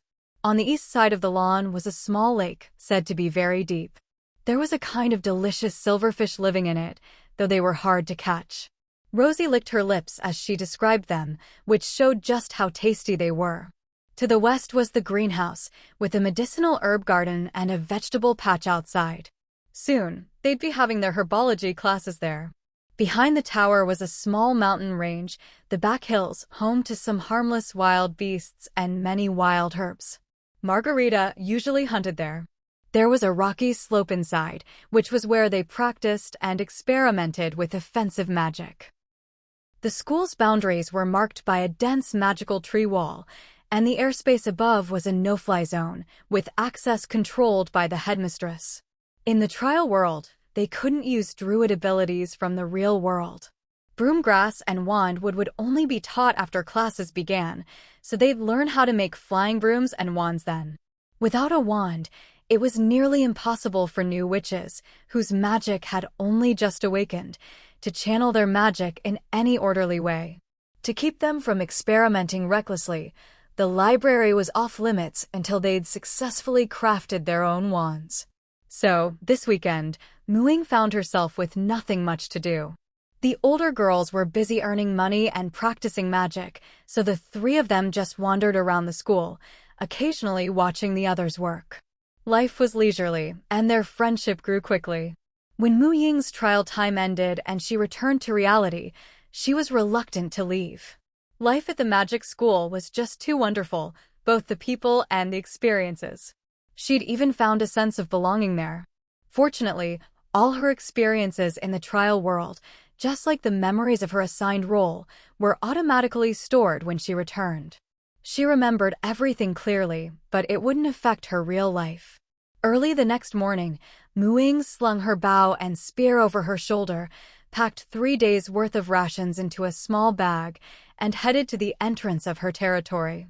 Hu Xiaobai and the others hadn't arrived yet, so Muing scattered a few handfuls of grain soaked in the spring of recovery on the ground, as a reward for the family of sparrows and other birds who'd helped her so much lately. Listening to their cheerful chirping, Muing felt genuinely happy. Before long, Hu Xiaobai and his team arrived, startling the birds up into the trees. "No matter how many times I see it, I'm always jealous of your affinity with animals," Liu said, clearly wishing he could enjoy being surrounded by little creatures too. "All right, enough joking around. We've got serious business today," Hu Xiaobai said, giving Liu a playful punch. He quickly introduced the rest of their team. There were 8 of them, 4 warriors, 2 rogues, 1 monk, and 1 mage. All were above 80% of level 2, and everyone ranked in the top 100 on the battle leaderboard. Hu Xiaobai had even held the top spot for a long time. Except for the mage, they all needed to gain experience through real combat, so they spent a lot of time out in the field. Muing also sincerely introduced the abilities she might use during the expedition, listing them off one by one. Liu Yu and the others' jaws gradually dropped. "That's 10, right? Surely that's all. 11, 12, she's still going. Oh my god, 16. For cantrips, 8 first-level spells, 4 second-level spells. Are you even human?" Jia Gong, who had only just managed to learn a single first-level spell, looked like he was about to cry with envy. The whole team had pooled their resources to buy him a spell scroll. "We're definitely going to crush it this time," Liu said excitedly. "Don't get ahead of yourself. I only have 80 mana points, barely enough to cast Spark Skin on all of us." Muing poured cold water on his enthusiasm. She did, however, hold back a bit. Her perception stat was actually 17, and her mana was 100. But physical attributes almost never exceeded 15 at birth, so if she admitted to having 100 mana, they could deduce her abnormally high perception. Since no one had yet discovered any way to boost attributes, that number was just too dangerous to reveal. Muing followed Hu Xiaobai and the others to a cave, where the air still carried the stench of animal droppings. The whole cave was shaped like a small gourd. The bottom of the gourd was the den of the brown bear they'd encountered before, and the entrance to the dungeon was at the gourd's neck. The passage in between was so narrow they had to squeeze through sideways. As Muing crawled into the passage, she saw the glow of the dungeon entrance up ahead. It was a fan-shaped portal of light, nearly 2 meters high. Everyone did a final check of their gear, weapons in hand. Muing cast Spark Skin on the person at the front, while she herself stayed in the middle of the group, protected by the others. Passing through the portal felt like moving through a thin film of water, cool and refreshing, but otherwise comfortable. But once inside, everyone couldn't help but gasp in awe. It was beautiful. They were still in a cavern, but this one was hundreds, maybe thousands of times larger than the cave outside. Behind them was still a rock wall, with the glowing portal right there. Yet, despite the darkness, the cave wasn't pitch black. Lush plants emitted glimmers of light in all colors, illuminating this dreamlike place. Compared to these plants, even the Ophiopogon flowers that bloomed at night back in their territory seemed utterly unimpressive. The dungeon gate opened directly onto a winding path, just over half a meter wide. On either side of the path was ankle-high grass, each blade tipped with a glowing bead, some blue, some purple-red, sparkling like gems. Muing couldn't help but squat down and use her plant identification spell. Blue nightgrass. Herbaceous plant. Only grows in dark environments, withers in sunlight. The leaf tips contain phosphorescent material. Dried and ground, the powder makes excellent decorative material. What a pity it can't be transplanted outside. "How is it?" the others asked curiously. "With so many strange plants here, bringing some back for the guild's collection quest would be great." Muing had volunteered to scout because she could easily identify plant information with her spell. Druids did have such spells, but the one she'd learned from Grandpa Shom was an upgraded version. "These shouldn't count as mutant plants. They won't survive outside," Muing said, stepping toward the grass. The grass itself was harmless, but there were some brightly colored little mushrooms in the grass that looked unusual. She'd just lifted her foot, still hovering in the air, when the nearest cluster of little mushrooms suddenly sprang upright and, balancing their mushroom caps, scurried away in a flash. Did those mushrooms just grow legs? Startled, Ying quickly drew her foot back. But it was no use. In an instant, most of the little mushrooms in the grass had run off, leaving behind only the ones that were probably just ordinary fungi. They hadn't made a sound, but Ying could sense their panic from their movements. It was one thing to bump into each other in their haste, but one of them, in its confusion, ran the wrong way, crashed into her leg, tumbled twice, and then scrambled off. It was almost comical. What a magical species! Ying remembered seeing something like this in the monster compendium, mushroom people called myconids. But they weren't supposed to be this small, and their strength was usually around level 0 to 4, right? She wasn't too sure, because she also noticed a faint aura of natural energy swirling around the little one's mushroom cap. She'd only ever seen that on plants before. If her nature sense skill hadn't improved, allowing her to sense even the faintest natural energy in small plants, she might have missed it. Since it was a plant, her plant identification spell should work, right? She asked the others to stay calm and began casting. Myconid youngling. Peace-loving, intelligent fungal plant. Lives only in the Underdark, withers in sunlight. Members of the colony communicate through telepathic meditation. The spores they release allow brief telepathic contact with other intelligent beings. Skilled at tending fungi and plants. So it really was a plant. But also an intelligent creature. She felt the little one's mushroom cap tremble slightly. It had knocked itself out. Poor thing must have been frightened. Ying thought for a moment, then used create water to form a quail egg-sized droplet, quietly infused it with a drop of Spring of Restoration, and transformed it into a fine mist that rained gently over the little one. Sure enough, its mushroom cap twitched again. After a while, 2 black bean-like eyes popped out of its chubby stem, staring at her curiously. Once it was sure she meant no harm, the little one stopped pretending and eagerly wiggled its body, trying to let its whole cap soak up the rain. But the water she'd conjured was limited, and soon it was gone. The little myconid stretched out a tender white hand, patted its cap, and a glowing green spore floated down toward Ying. Want more? Mushroom trade, came a crisp, childish voice. Ying realized this must be the myconid's telepathic spore. She was about to ask what mushroom trade meant, or about the dungeon, when a chorus of want, mushroom, echoed in her mind. Somehow, all the little mushrooms that had just fled in terror were now peeking out from the night grass, their beady eyes full of hope, though none dared come too close.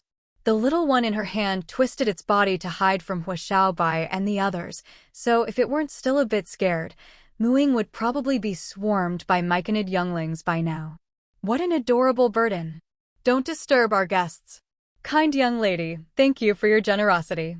Please, bring your companions and follow this path to our colony. The little one in your hand will guide you, it's their duty. All other little mushrooms, return immediately. The raspy voice grew more and more stern as it spoke. The myconid younglings froze, then bolted away even faster than before. Thanks to the telepathic spores, Ying could now hear their panicked thoughts. Oh no, the elder's mad. Wah, my head's going to hurt from the scolding. Hey, you bumped into me. Ying, what's going on here? Luyu asked, full of questions, though the captain had just clamped a hand over his mouth. Ying rubbed her nose. We're actually pretty lucky. These mushrooms are a species called myconids, fungal creatures, gentle and peace-loving. I just helped this myconid youngling, so their elder invited us to visit their colony. Elder? Where? The ones from before were all as tiny as the chubby mushroom in her hand, surely all younglings. It spoke to me through that spore. They can't speak any language, but they're telepathic and can communicate with each other at any time. That spore let me connect with them briefly, Ying explained. So they've pulled you into their family group chat? Luyu exclaimed. Ying nodded. That's exactly it. No danger. No dragons. No kobolds. They asked anxiously. Ying nodded again. Nope. You can't fake thoughts. As long as we don't provoke them, this place is safe. This time, Muing walked at the front of the group, with the little myconid sitting in her palm, pointing the way. Its mushroom cap bobbed up and down as it gave directions. A certain petty-minded werewolf, taking advantage of the fact that no one could see him, kept poking the little myconid's mushroom cap, being as mischievous as ever. Fortunately, the little myconid didn't notice anything amiss. Through their psychic link, all Muing heard was its muttering about how its mushroom cap felt heavier again. Annoyed, Muing quietly lifted her hand, dropped Ying into her robe pocket, and reached in to poke him. Let's see if he still dares to bully the honest little myconid. The myconids could only communicate telepathically, and their entire species constantly shared their thoughts. As a result, they didn't control their minds the way she did, which allowed Muing to overhear many secrets, including some about the origins of the dungeon and information from beyond this world. It seemed that in the myconid's world, there was no such thing as privacy, and thus no concept of leaking secrets. That was how they managed to bypass the rules of the Apocalypse game. They were a branch of myconids that had split off from a place called the Underdark due to overpopulation.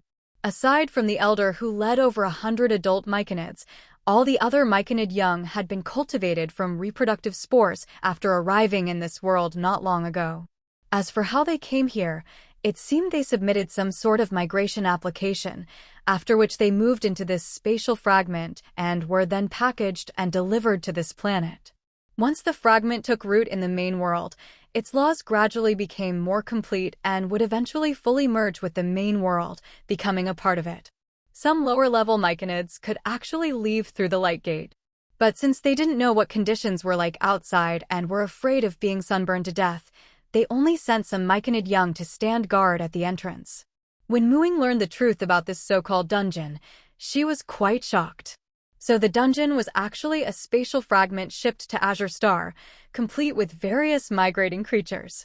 The integration of these spatial fragments into the planet would promote the evolution of the main world, making it denser and larger in area, a good thing on a macro scale. But Muing quickly realized that not all the migrating creatures were as friendly as the myconids, like the red dragons in the Dragon Nest dungeon over in Neon. For humanity, the invasion of such creatures could truly be called an apocalypse. With this in mind, Mu Ying's expression grew strange. Azure Star shouldn't have any native intelligent life other than humans, right? So where did her elven parent come from? And Ying, a space-time werewolf who had to travel to other planes to receive his inheritance, seemed even more mysterious than her, a half-elf. Why was he here? At that moment, a wild yet reasonable thought suddenly popped into her mind. Could it be that the two of them were also invasive species, just like the myconids? Only they arrived earlier? Lost in these chaotic speculations, she barely noticed the various wondrous plants along the way.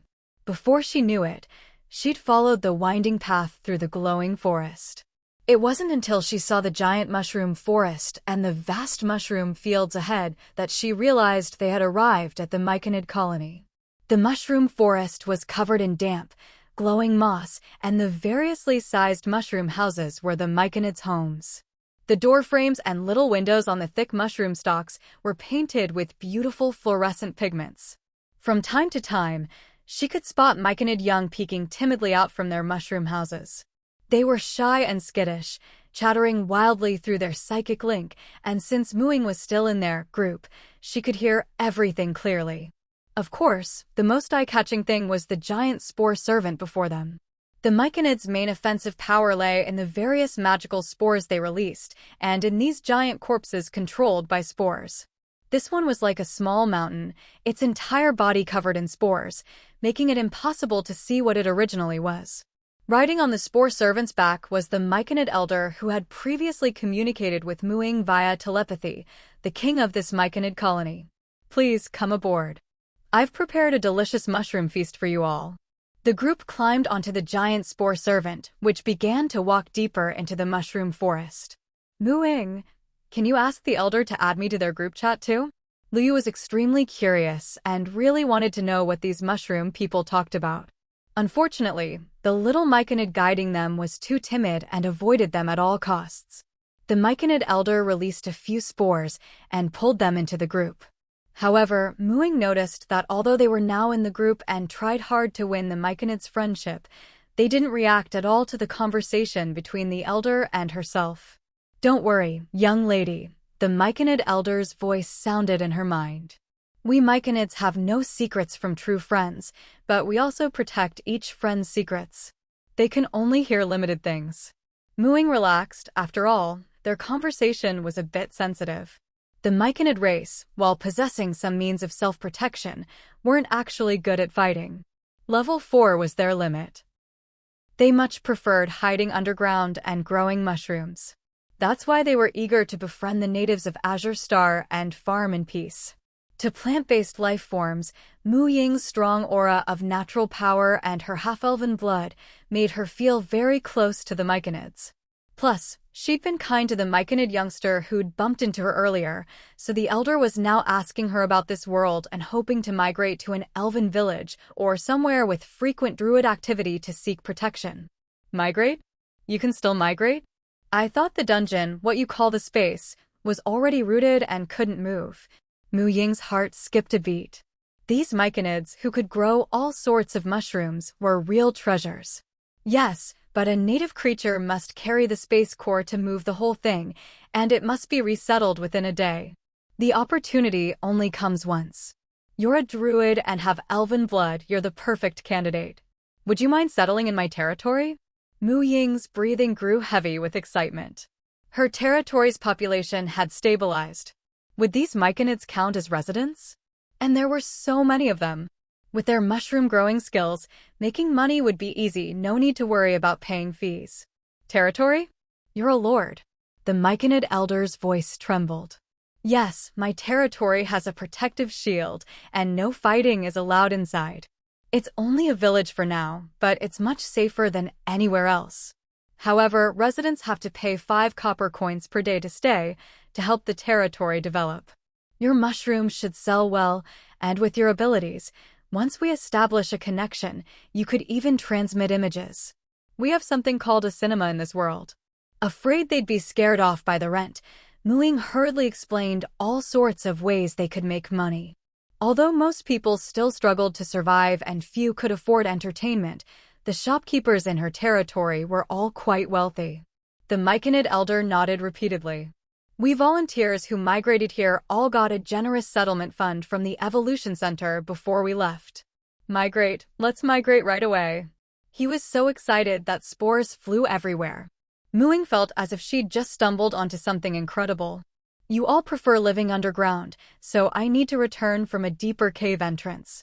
Otherwise, when the dungeon merges with this world, I might end up exposed on the surface. Mu Ying stopped the mushroom elder, who was eager to drag her off to relocate immediately. After agreeing on a time for the move, Mu Ying calmly began touring the mushroom people's village. The mushroom feast was truly an eye-opener. Although it was basically a big mushroom stew, there were mushrooms that tasted like meat, fruity mushrooms, and even juicy, bursting mushrooms, so many magical flavors that it was anything but monotonous. She enjoyed it so much that she was tempted to start growing mushrooms herself. Bringing these adorable and capable mushroom people back to her territory was definitely the right decision. Who would have thought this dungeon would be full of cute mushroom people? I thought we'd be in for a big fight, Liu sighed. But the mushrooms they grow are really delicious. As he spoke, he patted the bags of mushrooms he'd bought from the mushroom people, some edible, some poisonous, with great care. By the way, do you think things are so bad in Neon because they messed with the Red Dragon's treasure? Dragons are supposed to be greedy after all. Their smooth journey made them question the supposed danger of this dungeon. That might be one reason. To giant creatures like that, we humans are probably like ants. Would you ever befriend an ant? Maybe we just got lucky this time, was Xiaobai said. What he didn't mention was that if Mu Ying hadn't gained the mushroom people's trust first, their trip probably wouldn't have gone so smoothly. At first, the mushroom people had avoided them like the plague. Even after they could communicate telepathically, the naive mushroom children were fine, but the adults and elders never really let down their guard. Mu Ying was definitely the biggest winner this time. Her territory was about to gain a whole tribe of adorable mushroom people. Just imagining these cute, Glowing mushroom heads running around her land at night made her heart melt. By the time they left the dungeon, it was already dark. What the heck is that? They hadn't gone far when they saw a ghostly blue ball of light floating in the darkness of the forest ahead. As they watched, it flickered and turned into a warm yellow, like a pretty little lantern. "Let's go around it," Wishabai said. It was late, and it wasn't wise to linger in the wild. Best not to mess with anything this weird. Who knew what kinds of monsters were out there now? They changed direction. But the ball of light seemed unwilling to let them go, flickering in and out until it appeared right in front of them again. "It seems like it wants us to follow it? Maybe something's up." After making friends with the mushroom people today, Liu felt it was better to assume good intentions. Maybe they could make another friend? Besides, the light seemed so warm. Maybe it just wanted to light their way. Mu Ying's heart skipped a beat at his words, and she quickly grabbed him. "I just remembered. It's a will-o'-the-wisp, a level 2 monster. Wasn't it hanging around the place we fought the other day? There were still some goblin corpses there." She'd seen it in the monster manual. She didn't know if it meant harm, but she didn't dare trust it easily.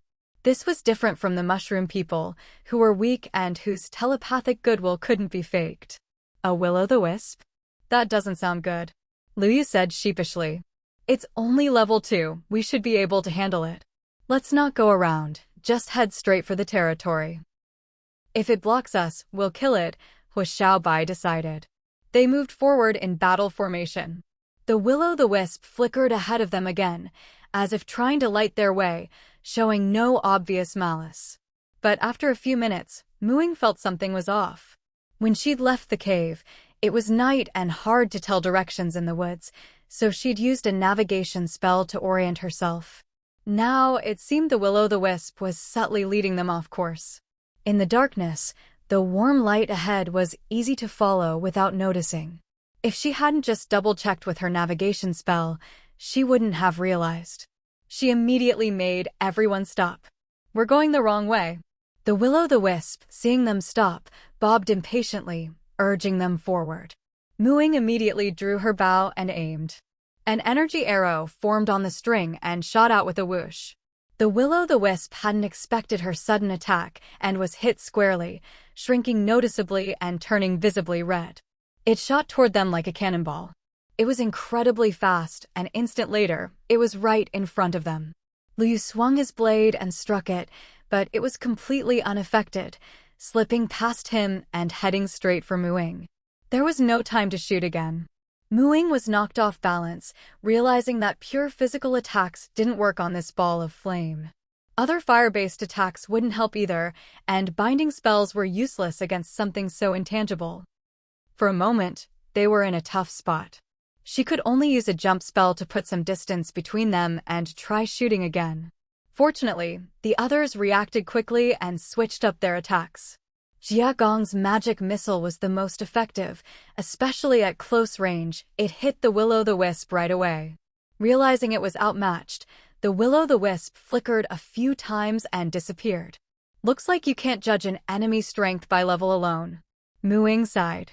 She'd underestimated it, and hadn't expected to encounter an energy creature immune to physical attacks and so fast. Luckily, the will-o'-the-wisp's own attack power wasn't that high. When it hit her, her bark skin spell absorbed most of the impact. She only lost a few HP. She still wondered where it had been trying to lead them.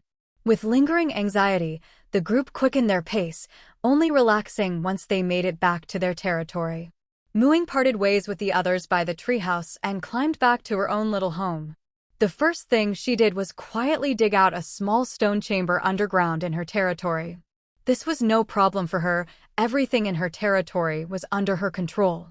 She just had to find a suitable spot, then convert the surrounding rock and soil into building materials and store them in her territory inventory. Her land was covered in trees, except for the area around the seed shop, where there were fewer. Muing decided to let the mushroom people keep the seed shop company.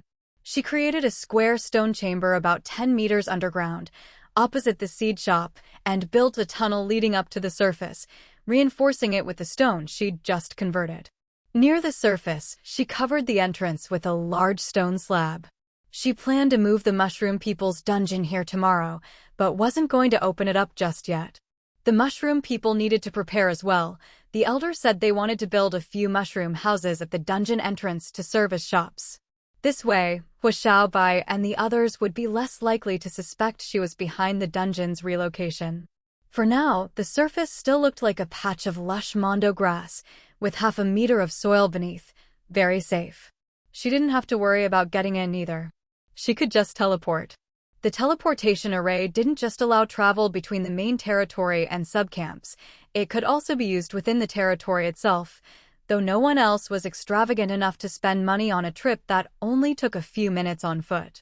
Did you three young witches have a good weekend? Principal Milani strolled leisurely into the classroom, a stack of books floating behind her.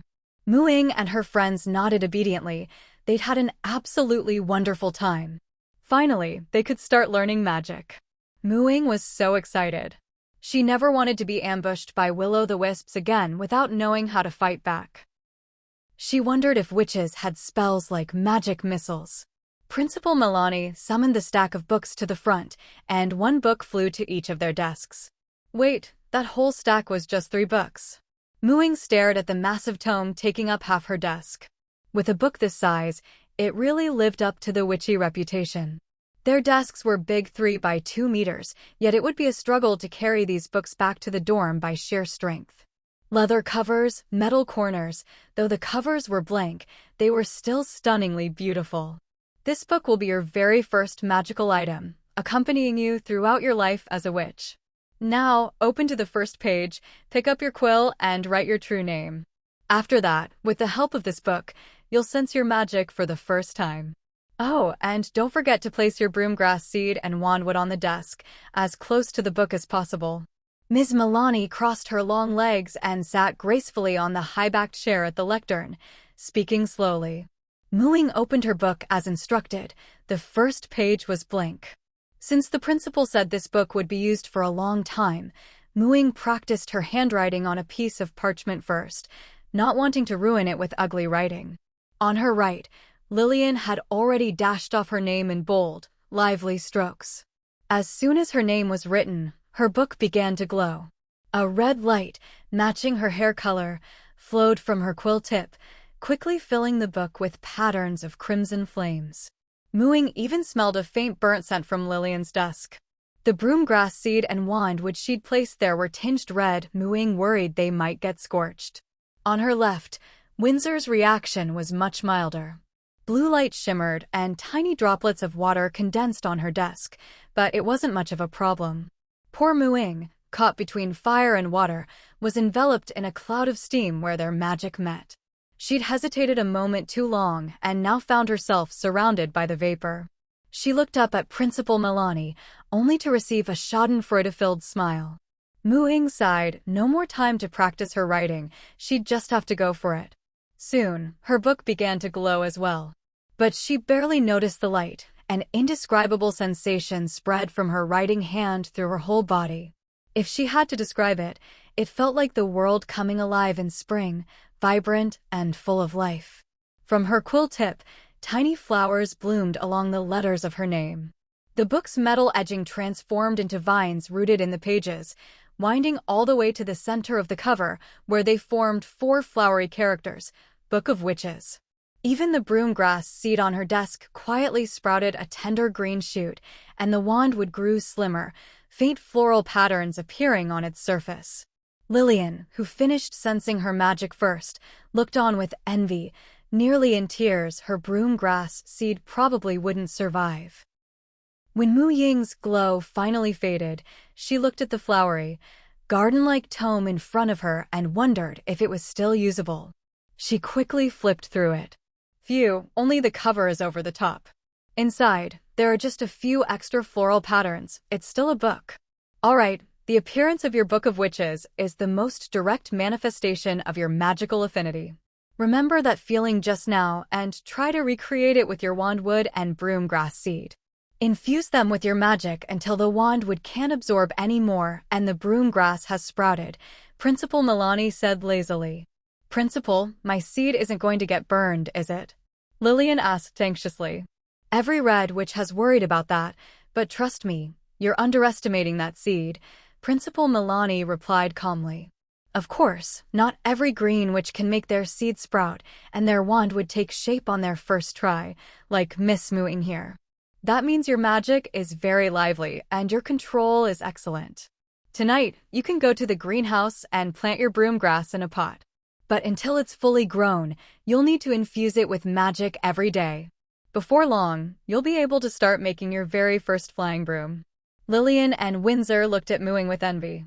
All right, let's talk about the Book of Witches, Principal Milani interrupted after they'd each practiced infusing magic into their seeds again. This time, the magic was much more subdued, just enough to envelop a single seed. Once you write your true name in the Book of Witches, it's truly bound to you. Right now, it contains only half its content, what you need to master in your first year: introductory magic, alchemy, potion making, herbology, and history. The other half is blank, for you to fill in as you specialize and learn more. If you run out of pages, you can always add more parchment. The book will just get thicker. We've just completed the first magic lesson, magical infusion. To reach the level you just did, you'll need lots of practice. Magical infusion is the foundation of all witch abilities, and the only spell you can easily cast without a wand. Whether you want to focus on alchemy, potion making, or herbology, you'll need to master this spell. For example, the first lesson in alchemy, making wands and flying brooms, requires you to infuse the materials with magic first. Materials not treated with witch magic have no special properties. The specific methods are all recorded in your Book of Witches, but I suggest you wait until we've covered them in class before trying it yourself. Every summer, there are witches who can't go home for the holidays because they haven't finished their brooms. Before you make your wands, we'll start with herbology and history. Introductory herbology just requires you to use your brains and memorize the plant illustrations in the book. First-year classes are mostly about recognizing these herbs. As for cultivating or growing them, you'll have to explore that on your own. After all, very few herbs are as easy for every witch to grow as broom grass.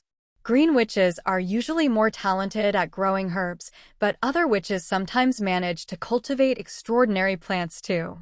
For example, the famous firework tree was bred by a red witch. As for history, that's a new subject we introduced from the human world in the past century. It covers continental history, human behavior studies, how to disguise yourselves as humans, and other knowledge to help you understand this world and the other races living here. Now, turn to the first page of herbology. Today, we'll quickly go over the first 10 herbs. As she listened, Mooing quickly annotated the herb illustrations with her quill. Many of the identification tips and market prices Principal Milani mentioned weren't in the book. Lillian didn't seem very interested in this. Mooing noticed she was reading about how to cultivate broom grass, probably still worried about her seed. All right, that's all for today. You can shrink your Book of Witches to carry it however you like. It makes a great pendant or necklace.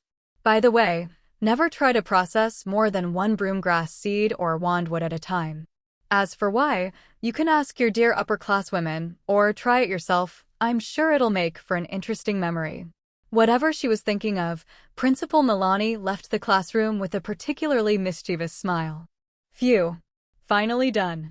Herbology is just so boring. Lillian slumped into her chair and twisted around as soon as the headmistress left the classroom. These chairs are uncomfortable too, way too hard. We need to bring some cushions tomorrow. The illustrations of herbs in the textbook are really pretty, especially the flowers. My favorite is the starflower the headmistress talked about today. I wonder if the fairy in the story was real. Did she ever regret coming down from the stars? Windsor said, resting her chin in her hands. If it were me, I wouldn't be that foolish, Mewing said, sensing Windsor was getting a bit too dreamy about romance and deciding to nip it in the bud. In the human world, the starflower is known as the flower of love. Legend has it that a fairy lived on a star and loved watching the colorful lives of humans on Earth. One day, a man made a wish for a girl as beautiful as the stars above. He swore to always protect her and to plant a hillside full of starflowers for her. The fairy heard his wish and leapt down from her star to appear before him. True to his word, The man fell in love with her and began planting starflowers.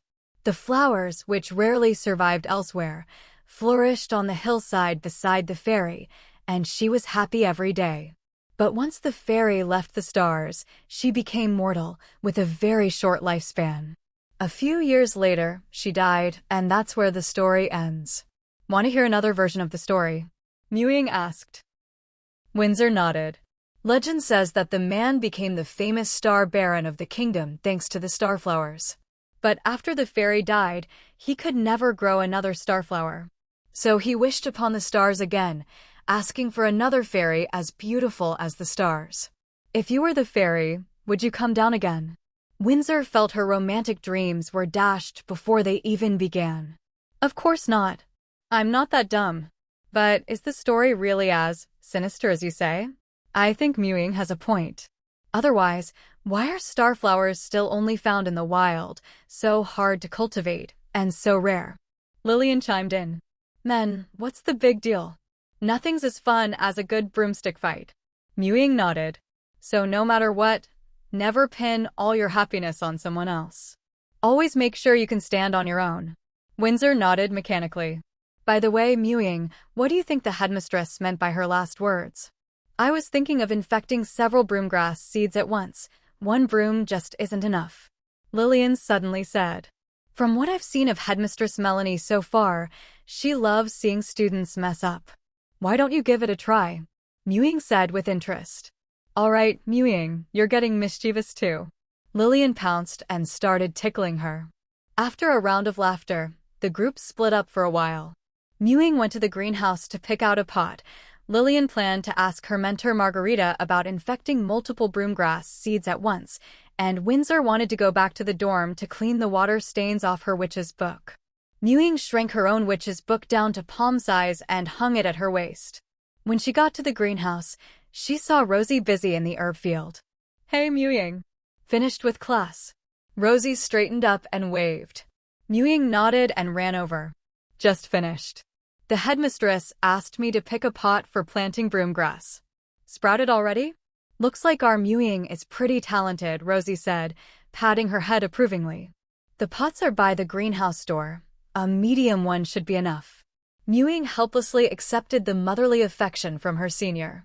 Even though Rosie was only a year older, Ying always felt like she was being treated like a child, all thanks to her short stature. The pots by the greenhouse door came in various sizes, all made of clay. Not much to choose from, so she just picked a sturdy medium-sized round pot and filled it with some moist soil. Following the instructions in her witch's book, she planted the sprouted broomgrass seed about a finger's depth into the soil. No need to water it, just infuse it with magic a few times. Finally, she placed the pot in a sunny spot in the herb field. After planting the broomgrass, she went to the vegetable patch, picked some greens, washed them by the lake, and sat under a big tree by the shore, snacking while reading the history section in her witch's book. This was important for her to understand the world as a whole. After a while, Ying realized this section was written from a witch's perspective, mainly for those who wanted to travel or settle outside the forest. For example, the descriptions of the continent's powers went like this. The Rose Kingdom, human territory. Recommended to visit as a fairy, the current queen rose to power with the help of a fairy godmother. Briar Kingdom, human territory. Not recommended unless you have enough strength. Green witches who like brambles may give it a try. For all the above human territories, do not reveal your identity as a witch. Be sure to bring enough hair dye potions. Brown is best for witches wanting to keep a low profile. Gold is best for those looking to find a partner and have daughters. Also, the Undersea Mermaid Kingdom is always recruiting witches, especially those skilled in potions. The pay is generous. There were also plenty of case studies for reference. This section really should be called The Green Witch's Guide to Survival and Employment in Disguise. It seemed witches might have misunderstood the meaning of history in the human world. But it also proved that outside the forest, the word witch was basically synonymous with enemy of the people. Ying covered her face and smiled wryly. What on earth did her predecessors do out there to cause this? No wonder witches were always the villains in human stories. She closed the book and restored it to normal size. She had worried that since there was only one copy, it would disappear after being physically transformed, but after imprinting it with her personal mark, her witch's book was special. There was no need to worry. Ying's witch's book. Function: spiritual vessel recording all magical knowledge of Green Witch Ying. Physical transformation: Green Witch Ying's magical bloodline. Physical effect: the witch's book exists simultaneously in the Emerald world and the real world. Source power transformation: not available. In other words, as long as she possessed the same magical bloodline in the real world, the book could travel with her between the Emerald world and reality. No extra source power needed. If only her flying broom and wand worked the same way, it would save her so much trouble. As she infused magic into her wand material, her mind wandered. Channeling magic was becoming second nature to her. Hey Ying, our broomgrass has sprouted too. By evening, Lillian and Windsor came running over, excited. Congratulations! Have you planted them yet? Ying asked happily, knowing they'd both been worried. We're just about to pick out pots. Wanna come? And let me tell you, I almost got tricked by Senior Margarita. If Windsor hadn't also asked Renee, I would have lost at least 2 broomgrass seeds. Ugh, seniors can be so mean. Thank you, Windsor, love you. Lillian immediately started complaining, still shaken by the experience, and even hugged Windsor and gave her a kiss. Ying had been so absorbed in her witch's book that afternoon she had forgotten all about it, so she quickly asked what had happened. So it turned out that last year, their mischievous principal forgot to remind the senior students, and it was Senior Margarita who first suggested infusing multiple items at once to save time in case of failure. She tried to infuse an entire bag of seeds and a bundle of wand wood all at once. The other seniors did the same, though they were more cautious. At most, they infused 3 batches of materials at the same time. At first, everything seemed fine, but just as the materials were about to be fully infused, they started to fight with each other. By the next morning, all their materials were ruined. It was only then that the principal slapped her forehead, as if she'd just remembered, and said, "Materials of the same type infused with a witch's magic will repel each other. That's why a witch never owns 2 brooms or 2 wands at the same time." Senior Margarita suffered heavy losses. The broom and wand she uses now were actually made from materials shared by Senior Rosie. When Lillian went to ask her about it today, Senior Margarita was evasive and even encouraged her to give it a try herself, probably wanting her junior to experience last year's fiasco firsthand. Fortunately, she still had a bit of conscience and specifically reminded Lillian not to use up all her materials at once. For the next 2 days, their classes were all about herbology and history. Ying was quite interested in herbs, while Windsor only liked the pretty flowers and plants in the herbology atlas, but was actually more curious about the human knowledge and history class. According to her, she wanted to go to the human world after graduation to find her true love. However, after hearing all of Ying's cautionary tales, she decided to put more effort into hiding her identity. Lillian wasn't interested in any of that. She figured as long as her magic was strong enough, she wouldn't need to bother with all those twists and turns. Their broomgrass had already mutated after being infused with magic. It sprouted in a day, grew to waist height in 3 days, and was still shooting up at an astonishing rate. Their daily fun was comparing how much each of their broomgrasses had grown. Even though they used the same seeds, the broomgrasses turned out completely different, almost like 3 different plants. Lillian's broomgrass had reddish stems and leaves like clusters of tiny flames. Within a meter radius, the temperature was noticeably higher than elsewhere. Windsor's broomgrass didn't need watering at all. In fact, she often had to get rid of excess water to keep it from overflowing the pot, since her broomgrass was always covered in droplets. Only Ying's broomgrass seemed relatively normal. It needed daily watering and fertilizing, with lush green leaves wrapping around the stem like a big oval ball. "How's yours normal?" Lillian complained, rolling her eyes at how Ying, afraid her broomgrass would get burned or drowned, had moved her pot more than 10 meters away from theirs. Normal broom grass doesn't bloom, you know, nor does it smell this nice. Windsor, having gotten more mischievous as they got to know each other, chimed in. Ying refused to admit it and tried to change the subject. Our broom grass is already as thick as 2 fingers. It should be mature by the week after next at the latest, right? At the mention of this, Lillian and Windsor both looked forward to it. Their wands would probably take another week to form, which meant that starting the week after next, they'd finally be done with endless herbology and history classes. Ying was excited too. Around that time, she'd have gathered enough source energy in the block world and could start bringing her abilities into the real world. Lying on her dorm bed, Ying left the trial world in her sleep, her consciousness seamlessly connecting to her real-world body, which was also lying in bed. To Yuan Gungun and Shireen, it just looked like she'd gone to bed and taken a nap. No one knew she'd just spent 3 days in another world. The next morning, she hurried to the Myconid instance to move the spatial core underground in her territory, ushering in a period of peaceful development.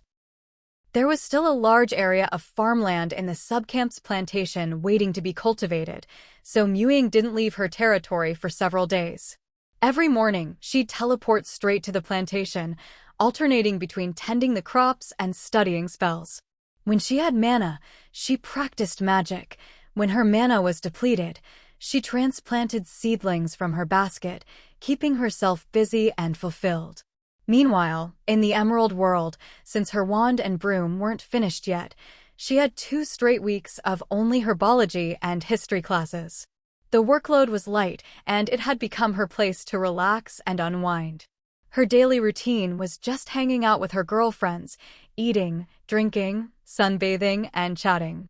So even though her real life was packed and hectic, Ying didn't feel tired at all. 3 days passed. Although only half the plantation was planted, she finally emptied her seedling basket. She'd roughly divided the plantation into 5 sections: the herb garden, orchard, vegetable patch, woodland, and nursery. The herb garden was still empty. The orchard had the most plants, all the fruit tree saplings that had mutated from the rain were there. The vegetable patch was the smallest, about the same size as before she moved. After all, there were only 3 mouths to feed, herself, Gun-Gun, and the old ox. The figurine Shireen couldn't eat. So as long as there was enough to eat, she wasn't looking to make money from these crops. She'd planted some saplings with signs of mutation in the woodland. While the nursery was still empty, she hadn't collected seeds from the forest in a while.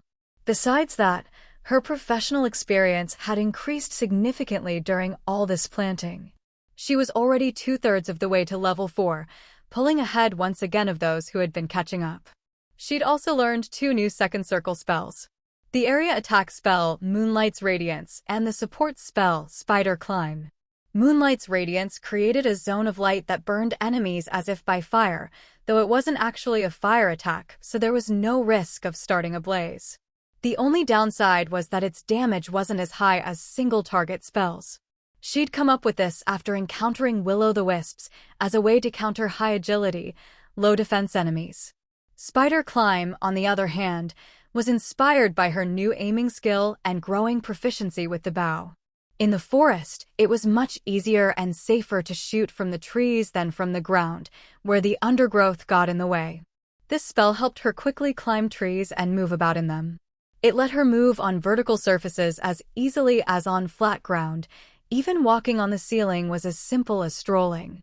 With her other buff spells, Ying was now truly at home in the woods, even able to race through the treetops at high speed. Aside from a slight lack of jumping power, she was almost as agile as if she had light-foot martial arts. One day, as usual, after finishing her work in the plantation, she went to Sarah's eatery for a meal. To her surprise, Yuan Gun-Gun, who had practically made the place his cafeteria, wasn't there. Ying grabbed a quick bite and went back to the treehouse, only to find Yuan Gun-Gun in the living room gnawing on black bread. What's going on? Black bread had always been Yuan Gun-Gun's chew toy, but she'd never seen him eat it as a meal. Yuan Gun-Gun raised his chin, though with his current physique, you could barely make out its shape. He tapped a piece of black bread lightly on his head, and it broke into 4 pieces. When did Marlene's black bread get so soft? Ying muttered in surprise, then suddenly thought of something and hurried to check her animal companion stats. Nickname, Chubby. Species, iron-eating beast. Stage, juvenile. HP, 100%. Talent, eating. Attributes, Strength 13, Constitution 15, Agility 9, Intelligence 7, Perception 7, Charisma 15. Abilities, Emotional Bond, Loyalty, Fruit Pitcher, Enemy of Black Bread. Her constitution had increased by 1 point, and as expected, she'd gained another strange skill. This time, it really was related to black bread. Enemy of black bread, every black bread you eat transforms into sturdy armor on your body, increasing your defense for the next 24 hours. Ying stared at this skill with a weird expression. Was it still in time for her to start eating black bread now? With the whole basket of black bread Chubby had just eaten, it could probably roll around on a chopping board and still be fine. Why wasn't her bark skin spell something like enemy of tree bark? If she had that kind of defense, she'd be happy to gnaw on tree bark all day. Just what kind of treasure animal companion had she summoned? Are all national treasures this tough? Feeling conflicted, Ying stroked Chubby's fur. You've got real tank potential now. Tomorrow, let's go out and test it. You can throw fruit in front to draw aggro, and I'll hide on the side and snipe from a distance. It's perfect. This fluffy little thing that did nothing but eat and sleep all day was finally fattened up and ready for not slaughter, ready for battle. Ying had to admit Chubby's innate abilities were impressive. Its skill effects seemed to depend on what it ate. She decided to plan out some new snacks for Chubby. It was a pity it was still a juvenile and couldn't eat iron yet, despite its species name. Ying ran to the Oak General Store. Recently, Wu Yaya had been looking at Ying more and more favorably. As soon as it saw her, it asked why she hadn't been coming to the store as often. But Ying always felt its gaze was a little strange, as if it was calculating how many more gold coins it could shake out of this walking piggy bank. She shivered, calling out as she hurried toward the back room, "I'm here to see Grandpa Shom." Watching her quickly disappear behind the door, Wu Yaya snorted. Some humans just needed to be treated a little meanly, or they wouldn't feel comfortable. "Grandpa Shom, I want to buy some iron bamboo seeds for Chubby to eat," Ying said, finding Grandpa Shom lying on the grass with his eyes closed, resting. "For Chubby, huh? Go dig some up yourself, no charge. If you find any interesting plants, just bring me a sample." Shom waved her off, not minding at all. Ying thought for a moment and said, "Grandpa Shom, if you're interested, you can come by my plantation tomorrow morning. I got lucky this time. The trial world really suits me. I should be able to convert a rather special seed tomorrow." She gave a brief introduction to the properties of the broomgrass. A plant that's ordinary by itself, but can change based on the planter's bloodline? Grandpa Shom was indeed interested. With his skills, he wouldn't covet her little treasures. Ying even suspected he'd noticed her spring of restoration. Besides, he was probably a trial taker too. She even guessed that his plantation space came from the trial world. She went to the bamboo grove, dug up a bunch of small bamboo shoots, and gathered some iron bamboo seeds.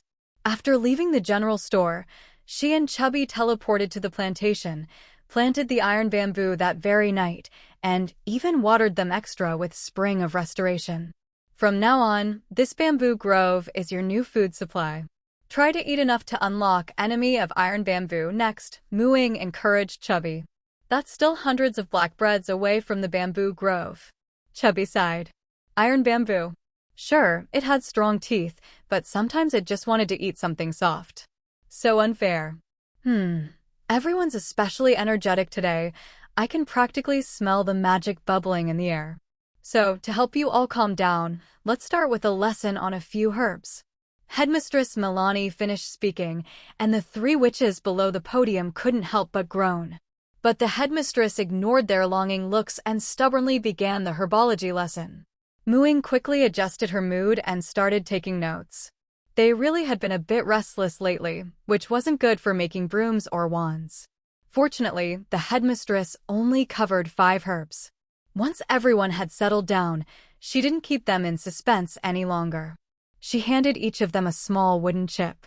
Introductory alchemy includes 3 basic magic patterns: personal sigils, linear sigils, and dot sigils. Personal sigils are also called magic marks. They're unique, every witch has her own, and they have all sorts of uses. You'll need them for making brooms and wands. These chips are made from the heartwood of the revealing tree. Infuse them with your magic, and you'll see what your personal sigil looks like. A few minutes later, the chips in Ying and the others' hands changed. Ying's chip showed a leaf pattern with wavy veins. Lillian's was a small red triangle, and Windsor's had 10 crystal blue droplets. Take a good look at your personal sigil and memorize it clearly. Then, use your magic to carve it onto your prepared wand wood. That's all it takes to finish making your wand. Don't worry about making mistakes. If you focus, your magic will guide you. Ying stared at her little leaf for a long time, even closing her eyes to recall it before starting. She was a bit nervous, after all. Even drawing an identical pattern would take practice, let alone carving it with mysterious magic. But when she picked up the wand wood and channeled her magic, it went incredibly smoothly. All she had to do was picture the leaf, and it formed on its own.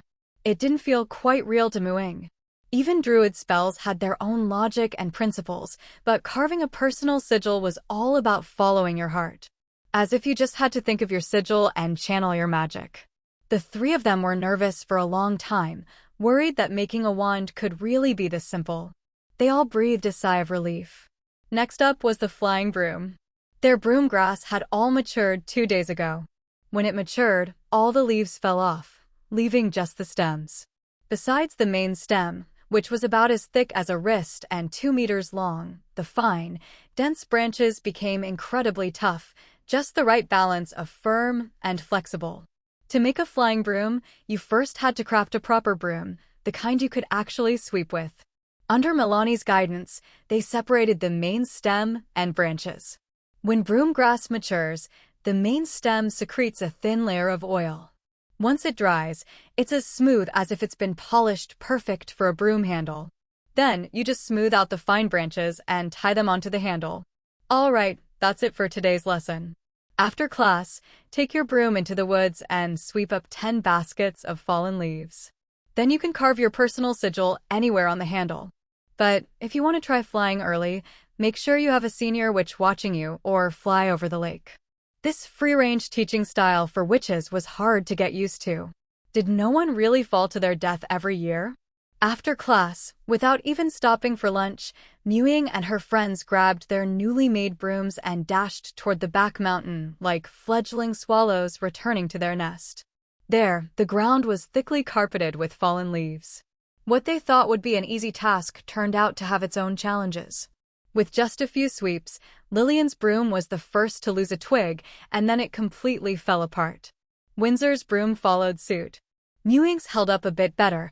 She'd tied it extra tight, so it didn't fall apart, but the whole thing shrank upward, leaving the broomstick poking awkwardly at the ground. The 3 girls looked at each other in embarrassment, then burst out laughing.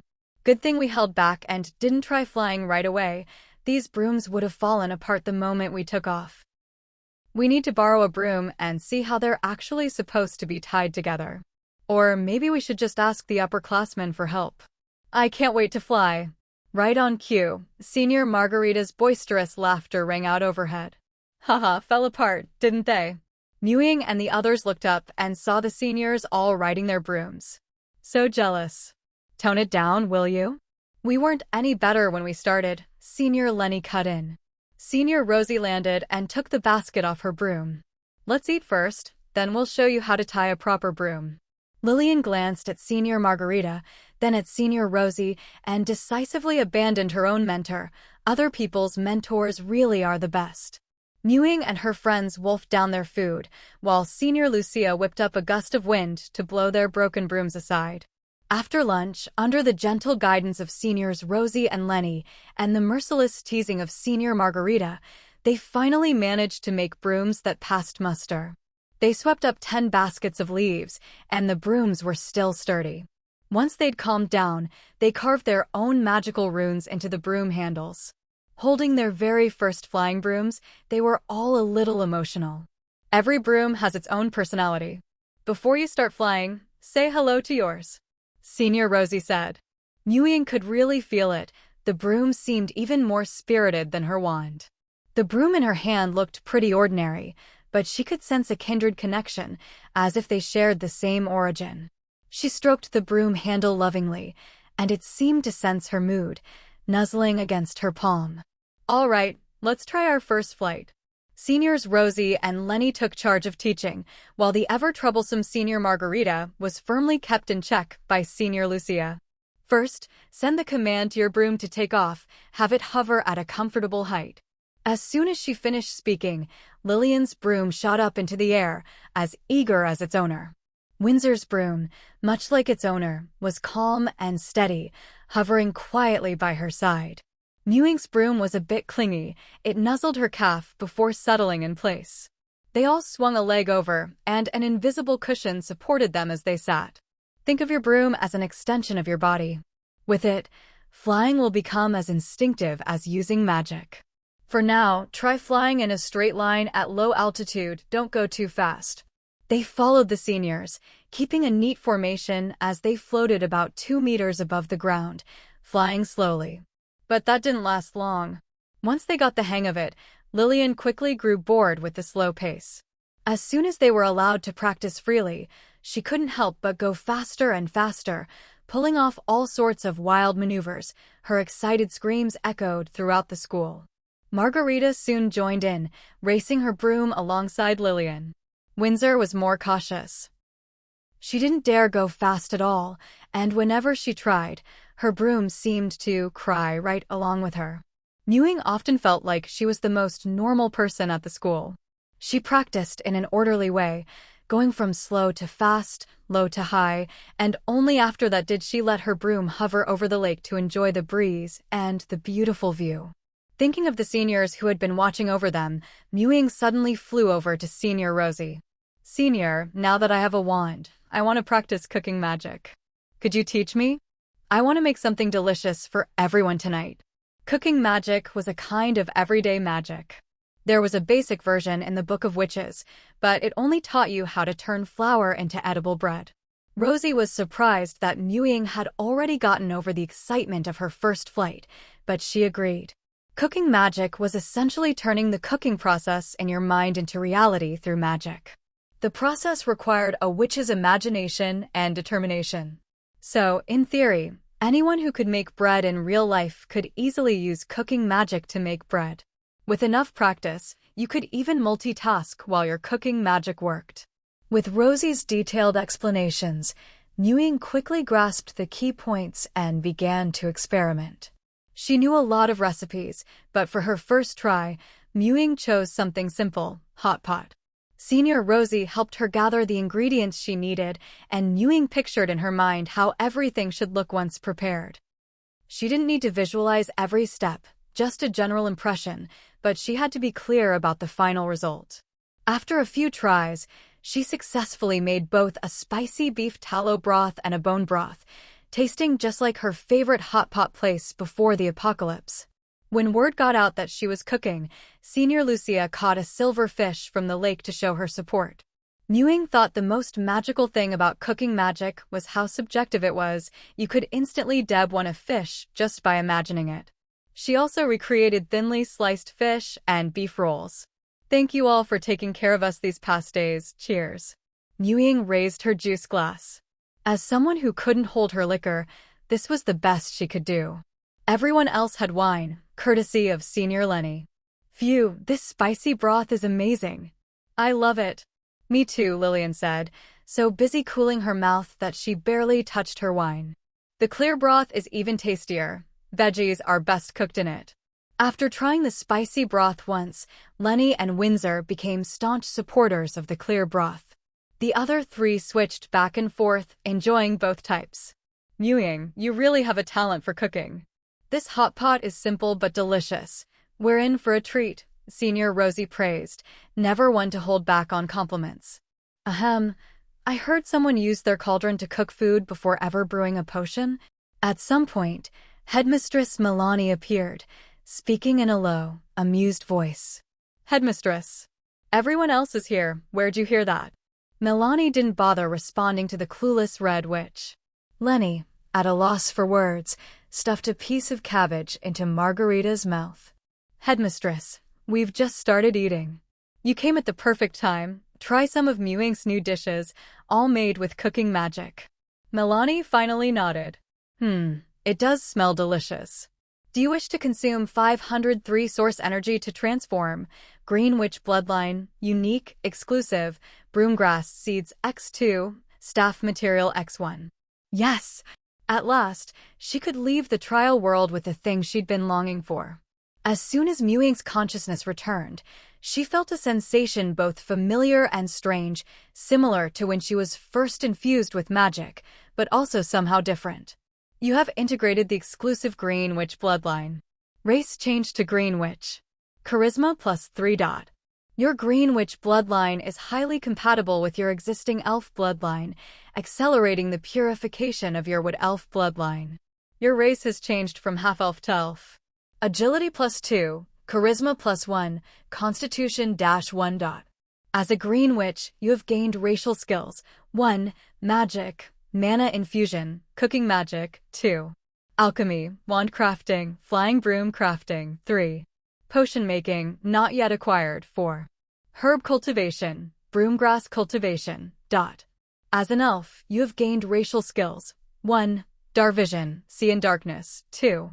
Sword Mastery. 3. Archery Mastery. Your human bloodline has disappeared due to your Green Witch and Elf bloodlines. As a Green Witch, your lifespan has increased by 300 years. As an elf, your lifespan has increased by 700 years. The changes were almost as dramatic as when she first entered the game. Ying read through the notifications, growing more and more astonished. Her charisma stat had jumped by 4 points, reaching 15, now her second highest attribute. Agility had also increased by 2 points. Compared to that, losing 1 point of Constitution was acceptable. This time, the stat increases happened in sync with the bloodline fusion, so she didn't feel much physically. She was already familiar with the Green Witch racial skills, those were the ones she learned in the trial world. But the elf racial skills truly surprised her. There's a second-level druid spell called Darvision, which has a similar effect to the elf racial skill, but the skill requires no resources and is always active. Sword and archery mastery were also very practical. Rangers and warriors could learn these skills too, but they started at the basic level and had to train hard to reach mastery. Mewing's starting point was even higher than theirs. All of this was great, but trouble came along with it. Ying looked down at the little figurine, Shireen, sitting on her shoulder playing with her hair. Thanks to dark vision, she could see clearly. That lock of hair was still curly, but now tinged with a deep emerald green. It was exactly the same color as her hair in the emerald world. She walked over to the dressing mirror and sure enough, her appearance had changed. Her eyes were now the color of emeralds, her waist-length hair a dark green, her skin a shade paler than before, so smooth you couldn't even see her pores. She was taller, her figure more slender. Lifting her hair, she saw her ears had grown a bit pointier, not as exaggerated as the elves in monster manuals, but definitely no longer the round ears she used to have. Her facial features hadn't changed much.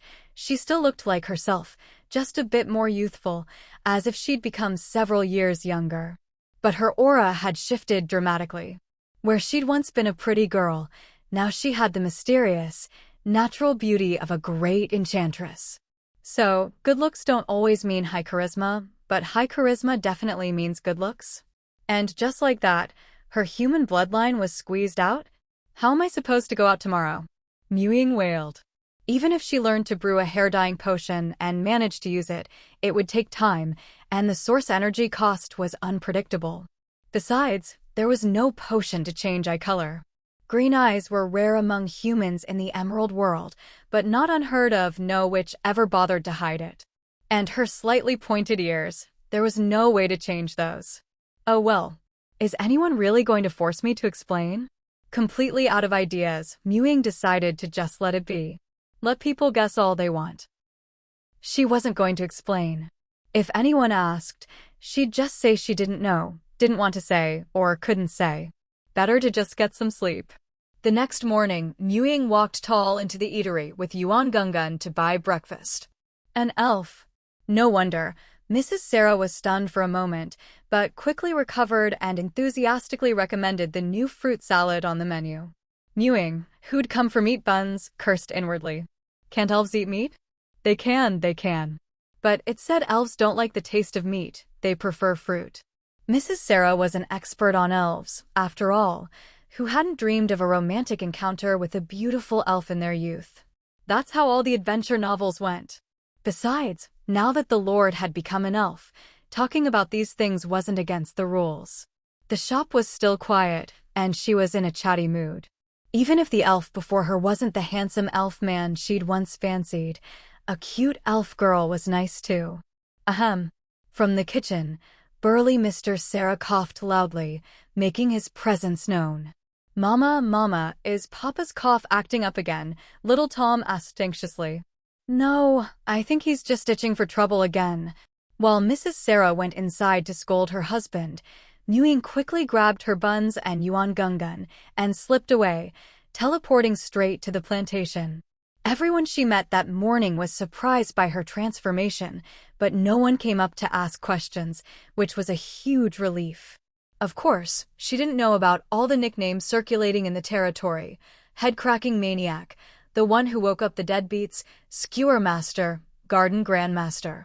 In short, she was known as someone who seemed gentle on the surface, but was not to be messed with.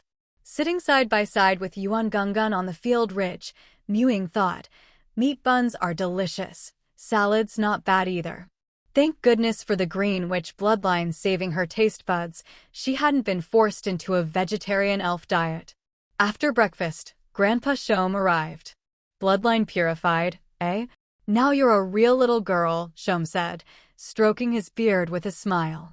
I've heard elves don't come of age until they're 100, Ying replied with difficulty. She'd become a cub, just like Yuan Gungun.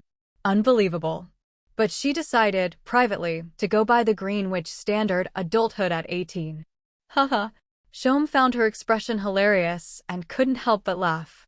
Ying pulled a seed from her storage pouch. This is what I transformed last night.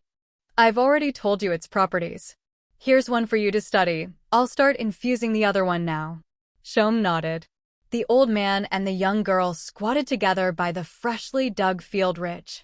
Magic slowly enveloped the seed in her palm, and soon, the broomgrass seed sprouted. Ying handed the sprouted seed to Grandpa Shom. The other seed in his hand sprouted as well. It's definitely different from the seeds accelerated by druid spells. Mine hasn't changed in essence, just grown faster. Yours seems to be adapting to your particular kind of power, Shom observed carefully. Plants adapting to people? How interesting. But only special people can make this kind of change happen. Truly eye-opening. I've got a new idea. Let me go back and study it. Here, take this spell and have some fun.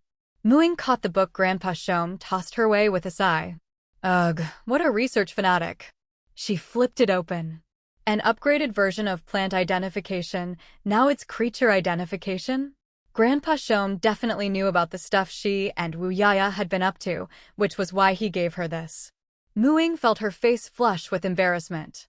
How mortifying. But this spell was seriously impressive. Grandpa Shom had developed this spell after researching plant detection and plant identification, then combined it with inspiration from animal detection, fusing his own biological knowledge with a bit of divination magic. Although it was still a first-level spell, it was much harder to learn.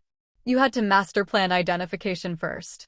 It could identify the type and characteristics of living creatures, not just plants and animals, but also monsters from bestiaries and even creatures from other worlds that Grandpa Shom knew about.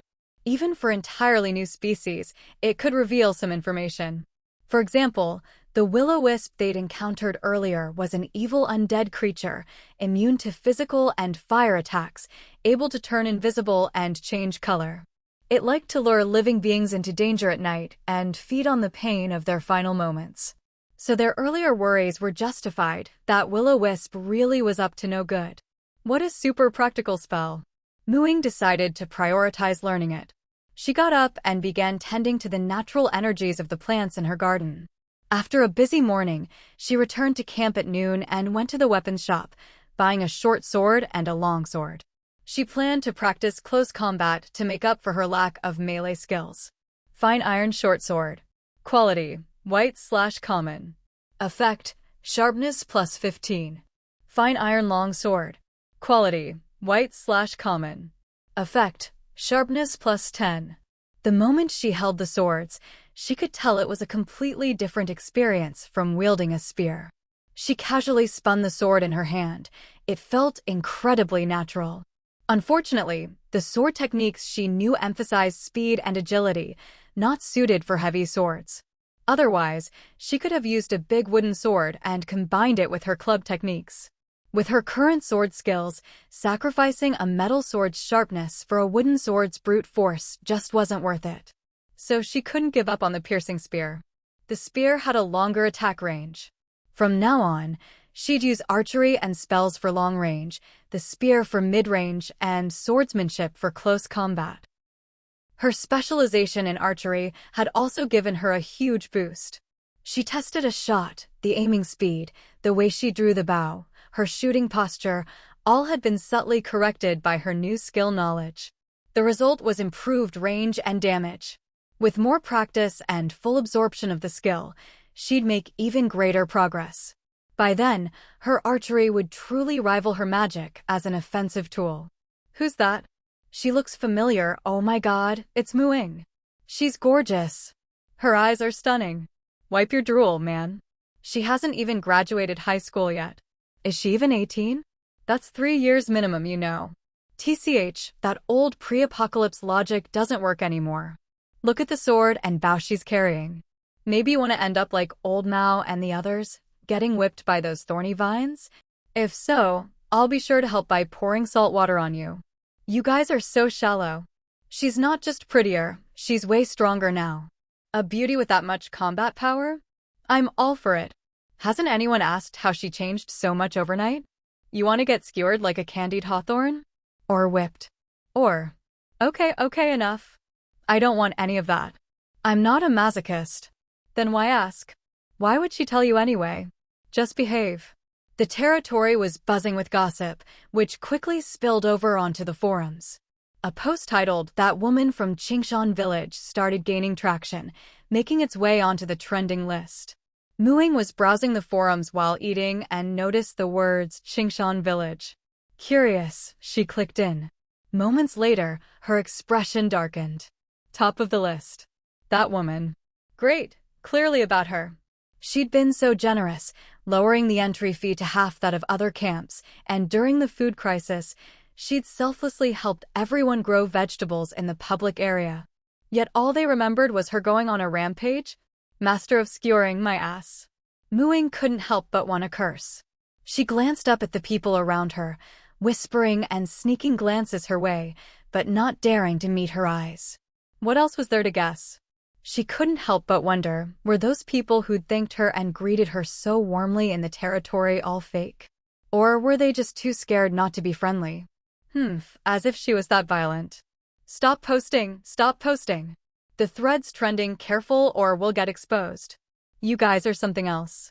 Ying is so gentle, and you give her such an awful nickname. If it hadn't trended, I wouldn't have known. Old Mao, was it you? Want another whipping? Didn't the salt water last time teach you a lesson? It wasn't me. I've reformed, thanks to Ying's tough love. I said lots of nice things, but they wouldn't stop. Don't blame me. Huh? Who are they talking about? So fierce? Is it really the girl at the top of the rankings? What are you talking about? Ying is a total beauty, like an elf. You know elves, right? If not, spend a copper at the Mercenary Guild and see for yourself. She's even prettier. Reading the flood of new comments, Ying's mood improved a bit. See? There were still people with good taste. The only one in the whole territory who called her Boss Mu was Lulualuo. Grateful for her support, Ying decided to invite her over for dinner that night. That evening, Ying picked fresh vegetables from her garden and bought some meat, then cooked herself. Lulualuo arrived as promised, alone. Boss Mu, what dye do you use on your hair? The color looks so natural. Lulualuo said enviously. She'd been so excited to be invited that she hadn't looked closely before. From a distance, she'd just noticed Ying looked paler and her hair was beautiful. She hadn't paid attention to her eyes. So all those "she looks like an elf" comments on the forum were just lucky guesses? Ying shook her head. It's not dyed. Don't ask, I can't say, and I don't know how to replicate this change. Just think of it as an accidental makeover. Your eyes. Your ears. I get it, I won't ask. Lulualuo covered her mouth, eyes wide, inwardly screaming. She really did look like an elf. Though curious, she wisely didn't press further. Now she understood why, when they first met, Ying had so firmly refused her suggestion to be roommates. Her request had been presumptuous, maybe even a bit opportunistic. But more importantly, maybe it was just inappropriate to get too close. Boss Mu really was mysterious. But everyone has their secrets.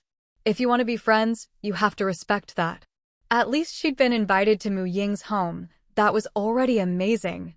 She pushed down her curiosity and comforted herself. Chirp, chirp. And then, today we're heading into the forest. Chirp, chirp, chirp, chirp. You guys don't need to trouble yourselves this time. Gun will be useful today. Chirp. Goodbye. Ying waved farewell to the sparrows and, with Gun in tow, plunged into the depths of the forest. All the seedlings from her nursery basket had already been planted in the plantation. Planting the same species repeatedly and sensing them was yielding less and less professional experience. It was time to look for some new plants and inject fresh vitality into her plantation. Ever since that rainstorm, she'd been wanting to search the woods for some mutated plants, but various things kept delaying her. Aside from the ones in her plantation, she'd only found one mutated plant, my dong. But judging by how popular Grandpa Xiaomu's mutated plant collection quest was at the Mercenary Guild, there had to be plenty of mutated plants out there. Now that the plantation was running smoothly and only needed periodic checkups, and her swordsmanship and archery skills were more or less practiced, it was time to gain some real combat experience. Both she and the round gun needed a real battle to hone their newly acquired abilities. Once they were a good distance from the territory, they slowed their pace. Ying would pause from time to time, focusing her power into her eyes, using her nature sight to observe the natural energy within the plants. She hadn't noticed much difference when dealing with a mass of seedlings in her plantation. Plants in rapid growth naturally exude increasingly dense and clear natural energy, and the environment was safe. So she'd mostly used a more delicate sense of nature to observe. But now, as she used nature sight to select target plants, she noticed a huge difference. She had almost reached the level she'd attained right after her nature sense upgrade on that rainy day, when she was in a special state. Now, the natural energy on the surface of each plant was crystal clear in her vision. After staring for a while, she quickly identified 2 target plants. Her efficiency had soared. Ying checked her status panel suspiciously, but there didn't seem to be any major changes. Only belatedly did she realize, hadn't she been learning spells at a startling speed these past 2 days? The spells Frost Metal and Scorching Metal were somewhat similar, but she learned both in the time it usually took to master a single Tier 2 spell. Wasn't that a bit too fast? In the end, Ying could only attribute these changes to her racial transformation. Both elves and green witches were races attuned to the power of nature. Maybe, in the eyes of Father Nature, she'd gone from being a somewhat favored foster daughter to a true beloved daughter. Whatever the case, it was a good thing. She walked up to the nearest target plant, a small tree about twice her height, bearing green fruit. Oilty Camellia, a small tree, bears spherical oil fruits. When ripe, the skin is hard and brown, containing amber-colored oil inside. Applying it to metal weapons helps maintain them. Not recommended for consumption, it causes diarrhea. This was also a mutated plant. The seeds of regular Oilty Camellia could indeed be pressed for oil, edible, or used as industrial lubricant, but the oil content was never this high. Ying picked one of the oil fruits and broke it open. A thick layer of milky white flesh wrapped around a pale yellow seed. She pressed it between her fingers. Though not fully ripe, the flesh already felt sticky. She used her claw of recompense to harvest 3 ripe oil fruits. The ripe fruits had a hard shell. Ying split them open with her sword, revealing a lump of amber, jelly-like oil inside. She dug out the seeds to save, and stored the remaining oil in a small white porcelain jar. Now that she was someone who used swords, this all-natural oil might come in handy. She wondered how it compared to the maintenance oil sold at weapon shops. This was also a plant she'd never sensed before, and the unfamiliar form of natural energy granted her 3 points of professional experience. The other target plant wasn't a mutated one, but a wild grapevine with cracked bark. It wasn't in great shape. The tree it clung to was thick, and it must have had a growth spurt during the rain. The grapevine couldn't keep up and had split open. Ying helped loosen it, smoothing out its interrupted flow of natural energy, and watered it with some spring of restoration to revive it, gaining 5 points of professional experience. She walked and observed as she went, occasionally collecting seeds and plant products. Through your continued protection of nature, your Claw of Recompense has been upgraded. You can now harvest materials from ordinary animals without harming them. The improvement of your Claw of Recompense has drawn the attention of nature.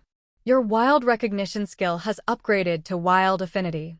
Wild Affinity. Druids who have received nature's attention are more likely to gain the favor of animals. Ordinary animals will feel friendly toward you. Her hunting plans were dead before they even started. The effect description for the Claw of Recompense on the nature bracelet hadn't actually changed. She could finally fulfill the harvest materials from plants and animals part, now including animals. And nature's attention? What did that mean? The treatment of a true daughter? She looked at the Wild Affinity effect and understood. Of course, there were gains and losses. Her hunting plans had fizzled out before they began, and the battle she'd been looking forward to never materialized. It really wasn't her fault. A sika deer strolled gracefully past her, a big-tailed squirrel tossed her a stash of hidden nuts, and a long-tailed pheasant flapped its wings overhead, none of them seeming the least bit afraid she might harm them. Even the big wild boar, scratching its back against a tree with its piglets, didn't charge at her when it spotted her from afar. Ying walked right up to the wild boar, and all she got was a grunt. The piglets enthusiastically nuzzled around her legs, even crowding around Gungun's legs, only to be poked away in annoyance. Ying raised her eyebrows at the wild boar. "Aren't you going to do something about this?" "Humph." The wild boar just turned and continued scratching. "Well, I really can't bring myself to draw my sword against you guys, but I can still use my hands. You may choose a piece of wild boar hide, a strip of wild boar meat, or a wild boar bone." The oblivious wild boar rubbed against her hand again, then suddenly froze, looking terrified. Degree. The wild boar had no idea what had happened, only that its flesh suddenly felt chilly. It immediately ran off with its piglets. That scene of harvesting meat was indeed a bit shocking. It was as if she'd pulled it straight from its body, steaming hot and still dripping blood. Ying didn't mind at all, storing the meat in her small storage pouch. "It's getting late, let's head back." With even the pigs scared off, there was little chance of finding a practice target today. Ying found herself missing those goblins. But she was good at comforting herself. She'd spent a lot of energy today scouting and collecting plants, and hadn't gone far. She was still near the territory. She'd just continue tomorrow. There was no rush. Thinking of the fresh pork, she cheered up at the idea of making her own barbecue when she got back. It was a pity her staff material wasn't ready yet. Otherwise, cooking magic would make things even easier. On the way back, Ying took a different route. Although it was a bit out of the way, her night vision was excellent now, so being out a little later didn't matter. As she passed the hillside where the cemetery used to be, she glanced over absent-mindedly and immediately had to stop in her tracks. What was going on with those freshly dug-up graves at the foot of the hill? Before the apocalypse, this had been one of the best cemeteries in the Binai area. Rumor had it that a feng shui master had even been invited to bless the land. But back then, only urns of ashes were buried here. The rain hadn't eroded the natural marble headstones. Instead, it had made the pines and cypresses in the cemetery even more lush. The cemetery wasn't far from the territory. After the apocalypse, some of those who died near the territory were buried here by friends or family. There were no means for cremation, so more burial mounds appeared at the foot of the hill. But now all the mounds were gone. Fresh, damp earth was scattered across the ground, and burial shrouds were tossed aside, torn to shreds. Could some wild animal have dug them up and made a mess? A cold wind swept through the gloomy woods, making Ying shiver and break out in goosebumps. She gripped her weapon tightly and followed the drag marks on the ground, which led her behind the cemetery. At the end of the trail, she saw several humanoid creatures crouched beneath a small cliff a few meters high, their bodies hunched over as if eating something. Ying was certain those weren't humans. Though they had human-like heads and limbs, their skin was an unnatural grayish blue, and they were much larger than ordinary adult men. From this angle, she could only make out these basic features, thanks to her high perception and excellent eyesight. Ying thought for a moment, then quietly retreated and circled around to the top of the cliff. If anything went wrong, she'd be safer up there. By the time she reached the top, night had fully fallen. She climbed into a tree on the cliff, using the canopy as cover to observe. The creatures' banquet below seemed to be wrapping up. They stood up with low growls, dragging the remains of their dinner into the cliffside, leaving only a scattering of bones behind. This time, Ying got a clear look at them. Not only did she recognize what they were, but thanks to her newly learned creature identification skill, she also gained more information. Ghoul, level 1 to 3 medium undead creature. Low intelligence. Its undead flesh never decays. It has an endless appetite for the flesh of humanoid corpses, but can never feel full from eating them. Its corpse-eating body emits a poisonous stench. Its long tongue has a paralyzing effect, though due to historical reasons, this effect does not work on elves. Some ghoul packs may produce a more intelligent demon leader. The target she'd been hoping to practice on had appeared, but their strength was nothing to take lightly. She didn't know what connection elves had with ghouls that made them immune to the tongue's paralysis, but the stench was toxic. She had no way to counteract poison yet. She waited for a long time, but no more ghouls emerged. Once they entered the cliffside, there wasn't a sound. Ying climbed down and used her piercing spear to lift the vines covering the cliff face, and sure enough, she saw the familiar glowing portal of a dungeon. That made her even more cautious. What if she went in and fell straight into a ghoul nest? Maybe the ghouls that could leave the dungeon weren't high level, but who knew what was inside, perhaps even a demon leader. She couldn't always count on the kind of luck she'd had in the Myconid dungeon. Even there, if she hadn't built good relations from the start, the toxic spores and giant mushroom minions would have been enough to finish her off. Besides, ghouls were mindless creatures driven only by hunger. There was no way to communicate. Ying decided to leave. She could take her time dealing with goblins, but she wasn't about to rush headlong into the ghoul dungeon. She'd more or less figured it out. The monsters that had fallen from the sky at the beginning were mostly low-level and lightly equipped. In one-on-one fights, most humans could hold their own. But monsters in dungeons ranged from weak to strong, with no restrictions. Only the weaker ones could leave the dungeon, but even then, their strength was greater than the monsters that had descended directly. If you weren't greedy for the loot inside, the safest way was to slowly wear down the monster's strength from outside the dungeon. This little episode on her way back to the territory completely ruined Ying's mood for roasting meat. Although many people had died in the apocalypse, most had turned into zombies in the first wave of monster arrivals, and after being killed, they turned directly into experience and copper coins. There weren't even ashes left behind. The bodies that remained belonged to those who had successfully taken up a class and died in battle later on. There weren't many of these, and even fewer who had been properly buried in the cemetery. Now, even those corpses had been almost completely devoured. And since this place was close to the territory, it posed a real threat to the residents. These people were her source of rental income, after all. Being a landlady who didn't have to worry much about money was thanks to them. Every death meant a drop in her income. With that in mind, when Ying got home, she took out a sheet of paper and carefully wrote down everything she knew about ghoul habits and her dungeon-related guesses. Then, with the paper in one hand and a slab of pork in the other, she headed to Sarah's eatery. It was late, and she didn't feel like grilling meat herself. She simply brought it over and asked Uncle Sarah to make skewers for her. Their newly expanded night barbecue business had been doing well lately.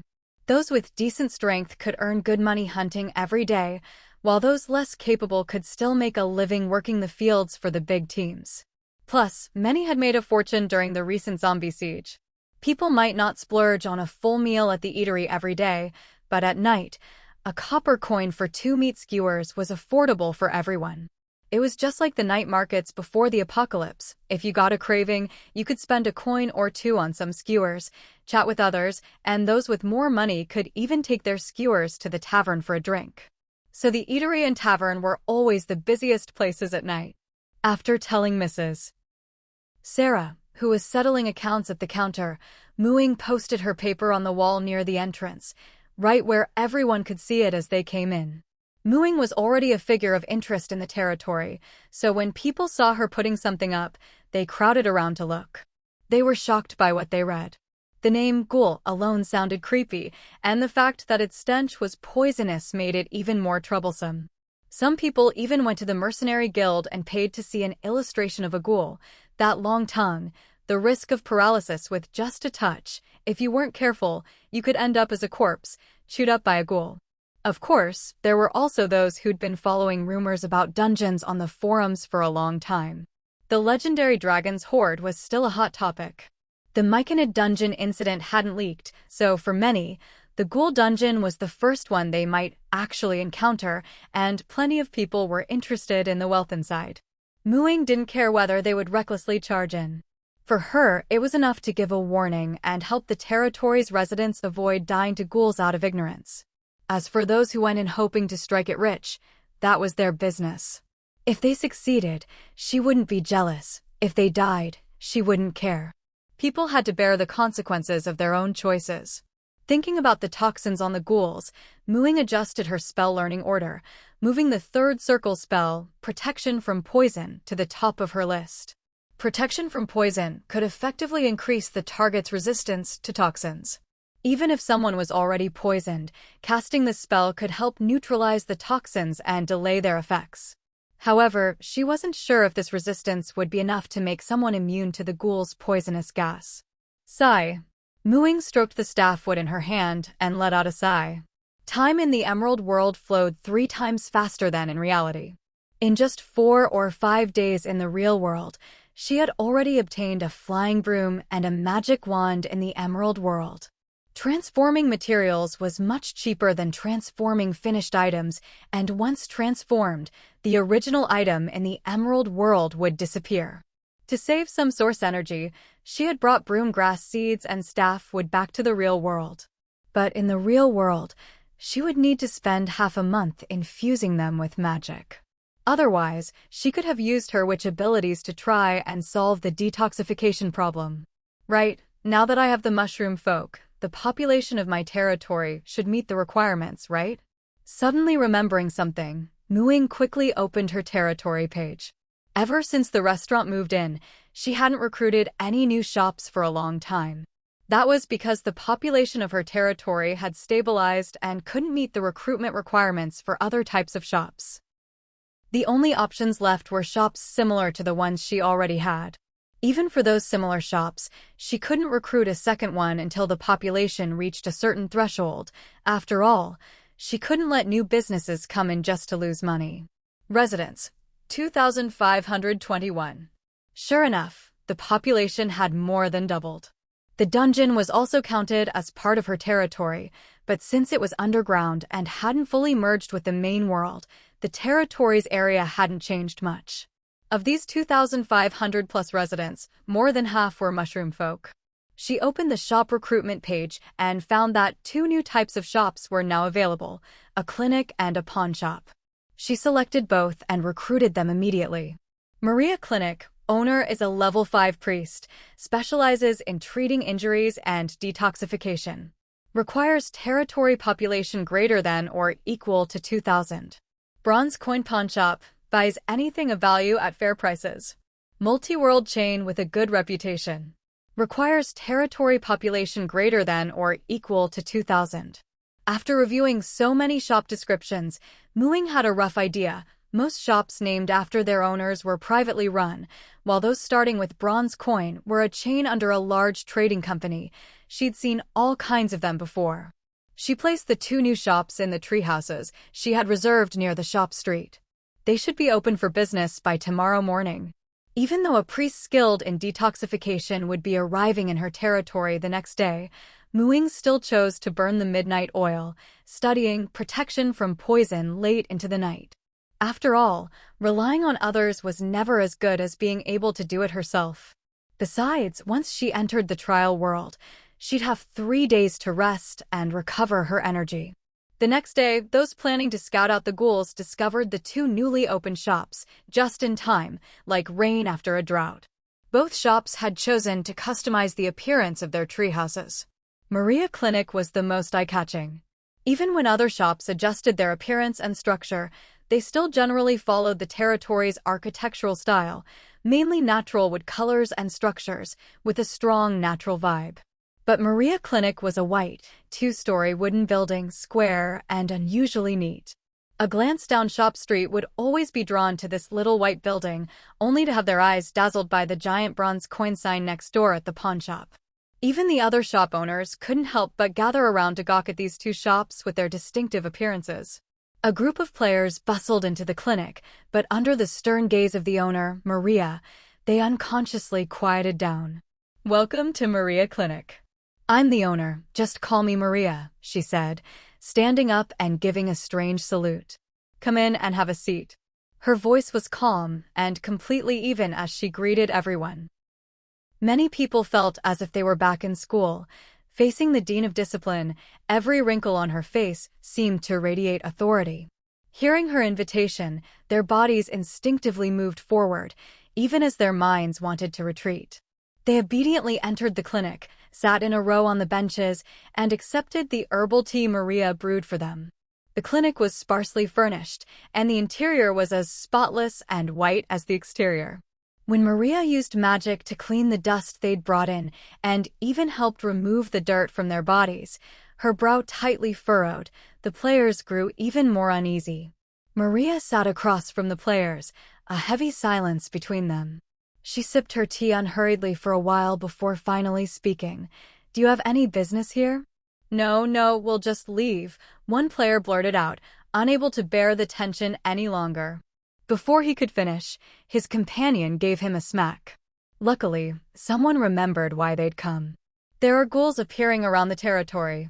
Their smell and tongues are poisonous. We wanted to ask if you have any way to counteract it. We'll pay." Maria's expression grew even more severe, as if she'd heard something disgusting. "Just get a piece of wet cloth and cover your mouth and nose. That'll protect you from the ghouls' poisonous gas. As for the poison on their tongues, I don't have any preventative measures for now, but it's not fatal. The numbness will wear off naturally after a few hours. Of course, if you get paralyzed, you can come here and I can help you recover faster. Since you're dealing with such evil and disgusting creatures, I won't charge you." Having gotten the information they wanted, everyone gratefully escaped from the clinic. "Phew. The dean may be strict, but she's generous. We got a free tip. Still, if I get paralyzed, I'd rather just tough it out for a while. I can survive." The others nodded in agreement. Meanwhile, those who'd gone to check out the bronze coin pawnshop had also returned. The owner was a stocky, broad-shouldered man who went by his employee number, Bronze 559. He was a true businessman, and the players got some good news from him as well. The pawnshop bought all kinds of things, even items that other shops didn't need could fetch a decent price here, though for items in demand elsewhere, the buyback price was about 10% lower. Even so, it was a good deal. Previously, Muing had only managed to trade that batch of goblin gear for a white-quality bow, which really wasn't worth it. That was because humans couldn't use goblin gear, and the weapon shop only took it to melt down for materials. But at the bronze coin pawnshop, those items could fetch a better price. They were a chain, after all, and even did business with goblins. Another piece of good news, the pawnshop also bought ghoul tongues and claws at a high price, 50 bronze coins per tongue, 5 bronze coins per claw. Muing had no intention of continuing with the ghoul dungeon for now. After collecting her share of the loot, she was ready to head back. The ghouls were even less civilized than goblins, just scraps of cloth around their waists, visibly destitute. Only their tongues and claws had any value, which could be sold for some money. So Ying didn't bother fighting for the last hit on the ghouls, leaving the kill experience to others. After all, she'd already maxed out her level 3 kill experience quota. Any extra would just overflow. The 3 strongest teams in the territory, the Mountaineering Club from Binhai University, Ying's mostly women and children group, and Hua Xiaobai's former official squad, all prepared to leave along with Ying. With these top teams pulling out, no other squads or solo players dared to challenge the dungeon either. Ying, will you come back tomorrow? Ying asked, voicing the question on everyone's mind. With such a sharpshooter on their side, battles had become much easier. Of course. I want to practice my skills, Ying replied, patting the sword at her waist. Both swordsmanship and archery needed honing. She glanced at the others. Are we still working together? When Ying's gaze met theirs, everyone nodded instinctively. Of course they wanted to. My kill experience is already maxed out, so you can have the last hits. I'll still take 20% of the loot from each ghoul, but I'll need you to have someone keep an eye on the dungeon entrance. If a ghoul appears, let me know. I'll have the sparrows help pass the message. Ying laid out her thoughts.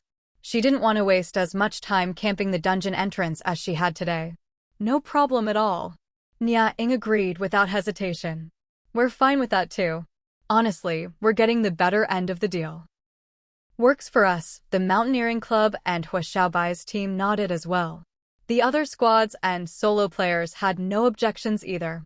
After all, they could barely handle the ghouls even when working together, and they needed Ying's help even more. With so many of us, basically most of the territory's fighting strength, why don't we form an alliance?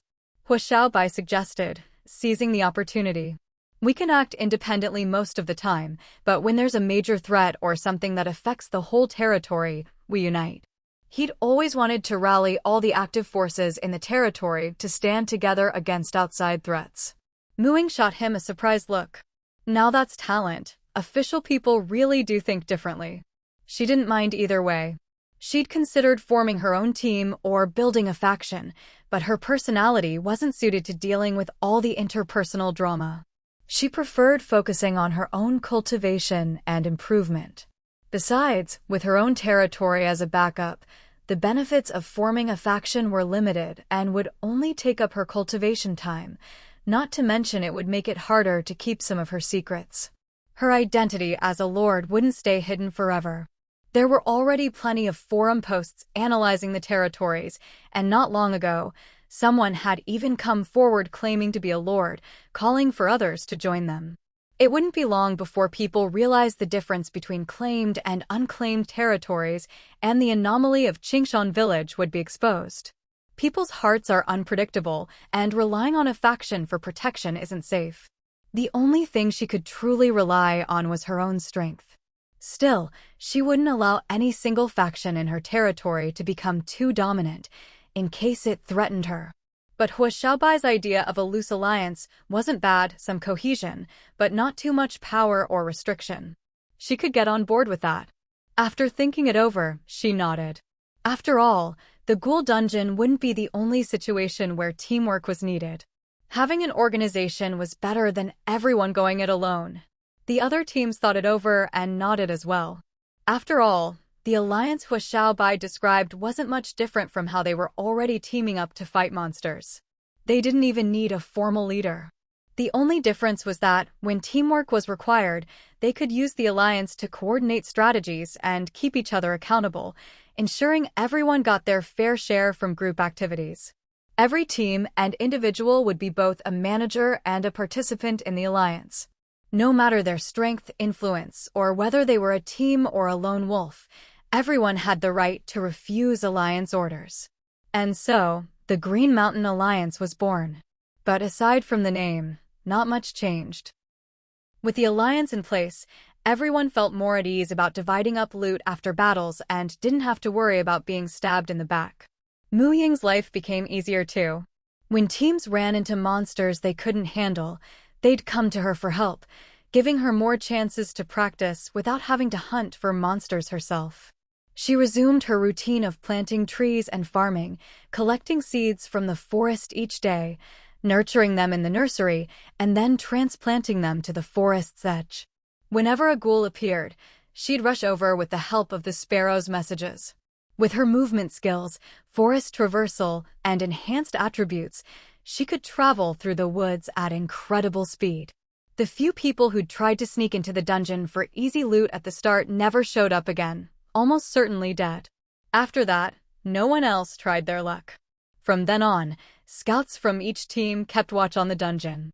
Whenever something happened, they'd alert the whole alliance, and everyone would gather to hunt the ghouls together. For the first 4 days, a few ghouls emerged each day, sometimes more, sometimes less, usually between dusk and midnight. All these ghouls were taken down outside the dungeon. After harvesting their tongues and claws, the rest of the bodies were burned to prevent other ghouls from dragging them back to eat. But starting 2 days ago, no more ghouls appeared. They waited another 2 days, but still nothing. Many people grew impatient and wanted to go in and take a look. Ying held out for another day before deciding to enter the ghoul dungeon with everyone else. That was partly because the dungeon allowed free entry and exit. With so many people, even if there was danger, they wouldn't all be wiped out at once. She wanted to see what was going on inside. If they could fight, they would. If not, they'd come back later. Either way, they needed to know what they were dealing with. Since ghouls were nocturnal, Ying and the others chose to explore the dungeon at high noon. But the moment they stepped through the dungeon gate, Ying realized their plan was futile. Inside, it was pitch black, not a single ray of light. Before anyone could light a torch or cast a light spell, the chorus of howls and footsteps sent everyone scrambling back toward the dungeon entrance in panic.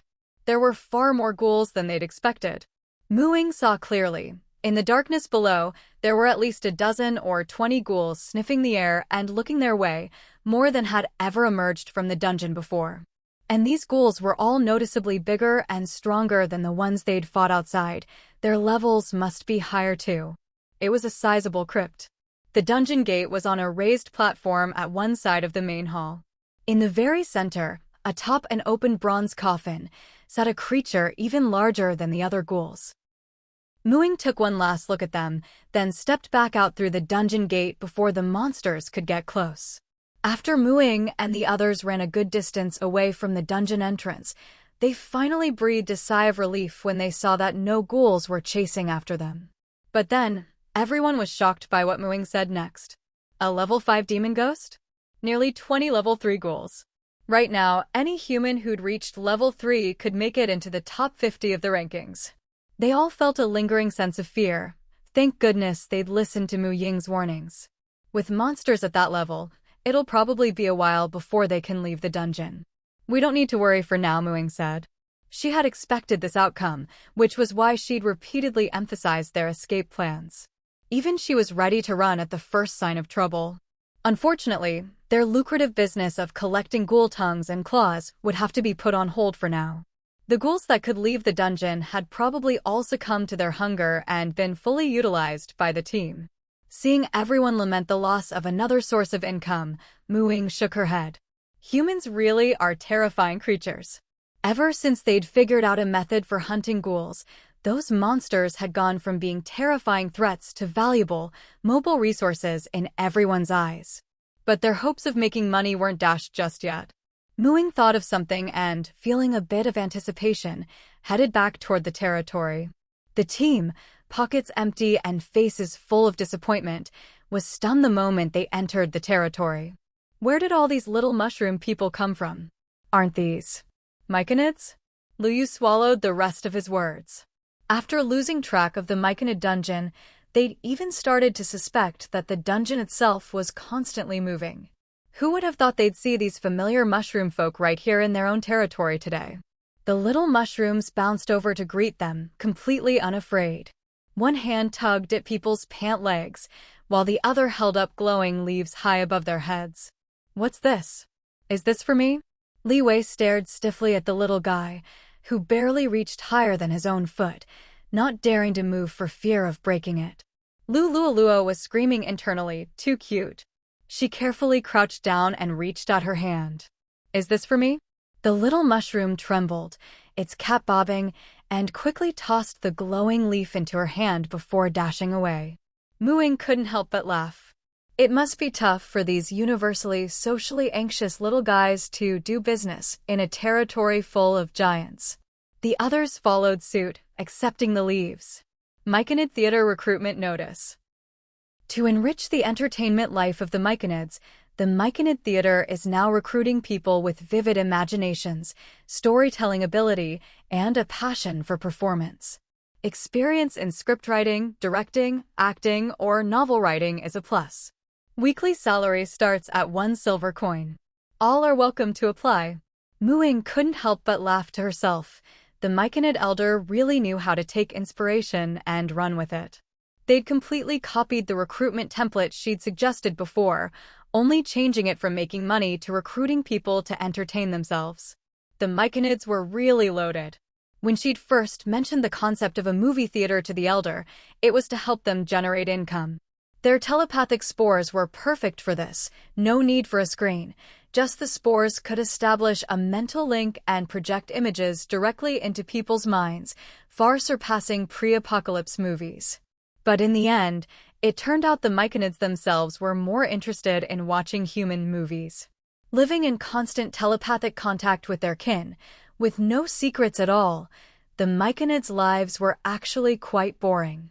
They'd tried making their own mental movies, but they just didn't have as many fresh ideas as humans. This was all incredibly novel for them. If the big mushroom building the theater had been finished sooner, they probably would have already asked humans to help them shoot movies. When they reached the seed shop, a mushroom-marked burrow stood quietly nearby, with people coming and going, clutching leaves. Hey, buddy, where are you all going? Luyu grabbed someone heading into the burrow and asked. The man recognized them as one of the top teams in the territory and answered honestly, pointing at the leaf in Luyu's hand. I used to be an online novelist. My stats aren't great, so leveling up is hard. I'm planning to apply at the Myconid Theater and get back to my old trade. When did this burrow appear? This morning, just a little while ago. Oh, thanks, man. Good luck with your interview. Captain, should we go take a look too? Liu looked at Huashaobai. Huashaobai nodded. The others were eager as well. What Deep Blue didn't have a few stories in their head that would be novel to the Myconids? Ying joined the crowd heading down. She'd actually come down last night to check things out in preparation for today's opening of the Myconid dungeon. Entering the burrow, they descended a spiral stone staircase with flower beds on either side, planted with all kinds of colorful, glowing mushrooms by the industrious Myconids. These mushrooms are beautiful. I wonder if they're edible? With colors that bright, they're definitely poisonous. Hey, we're here. Isn't this the dungeon gate? The people who'd just returned from the ghoul dungeon were stunned. Remembering the darkness and the monster's roars after passing through the ghoul dungeon, they all shuddered. No way, a new dungeon opened up right in our territory? Huashaobai and the others exchanged glances, nodded, and took the lead inside. Sure enough, on the other side was the familiar glowing grassland. But between the little path and the glowing forest, a giant mushroom house now blocked the way into the Myconid colony. On the mushroom house, the words Myconid Theater were painted in glowing powder, reminiscent of the neon signs from before the apocalypse.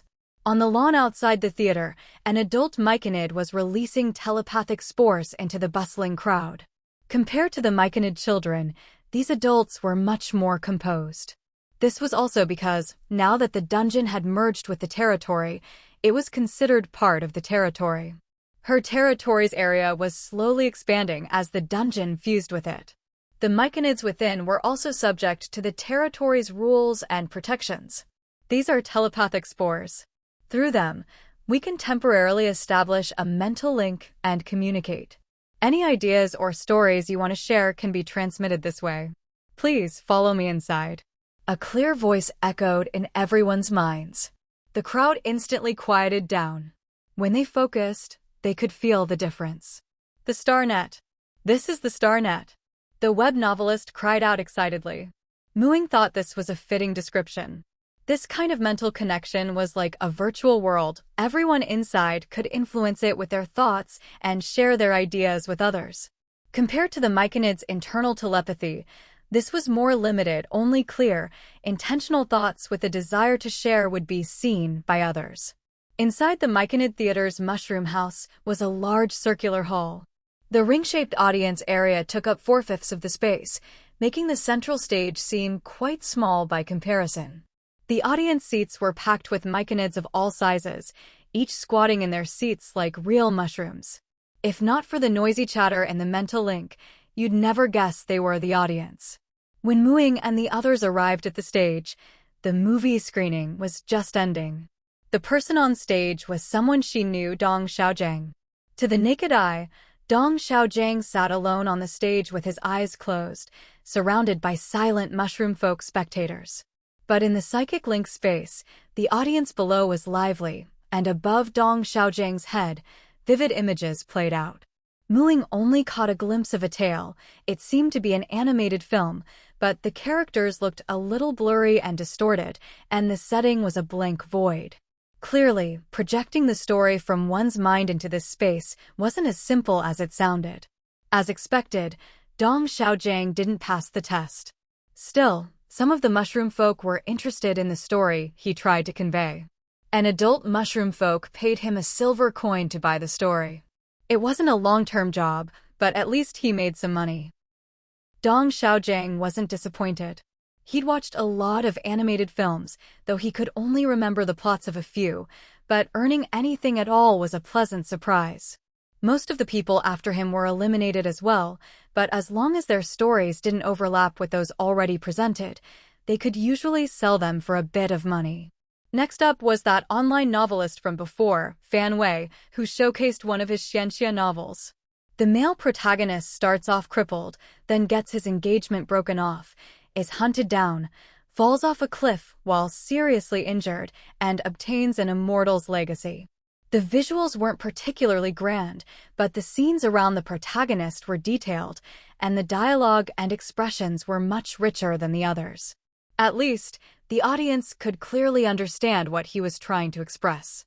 To humans, this plot was cliché to the point of exhaustion, but to the mushroom folk, it was novel and intriguing. It wasn't the immortal inheritance or the face-slapping revenge that attracted them, though. Muing overheard a few mushroom folk youngsters exclaiming in shock at how violent and scary humans were. When it came to fight scenes, they even covered their eyes and peeked through their fingers. In the end, Fan Wei was hired. Haha. From now on, I'm the founding master of the post-apocalyptic gig worker genre. He left the stage in high spirits, a far cry from his earlier dejection. The next to go up was Zheng Jing. She smartly chose to share a story from her own childhood. Since she was drawing from her own memories, it was a bit mundane, but at least it was complete and clear. She even managed to sign a short-term contract. Muing watched for quite a while, feeling that she'd never have to worry about her residents being unable to afford the entrance fee or rent again. The empty treehouses should soon welcome a new wave of tenants, and her income was about to increase. The mushroom folks' requirements were really not high. Her territory's residents were sure to make a tidy sum. In a great mood, Muing left the underground chamber, stepping onto the thick mondo grass. Sunlight streamed through the forest, and she enjoyed a rare moment of leisure. The territory was a bit quiet. Most people had gone underground to join the fun. Muing! Hearing someone call her from behind, Muing turned to see Hu Xiaobai running over. What's up? Do you know how the mushroom folk instance ended up here? Muing raised an eyebrow. Is he getting suspicious? Should I know? She replied, sounding perfectly justified. Hu Xiaobai looked at her with a complicated expression, but didn't see any hint of emotion in her eyes. Sorry, I was being presumptuous. Muing nodded. She wasn't sure if he only suspected her involvement in moving the instance, or if he was also starting to suspect her connection to the territory itself. But at this stage, she wasn't about to reveal anything. Even if he was suspicious, it was probably just due to a few coincidences. She was the first to discover this camp.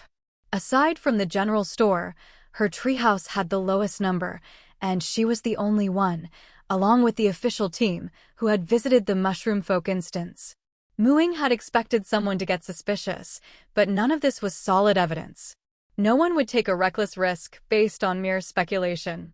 Besides, it was still unknown whether the territory could even be seized. She actually trusted the character of the official team, and so far, there hadn't been any truly wicked people in the whole territory. After all, those who could afford to live here long-term had adapted to the apocalypse and weren't desperate enough to take extreme risks. The real criminals had been locked up in small spaces when the apocalypse hit, unable to escape, with nothing to attack. Their chances of survival were slim. Hua Xiaobai watched Mu Ying's figure recede into the distance and sighed. Why did I even ask? Whether it's her or not, she doesn't owe us anything, and there's no reason for her to confess. By asking, I've probably just pushed away the little bit of closeness we'd managed to build. So much for teaming up. Mu Ying, meanwhile, had no idea he was overthinking things. She just didn't want to team up because it was too much trouble. As for everything else, it was simply that she was slow to warm up to people, had a lot of secrets, and was naturally cautious. Gun. The treehouse was empty. Gun wasn't there. Mu Ying guessed it was probably playing in the plantation, so she teleported over. Sure enough, in the iron bamboo grove, a furry meatball was rolling around, somehow managing to dodge every single bamboo shoot. Judging by the emotions coming through their bond, its mind was filled with nothing but, I want to eat. Mu Ying was a little worried that Gun's drool would soak the ground. Since no one else was around, the little Shireen figurine flew over and poked Gun to a stop with one finger. She still remembered the day the Shireen figurine first arrived, falling on its butt on the windowsill, so different from how agile and dashing it was now. It was hard to imagine a thumb-sized person poking a giant to a stop with one finger. But Gun obediently stopped. Mu Ying helplessly poured the rest of today's spring of recovery onto the iron bamboo grove, hoping it would grow faster so Gun wouldn't have to drool over it every day. It always gave her the feeling she was mistreating a national treasure. Gun, let's go eat. She waved for Gun to come over and picked up the Shireen figurine, which had been plucking fur from Gun's head. The Shireen figurine instantly became well-behaved, its eyes big and watery, cheeks soft and round, completely different from the sharp-featured original. Mu Ying couldn't resist poking its chubby cheek. She watched as the little face visibly turned red. Did I use too much force? Feeling a bit guilty, Mu Ying withdrew her finger. Far away in the starry sky, a silver-haired youth covered his face and stared fixedly in the direction of deep blue star. He quickly steeled himself and began traversing space-time again. He had to get stronger, return faster, so he wouldn't have to rely on his avatar anymore. Mu Ying and Gun teleported straight to the entrance of Sarah's eatery. We have fresh bamboo shoots today, want to try some? Madame Sarah said with a smile.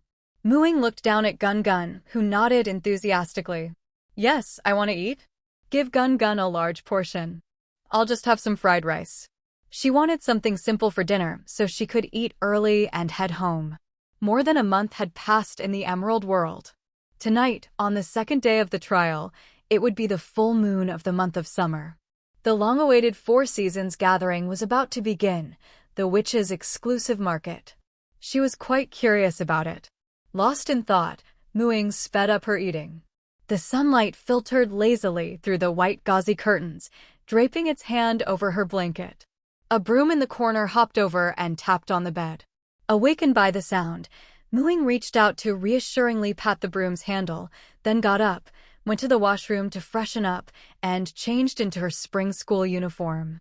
She was always the first to wake up. Ever since she learned cooking magic and dedicated herself to winning over the witches with the delicious foods she'd enjoyed over 2 lifetimes, she'd taken on most of the kitchen duties. The older girls were also consciously handing over various responsibilities to them. After all, in a year, it would be their turn to look after the newcomers and pass these skills down. Mu Ying's cooking magic was already quite proficient. She only needed to stand near the kitchen counter and use her magic to direct the various utensils. When making familiar dishes, she could even multitask and do other things at the same time. Freed from tedious chores and the smoke and grease, Cooking had become a pleasure. Mooing, it smells so good. Are you making my favorite egg pancakes today? Hearing Lillian's voice, Mooing didn't even need to turn her head. And your most hated soy milk, too. Watch your image. Your hair is so fluffy it could be used as a flying broom. Lillian, who usually woke up a bit later, was always the second to be roused by the scent of egg pancakes. She'd come out in her pajamas. Ugh, that evil soy milk. Lillian instantly wilted, her messy red hair seeming to settle down a bit. Mooing smiled. Somehow, hearing Lillian complain always put her in a better mood. Haha. When the pancakes were golden and crispy in the pan and the aroma of scallions filled the air, Mooing waved her wand. Plates lined up and hopped out of the cupboard, catching the neatly stacked pancakes from the pan, then picking up a tea egg on the side, and finally landing in perfect order on the dining table. Next came a pot of soy milk. As the bedroom doors opened one by one and the older girls and classmates came out, the soy milk pot hopped around, pouring steaming soy milk into everyone's cup, except for Lillian's, where Mooing personally handed her a cup of hot milk. Lillian took a sip, her frown instantly melting away.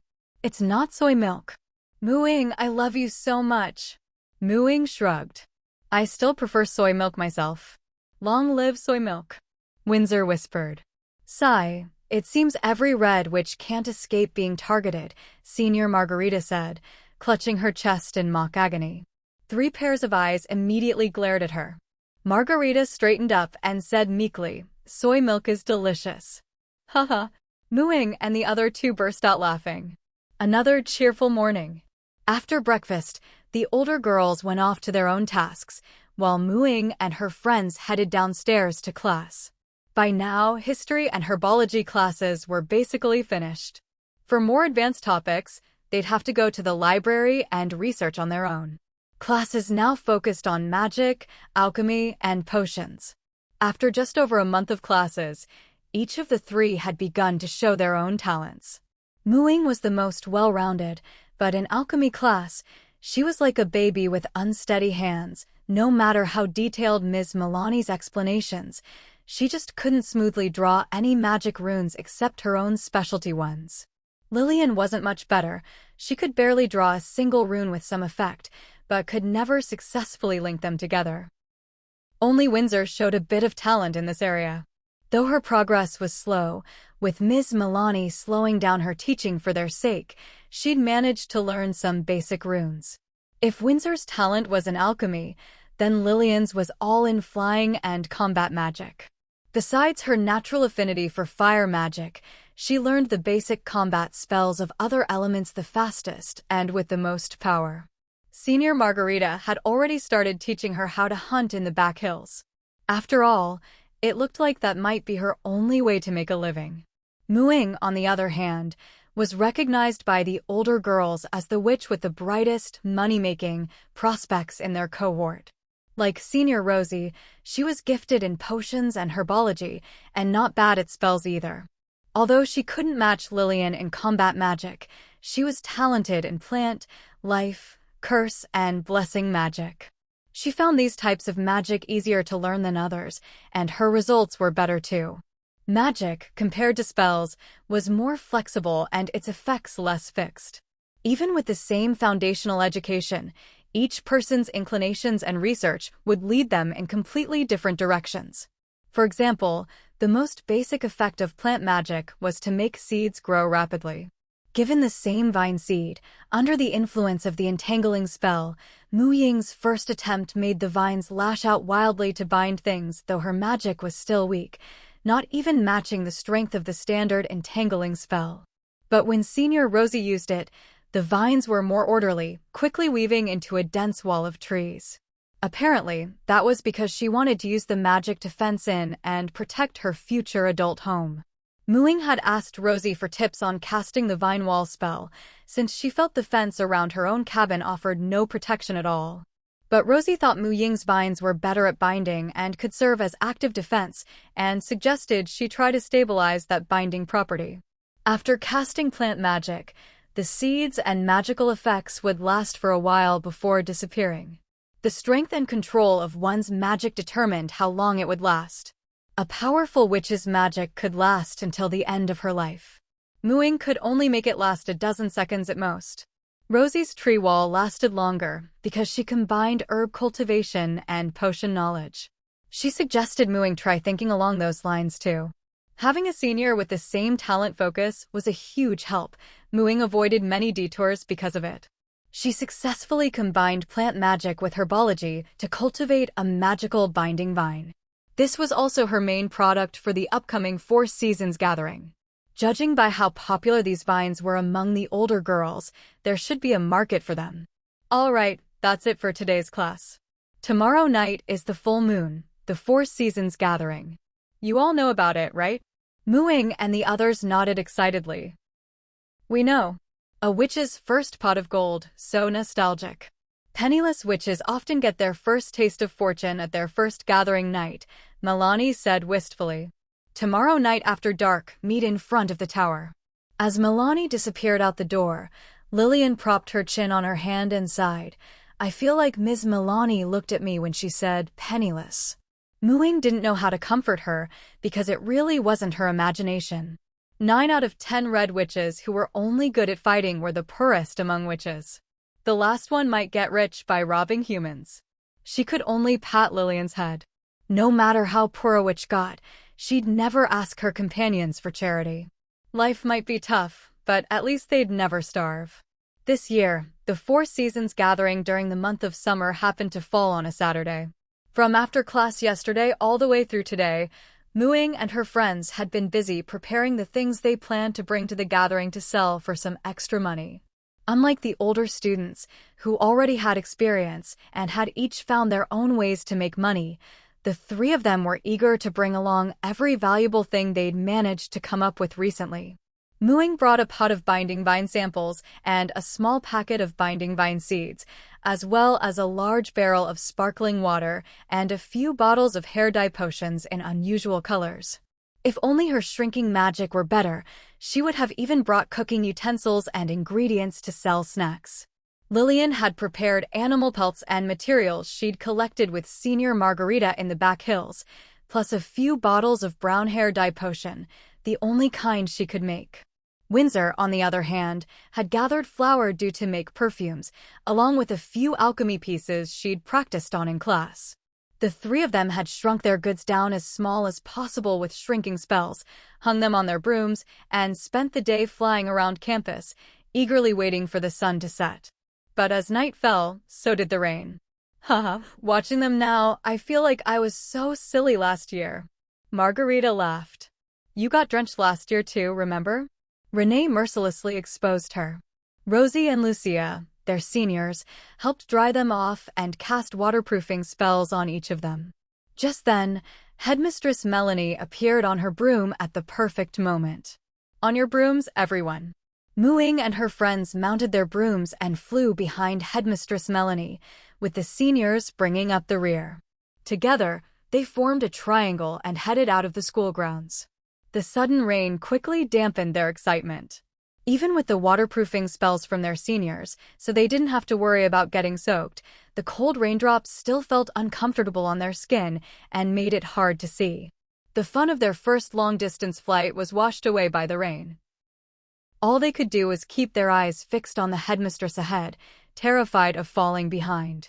They didn't know how long they'd been flying when more broom-riding figures began to appear in the sky. Their group of 8 stood out among the mostly solo witches, and their pace was slower since they had to look after the new students. Every now and then a witch would catch up to them. Hey, are you new students? TSK Tisk. They look so fresh. Speed up, little ones. We'll be waiting for you at Hat Mountain. Whether teasing or just greeting them, all the other witches soon overtook them, looking effortlessly cool as they sped by. Ying felt like she was pedaling a bicycle and being overtaken by someone on a motorcycle. Lillian's urge to speed up on her broom grew wild, but Miss Melanie wouldn't let her get away with it. She shot her a look several times, forcing her to behave. Just as Windsor was blushing furiously from the attention of the older witches, they finally saw the destination for the Four Seasons gathering of the month of summer, Hat Mountain. Hat Mountain looked just like a giant pointed witch's hat, with many natural caves dotting its slopes. Even through the rain, they could see magical lights shining from inside the caves. Because the month of summer was known for thunderstorms, this place had become the fixed location for the summer gathering. Following the headmistress, Ying and her friends landed at the foot of the mountain and hurried into a cave with their bundles. Phew, finally here. Ying couldn't help but breathe a sigh of relief, rubbing her stiff cheeks. Flying in the rain really wasn't a good idea. The rain wasn't even heavy today, and it was already hard to bear. If it had been a real storm, they'd probably have been blown silly.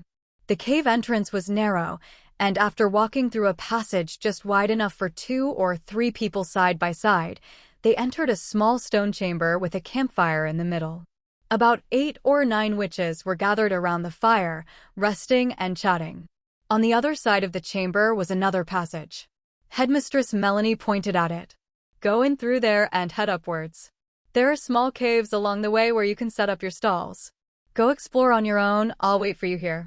With that, she yawned, shuffled over to the fire, pulled a miniature couch from her pocket, unshrunk it, and lay down. Once again, Ying was amazed by the witches' hands-off approach to education. The low population of witches probably had a lot to do with this style. All right, don't worry about the headmistress. She's always like that. Let's head up, someone said. After entering the passage, they climbed rough stone steps, and soon the tunnel split into several branches. Ying and her friends followed their respective seniors into different tunnels. Even though there are lots of passages and caves in Hat Mountain, as long as you remember to keep heading downward when you leave, you won't get lost, Senior Rosie explained. The weather's always bad during the month of summer, so a lot of witches don't like coming to the gathering at this time. But even though there aren't many people, anyone who does come won't leave early and brave the rain again. Usually, everyone will wander around Hat Mountain for a few rounds, so you don't have to worry about your stall not getting noticed. Ying nodded. Not many people were like their headmistress, bringing a couch to the gathering. With such a long night ahead, what else was there to do but browse the stalls? Before long, Ying spotted a small cave that was already occupied by an older witch. Judging by the bottles and jars she'd set out, she was probably selling potions. Ying didn't have a penny to her name, so she didn't linger. Falling in love with something she couldn't afford would be too painful. Rosie, knowing how awkward it was for first years at their first Four Seasons gathering, led her onward until they found an empty little cave. You can set up here. I'll go look further up. Good luck. Although the cave could have fit 2 stalls, Rosie still chose to find another spot. Witches always had to learn to be independent. That had never changed since the day they started school. There wasn't any real danger at Hat Mountain. With so few witches, every companion was precious and internal strife was extremely rare. If it ever did happen, the Witch Association would punish it severely.